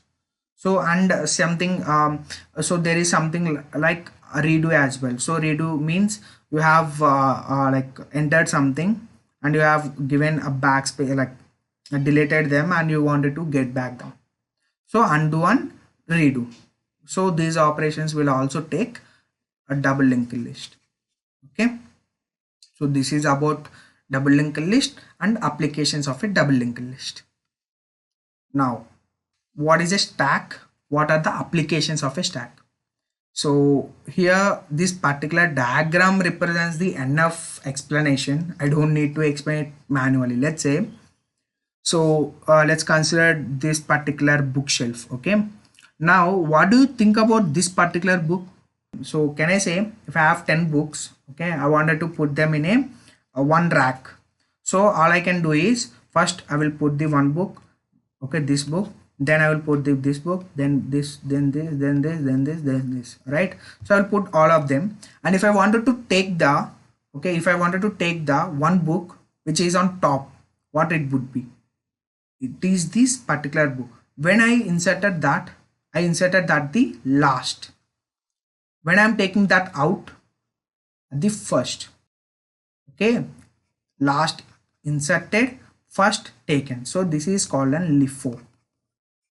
So whatever element which has been pushed into the stack, okay, at first is going to take out as the last. Okay, so stack linear data structure follows the last in first out approach. So if you even sees this, first I have pushed 1, then 2, then 3, then 4. Okay, if I wanted to take one element, okay, if I wanted to take one element from the top, okay, it is going to be 4, right? It is going to be 4. That is what a pop. So basically stack has 3 operations primarily. One is push, pop and top. So push operation helps us to insert the elements into the data structure, and pop operation helps us to delete the topmost element which you have in case of a stack which you have recently added. So here the recently added element is a 4. So when I say pop, 4 is going to be out. Okay, so the top, so this top is going to give us the topmost element. So what is the topmost element? I can say that a topmost element is the element which is been added recently. Okay, which is been added recently. So 4 is the last element that I have added recently. Okay, hope you have understood the stack and stack operations, right? So if you want in detail, like let me put here. So let's say I have these elements 1, 2, 3, 4, 5, 6. Now I wanted to put all of these elements in a stack. So okay, let me put the operations. Okay, I have operations like this. So first push 1, then push 2, then push 4, then push 3, then pop, then pop again, then top. Okay, before coming to top, let's say push 10. Okay, now let's see. So this is our stack. So what is the first operation? It is saying that push 1. So if I push 1, it is going to store something like this. Now again it is saying that push 2. Okay, 2. Now again it is saying that push 4. Now again it is saying that push 3. Now it is saying that pop. So what does pop do? Pop will delete the topmost element which you have added recently. What is the element which I have added recently? It is the 3, right? It is the 3. So I will remove that. Done. Now what is the next one? Again it is saying that pop. Okay, pop. So I will, now what is the top element? It is 4, right? So I will remove this as well. Now what is the operation? It is saying that push 10. Okay, so I will push 10.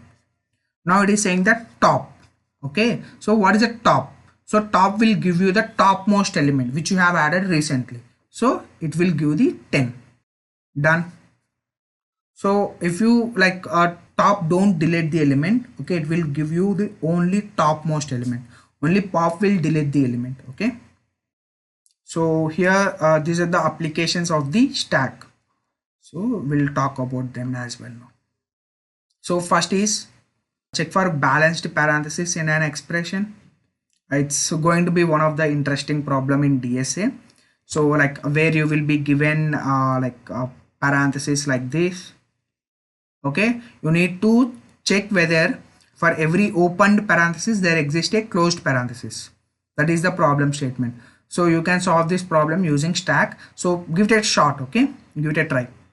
And evaluation of postfix expression. So there is three things. Okay, prefix, postfix, and infix. Okay, so like these operations are like if you have given a plus b plus into c minus d, you need to convert this into these 3 operations. Okay, so in one such operation for postfix, you can use the stack. Okay, you can use the stack. And a problem of infix to postfix conversion and reverse string. So a reverse string means you will be given a string. Okay, you will be given, let's assume, string like this, and you require to reverse this entire string. So how can you do that? So let's say you have a stack like this. So I will start from the first element. Okay, and I will push everything to the stack. So V A M S I. So once I'm done, now I will take the top and I will delete it, the particular top element. Now if I say top, I will get the I and I will delete this. I will pop out this I now. Now I will again say top and I will delete the pop the top. Now again I will say top, I will get the M and I will pop out. So I will again say top, I will get the A and I will pop it out. Now again I say top, I will get V and I will get top popped out. So if you see, there is nothing in the stack. So, and if you see the output, I got the reverse of a Vamsi. That's how it should work. Okay. So what is a queue? So then the name only suggests that what is a queue. Okay. So just guess. Okay. So a queue is a linear data structure that follows a FIFO, first in first out. So what does it mean? So if you see, okay, like they have given one amazing example here. So you have in a movie mall. Okay, you have went to the movie theater. Nowadays everything is online booking, but just imagine, okay, like and 90 kids can imagine this. So there is a movie ticket counter. Okay, you need to go to the queue and you need to collect the ticket. Okay, buy the ticket from there, then only you will be entered into the theater. Okay, so now just imagine, so who is going to be the first person at the counter? Whoever come to the counter first, they are going to be at first. So who is going to get the ticket at first? the person who entered first. Then so who is going to get the ticket at the last? The person who entered into the queue for the last, right? That is how it works, right? Now let's say I have a few operations that we have taken out there. For queue, we will operations have NQ and DQ.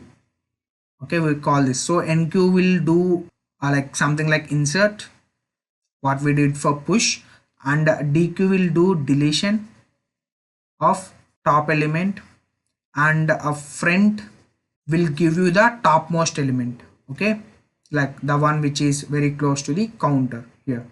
Now let's say if I give the operations like NQ1, NQ3, DQ, a top, NQ5. Okay, now so just imagine this is a queue. Okay, this is a queue, and if I have, like, first I have NQ1, so I will put 1 here. Then I have NQ3. Now I have DQ. So when I say DQ, what is the element that I am going to get the out first? The one which is entered into the first. Okay, in this case the element which entered the queue first is the 1, so I will remove the 1. Done. Okay, now I have top. So what is the top element now? It's a 3. Okay, after 1 has been deleted, 3 is a top. It will get 3. Now again I say NQ5, so I will say 5. Okay, this is how it should work. Now if I again DQ, what is the element that I am going to get? So it's a 3, right? So this is how queue should work. Now what are the applications of queue? So CPU scheduling task, a BFS algorithm to find shortest distance between two nodes in a graph. So if you don't know what is BFS and graph, don't worry, we are going to learn in this particular video itself. So please watch this video till the end. Website request processing, used as a buffers in applications like MP3 media, CD player, etc. Managing an input stream. So these are some of the applications where we use queue. So let's move on to the next question. How is a stack different from a queue? It's very silly question we have discussed so far. Okay, so a stack follows LIFO manner, last in first out. Queue follows first in first out manner. Okay, so that is the only difference between stack and queue. Explain the process behind storing a variable in memory. Okay, so they are asking us to tell the process how the data has been stored in the memory. Okay, like some variable, take out one example as a variable, then tell me. So at first variable is stored in memory based upon the amount of memory that is needed. So here like say variable is declared as an integer type, a float type, a string type. Okay, so it depends upon the type of the data that we are storing under one particular variable. So following other steps follow to store a variable. So the amount of memory is required is assigned first. So in case of int, we will be requiring 2 bytes. In case of float, we will be requiring 4 bytes. In case of string, we will be requiring the amount of characters it has. Okay, so each character will have 1 byte. So it will be required the amount of characters it has. Then that's done with the first. Then it is stored based upon the data structure being used as well. Okay, so here let's say if we have defined integer typed array, so it is going to require a contiguous memory locations, right? So it is not about one particular starting point. It is about like sequence of operation. Let's say I have given 10 as my memory elements, then it should assign 20 amount. Okay, like 20 bytes of amount for that particular array. So it should search for 20 bytes. When wherever there is a possibility of assigning 20, then it will store there. But in case of linked list, it always finds an the large amount of space because it is dynamic in nature. Okay, so requirement is not stated in the before assigning the things. So it depends upon the data type as well. Let's see how to implement a queue using a stacks. Okay, so how can we implement? So we are asked to implement queue using stack. So yes, we can use there is two methods. One is using one stack, another one is two stacks. So as of now we are sticking to this particular approach. Okay, and maybe in some other tutorial we will try to focus on how to implement a queue using single stack as well, but as of now let's try to implement the using two stacks.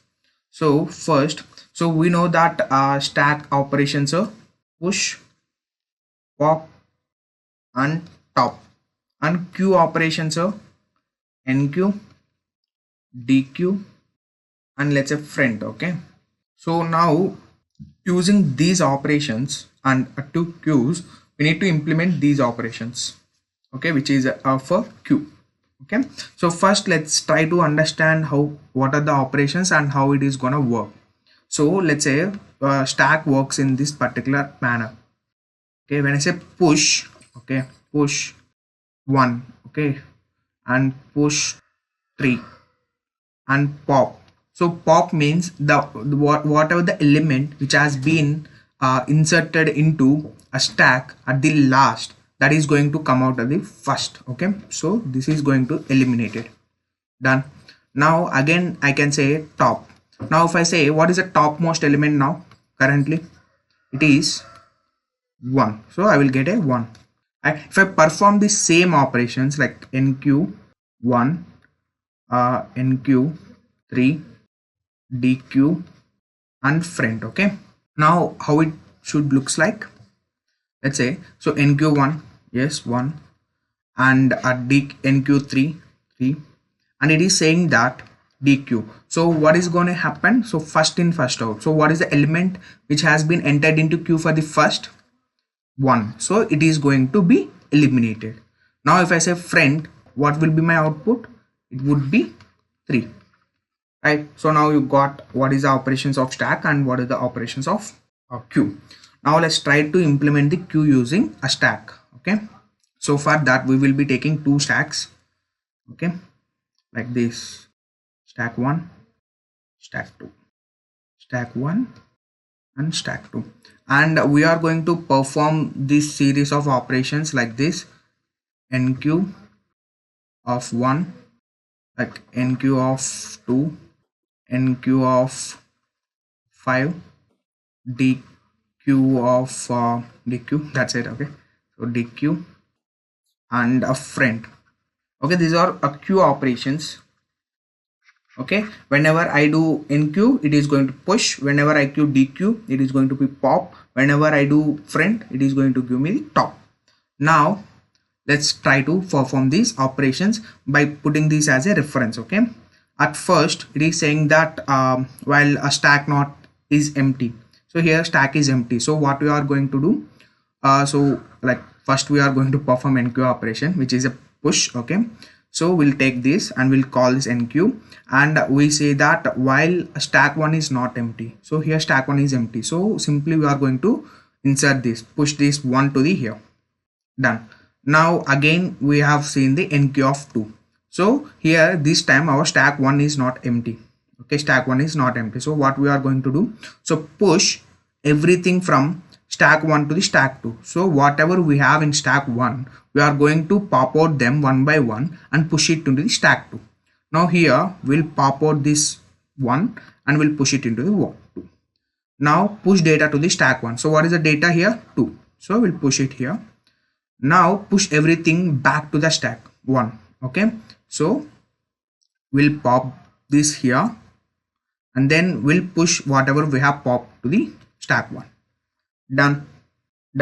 Now again we have seen the enqueue of 5. So again stack 1 is not empty, so push everything from stack 1 to stack 2. So whatever we have in stack 1 we need to pop them, each one of them, and push it to the stack 2.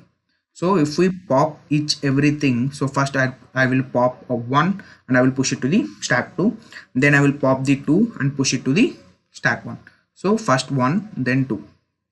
Now it is saying that push a data to the stack 1. So what is the data? It's a 5. So I will push here, and again it is saying that push everything back to the stack 1. So whatever we have in the stack 2, we'll pop that each and everything, like every element, and push it back to the stack 1. So here first we'll pop 2, and then we'll push it here, and then we'll pop the 1 and push it back here. So it is going to be looks like this. Now DQ. So DQ means a pop operation. So in Q, how it is gonna work? So whatever you have pushed at the first, okay, then it is going to come out of the a queue for the first. So in this case, let's say we have called DQ, okay, and if stack 1 is empty, then error. So here stack 1 is not empty, so pop an item from the stack 1 and return it.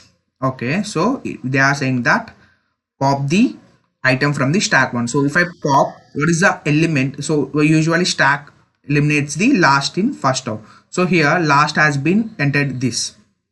Now I will pop this out and I will say here, okay, for this we got the answer as 1. So in this case 1 is the first thing which has entered into queue, right? So that is what we got. Done. Now DQ. So again DQ. So what is the same? So again stack 1 is not empty. What we will do? We will do pop the stack 1 element. So if we pop, we will get 2 and return the 2 here. That's it. Now they are saying that friend. So we will be getting the topmost element. That's it. So here we have only 5. Return that. So this is how we are going to implement the queue using 2 stacks. Okay. And there is another method. So here we will be making NQ operation little complicated. Yes, right. So we are performing swapping operations, and then we are putting back to the queue stack 1, and we are making NQ operation little complicate, but DQ operation is doing in some constant amount of time. So the another approach follows making an NQ operation little easier and DQ operation little costlier. That's it. Okay, so just follow these steps. Okay, I am pretty much sure that you will be able to do this. Okay, now let's go. So the next question is, how do we implement stack using queue? So this is the opposite, reverse. Okay, so earlier we have done queue using a stack. Now they are asking stack using queue. Okay, so now we need to do this. So again we are going to use a 2 queues, 2, and we know the operations of queue, right? So first in first out, and stack is last in first out. So we need to implement these operations. So these are the sequence of operations that we can follow here. Okay, so let's try to check, okay, whether we can able to do this or not. So let's take 2 queues, q1, q2, and I will take a sequence of operations. Let's say push 1, push 3, push 5, push 6, pop, top, and push. Okay, let's make it little complicated. Okay, now let's do this thing. So first step, push 1, so it will come here and enqueue the data to the q2. Okay, I will be putting it 1 in the q2. Let me change the color. Yeah, now DQ elements 1 by 1 from q1 and enqueue it to the q2. So here currently q1 is empty, so we are not going to do this step. Now swap the names of the q1 and q2. Okay, so swap the names in the sense like whatever we have in the q1, let's put them to the q2, and whatever we have in q2, we will be putting them into the q1. Okay, so here if we do that, like it can be simply changing the names as well, so we can do that as well. So q2 and q1, done. Okay, again we got a push 3, so push 3.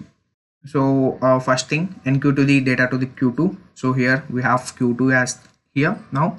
So dequeue elements one by one from the q1 and enqueue to the 2. So here we will be having only one, so we'll pop this out and put it in the q1. Now swap the names of q1 and q2. So swap the names q1 q2. Now we'll follow this. So push 5. Okay, push 5. So I'm going to push it here. Okay, I'm going to push it here, and sorry. So I need to do this here. Sorry. So dequeue elements by one and put it back into the q2. So here, what is the element that first has got into the q1? It is 3, right? So I need to pop that of 3 first, and I will push it back to the here, and then 1. Done. Now swap the names of 2. So it is going to be q2 and q1. Done. Now again push 6. So I will push 6 in the q2 and then pull out all of these things and then put it back here. So if I pull out all these things, it will be looks like something 5 3 1. Right, what is the element that first got entered into the q1? It's a 5, so we have to pop that out first and we need to put it in q2. Okay, now again same, right? Now they are saying that pop. So pop, so we'll come to here. Okay, we'll come to here. So we did not swap the things. Okay, so we'll swap the q1 and q2.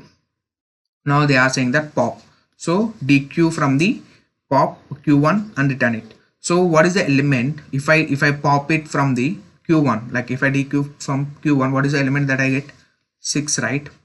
Why 6? 6 is the one which has entered into the queue for the first. So if I dequeue, I will get the 6. So yeah, yes. So this is what I want, right? So if I am doing stack, so I will be getting last in first out. So what is the last element that got into the queue? So 6, right? So I will be getting 6. That's it.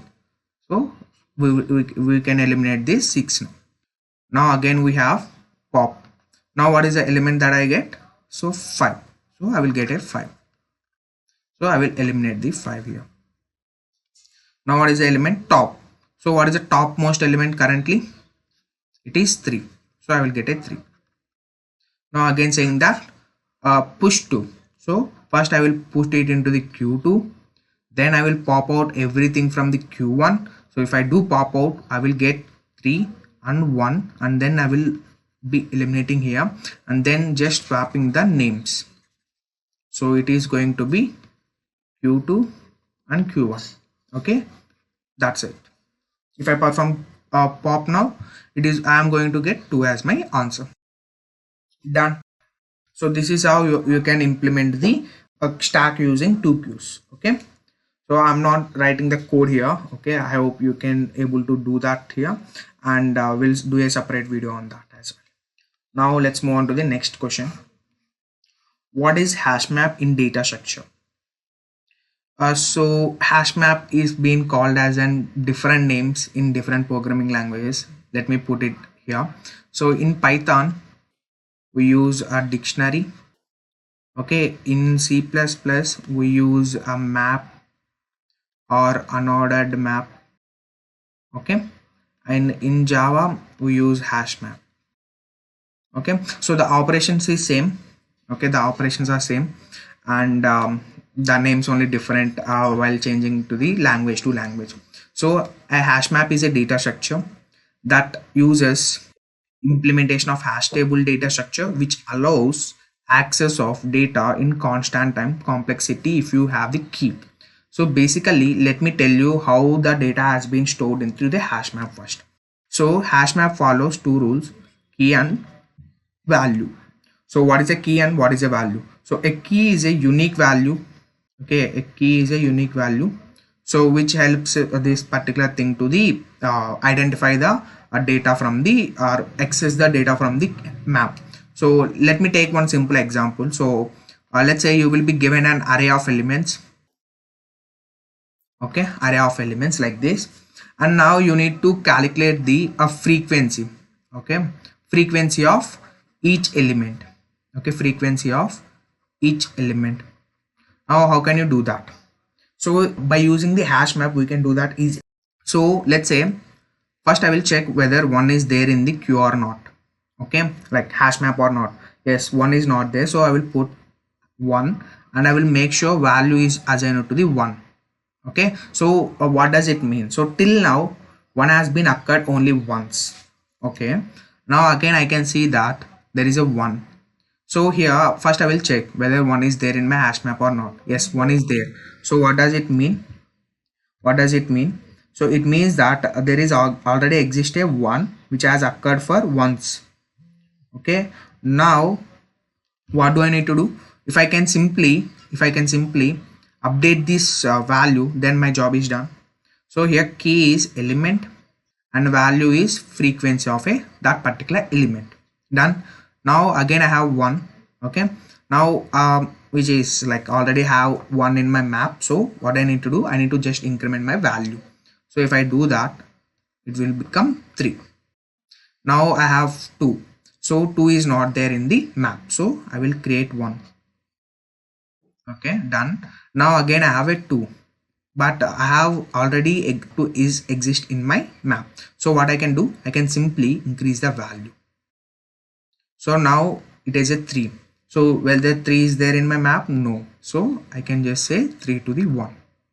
Now the next element is 4. So 4 is not there in my map, so I will increment it back. Now I have 2. Okay, I have 2. So but already 2 is exist in my map. So what do I need to do? I need to simply increment the value of the key value of the 2. Done. So now let's cross check the things. Okay, here I have an array size of the 8. So 3 plus 3 plus 6, 6 plus 1, 7, 7 plus 1, 8. So 8. Done. So this is the frequency. So this is how we store data in the hash map. So what are the things that you have identified here? So in hash map, we can't store the duplicate values. Okay, we can't store the duplicate values. Yes, and if we can't store the duplicate values is an passive statement. Okay, what we can say is it will get overridden, like overridden. That's it. Okay, like if you have 1 and again if you have seen 1, it will just override that 1 with 1 and it will do whatever operation that you are performing. Okay, that's it. And how to access the hash map elements? By using these keys. Okay, let's say this particular hash map is being under the variable of MP, then you can say MP of 2, then you will get a answer as 3.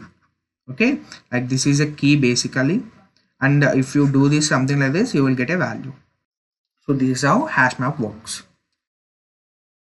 Now what is the requirement for an object to be used as a key or a value in the hash map? So we have discussed what is a key and what is a value, and they are saying that what is the requirement for an object to be used as a key or value. So now the key or value object that gets used in hash map must implement equals or hash code method. Now the hash code is used when inserting the key object into the map, and equals method is used when trying to retrieve a value from the map. So basically it's something like equals is used for finding an element, and a hash code operation is being used for inserting an element. Okay, that's it simply. How does a hash map handle collision in Java? So what is a collision? Okay, I will tell you that. So let's say in hash map you have 1, 2, 3. Now again I am trying to map this 1 to first I have mapped 1 like 10, 11 and 12 here. Now again I wanted to, for 1 I wanted to map 15. Now in that case this is going to be overridden, right? But I don't want like that. I wanted to be all the values to be handled over there. So in such cases, how to handle this? Okay, this is a collision, right? So we have already data, again we are trying to insert the data back again, so it will collide. So how to handle these things? So they are saying that so this is that in Java, this is how you will be importing the hash map. So in Java uses the approach of chaining the handle collisions. Okay, so we follow the chaining method. So in chaining, if the new values or with the same keys are attempted to be pushed, then these values are stored in a linked list stored in bucket of the key as a chain long with the existing value. Yes, so makes sense. So I will tell you with an example how this is works. Okay, let's say I have a values of 10, 11, 12, 11, 12 and 13, 14 and 15. Now I will be having one hash key as 2. Okay, hash key as 2. Now how does it work? So basically I will be mapping all these things with the mode of, let's say I will take this and 10 mod 2, which is an hash key here. So the value is 0. So I will map all the 0th reminder values to the 1 key and all the 1 reminder values to the 1 key. Let's say here I have a key values of 0 and 1, right? So if my hash key is 2, then I have these are the only 2 possible ways that I can get.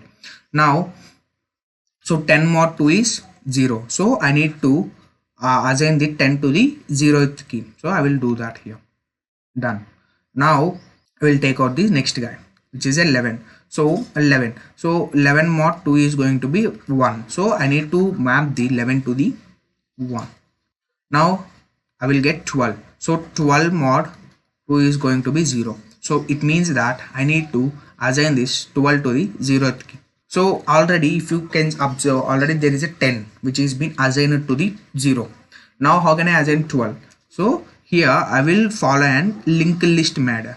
Okay, linked list. So starting with the node of for the key of 0, I will be having a linked list. Done. Now 13. So 13 is going to give me the reminder as 1. So which means that I need to give it to the 1th key. So already 11 is existing there. So I will form a chain here. I will form a chain. Okay. Now there is a 14. So if I divide, like the remainder is going to be 0. So it means that I need to map it here. And again, so you got it right. So I will, for the every key, if there is a collision is occurring, then we are forming an chain like structure. Okay, we are storing the data in the form of linked list. Okay, this is how we handle collision in the hash map or hash tables. In worst case scenario, it can happen that all keys might have the same hash code, which will result in the hash table turning into a linked list. So they are saying that let's say if I have given all the even numbers here, okay, like 10, 12, 14, 16, 18, 20, 22, like this, then all the values are going to be mapped to the 0 itself, right? 0 only, 0th key only. So that is what they are saying that. So in this case, a searching will be taking big O of n, right? Big O of n. So if I start from the, like if I wanted to search for 20, then first I will be starting from 10, then 12, then 14, 16, 17, 18. I will be searching in the max of n elements, right? So that is what they are saying, that in worst case big O of n will be the complexity, as opposed to big O of one time due to the nature of linked list. Hence care has to be taken while selecting the hashing algorithm.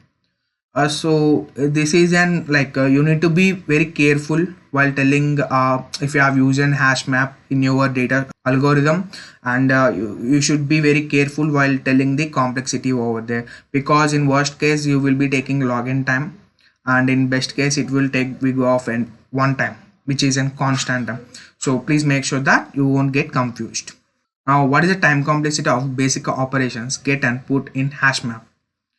So yeah, so they are saying that get and put operations.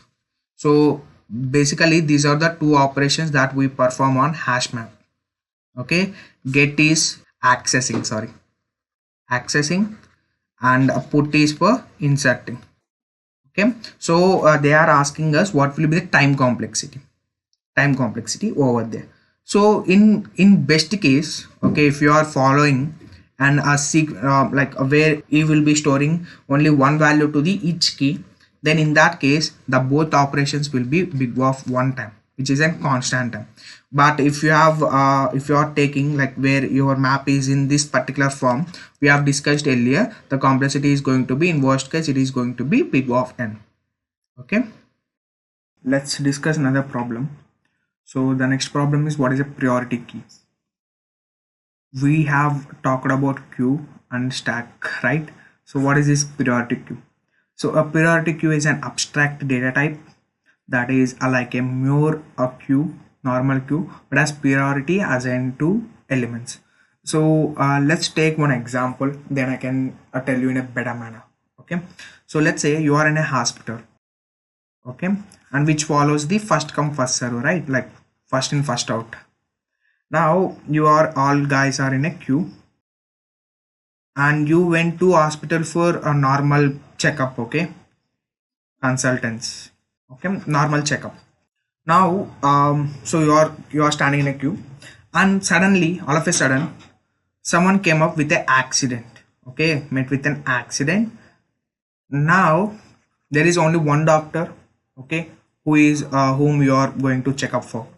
So now what is going to happen?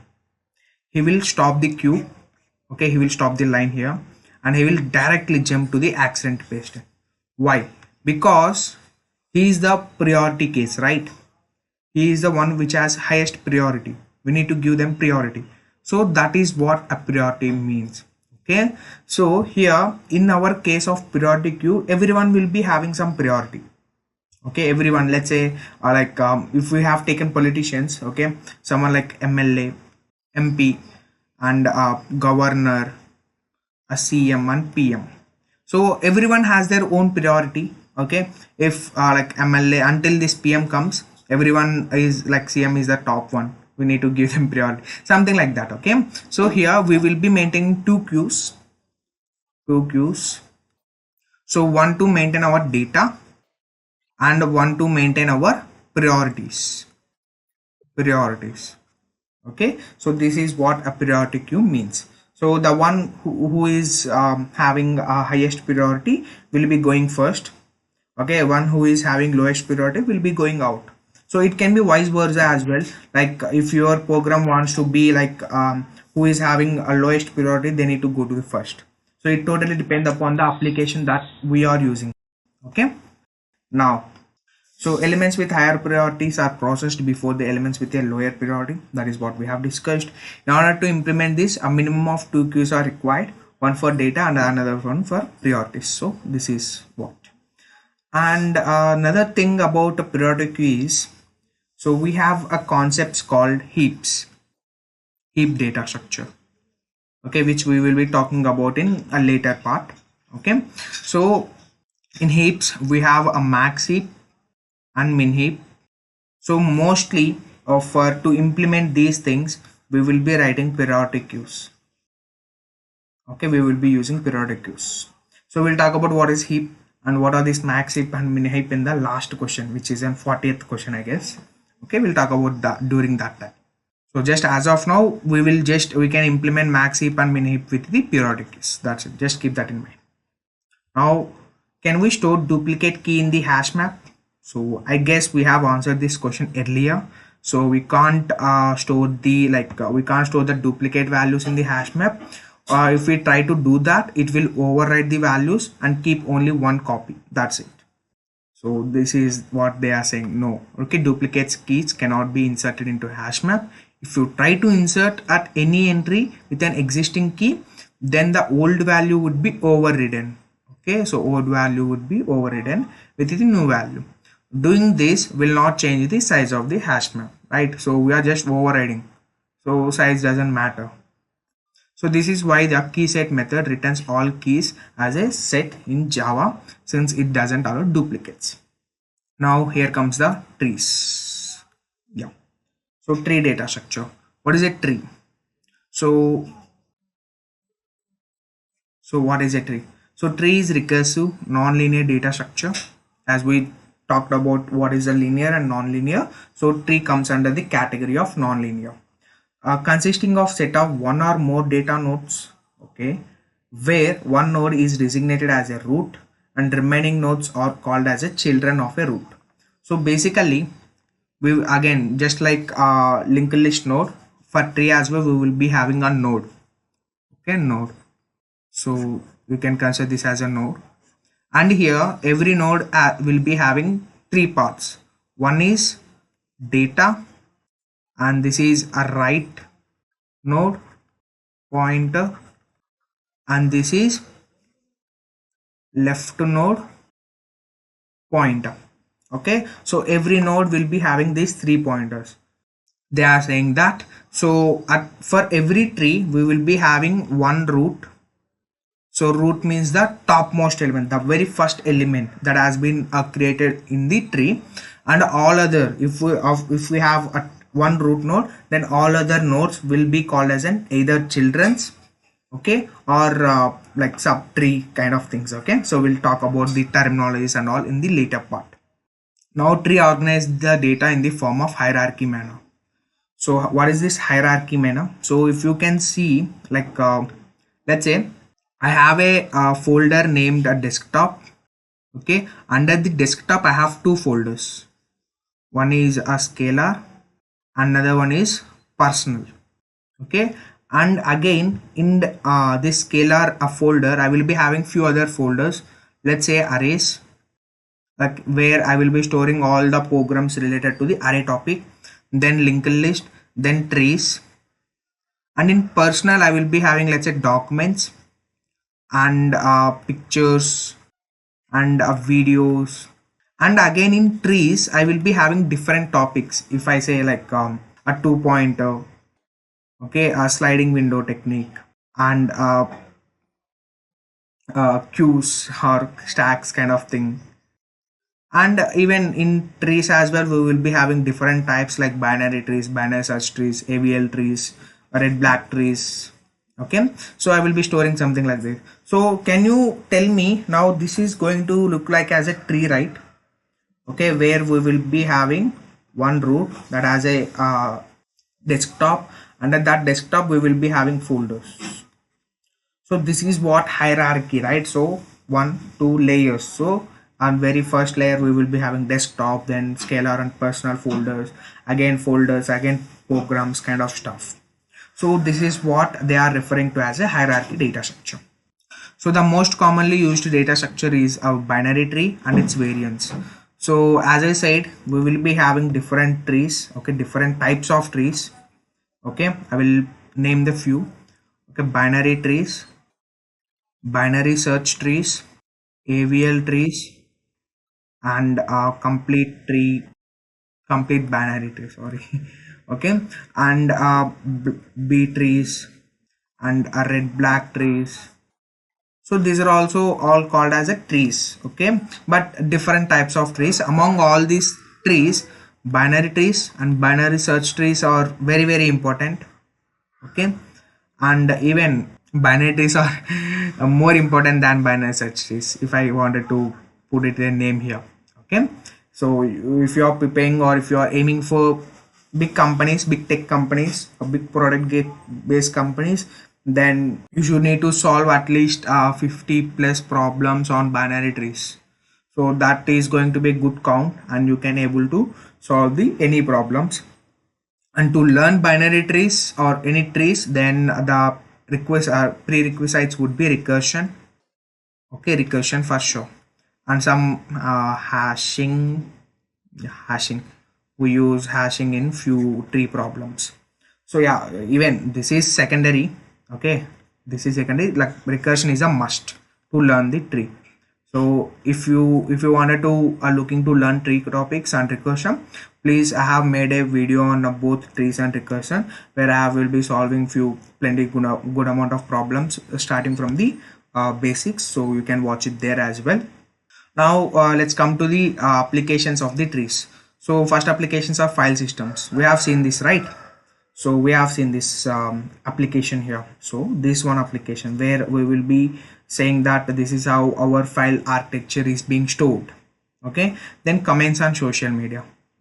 So what is comments on social media? So if I say, let's say someone has posted a picture post, and I have commented, and for my comment multiple people can comment it again. Yes, and for comment multiple people can comment it again, right? And can I say this is going to be tree structure? Yes. Okay. And family trees, so a family structure, so where we will be having starting from the grandparents, then parents, then we generations, and then our next generations like children, and so their children. So this is going to be like tree structure. Okay. And if you want you can, like, they will be representing two things here. So let me open my, so we will be having a root. Okay, let me take this out. Okay, let me draw this here. Okay, so we will be having first root, a root. Okay, so under this we will be having different trees, right? So I will be writing binary tree here. So here it is an NRA tree, so where we will be having like different number of amount of childs to a particular root.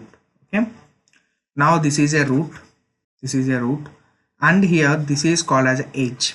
So what is the edge? So edge is being called as a connecting point to the one level to the another level. Okay, it creates a representation. Okay, it creates a connection between two nodes, and the data present in the node is called as a key. Done. Now these two, okay, like for this particular root, these two will be called as a siblings. Yeah, siblings. These two will be called as a siblings. So what is a siblings? So in general, in real world, we call like one level. Okay, like if I say me and my sister, we call as a siblings, right? So we are belongs to one same generation. You can consider this as one generation. Okay, and then we have a parent. Okay, and we have parent. Let's say if I want, if I wanted to parent of these guys, I can say that for these two, this is the parent, right? And I can say that this is also another subtree. Okay, subtree. And the nodes which don't have any children, are called as a leaves. Okay, nodes which don't have childrens are called as leaves. Okay, the subtree means a part of a tree. A parent means which has some childrens, then that is called as a parent. An edge means connecting point between the two nodes. A key means data which is present inside a one particular node. And the root means the topmost element where a tree has been begun. A siblings means which belongs to the same generation, or which belongs to the same parent. Okay, which belongs to the same parent. So we have discussed enough, and now let's move on to the next question. So what are binary trees? Yeah, good question. What are binary trees? What is a binary? What is a binary? I can say that two, either 0 or 1. So when I say binary, it is 2, right? 1 or 0. So this is what a binary tree means. Okay, so for each parent or for each root node, we will be having two children, at most two children, at most. Okay, so let's say I have a root. Okay, let's say I have A, and for A we will be having two children, B and C. Okay, and for B again I have two children, for E and D. And for C I have only one children called F, and for F again I have two children. So let's say G, H. Okay, and for E I have another children called X. So here you can if I say for each node we will be having at most two children, then it is called a binary tree. Okay, so a node, okay, a tree which has, okay, at most 2 children for every node, then it is called as a binary tree. So you can consider these two diagrams as well. Okay, so where in the first, in left hand side, we will be having a normal tree, okay, where we will be having 3 nodes here. Then again, like for everything we will be having again 3, so which is not a binary tree, right? Which is not a binary tree. So if you consider this tree, so here we will have 2 nodes for this, and for this we will be having 2, for this 2, for this 2, and for this we will be having 0 0 0. So I said at most 2, so it can be 0, it can be 1, it can be 2. Okay, these are the 3 valid things accepted. So this is what a binary tree means. Now let's move on to the next question. So what is the maximum number of nodes in a binary tree of height k? What is a height? Okay, what is a height? So let's say a height is the number of levels it has. Okay, so from this it can be considered as a 1 height. It can be considered as a 1 height, 2, 3. Okay, like sorry, 3, 4. Okay, this is a height of 4. Okay, now their question is, there will be having a height k, and they are asking us to what is the maximum number of nodes that you can have for the height of k binary tree. So let's see. Okay, first let's try to draw the tree which has the some minimum number. Okay, let's say, okay, so I have this, then 2, then 3, then I have this, sorry, 3, and 4, 5, this 6, 7. For this again I have 8, 9, 10, 11, 12, 13, 14, and 15. So this is the height of tree. Okay, 3. So here, okay, like so until here 1, 1, and 1. Okay, so the height is 3 here. Okay, the height is 3. So now tell me how many nodes are there. Can I say that 15 nodes? So here it belongs to the 8, it belongs to the 4, it belongs to, and 1. So what is the one thing that you have identified? So by increasing the 1 level at each time, we will be going in a 2 power manner. 2 power manner. Okay, so for 3 size we will be having at max, we will be having 15 nodes, which is going to be 2 power k plus 1. So here k is 3, right? So 2 power 3 plus 1 is going to be 4. So 2 power 4 is 16. So and minus 1. So this is the formula that we can get. Yes, so they are given something like that only. Now write a recursive, next question is write a recursive function to calculate the height of a binary tree. Okay, height of a binary tree. So let's take one binary tree here. 10, 2, 3, 4, 5, 6, and 7. So in this case the height is 3. Okay, the height is 3. So if I am currently standing at this particular node, so can I say that the maximum left subtree, the height of maximum left subtree and the height of maximum right subtree plus 1. So why plus 1?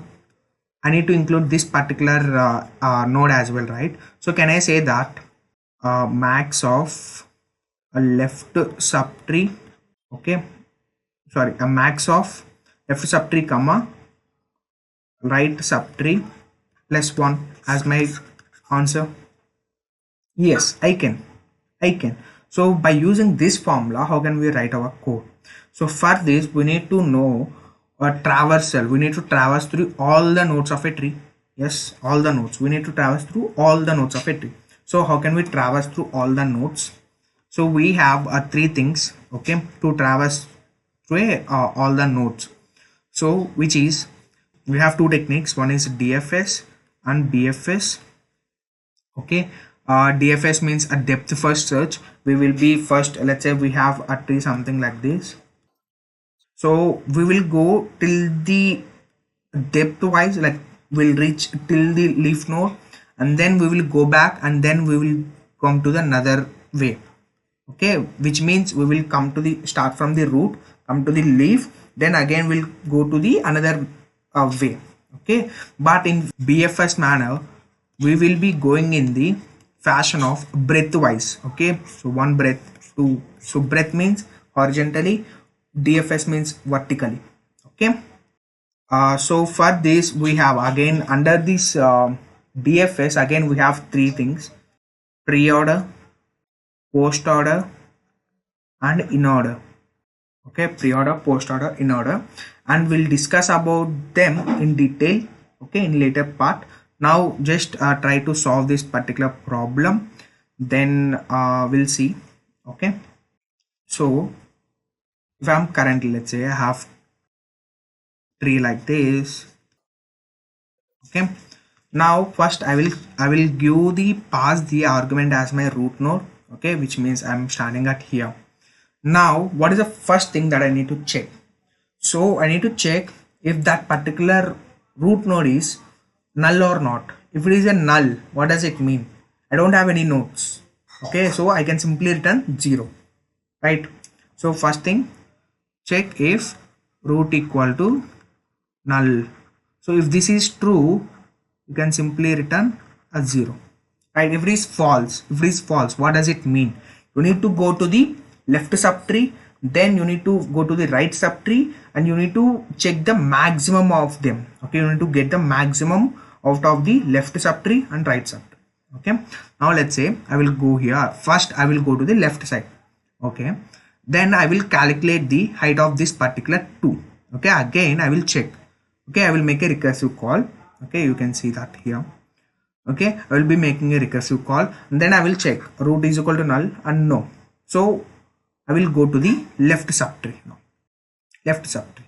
Now again I can check root is null or not. So again I can see root is not null. So I will go to the left. Now is there anything here?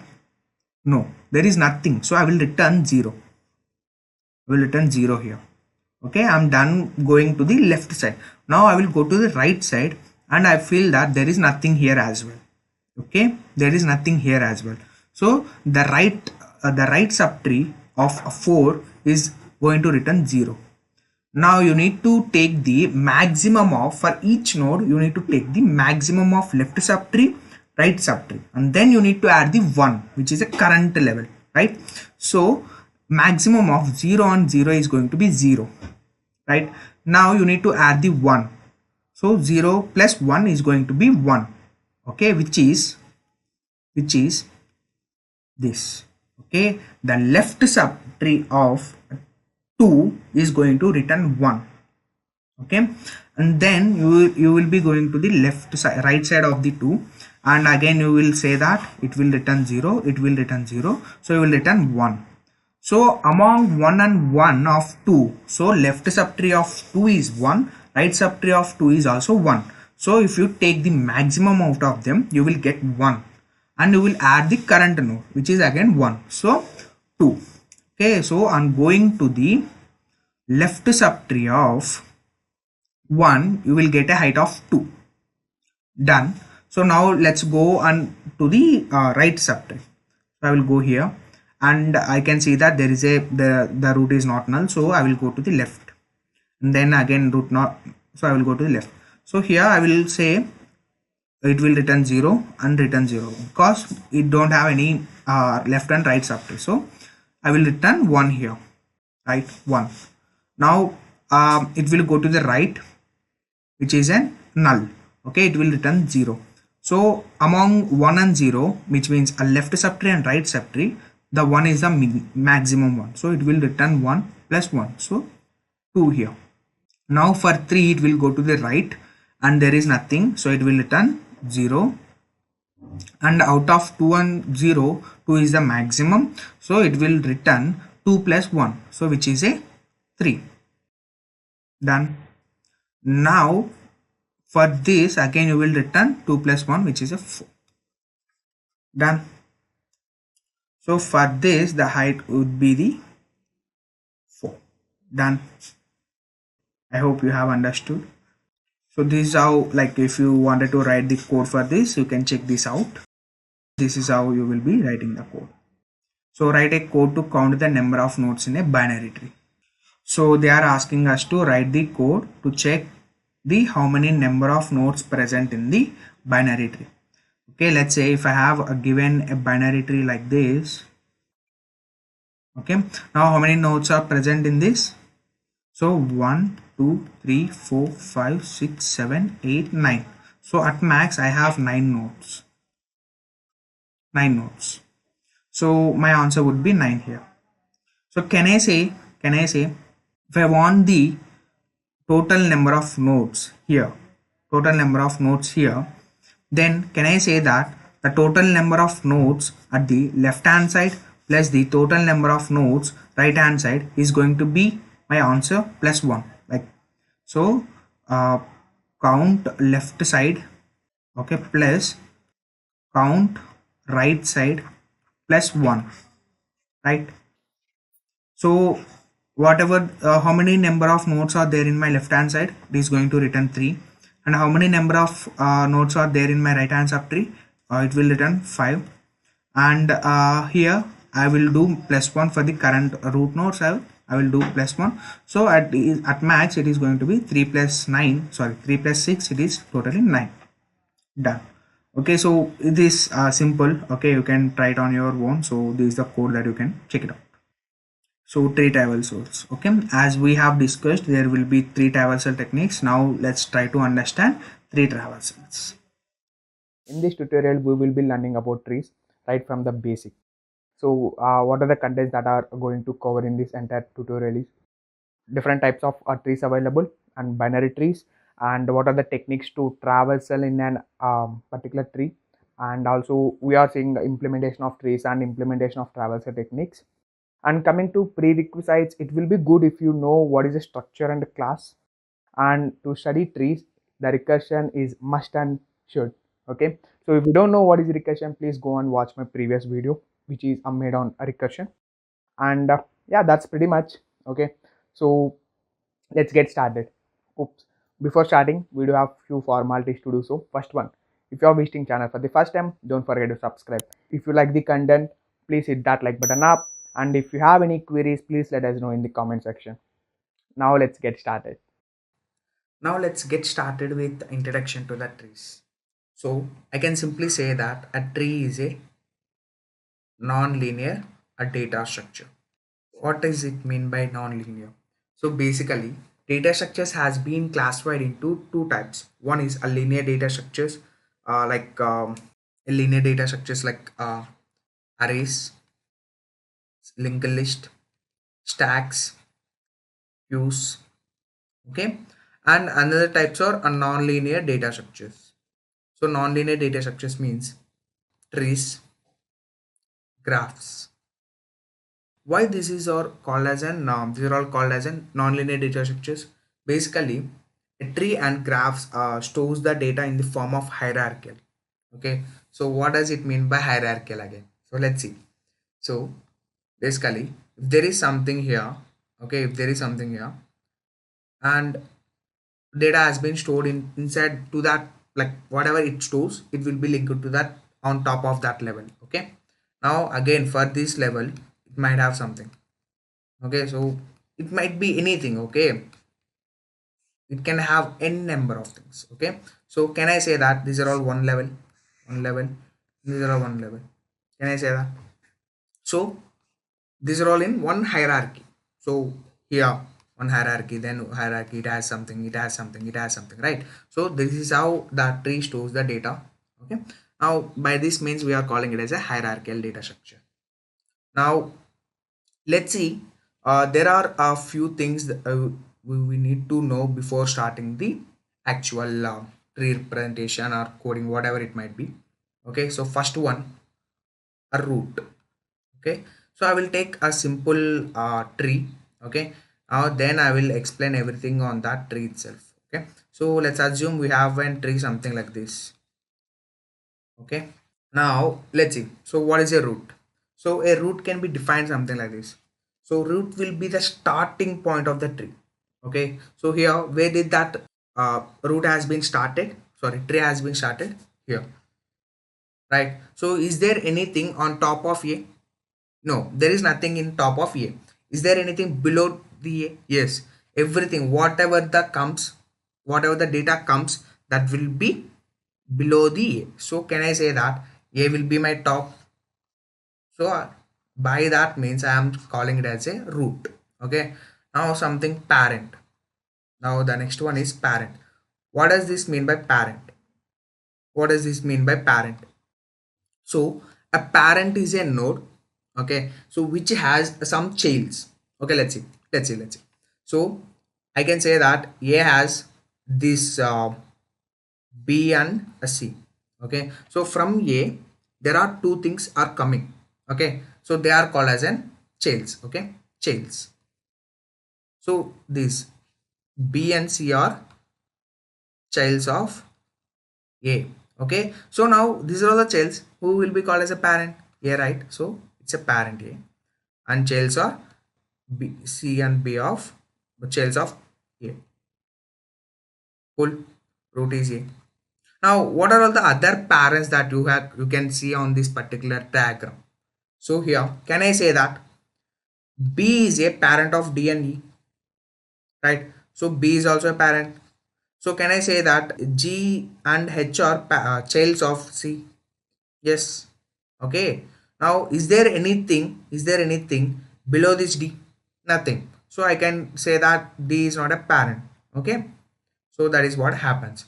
Now the next one is, so basically each so I forgot to say, everything will be called as an one node. Okay, so this will be called as one node, this will be called as a node. Okay, this will be called as a node. Now a degree of a node. What is a degree of a node? A degree of a node means the outgoing nodes, number of outgoing nodes from that particular node. Let's say from C, how many nodes are going, like how many childs, let's say childs. Okay, so how many childs are there for C? There are two childs, right? This is G, this is A, H. So there are two childs. For A, how many childs are there? Again two. Okay, now tell me, if I add one thing to G, something X. Okay, now tell me what is the degree of a G? It's a 1.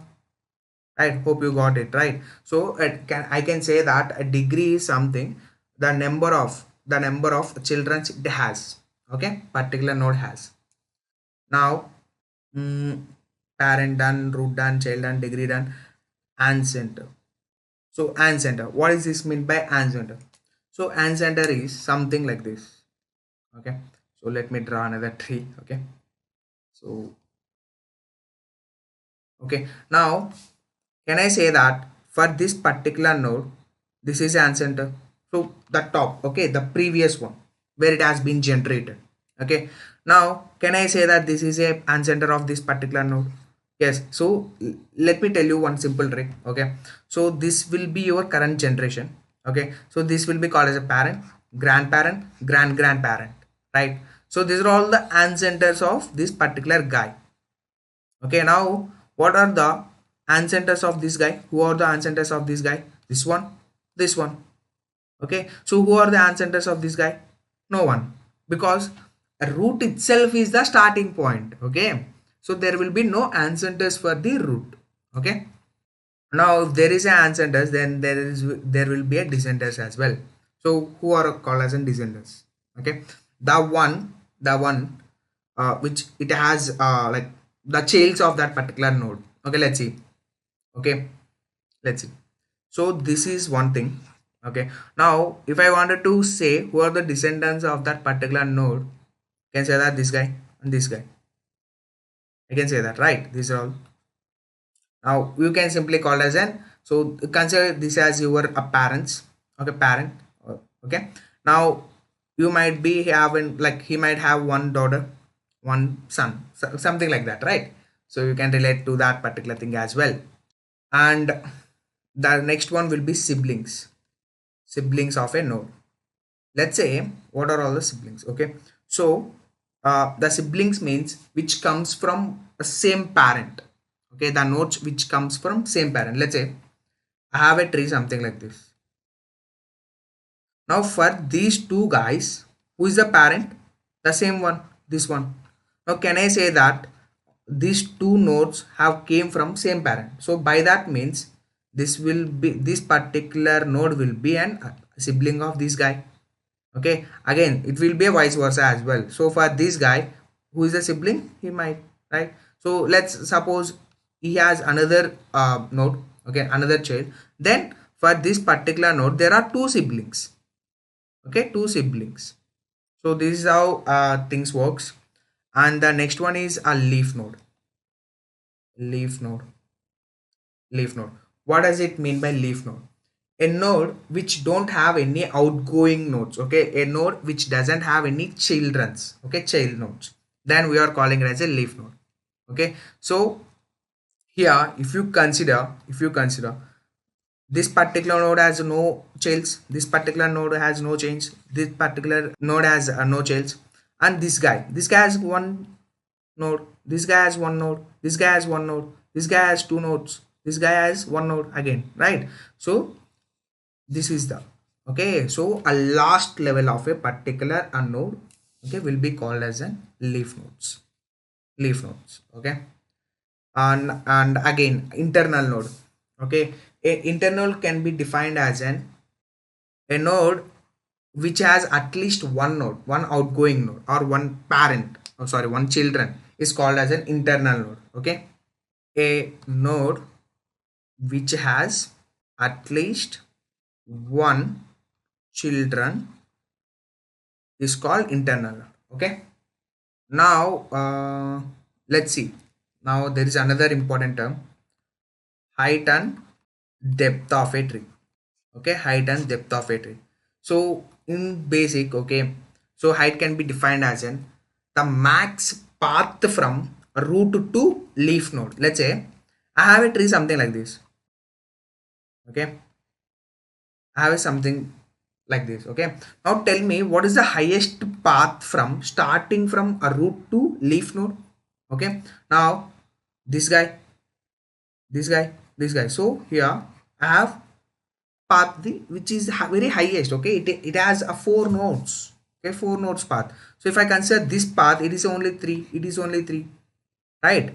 So here we have a 4 nodes, so by means that we can say that number of nodes in a path minus 1, so then that will be your height. Okay, so here since we have 4 nodes involved in that particular path, it's a n minus 1. Okay, 4 nodes minus 1, it's a 3.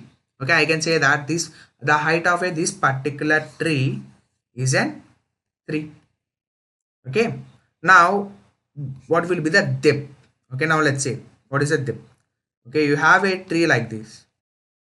Now if I wanted to find depth of this guy, okay, depth of this guy, I can say that from root, okay, starting from the root, what is the number of nodes involved in that particular till that particular node.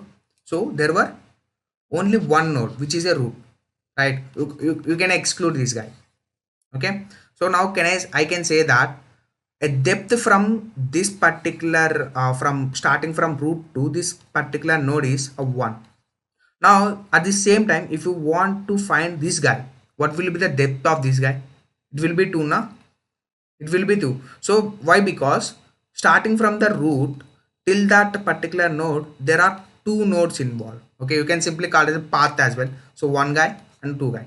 Okay, so you can consider that as well. Okay, so that will be defined as a depth. Cool.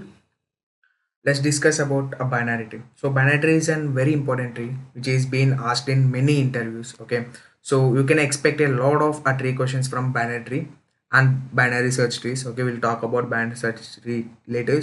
Now we'll discuss about what is a binary tree. So a binary tree is a node or every node. Okay, let's call every node in a tree must have at max of 2 children.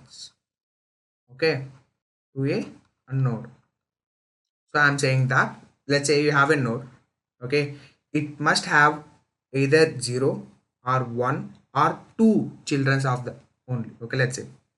So we have a node, and for this particular node we have 2 children. This is valid, okay. We can have 0 or 1 or 2, okay, at max 2 children, okay.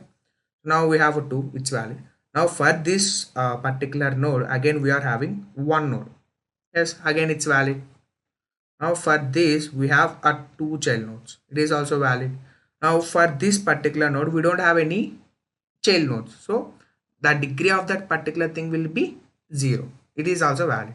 Okay, you can consider these things as a degree as well. Degree of every node should be less than 2, less than or equal to 2. Okay.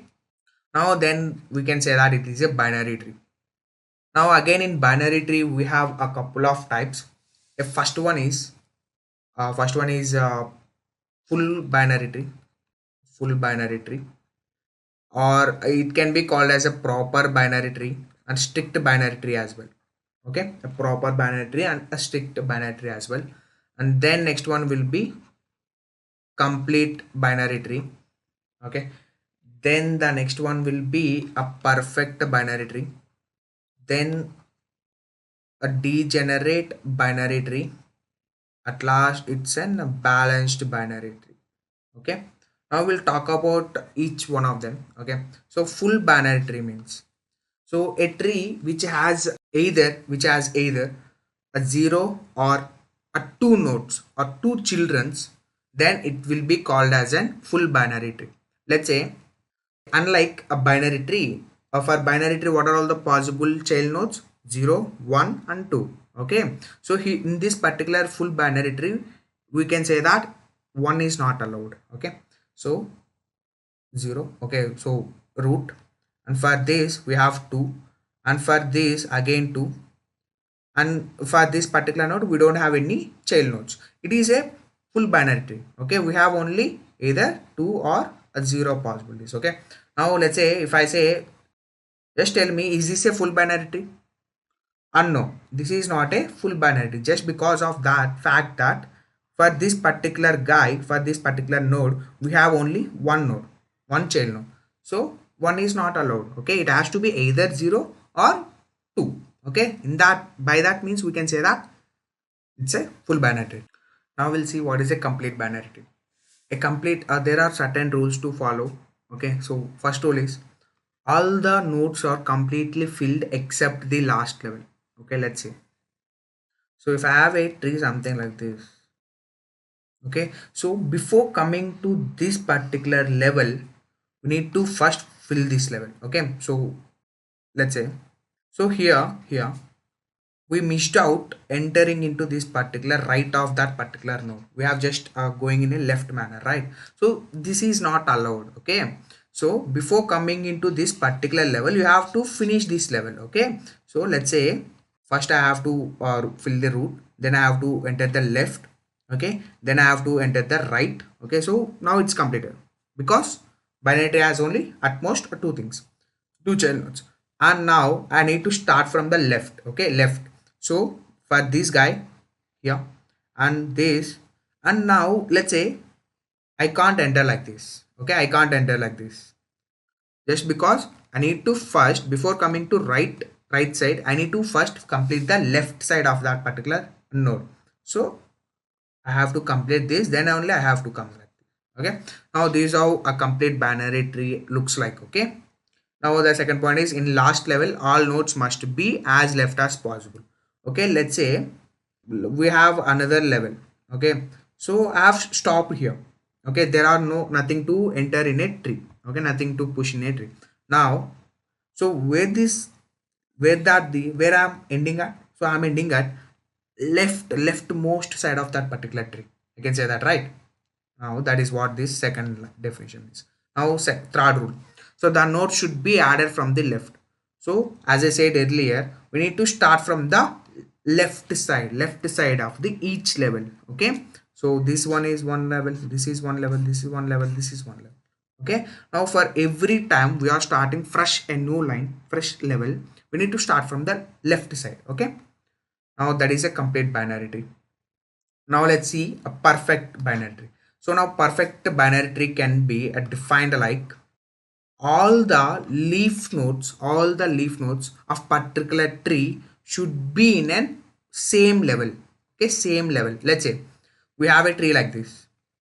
Now tell me what are all the leaves here? This one is a leaf, this one is a leaf, this one is a leaf. Now all the leaves are in a one level? No. Okay, so this is one level, this is one level, this is one level. So one leaf is in second level and all other leaves are in third level. So this is not a perfect binary tree. So how does that perfect binary tree looks like? So like this. So here all the leaves. Okay, so this one is a leaf, this one is a leaf, this one is a leaf. Okay, there is no another leaf. So all these leaves are in same level. So this is called as a perfect binary tree. Now the next one is degenerated tree. Okay, degenerated binary tree. So basically it's very simple. Okay, so it looks like this. Okay, it keeps on going at one end only. Okay, so there is something like this as well. It is going in a one side. Okay, so let's say I have started from a root. Okay, and then I move to right, then again move to right, then again move to right, then again move to right, then again move to right. Now there is another possibility.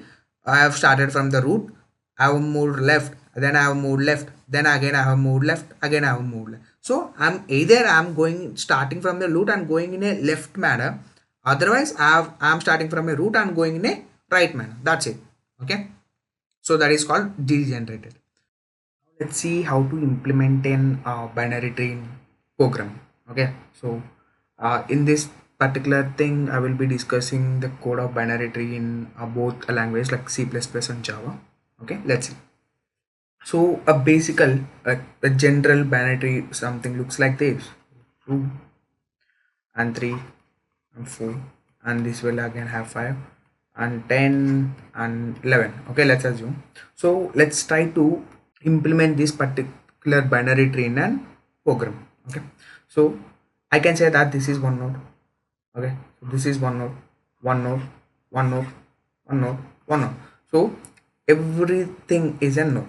Yeah, so and what every particular node has, like every node has some data, and this particular node is pointing to something. Okay, and this particular node is pointing to something. So can I say that it is pointing two things? One is a left, one is a right. Yes. Now let's see how this particular thing will be represented. So 2, it will have something like this. Okay, now this a left. Okay, so left thing will be pointing to again 3. So again, which is a node. Okay, so again 3 left is pointing to something called 4. Again a 3 right is pointing to node 5, and right to the 2 is a 10. Again which is a node. Again right to the 10 is 11.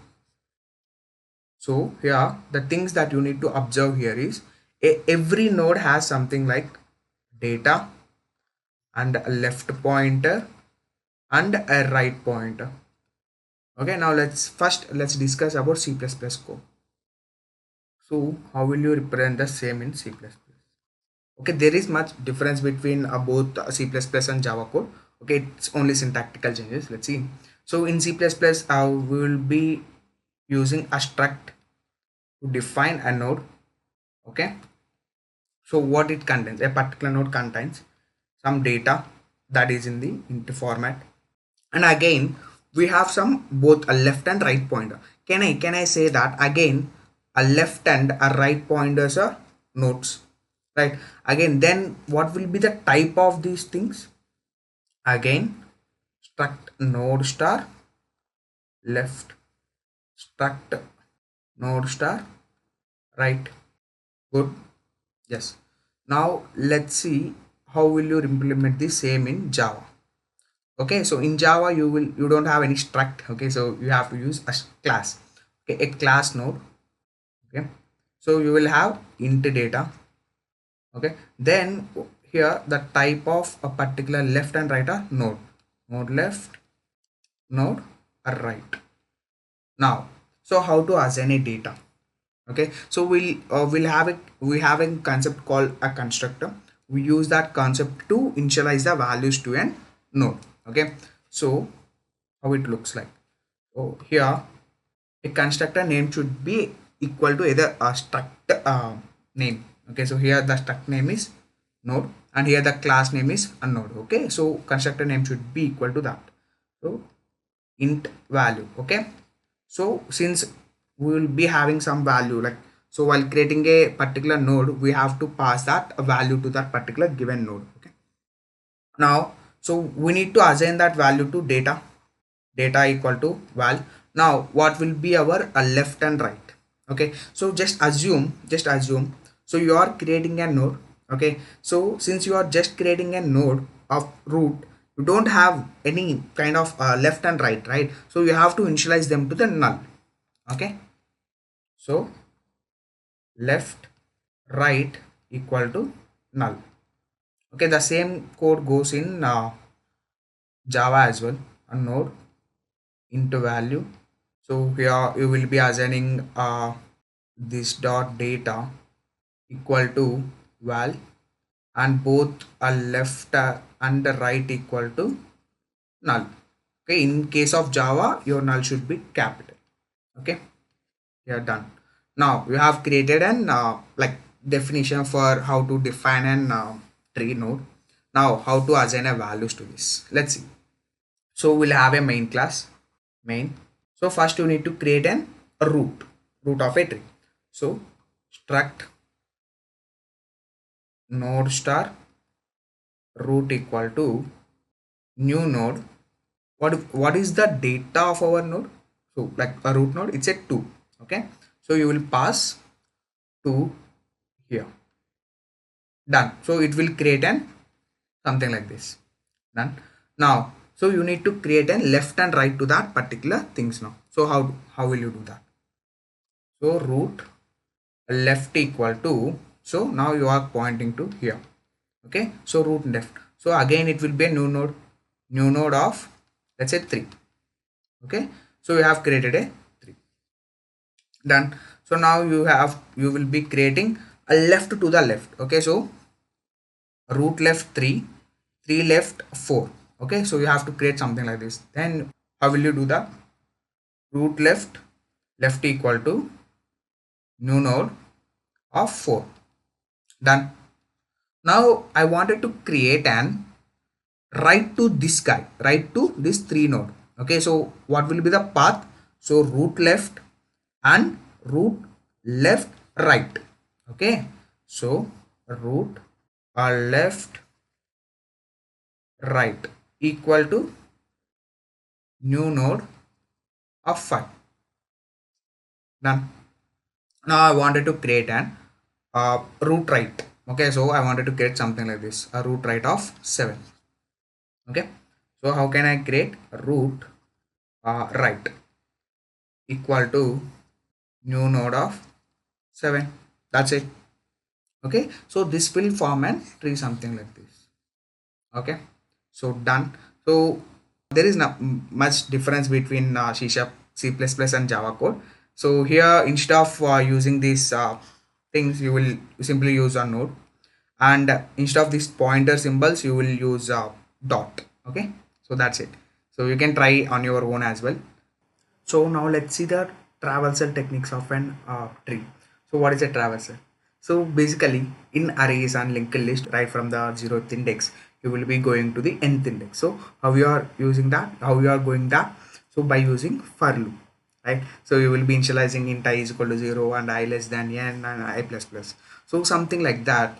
So we need something similar, okay, to traverse in a tree as well. So what are they? Okay, so we call them as a traversal techniques. So we have two things. One is a BFS, breadth first search, and a DFS, a depth first search. Okay, so we'll see. Okay, well, we'll take one example, and we'll try to apply these techniques on this tree. Okay, so let's assume we have a tree like this. Okay, so 1 and 1 to be right, 3, 4, 5, 6 and 8. Now let's say, so first we'll see the BFS. So BFS, what is a BFS? So breadth first. So breadth, right? So I can say that this is one thing, breadth, this, then this, then this. So similarly, can I say that we are going level by level?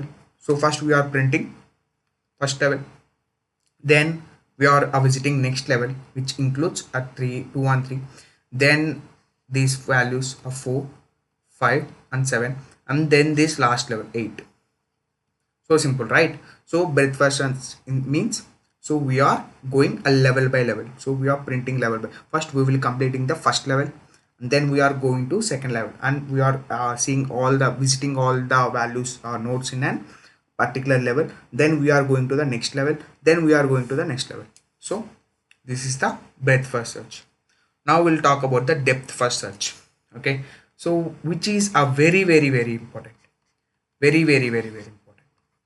Okay, so again in this particular DFS we do have 3 types. So pre-order, in order, post order, very important. Okay, so you can do wonders in entries by using these 3 things. Okay, so you can solve many problems. I can say that without these things you can't solve most of the things. Okay, most of the problems in entries. Okay, let's see one by one. So before going into finding and how to traverse by using these things, now you have to remember a few things. One is for pre-order, pre. So in one particular node, what are all the things we do have? A data, left and right. Okay, so every node has these things. Now with these things we are using we are traversing through the entire tree.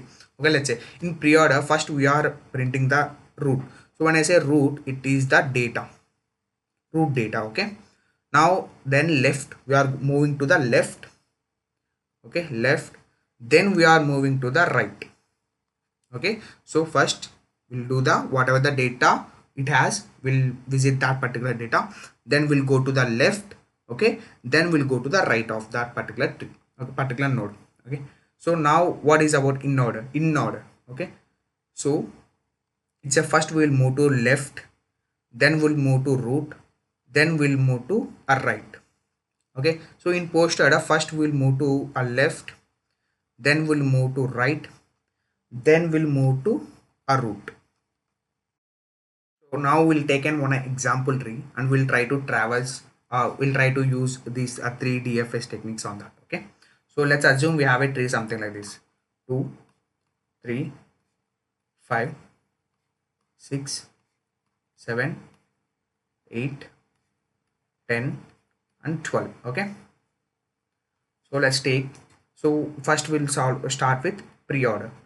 What is a pre-order? Okay, so pre-order, what are the rules, what are the formula for pre-order? So it's a root data and left and right. Okay, now where do we start from? We start from this particular root.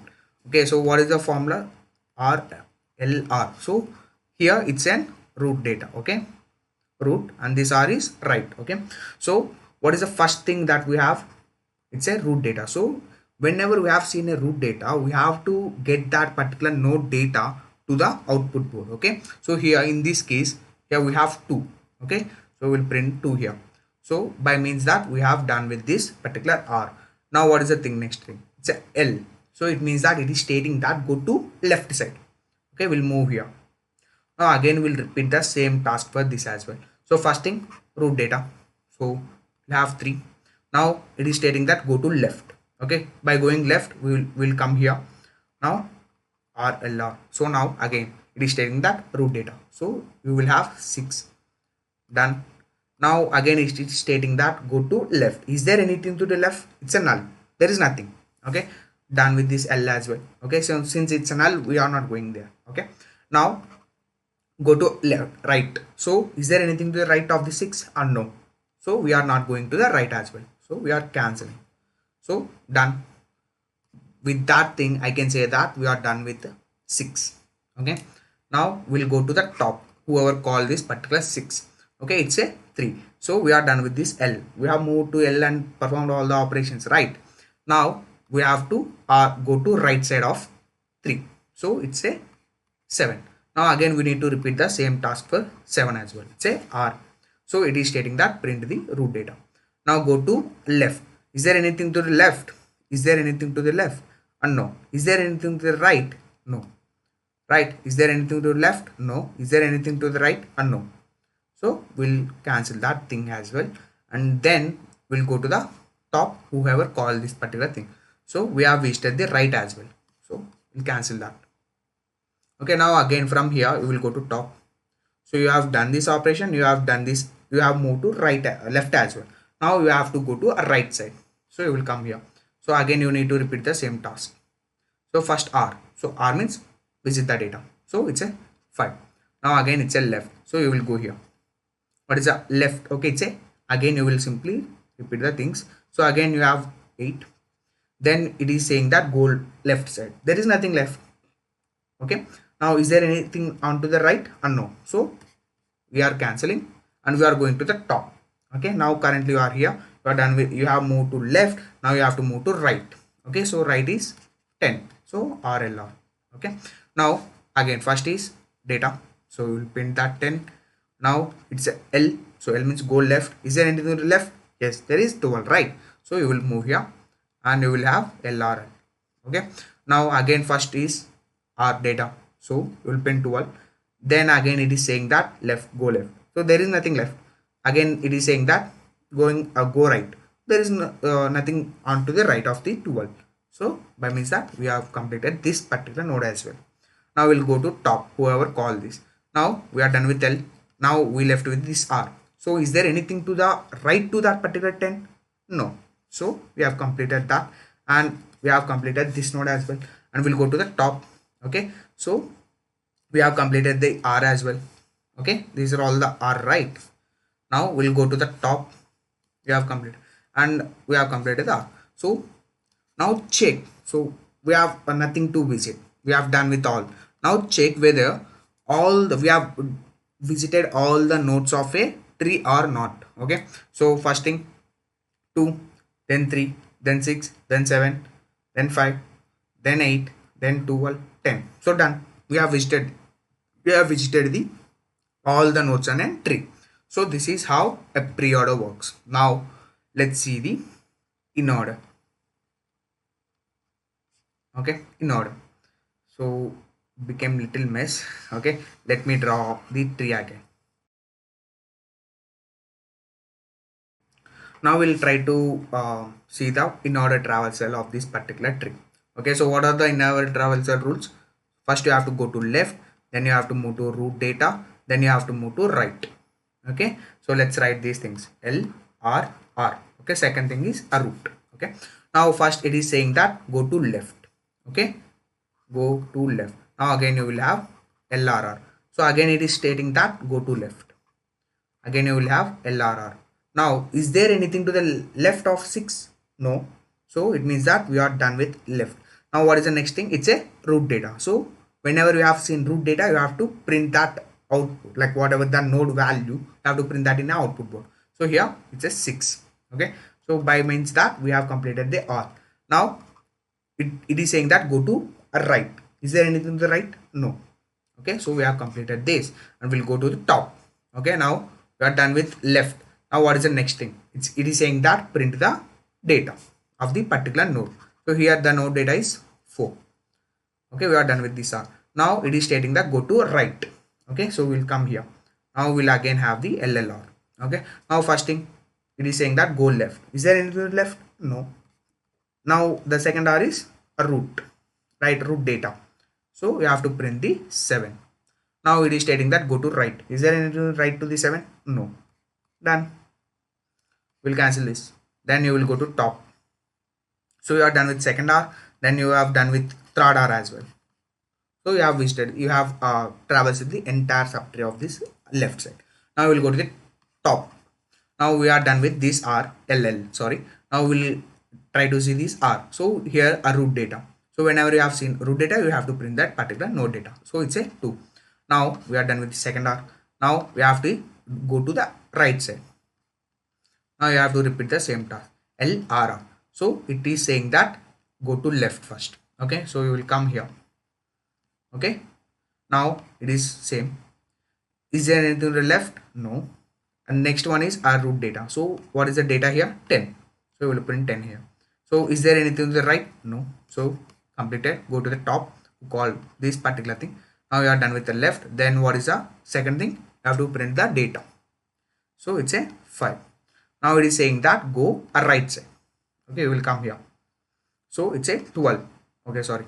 LRR. Okay. Now you will say go left again. So is there anything to the left of 12? Yes, it's a 13. Okay, you will come here. Now it's a is there anything to the left? No.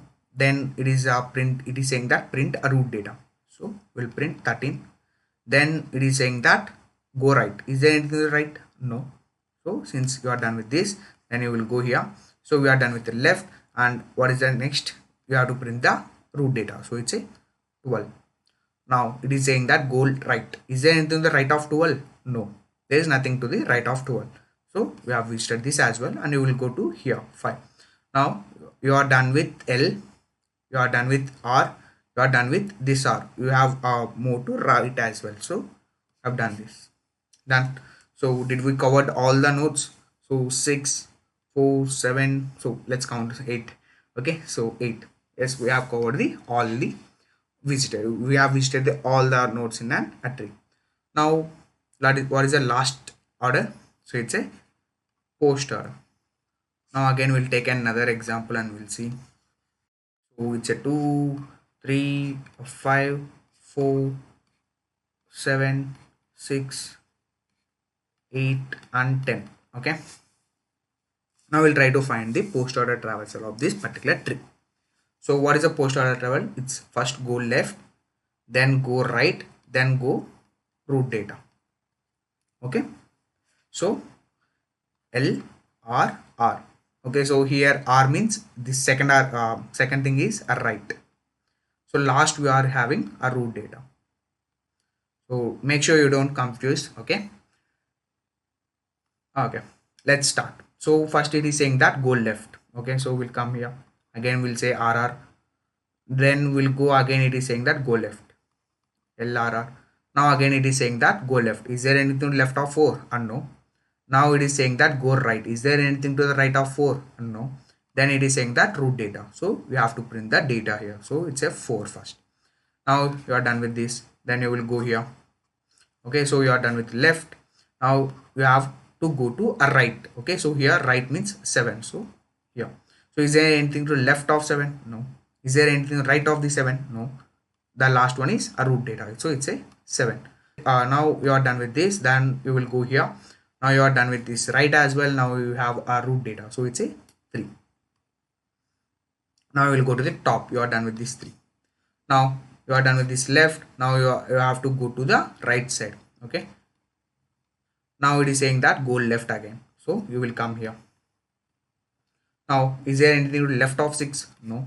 Is there anything right of 6? No. Is there any, is that? So you have to print the data. So it's a 6. You have done with this node. Then you will go here. So it's a 5. So you are done with the left. Now you have to go to the right side. So first thing you will come here, and it is saying that go left. Okay. Go left. So it's a 10. Okay. So is there anything to the left of 10? No. Is there anything to the right of the 10? No. It is saying that print the node. So it's a 10. Done. Now you will come here. Okay. So it is saying that go left. So done left. So it is saying that go right now. So is there anything to the right of the 8? No. Okay. Now it is saying that print the root data. So what is the root data? 8. Now done with this. I will go here. Now we have moved to left. We have moved to right. Now we have to print the data of node. It's a 5. Now done with this. Now we'll go here. We have moved to right as well. Now it's a root data. So it's a 2. So how many nodes are there? Totally 8. So we got 8. So this is how we'll travels these things in a tree. Okay. So again, I am saying that these are all very, very important. So if you don't understand, please make sure that take another example tree, try it on your own. Okay, try it on your own. Solve take 2 to 3 examples and try to write the in order, pre-order, post-order traversals of that particular tree. Okay, now we'll see the code of this, how like implementation details of this particular traversals. Now let's see how to implement and add these tree travels in C++. Okay, in C++. So there is no big difference between a C++ and Java code. Okay, so if you could have understood C++ logic, then you can easily implement a Java logic if you know recursion. Okay, so let's see. First, we'll start with pre-order. What are all the rules of pre-order? So first, when you move to first root, then left, then right. So this is the pre-order traversal. So let's say, now tell me one thing, tell me. So this is the root. Okay, so we need to start from here. So I will have a function like this, void pre-order, where I will be taking a node star a root. Okay, root. Now tell me, so let's assume if that particular given node is null. Okay, if that given root is null, what do you need to do? You need to simply return nothing to return. Okay, so like you won't have anything. Okay, let's say if root equal to null, you will simply just statement like a return. Okay, you are not returning anything, that's simply return, that's it. Now if that is not the case, if root is not null, what you are going to do? So first thing, you will print the root data in your output. So cout a root data. Okay, root data. Okay, root data. Now tell me, so we are done with this part. Now what you need to do? You need to go to a left subtree, right? A left subtree. So let's go there. So again, tell me, after going to the left subtree, what you need to do? You need to do the same task what you did for root, right? So I can call a pre-order of root of left. Now my root will become a 3. Okay, now my root will become a 3. Now again I will check with whether root is null or not. So if it is null, I will simply return, that's it. If it is not null, I will print a 2, then 3. Then I will go to the left of 3. So I will come here. Now again I will do the same task.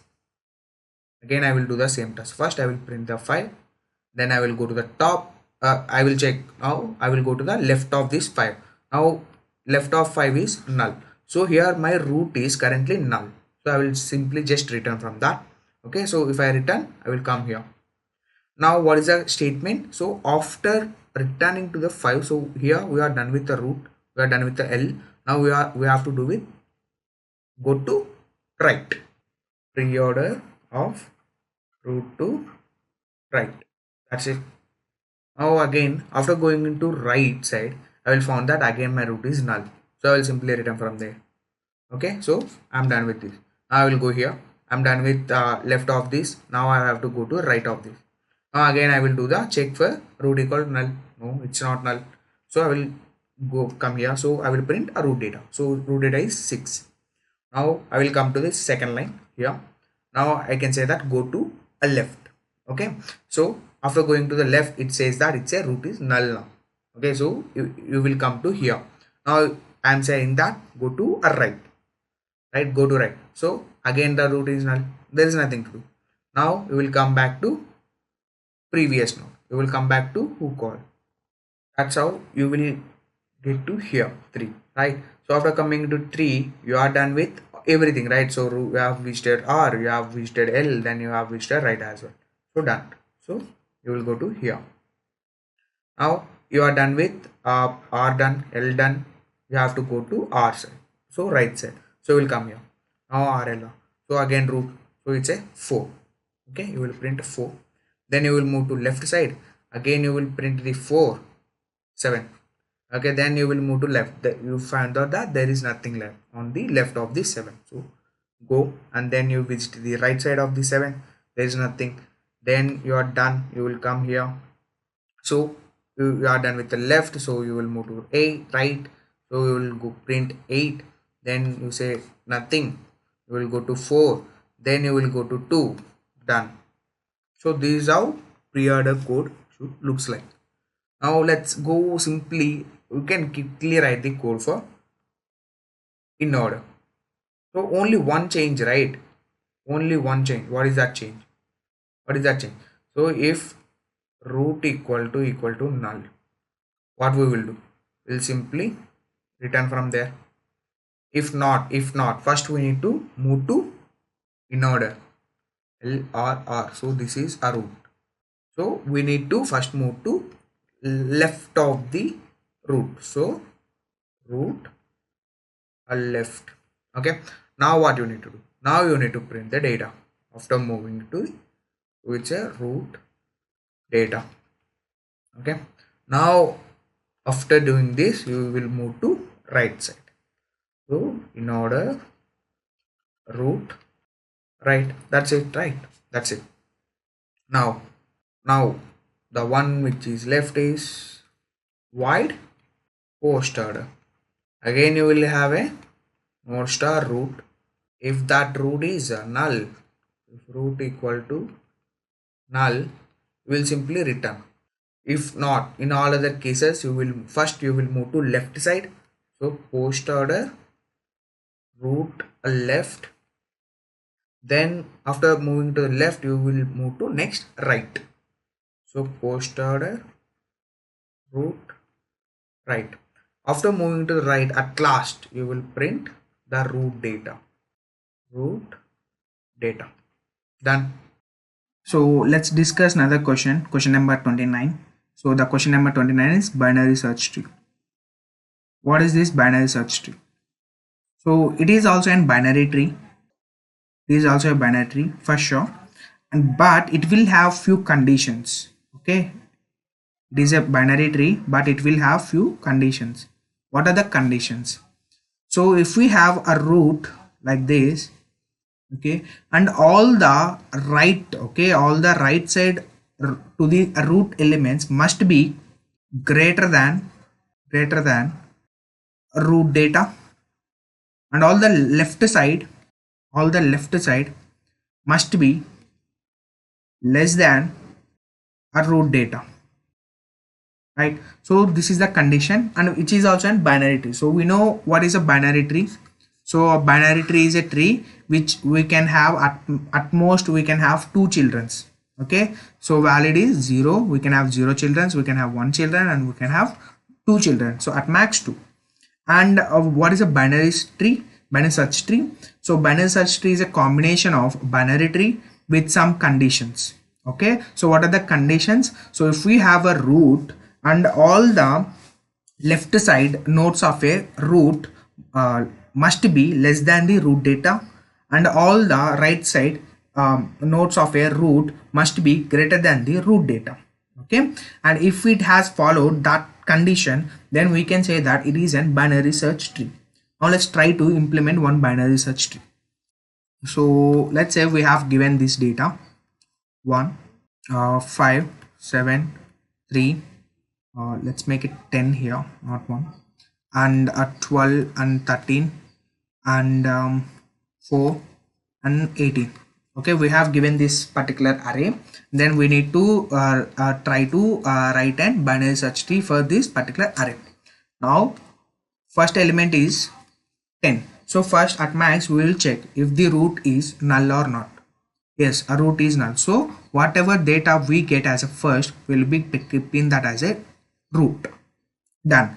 Then we will move on to the next guy, so which is a 5.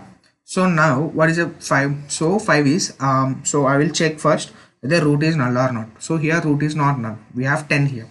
Now and then I will check the condition. So whether this 5 is less than the root node or root data or greater than the root data. So I found that 5 is a less than the root data. So I will keep that as a my left node. Done. Now let's assume I have 17. Okay. Now I have 17. So a root is not null. Okay. Now what I will do, I will check whether which is greater than or less than. So I find that 17 is a greater than 10.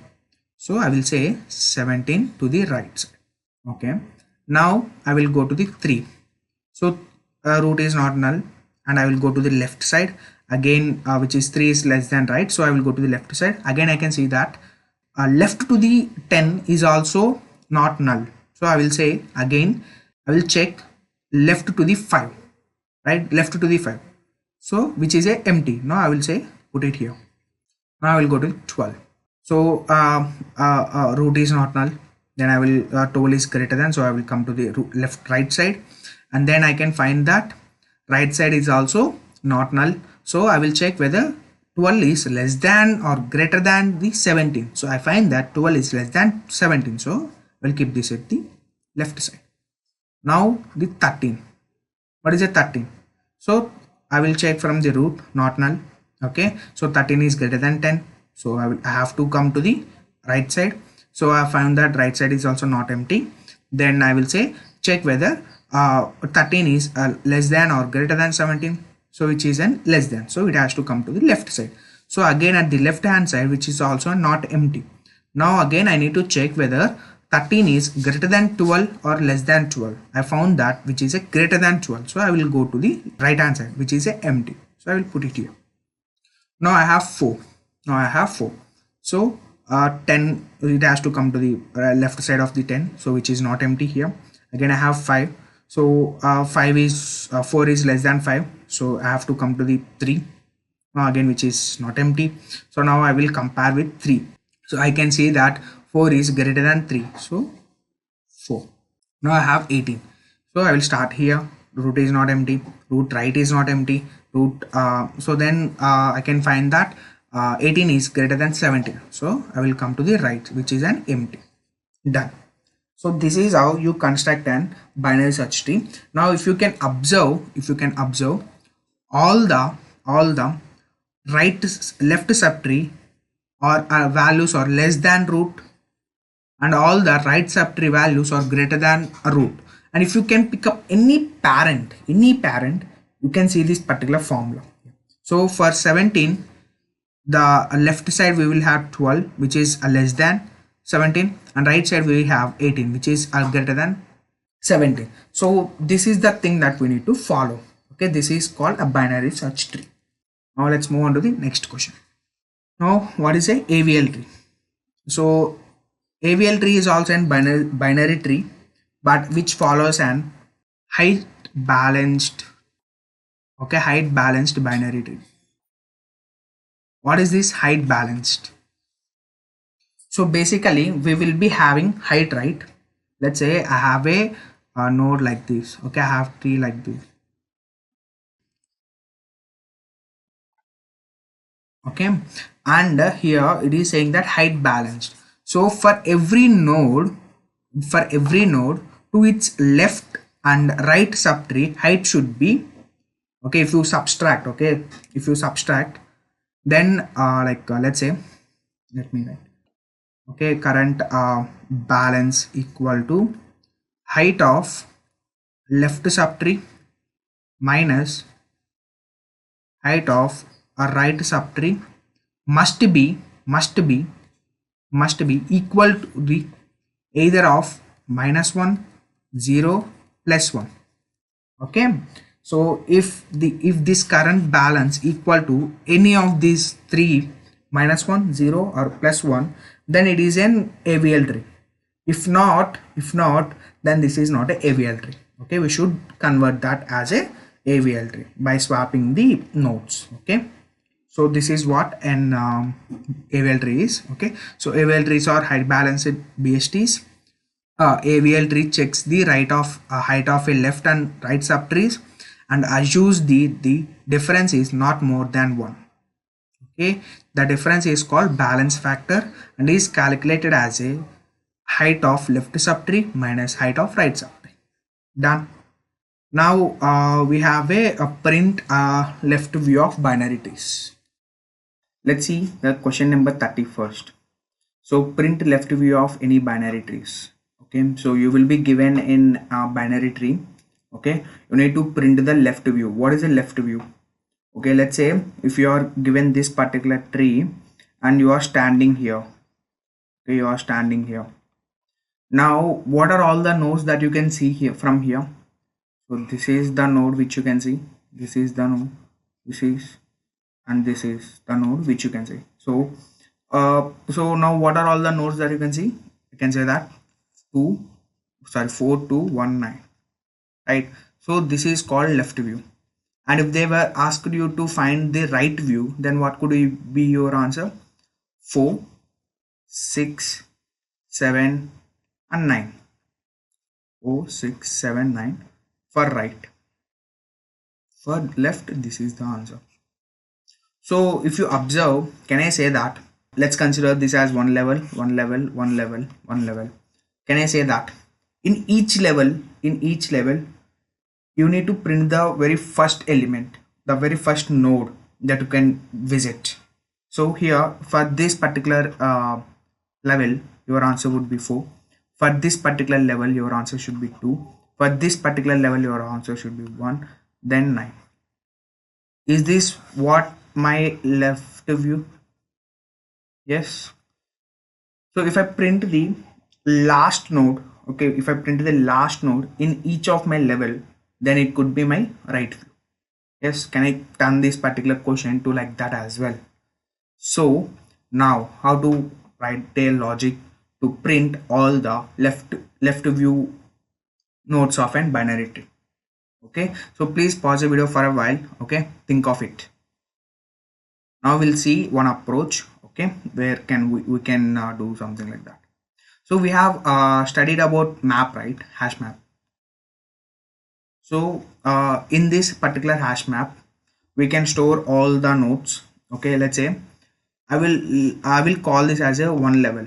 Okay, so for 0, this is an 0 level, this is an first level, this is a second level, and this is a third level. Right now, so for each level, if I'm visiting the level for the first time, okay, if I'm visiting level for the first time, and whatever a node that I am getting, can I say I can put that in my map? So let me do some dry run here. Okay, so let's pick up a tree. So 4, 2, 6, and 1, and 3. Here it's a 5, and here it's a 7, and it's a 9.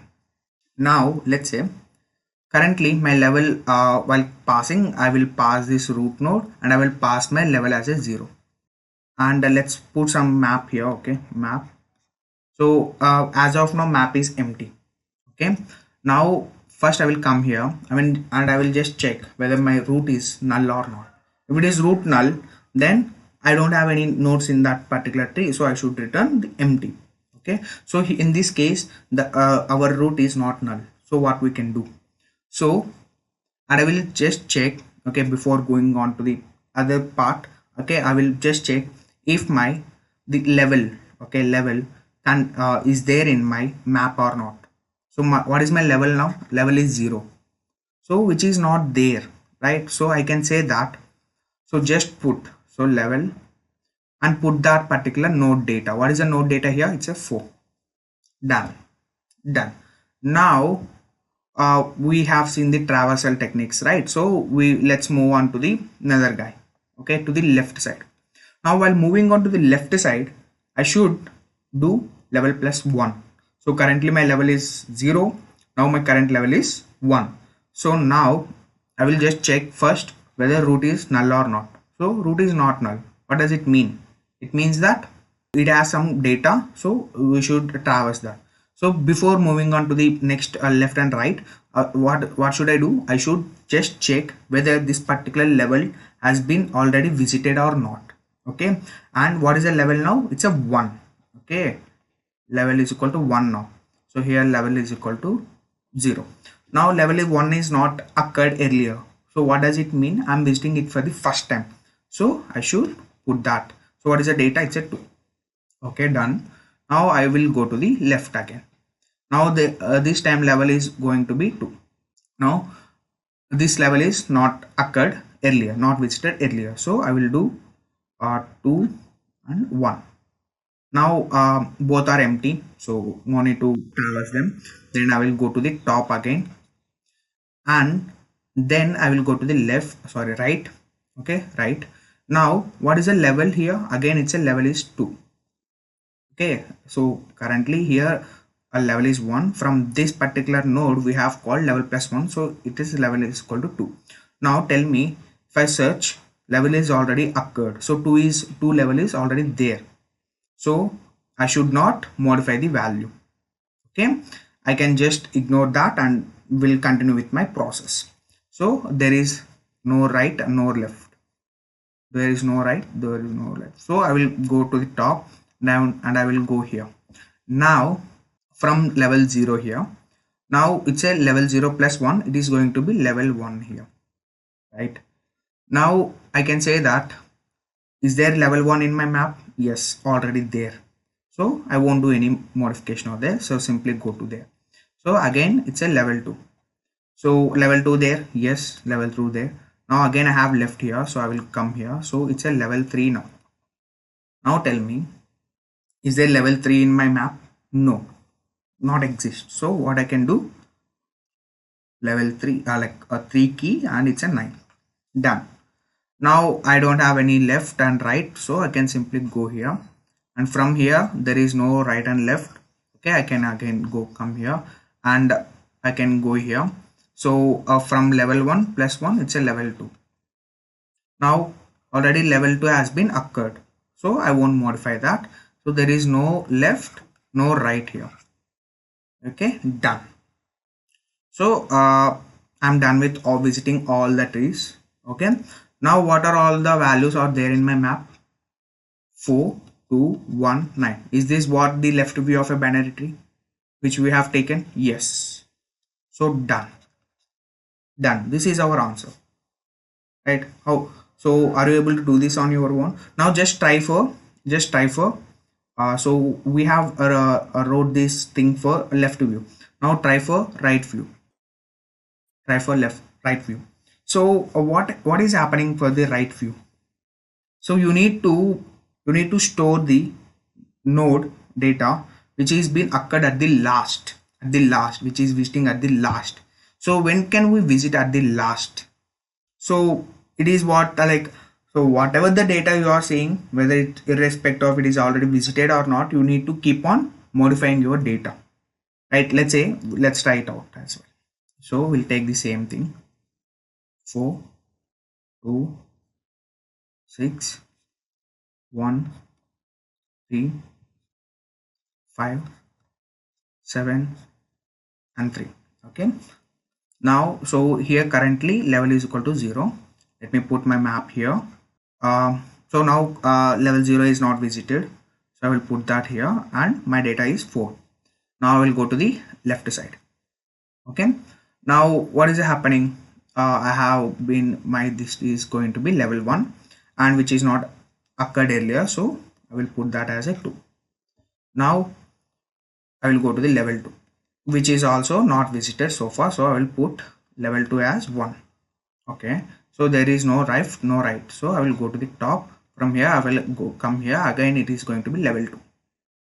Yes, level 2. Now I need to level 2 has already been visited, okay, for the first time, but we are searching for an element which is being visited at the last. So until whatever the data has been put so far, we need to modify that. Okay, so we'll modify this level 2 with the second value. Sorry, it's a 3 now. Okay, 3. Yeah, 3. Now we are done with this. So there is no left and no right here, so we'll go to the top. From here we'll go to the here. Now we are done with this as well, so we'll go to the right side. Now this is time for the level 1. Okay, level 1 has been already occurred, right? So what we need to do, we need to modify the data as to the 6. Yes, done. Now again we'll come to the left side. Okay, if I come to the left side, it is going to be level 2. So level 2 has already been occurred, but I need to modify that, modify to the 5. Now again I have left.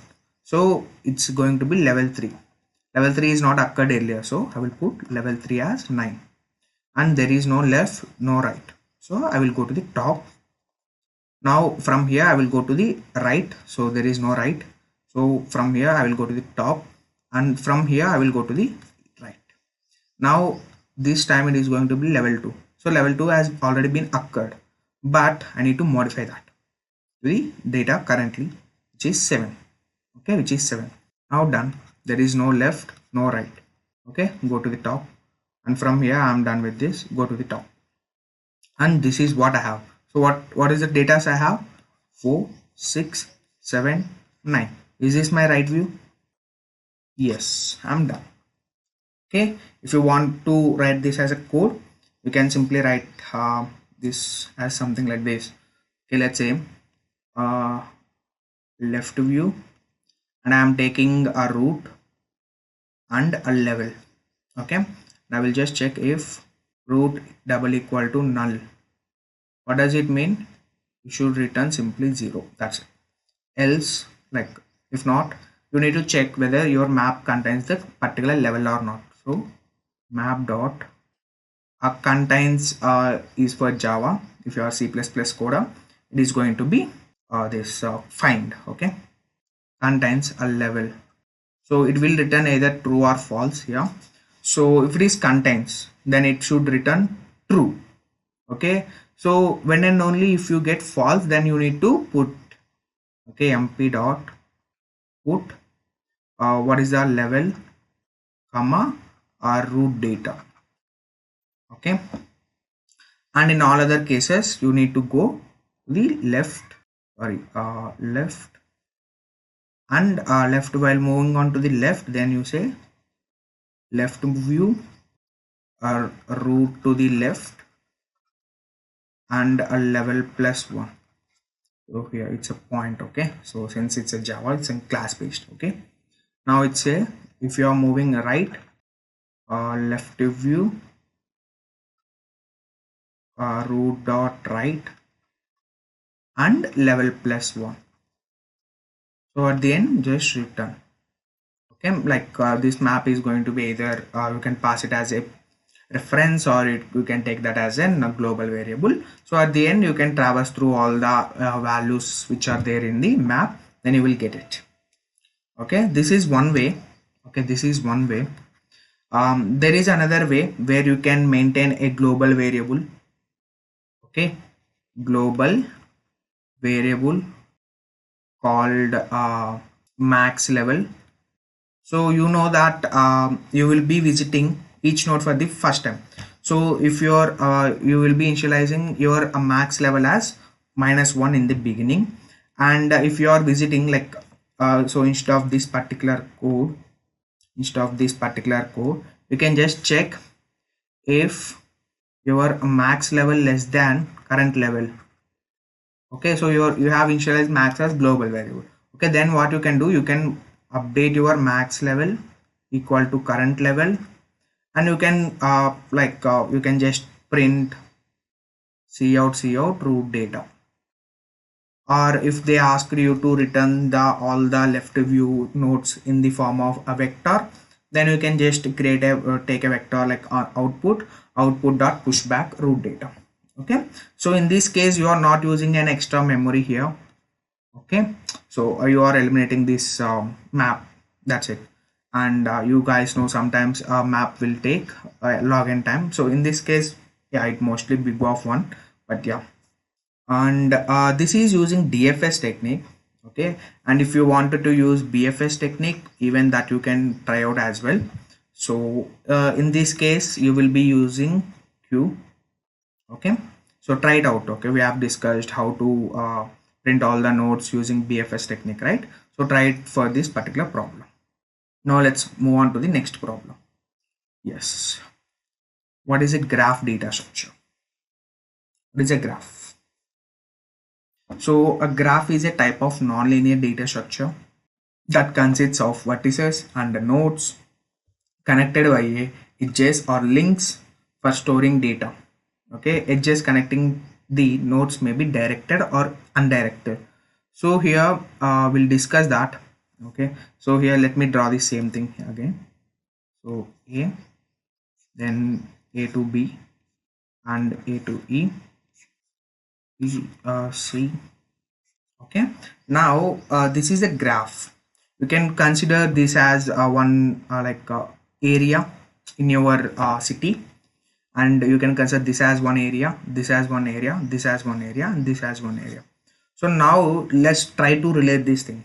Okay, if you are standing at area some A, okay, now from this you will be having two choices. Okay, two streets. Okay, if you are standing in a circle, you will be having two choices. Either if you can go in this particular path, you can reach to the B.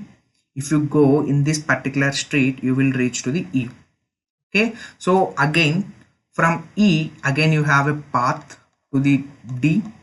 Okay, you can either reach to D, okay, or A. So if you come back in the same path which you have ended, okay, which you have came till now, and from B, if you have visited in this particular path, for B as well, you can, if you follow the same path which you have came in, then you will be reaching to the A, and if you have chosen different path, you will be reaching to the C.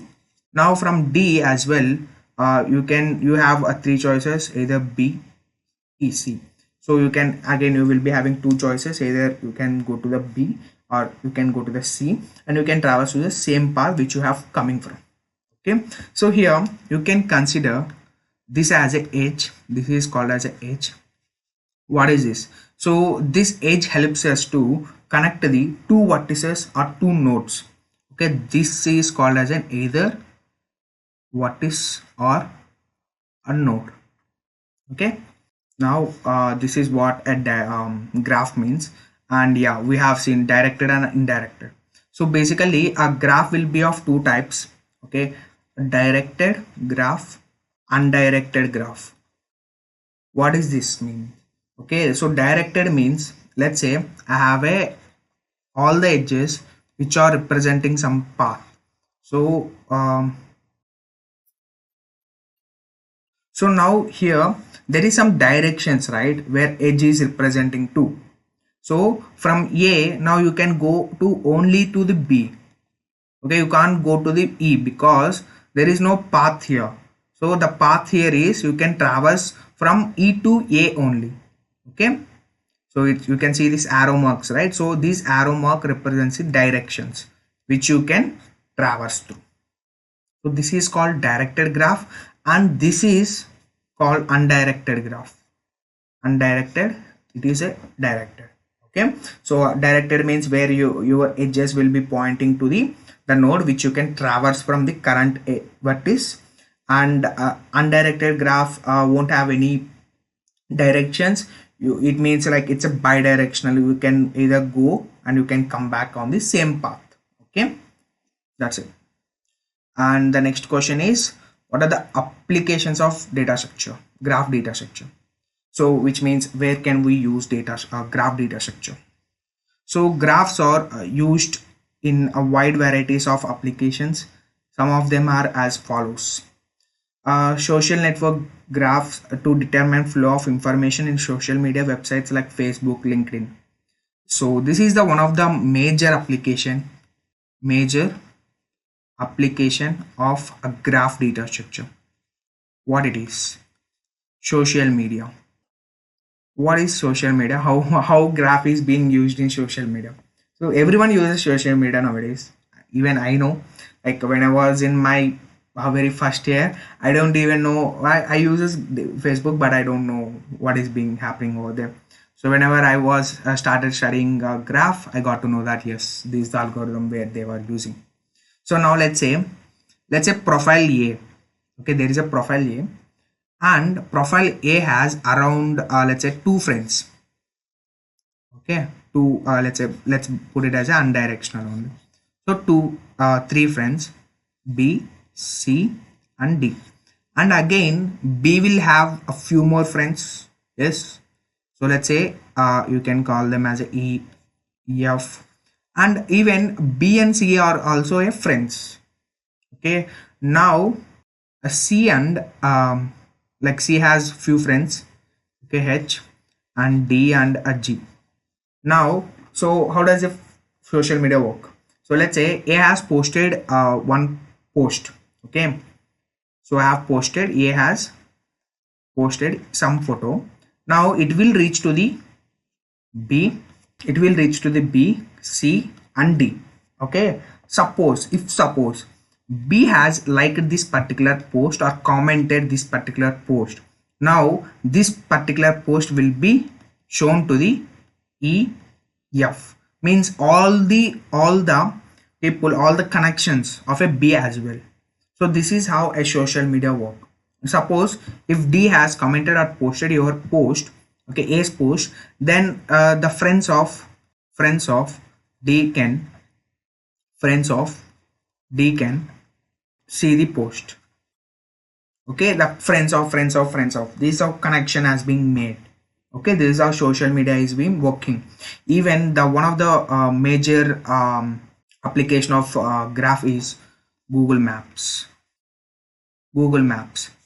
Let's say we have a Bangalore and Mumbai and some Hyderabad and Pune, and these are all the cities that you have, and you need to go to the Goa, let's assume.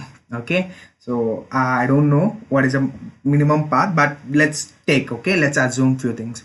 So from Bangalore to I just wanted to go to the Goa.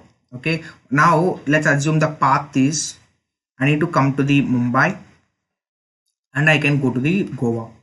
Now let's say Mumbai to Bangalore, it will take 2 hours of flight journey, and from Mumbai to Goa it will take 2 hours of flight journey.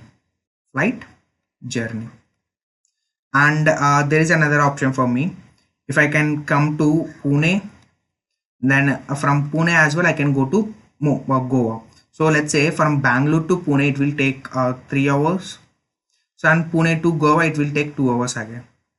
Now from there is another path. Okay, from Bangalore to Hyderabad it will take 1 hour, and Hyderabad to Goa it will take 2 hours. Now my question is, if I take which path I can reach the Goa in minimal time? Now this is the question. Okay, the answer is up to you. Okay, this is how a Google Maps works, right? So where you will be having different options, but Google Map is suggesting you the best path, okay, that you can reach your end destination in a minimal time, right? So here in this way you will choose this particular path, right? From Bangalore you go to the Hyderabad, from Hyderabad you go to the Goa. So here what is the amount of time that you are taking? It's at 3 hours, which is the minimum among all the path. If you have went in this particular path, it should have taken 4 hours. If you have taken this particular path, it could have taken 5 hours. So if you are following this particular path, it will take 3 hours. So this is how a Google Maps works, and this is where your graph data structure comes into picture. So this is called as an shortest distance as well. Okay, you will be having different algorithms for this, like Dijkstra. Okay, and yeah, so you will be having different options right there, and we will be having different algorithms as well. Based upon that, it will be recommending you the minimum time. Okay, so and second one is neural networks graph, where a nodes represent neurons and edge represents synapses between them. So neural networks are the one of the applications of artificial intelligence or category of artificial intelligence. In that as well we will be using concept of graph data structure. And transport grids, where stations are the nodes and routes are the edges of the graphs. So this is the example which we have shown. And power or water utility graphs, where vertices are connection points and edge the wire or pipes connecting them. So this is a true real world problem. Okay, so like a water line or a power lines. Okay, and the shortest distance between two endpoint algorithms. So this is where, so if I wanted to go to Goa from Bangalore, so this is where shortest distance come picture. Now let's see the next question. So how do you represent a graph? So yeah, we have two ways to represent a graph. One is adjacency matrix and another one is adjacency list. So adjacency matrix will contain only zeros and ones, okay, where a zero represents there exists a edge and the zero exists represents no edge. Okay, if you observe here, so we have a p q r s t. Okay, now we will be taking like vertices into a vertices matrix. Like if you taken this example, we will be having 5 vertices and we will be having 5, so we need to take 5 into 5 matrix. So pqrst, pqrst. Now wherever there exists a path, just put it as a 1 over there. So p to q, there exists a path, so p to q you will put 1. And also since it's a direction, okay, directed undirected graph, you need to put the both the cases, like p to q, q to p. Okay, so q to p as well you will put a 1. Okay, now this is how you fill this particular matrix. And there is another way. Okay, what is that way? So is adjacency list. So mostly people prefer this over adjacent matrix over matrix. Okay, it's an easy to accessible and little efficient as well. So here what is the thing? So you will take an hash map, like kind of vector of array.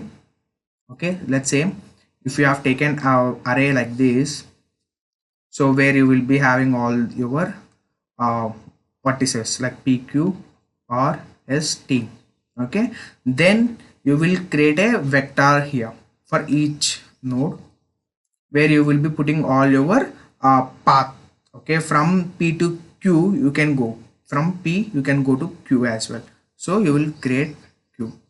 Okay, and it's a directed graph. Okay, there is, okay, so yeah, this is a directed graph, means you can go to the only the way which where your arrow will be pointing towards.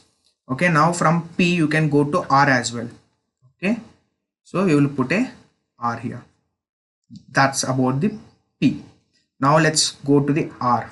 Okay, so from r you can go to the s. That's the only choice you have, so s. Now from q you can go to s, you can go to t. Okay, s and t. Done, done, done. Now from s you can go to p, you can go to s itself. Okay, so you can go to p, you can go to s, and you can go to t as well. Okay, and from t you can't go anywhere, so it's an end here. Okay, this is how an adjacency list looks like. Okay, now we'll try to code all of these whatever we have seen so far. And also there is a concept called graph traversal techniques. Okay, so what is this graph traversal techniques? Graph traversal techniques. So these graph traversal techniques are DFS and BFS. What are these? So we will be given this graph, right? Like how to traverse through entire graph. Okay, traverse means where we can go to each and every node in case of graph. Okay, so for that we will be having two approaches. One is DFS and one is BFS. So a DFS follows a recursive approach and BFS follows an iterative approach. And a BFS uses data structure called queue, and a DFS, since it's an recursive approach, it will use a stack. Okay, now we'll try to understand what is this Traversal techniques and how to how to code them, and how to represent our graph in adjacency matrix and adjacency list. In this tutorial, we will be learning about graph traversal algorithms, namely breadth first search and depth first search. So coming to prerequisites, it will be good if you know how to represent a graph using either Java or C++. But in this particular video, I will be coding in C++. Okay. So yeah, without wasting any time, let's get started. Before starting, if you are visiting channel for the first time, please don't forget to subscribe. And if you like the content, please hit that like button up.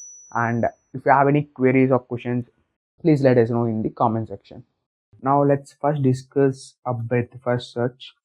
then we'll see depth first search. Okay, so probably if you have seen my earlier video which was on trees, you might end up hearing this word called a BFS over there. So yes, like what is the difference? So in this video we will be talking about graph. So the same topic now, BFS. So there also BFS, here also BFS, both are same, right? No. Okay, so these are all different because the data structure has been different. So trees and graphs. So again, so you might, if you know what is a graph earlier, so you might think that yes, we do have nodes here, we do have adjacencies here, like we do have edges and we will travel from one edge node to another node. Okay, that's it, right? So yes, but the difference is in trees, usually there will be no cycles. So what is a cycle? Let's say you have a node like this. Okay, you have a tree, something like this. So now you will start visiting from here. Okay, you will go here, then you will go here, then you will go here, again you will come here, again. So it is never ending process, right? Just because of the fact that you never see a route which is a null, right? So it will go in an infinite loop or infinite recursive calls. Now what is the solution? So basically, so you won't see this kind of situation in trees. Okay, but in graphs we do have that situation. Okay, so where you will be having cyclic graphs. Okay, so graphs are being, we have a different graphs. Okay, directed, undirected, cyclic and acyclic graphs.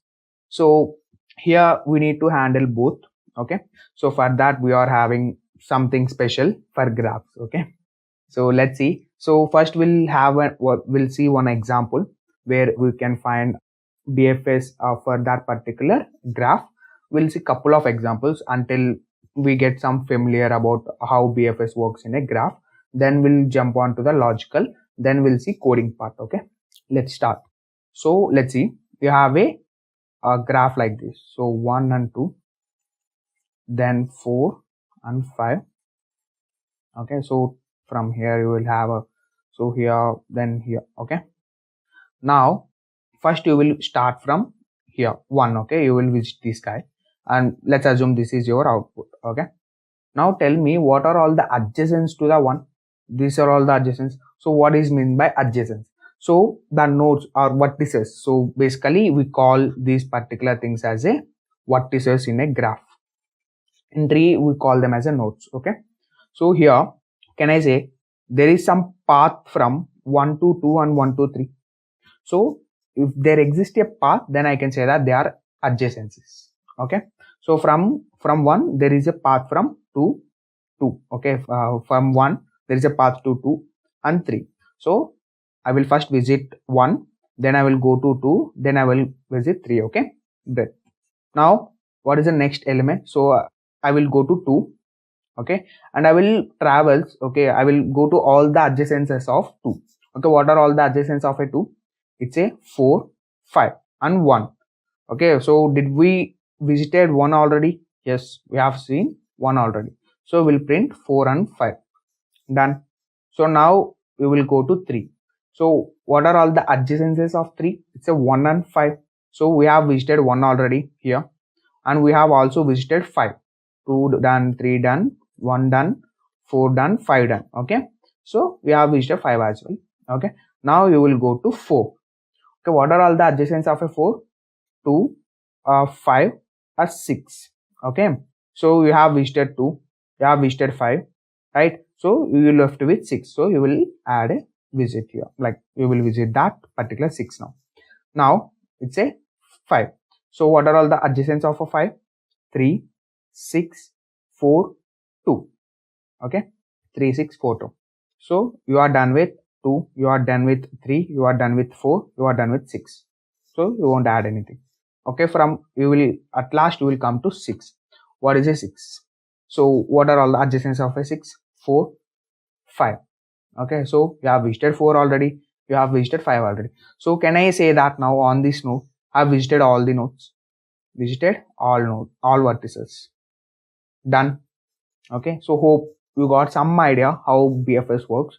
Now we'll see another example. Okay, another good example, so that you will get some clear picture about how this BFS algorithm works. Okay, So let's take another tree and we'll see. So graph, sorry, 1, have 2 and 3, and for 2 you have a 4, and for 2 there is a 5 as well, and there is a cycle, and you have another node.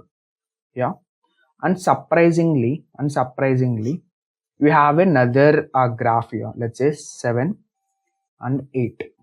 Okay, 7 and 8.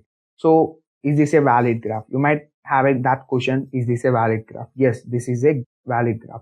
So basically this entire graph will cause a one component, and this one entire graph will cause another component graph. Okay, so there will be a lot of questions, like there is some important questions based upon this component graphs. Okay, so hopefully we'll see them in next videos. So here now let's say I will start with 1. Okay, I will start with 1. So I will put a 1 here. Now what are all the adjacents to the 1? Say 2, 1, 3. So I will pick up a 2. Now I will go to all the adjacents of a 2. So who are all the 3. So now I will go to adjacents of 3. So it's a 5, 4, 1. Okay, so 1 is already visited, 5 and 4. So you will have a 5 and 4. Done. So I have completed 1, I have completed 2. Now I have 3. So 1, 4, that's it, right? So I have already visited 1, I have already visited 4. So I'm done with 3. So now I will go to 5. So for 5, who are all the adjacents? It's a 2, 4, 6. Okay, 2, 4, 6. So 2 already done, 4 already done. So there is only left with 6. We'll add that. Now we'll go to 4. Okay, so for 4, 2, 5, 6, 3. Okay, 2 done, 3 done, 5 done, 6 done. Okay, there is nothing to add. Now we'll go to 6. Okay, so for 6, who are all the adjacents? 5 and 4. Okay, 4 done, 5 done. Okay, so on this note I'm done. So there is nothing to visit again. Now here one thing. So is this also a graph? We need to traverse this as well. Okay, so I will again start from this node. Okay, so then I will add 7. Okay, now who are all the adjacents to the 7? It's a 8. Now we'll complete it 7, and now we'll go to 8. So is there anything connected to the 8? Yes, it's a 7. So already 7 is visited. So we are done with here. Now there is nothing to add to the next. So this is how it works. Okay, now let's see how our logic will be for BFS. Okay, so listen carefully. So which is very, very important concept for any interviews. If you are attempting, like if you are attempting some good product based companies, these are all the questions that are going to target. Okay, you might think that this is just a traversal algorithm. Don't think like that. This is beyond that.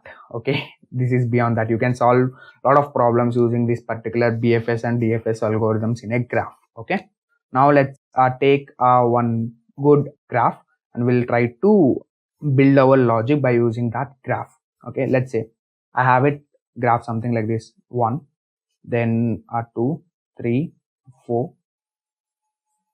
Okay, I will have 5, 6 and 7, 8, 9. Okay, so from here, here. Okay, so first thing, so whenever you have given a graph, you need to draw an adjacency list. Okay, you need to form an adjacency list of that particular graph. So you might be wondering what is the adjacency list. So you can consider, if you are a C++ coder, so you might think as a vector of list. Okay, and generally there were two ways to represent a graph. So one is adjacency matrix and another one is adjacency list. So in adjacency matrix, you will represent the graph in terms of ones and zeros, where you will be taking vertices to the vertices. Okay, so how many, like if there were 9 vertices in a graph, you will take 9 columns and 9 rows. It's a 9 by 9 matrix. And you will be, if there is a path from one particular vertices to one particular vertices, let's say 1, 2, 3, you will represent a 1 over there. If there is no path between 1 and 3, you will represent 0. Okay, so it contains only zeros and ones. Okay, so that is how adjacency matrix is going to look like. And while coming to adjacency list, So here you will be having a vector of list. Okay, let's see how. So adjacency list. So basically, let's say you will pick up node 1, okay, vertices 1, and tell me who are all the adjacent to the particular vertices, like 1, so 2, 4, right? 2, 1, 4. You are done with 1. Now you will go to next, you will go to 2. Who are all the adjacents to the 1, 2, sorry. So 1, 3, and 5. You will have completed this. Now you will go to 3. Who are all the adjacents to the 3? It's a 2, 7, 4. 2, 7, 4. Now we will go to next one, this 4. Who are all the adjacents to the 4? So 1, 3. 1, 3. Then you will go to 5. It's a 2, 6. Now you will go to 6. It's a 5, 7. Now we will go to 7. It's a 3, 8, 6. Now we will go to a 8. So it's a 7, 9. Then you will go to a 9. It's a 8. Okay, so from 7 you have 3. Okay, done. So this is the adjacency list looks like. So you can call this as a, you can consider this as a vector index. Okay, so one index, and for one index you will be having a list. Okay, list means you can consider the array. Okay, vector of array. So where you will be having 2, 4 and all. Okay, so the idea is you will stick to that particular vertex. Okay, then you will traverse to that particular array, so that you will get all the adjacencies of that particular vertex. So that's it. So now we'll see how we will implement BFS by using this for this particular graph. Okay, so you will have a visited array or vector. Why this? So earlier, so what is the problem that we have identified in trees? So you are visiting the same node for the multiple times. Okay, so the same thing happens in graph as well. Yes, right? Don't you think? Yes. So to reduce that particular problem, we are having a visitor array where you will be keeping all the visited vertices. Okay, so with zeros and ones. Okay, you can consider 0 means not visited, 1 means visited. So by default, we will be filling them with zeros. By means that we are not visited. Okay, so how much indexes we need to take? So it will be, so if you have n vertices, you need to take n plus 1 vector array, just because of the fact that we will be starting from the 1th index, 1th vertices. Okay, so let's take an array, looks like this. So we do have 9 vertices, so I have to take 10. Okay, so starting from 0, 1, 2, 3, 4, 5, 6, 7, 8, 9. Okay, so this. Okay, now you will fill all the zeros over there. You can consider, okay, if you don't like consuming a lot of memory, you can use a bool as well, which takes 1 byte only. Okay, for bool you can consider false as an not visited and 1 as a visited, sorry, true as a visited. And also you will be having another thing, what is called a queue data structure. What is a queue? A queue is a data structure which follows the principles of first in, first out. Like whoever comes into the first, they will go out first. That's it. Okay, now we'll see how that works. Okay, so this is a queue and this is a visitor array.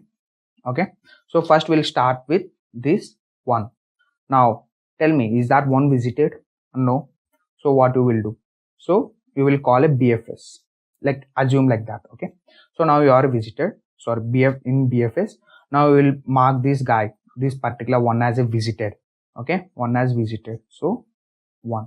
Now you will enqueue this particular vertex into the queue. Okay, you will say 1. Okay, done. Now what I need to do? I need to visit all the adjacents of a 1, right? So I will iterate in a loop. Okay, so I will enqueue all the adjacencies of this 1. Okay, if they are not visited. Okay, if they are visited, no problems, they will be in my output, right? So if they are not visited, I will push enqueue all of them into my queue. So it will be first 2, then 4. So on this note, I can say that I'm done with 1. So whenever I am done with this particular guy, I will push that into my output. Like I will print that into my output. So let's say this is my output. Okay, so 1, I got 1. Now is that queue empty? No. I will pick up this guy and I will visit all the adjacents of that particular vertices. Now before that, what I will do, I will mark this guy as a visited. Okay, so 2. Okay, here 1. Now I will enqueue all the adjacents of a 2. So what are all they? 1, 3, 5. 1 is already visited, right? 1 is already visited. Is 3 visited? No. So I will push that 3. Now is that 5 visited? No. So I will push 5 as well. Done. Now what I will do? So on that node, I can say that I am done with the 2. So I will erase that. Okay. Now the next one is 4. Okay. So first I will mark 4 as a visited. Now I will go through all the adjacents of a 4. So who are all the adjacents of a 4? It's a 1 and 3. So is 1 already visited? Yes, already visited. Okay, so sorry, I forgot to overwrite this. Yeah. Okay, so now 1 already visited. Yes. So is 3 already visited? Yes. Is 3 also visited, right? So you are done with 4. So you will print output that. Now you will come to 3. Okay. Now what are all the adjacents to the 3? 2, 7, 4. Okay. Is 2 visited? Yes. 2 is already visited. Then 7 is visited? No. So you will mark 7 as a visited and push it to the queue. Now is 4 visited? Yes, 4 is already visited. Okay, so you don't need to worry about that. You have completed this and this. Okay. Okay, so you are done with 3 and you will add the output. Now 5. So who are all the adjacents to the 5? 2 and 6. Is 2 visited? Yes, it's already visited. So no work with 2. Is 6 visited? No. So you will mark it as a visited and you will push it to queue. Now, so you are done with 5 as well. So you will print it to the output board. Okay. Now it says 7. For all the adjacents to the 7, 3. So 3 done. Yes, already visited. So is 8 visited? No. So you will mark it as a visited and push it to the queue. Now 6 already visited. No work. Okay. Done. So I am done with 7 as well. So I will print it to my output board. Now 6. So who are all the adjacents to the 6? It's a 5 and 7. 5 already visited. Yes. 7 already visited. Yes. Okay. No work. So you are done with 6 as well. Okay. You will print 6 here. Done. Now it's a 8. Who are all the adjacents of 8? 7 and 9. So 7 already visited. Yes. So no work. So is 9 visited? No. So you will mark it as a visited and you will push that to the queue. And on this node, you can say I'm done with 8. Okay, so you will put that in the output board. Now it's a 9. Okay, so who are all the adjacents to the 9? It's a 8. So is 8 visited? Yes, it's a visited. So no work. So on that node, I can say that I'm done with 9 as well. So did we covered all the vertices? Let's see. Okay, so did I visited 1? Yes. 2? Yes. 3? Yes. 4? Yes. 5? Yes. 7? Yes. 6? Yes. 8? 9. Done. So this is how binary best first search algorithm looks like. Okay. So without wasting any time, let's go on code for this particular approach. So now let's discuss the C++ code of an BFS algo. Now first we will be taking 2 inputs from the user. One is vertices and the edges.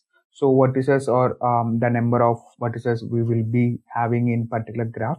And again, I am saying that it's an 1 based indexing graph. Okay.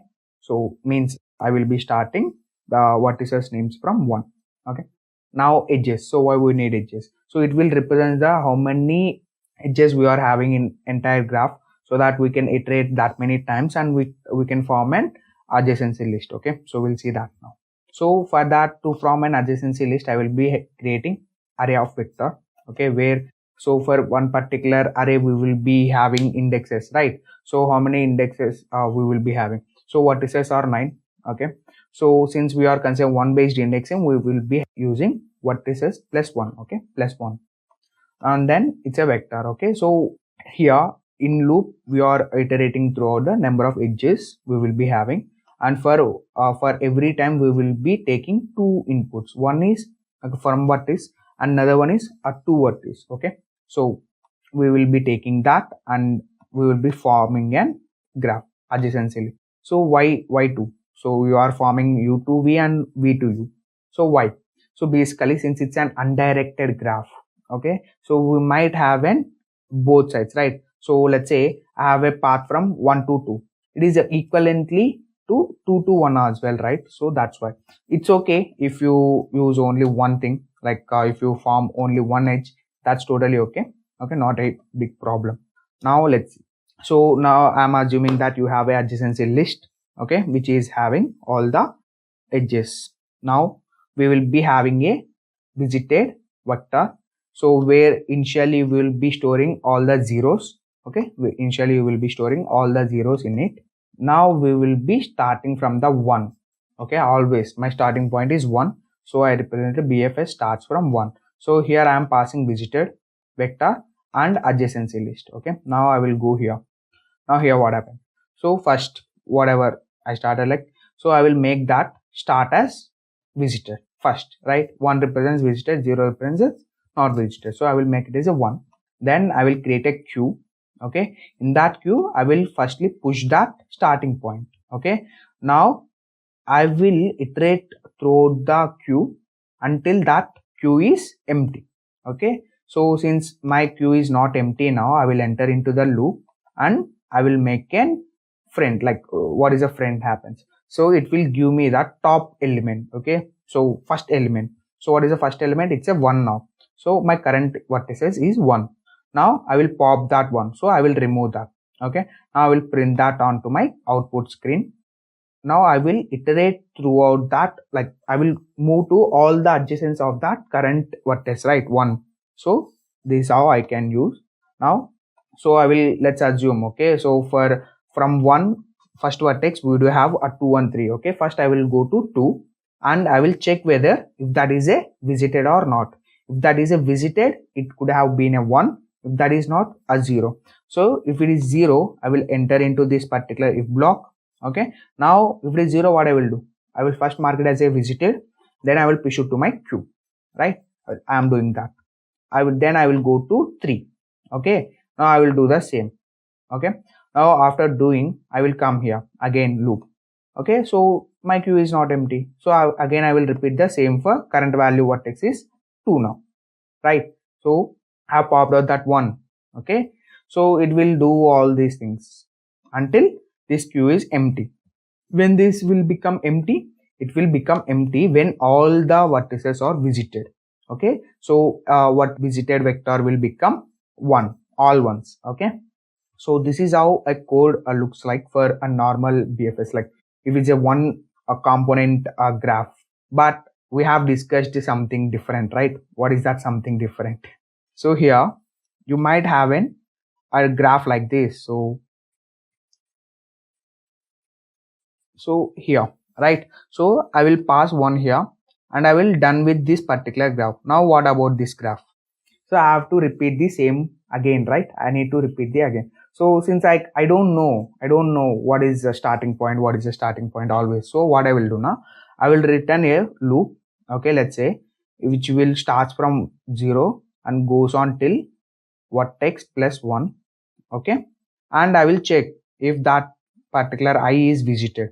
If it is not visited, okay, I will go. Okay, so first 1, okay, I will go. I will call BFS visited and adjacents. Done. Okay, so I will visit all this graph, right? I'm done with this graph. Now again come. So I will come after this loop and I will say increment to 1 to 2. So I will make my 1 as 2 now. So 2 is already visited. Yes, it's visited. So why? So I'm passing this visit as my reference. Okay, so whenever it will visited, it will get updated here as well, and I will mark it as 1. So 3 visited, 4 visited, now 5. I is 5 now. So is 5 visited now? No, 5 is not visited. So what I will do, I will make a call to BFS. Okay, now it will do this thing. So again I will come back and I will say 6 already visited. Done. So this is how code looks like. Okay, so nothing much. Okay, so it's just an loop. So I will remove that here and I will make int I equal to 1 and I will say iterate to vertices I plus plus. Okay, so if visited of I is not equal to 0, if not equal to 1, I need to say BFS of I and visited and adjacency. That's it. This is how the code looks like. Okay, so if you are in an interview, it will be good. Okay, so interviewer expects you to write this coding like Algo for to have in multiple components. But if you are still have that doubt what to write, you can ask your interviewer. Okay, so can I assume is there only one component in this graph or multiple components exist? Okay, so the complexity of this approach looks like, you can guess, right? So yeah, it will be mostly big O of n since we are visiting all the vertices, and you might think, yes, we are doing for couple of times, right? So we are calling here and we are having, in worst case we will be, so let's say it's a one component, then it will be big O of n first time. Now again I am calling all these vertices, so you might think it's a big O of n plus 1, n into n, but if you carefully observe, it will end up at n plus n. Okay, so I can say that max it will be big O of n. And coming to space complexity, so here you will be using this, okay, visitor array. So for that you will be using big O of n, like big O of vertices, number of vertices. Then also you are using a queue here, right, a queue. So again, at worst it might take big O of n, right? So you can have a big O of n plus 1, it will be, you can say that, but it's okay. So if you can say big O of n as well, okay, be accurate. Okay, so try to figure it on your own. Okay, that will be a good practice. Okay, cool. Now let's discuss the DFS. What is a DFS? A depth first search. Depth. Okay, depth. Okay, let's see. Okay, so we'll consider a small graph. Okay, so 1, and from 1 to 3, and from 2 it's a 4, and it's a 5, and 3 to 5, and here. Okay, so this is a graph you have given, and you asked you to find the DFS of this particular graph. So how do you start? So let's say we'll start from 1. Okay, I will say 1. Now, so in BFS we have moved simultaneously to all the adjacents of a particular vertex, but in DFS we don't do that. We'll pick up one of its adjacent and we'll traverse all of its particular adjacents. Okay, so like let's say, so now what are all the adjacents of a 1? Say either 2 and 3. Okay, we'll pick up 2 first. Okay, now we'll pick up 2. Okay, so from 2, who are all the adjacents to the 2? 4 and 1. Is 1 already visited? Yes, it's already visited, so we don't need that. So we'll say we'll go to 4 now. Now from 4, what are all the possible adjacents? 2, 3, 5, 6. Right? Now is 3 visited? No. So you will say I will go to 3. Now I am currently here. Now what are all the adjacencies of a 3? It's a 1, 5, 4. So 4 already visited, 1 already visited. Now I'll go to 5. Now from 5, who are all the adjacents of a 5? 3, 4, 6. 3 already visited, 4 already visited. Now I will go to 6. So from 6, is there any unvisited? Is there like what are all the adjacents? It's a 4, 5. So 4 is already visited, 5 is already visited. So nothing to go. Okay. Now I will check all other vertices where I left. Okay. So in this way, it looks like this is the DFS of this particular graph. Is there any other solution? Yes. So at beginning, instead of going at the 2, I will go at the 3 now. Okay. So first I will visit 1, then I will go to 3 path. Now what is the, from 3, what are all the possible ways we have? I can go to 1, I can go to 5, I can go to 4.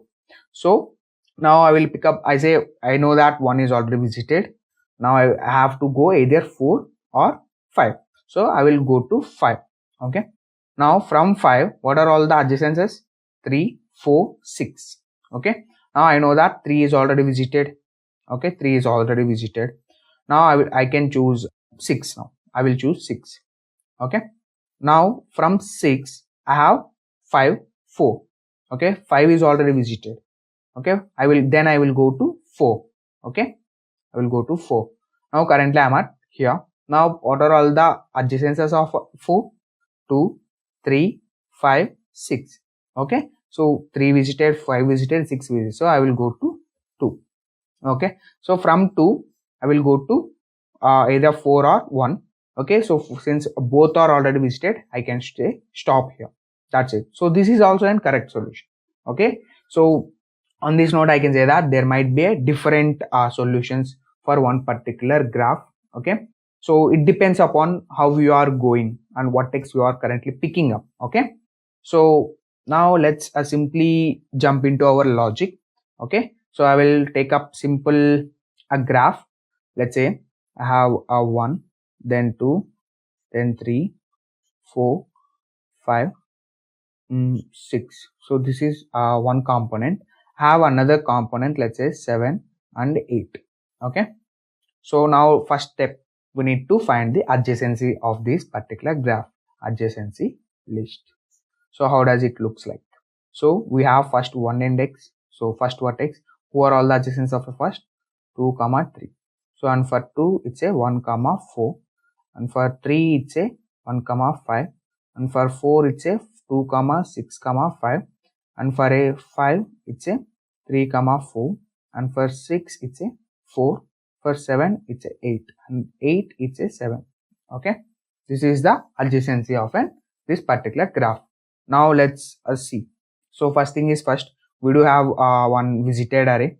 Okay, where it will be by default it will be marked as all the zeros. So here since we have 8 vertices, it will be 8 plus 1, it's a totally 9. So 1, 2, 3, 4, 5, 6, 7, 8 and 9. Okay, so let's write the indexes of this. 0, 1, 2, 3, 4, 5, 6, 7, 8. Okay, now so all these were filled with zeros. Now how this works? Now basically this DFS is an recursive algorithm. Okay, so if you are in an interview, they are not interested in recursive manner, so you know how to write, right? By using stack. Okay, you can write this in an iterative approach by using stack. Okay, but let's see. Okay, so I will tell you recursive approach, but it's your job to write the iterative approach. Okay, so it's very easy. I gave a hint, right? Try it on your own. So let's say first I will start from 1. Okay, so while discussing the code of BFS, I have shown you how to, if the given graph is an component based graph, so if you have different components, I have shown you how to traverse to that, right? So for I is equal to 1 to vertices plus 1. Okay, if that vertice is not visited, I can say that do DFS of that particular vertex. That's it. Okay, this is how it looks like. So first we'll start from a DFS of a 1.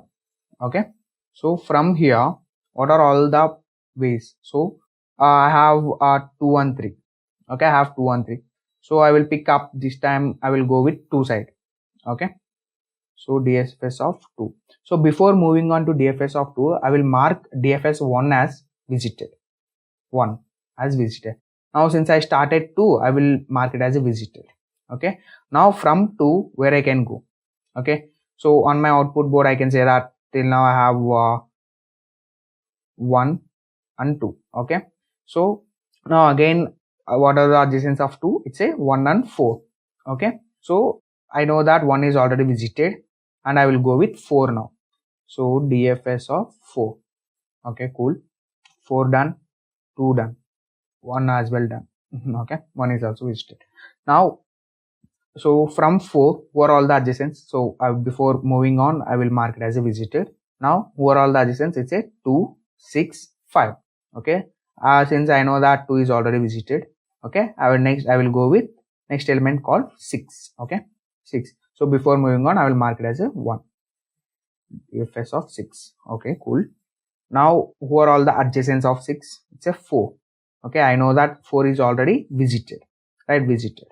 Now I will go with, so since we are here, so 6 we have been to 4. Okay, now for 4 we have been done with 6. Okay, so we come here. Okay, we'll come here. So for 4 we have another option called DFS of 5, right? So there is no going from here. So after 6 we have only 4 is already visited, so we'll come back to the top like previous call and we'll go to the next adjacency of that particular vertices. So it's a 5. Okay, I will mark 5 as a 1 and I will go to the 5 now. So for 5 it's a 3 and 4. Okay, so first I will go to check with 3. So is 3 visited? No. So I will mark it as a visited and I will go DFS of 3. Okay, now how does it look like? So since I am at 3, who are all the adjacents of 3? It's a 1 and 5.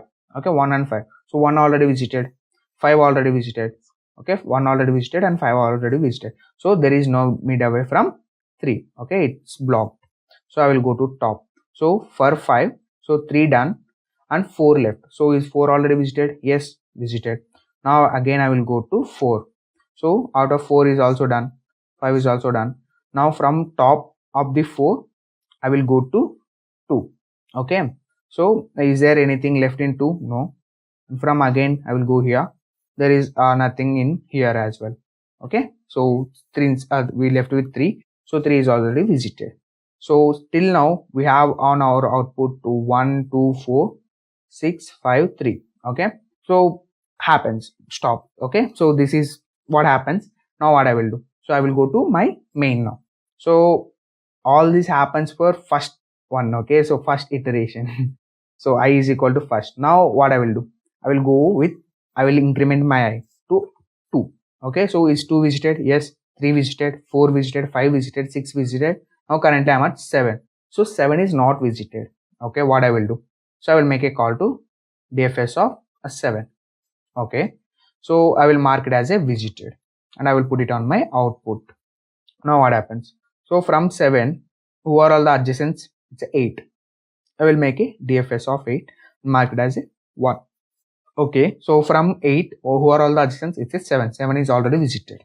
Okay, so block. Okay, I will come here. Is there anything to visit from 7? No. So I will return to main. So from main I will increment my I. So it's 8 now. 8 is already visited. So that's it. Okay, so did we covered all the vertices? 2 1 2 3 4 5 6 7 8.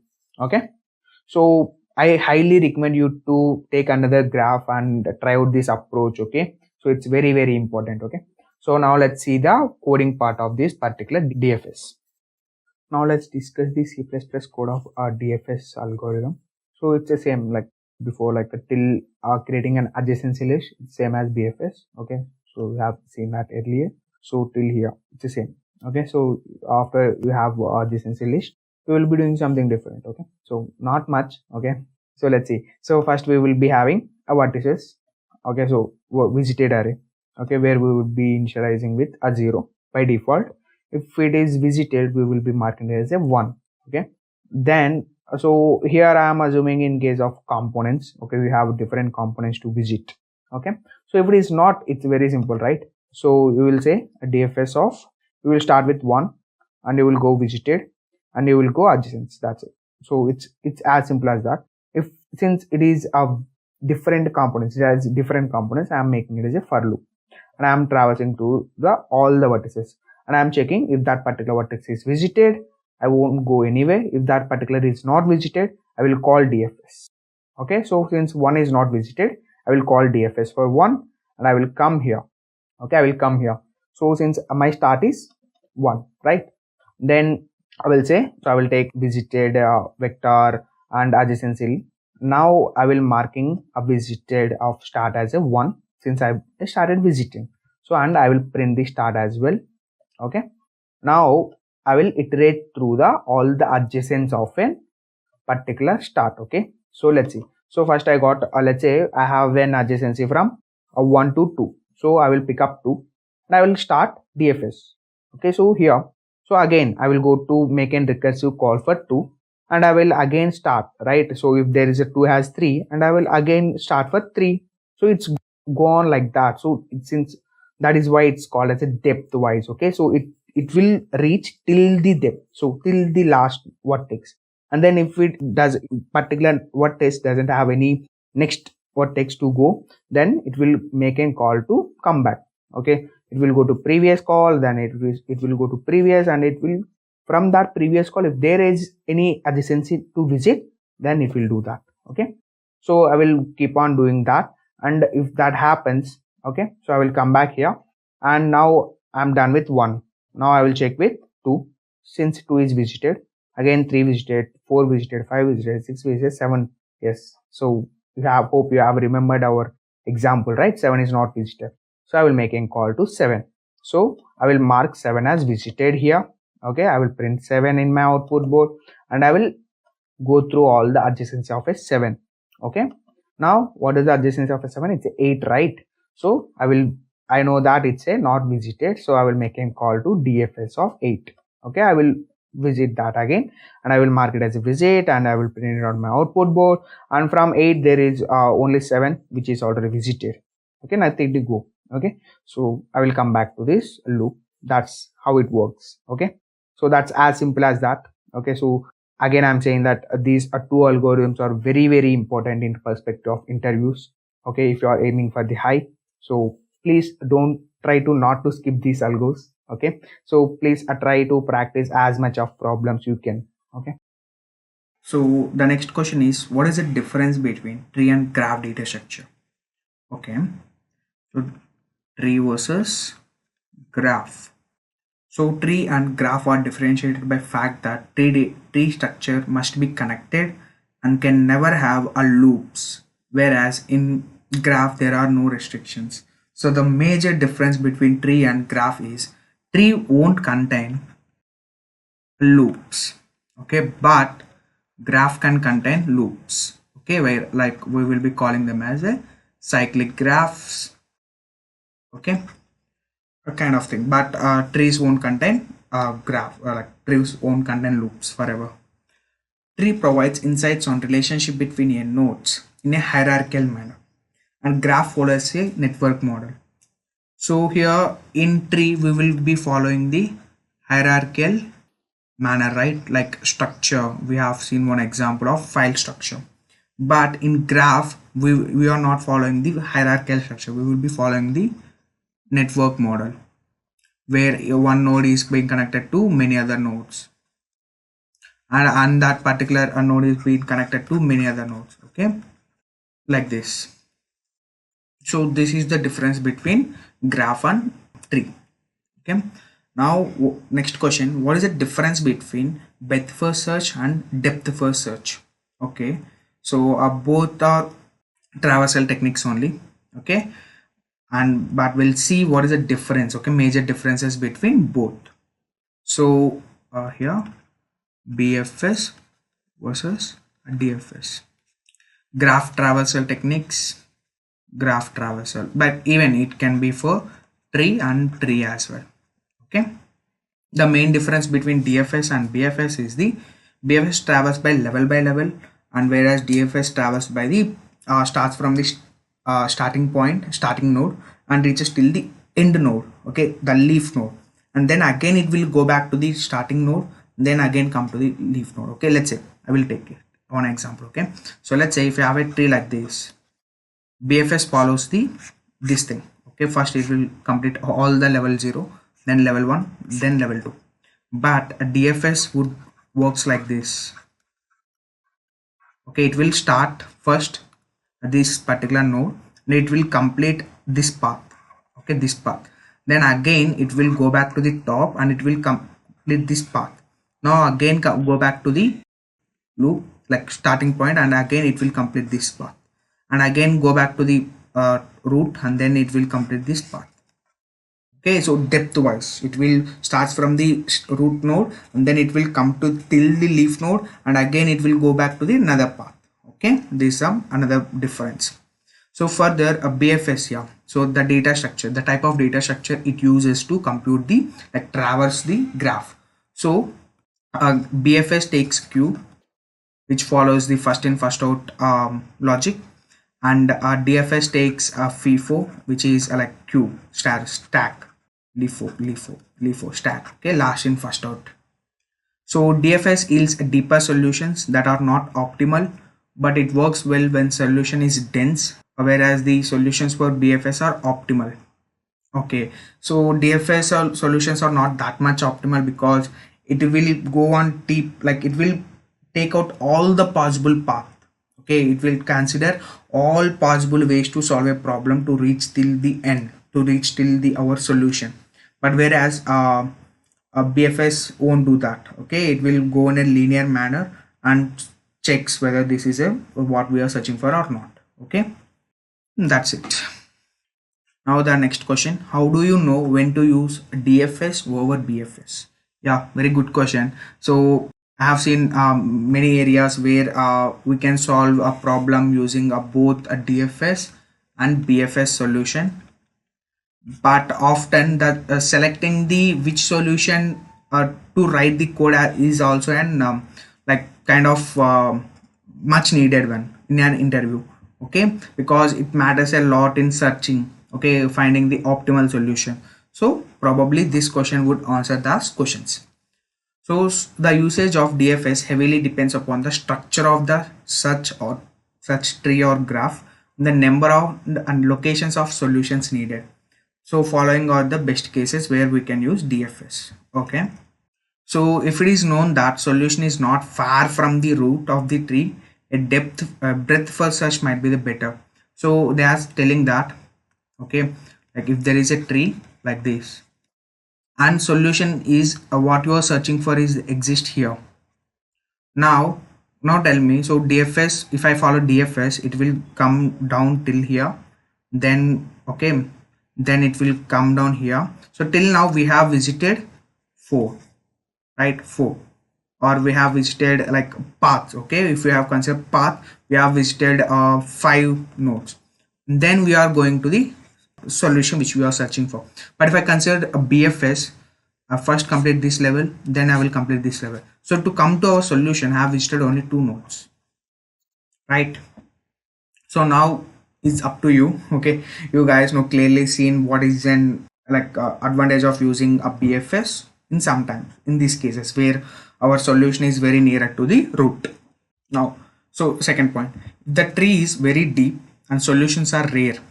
Okay, like so the height of the tree is very big, okay, but solution is very rare. Then going for DFS, going for depth first search will extremely take longer time to compute the solution, which involves finding hell lot of like ways to solve the problem. Okay, that is going to yield an big amount of time, okay, which is not efficient. Now if the tree is very wide, okay, like the width of the tree is very high, a BFS might need too much of memory. Yes, right. So if it has for each level, okay, if this is an n array, if it is an n array a binary tree, sorry, if it is an n array tree, so n array tree, like it should looks like this, something like this. Okay, where each node will be having more than one node. Okay, like it's an infinite. Okay, a node, a parent node can contain infinite number of child nodes, then it is called as an n array tree. Okay, so in this case the width of the tree might be very high, right? So in this case, by going till depth breadth first wise will take a lot of space. Okay, so in this case going for DFS is a good option. So if solutions are frequent but located deep in the tree, we opt for DFS. Okay, they are saying that if your solutions are very rare and it might enter very if your solution might exist in very deep, means a very lower order, okay, then going for DFS is the right approach.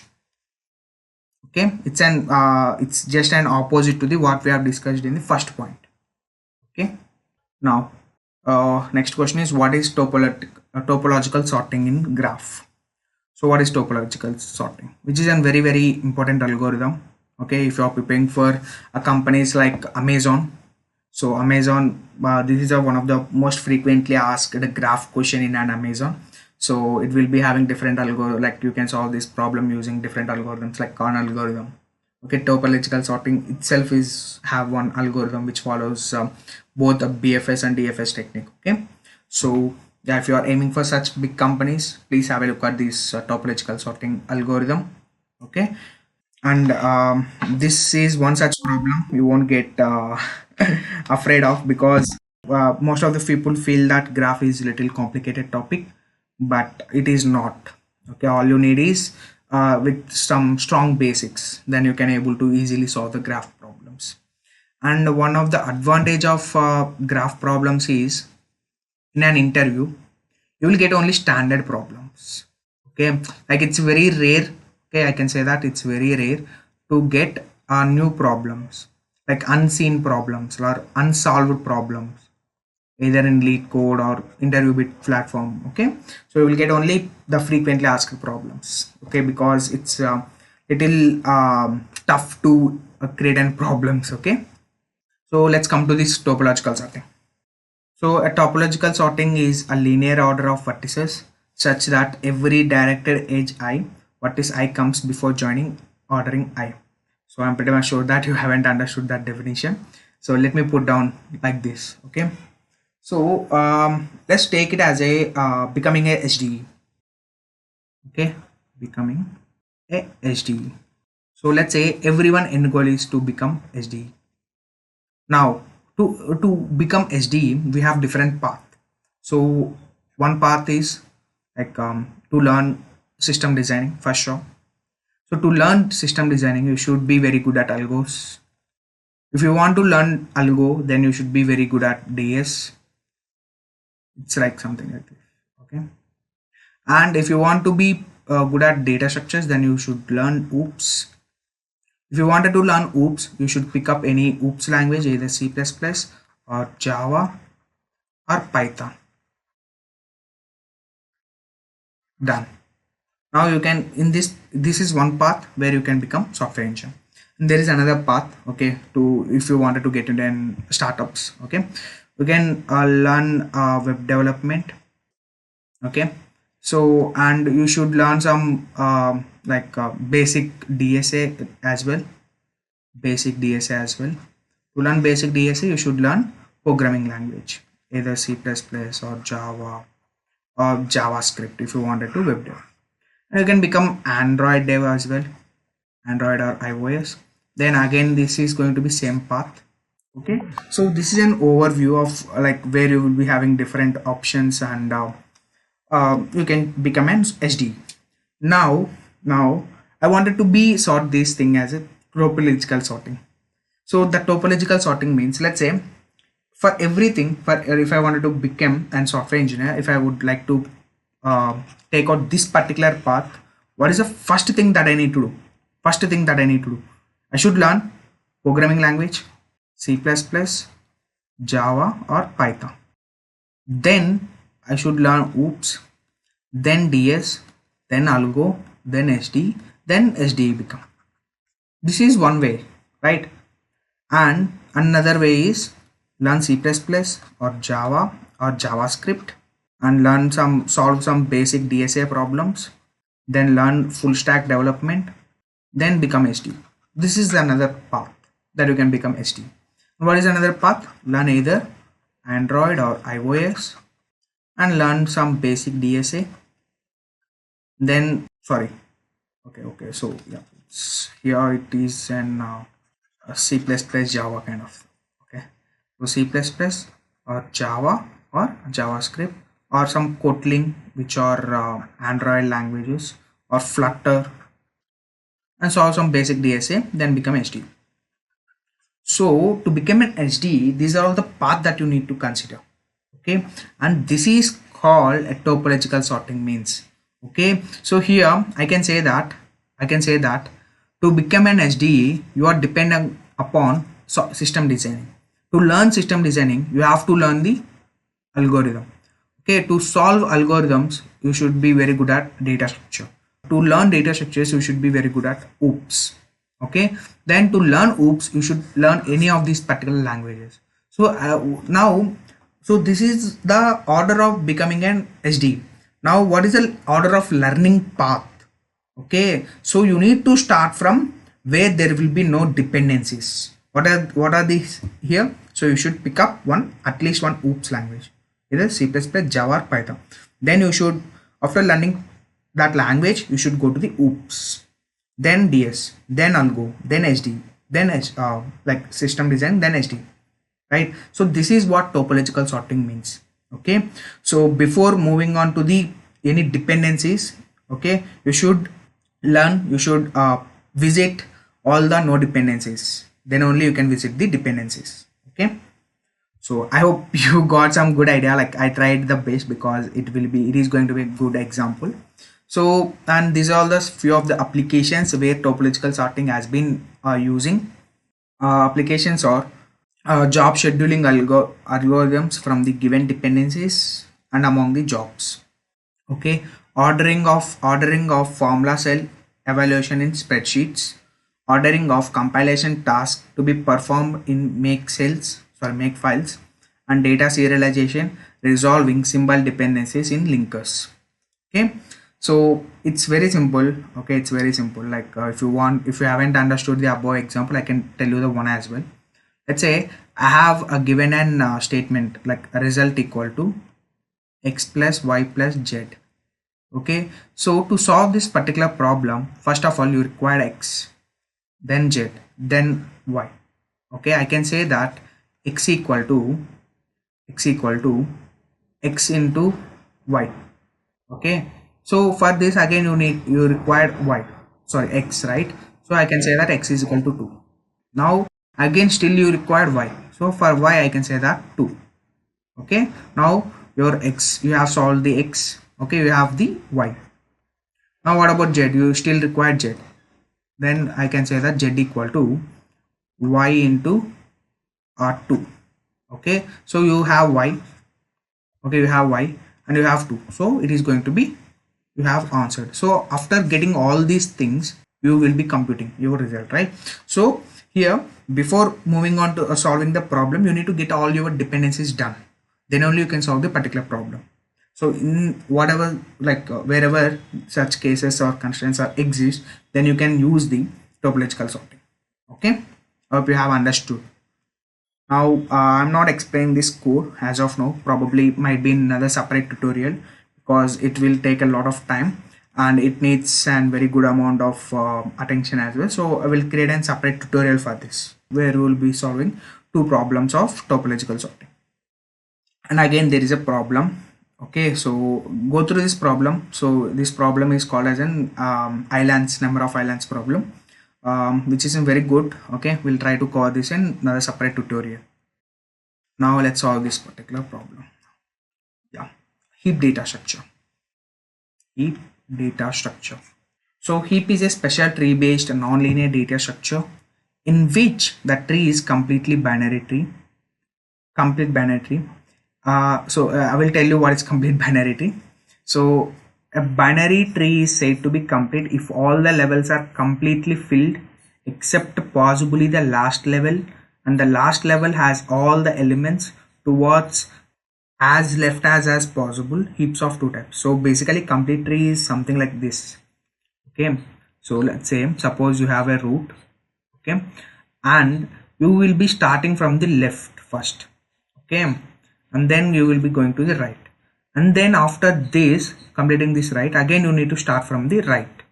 So it means like you need to follow the sequence. Okay, first you need to complete this, then this, then this, then this. You should not go something like this. Okay, so here your right is empty, right? So this is not a complete tree, this is a complete tree. So which means that your left subtree should not be the empty, and the above levels are also not be empty. Okay, before moving on to the next levels. So then we can say that it's a complete tree. Okay, now we have heaps are 2 types as I said, max heap and min heap. Okay, I will give you an overview of what is max heap and how max heap will be representing, and min heap. Okay, so in a max heap, the data element present at the root node must be greatest among all the data present in the tree. Okay, so they are saying that, let's say if I have a root of 100, then all my children's should be less than 100. Okay, so here like the root has to be good, like the root or parent node should have the greatest element among all the children's. Okay, here let's say here I have 100. Now I should have 90 here, and I should have a 99 here. Okay, and I can have a 5, and I can have 4, then 3, then 2, I can have 1 here. Okay, so here if you can see the parent nodes, okay, this is a parent, this is a parent, this is a parent. So parents are greater than the children nodes, right? Then this is called as a maxi. Okay, then you can guess what is a min heap, right? So a min heap will be having, it's an opposite. Okay, the root node, okay, like a root, okay, sorry, let's say 10. Okay, the root node will be the lesser among the all the children's it has. Okay, so here 10, so I can say 20, and I can say 30, and it will have a 40 and 60, and it is having 35 and 40, like sorry, it can have 50. So it should be like this. Okay, parent node should be less than its children node, then we can say this as a min heap. Okay, now I guess we are done. Okay, so this property should recursively true for all the subtrees. Yeah, they are saying that the smallest the root, okay, the parent node should be smallest among its all children's. Okay, now I guess we are done with all the data structures interview preparation questions. Okay, so for more such interview questions, you can check out the interview blogs. Okay, you can find a hell lot of questions or which are specific to the language or framework or library. Please do check out the interview bit blogs. Okay, so that's it.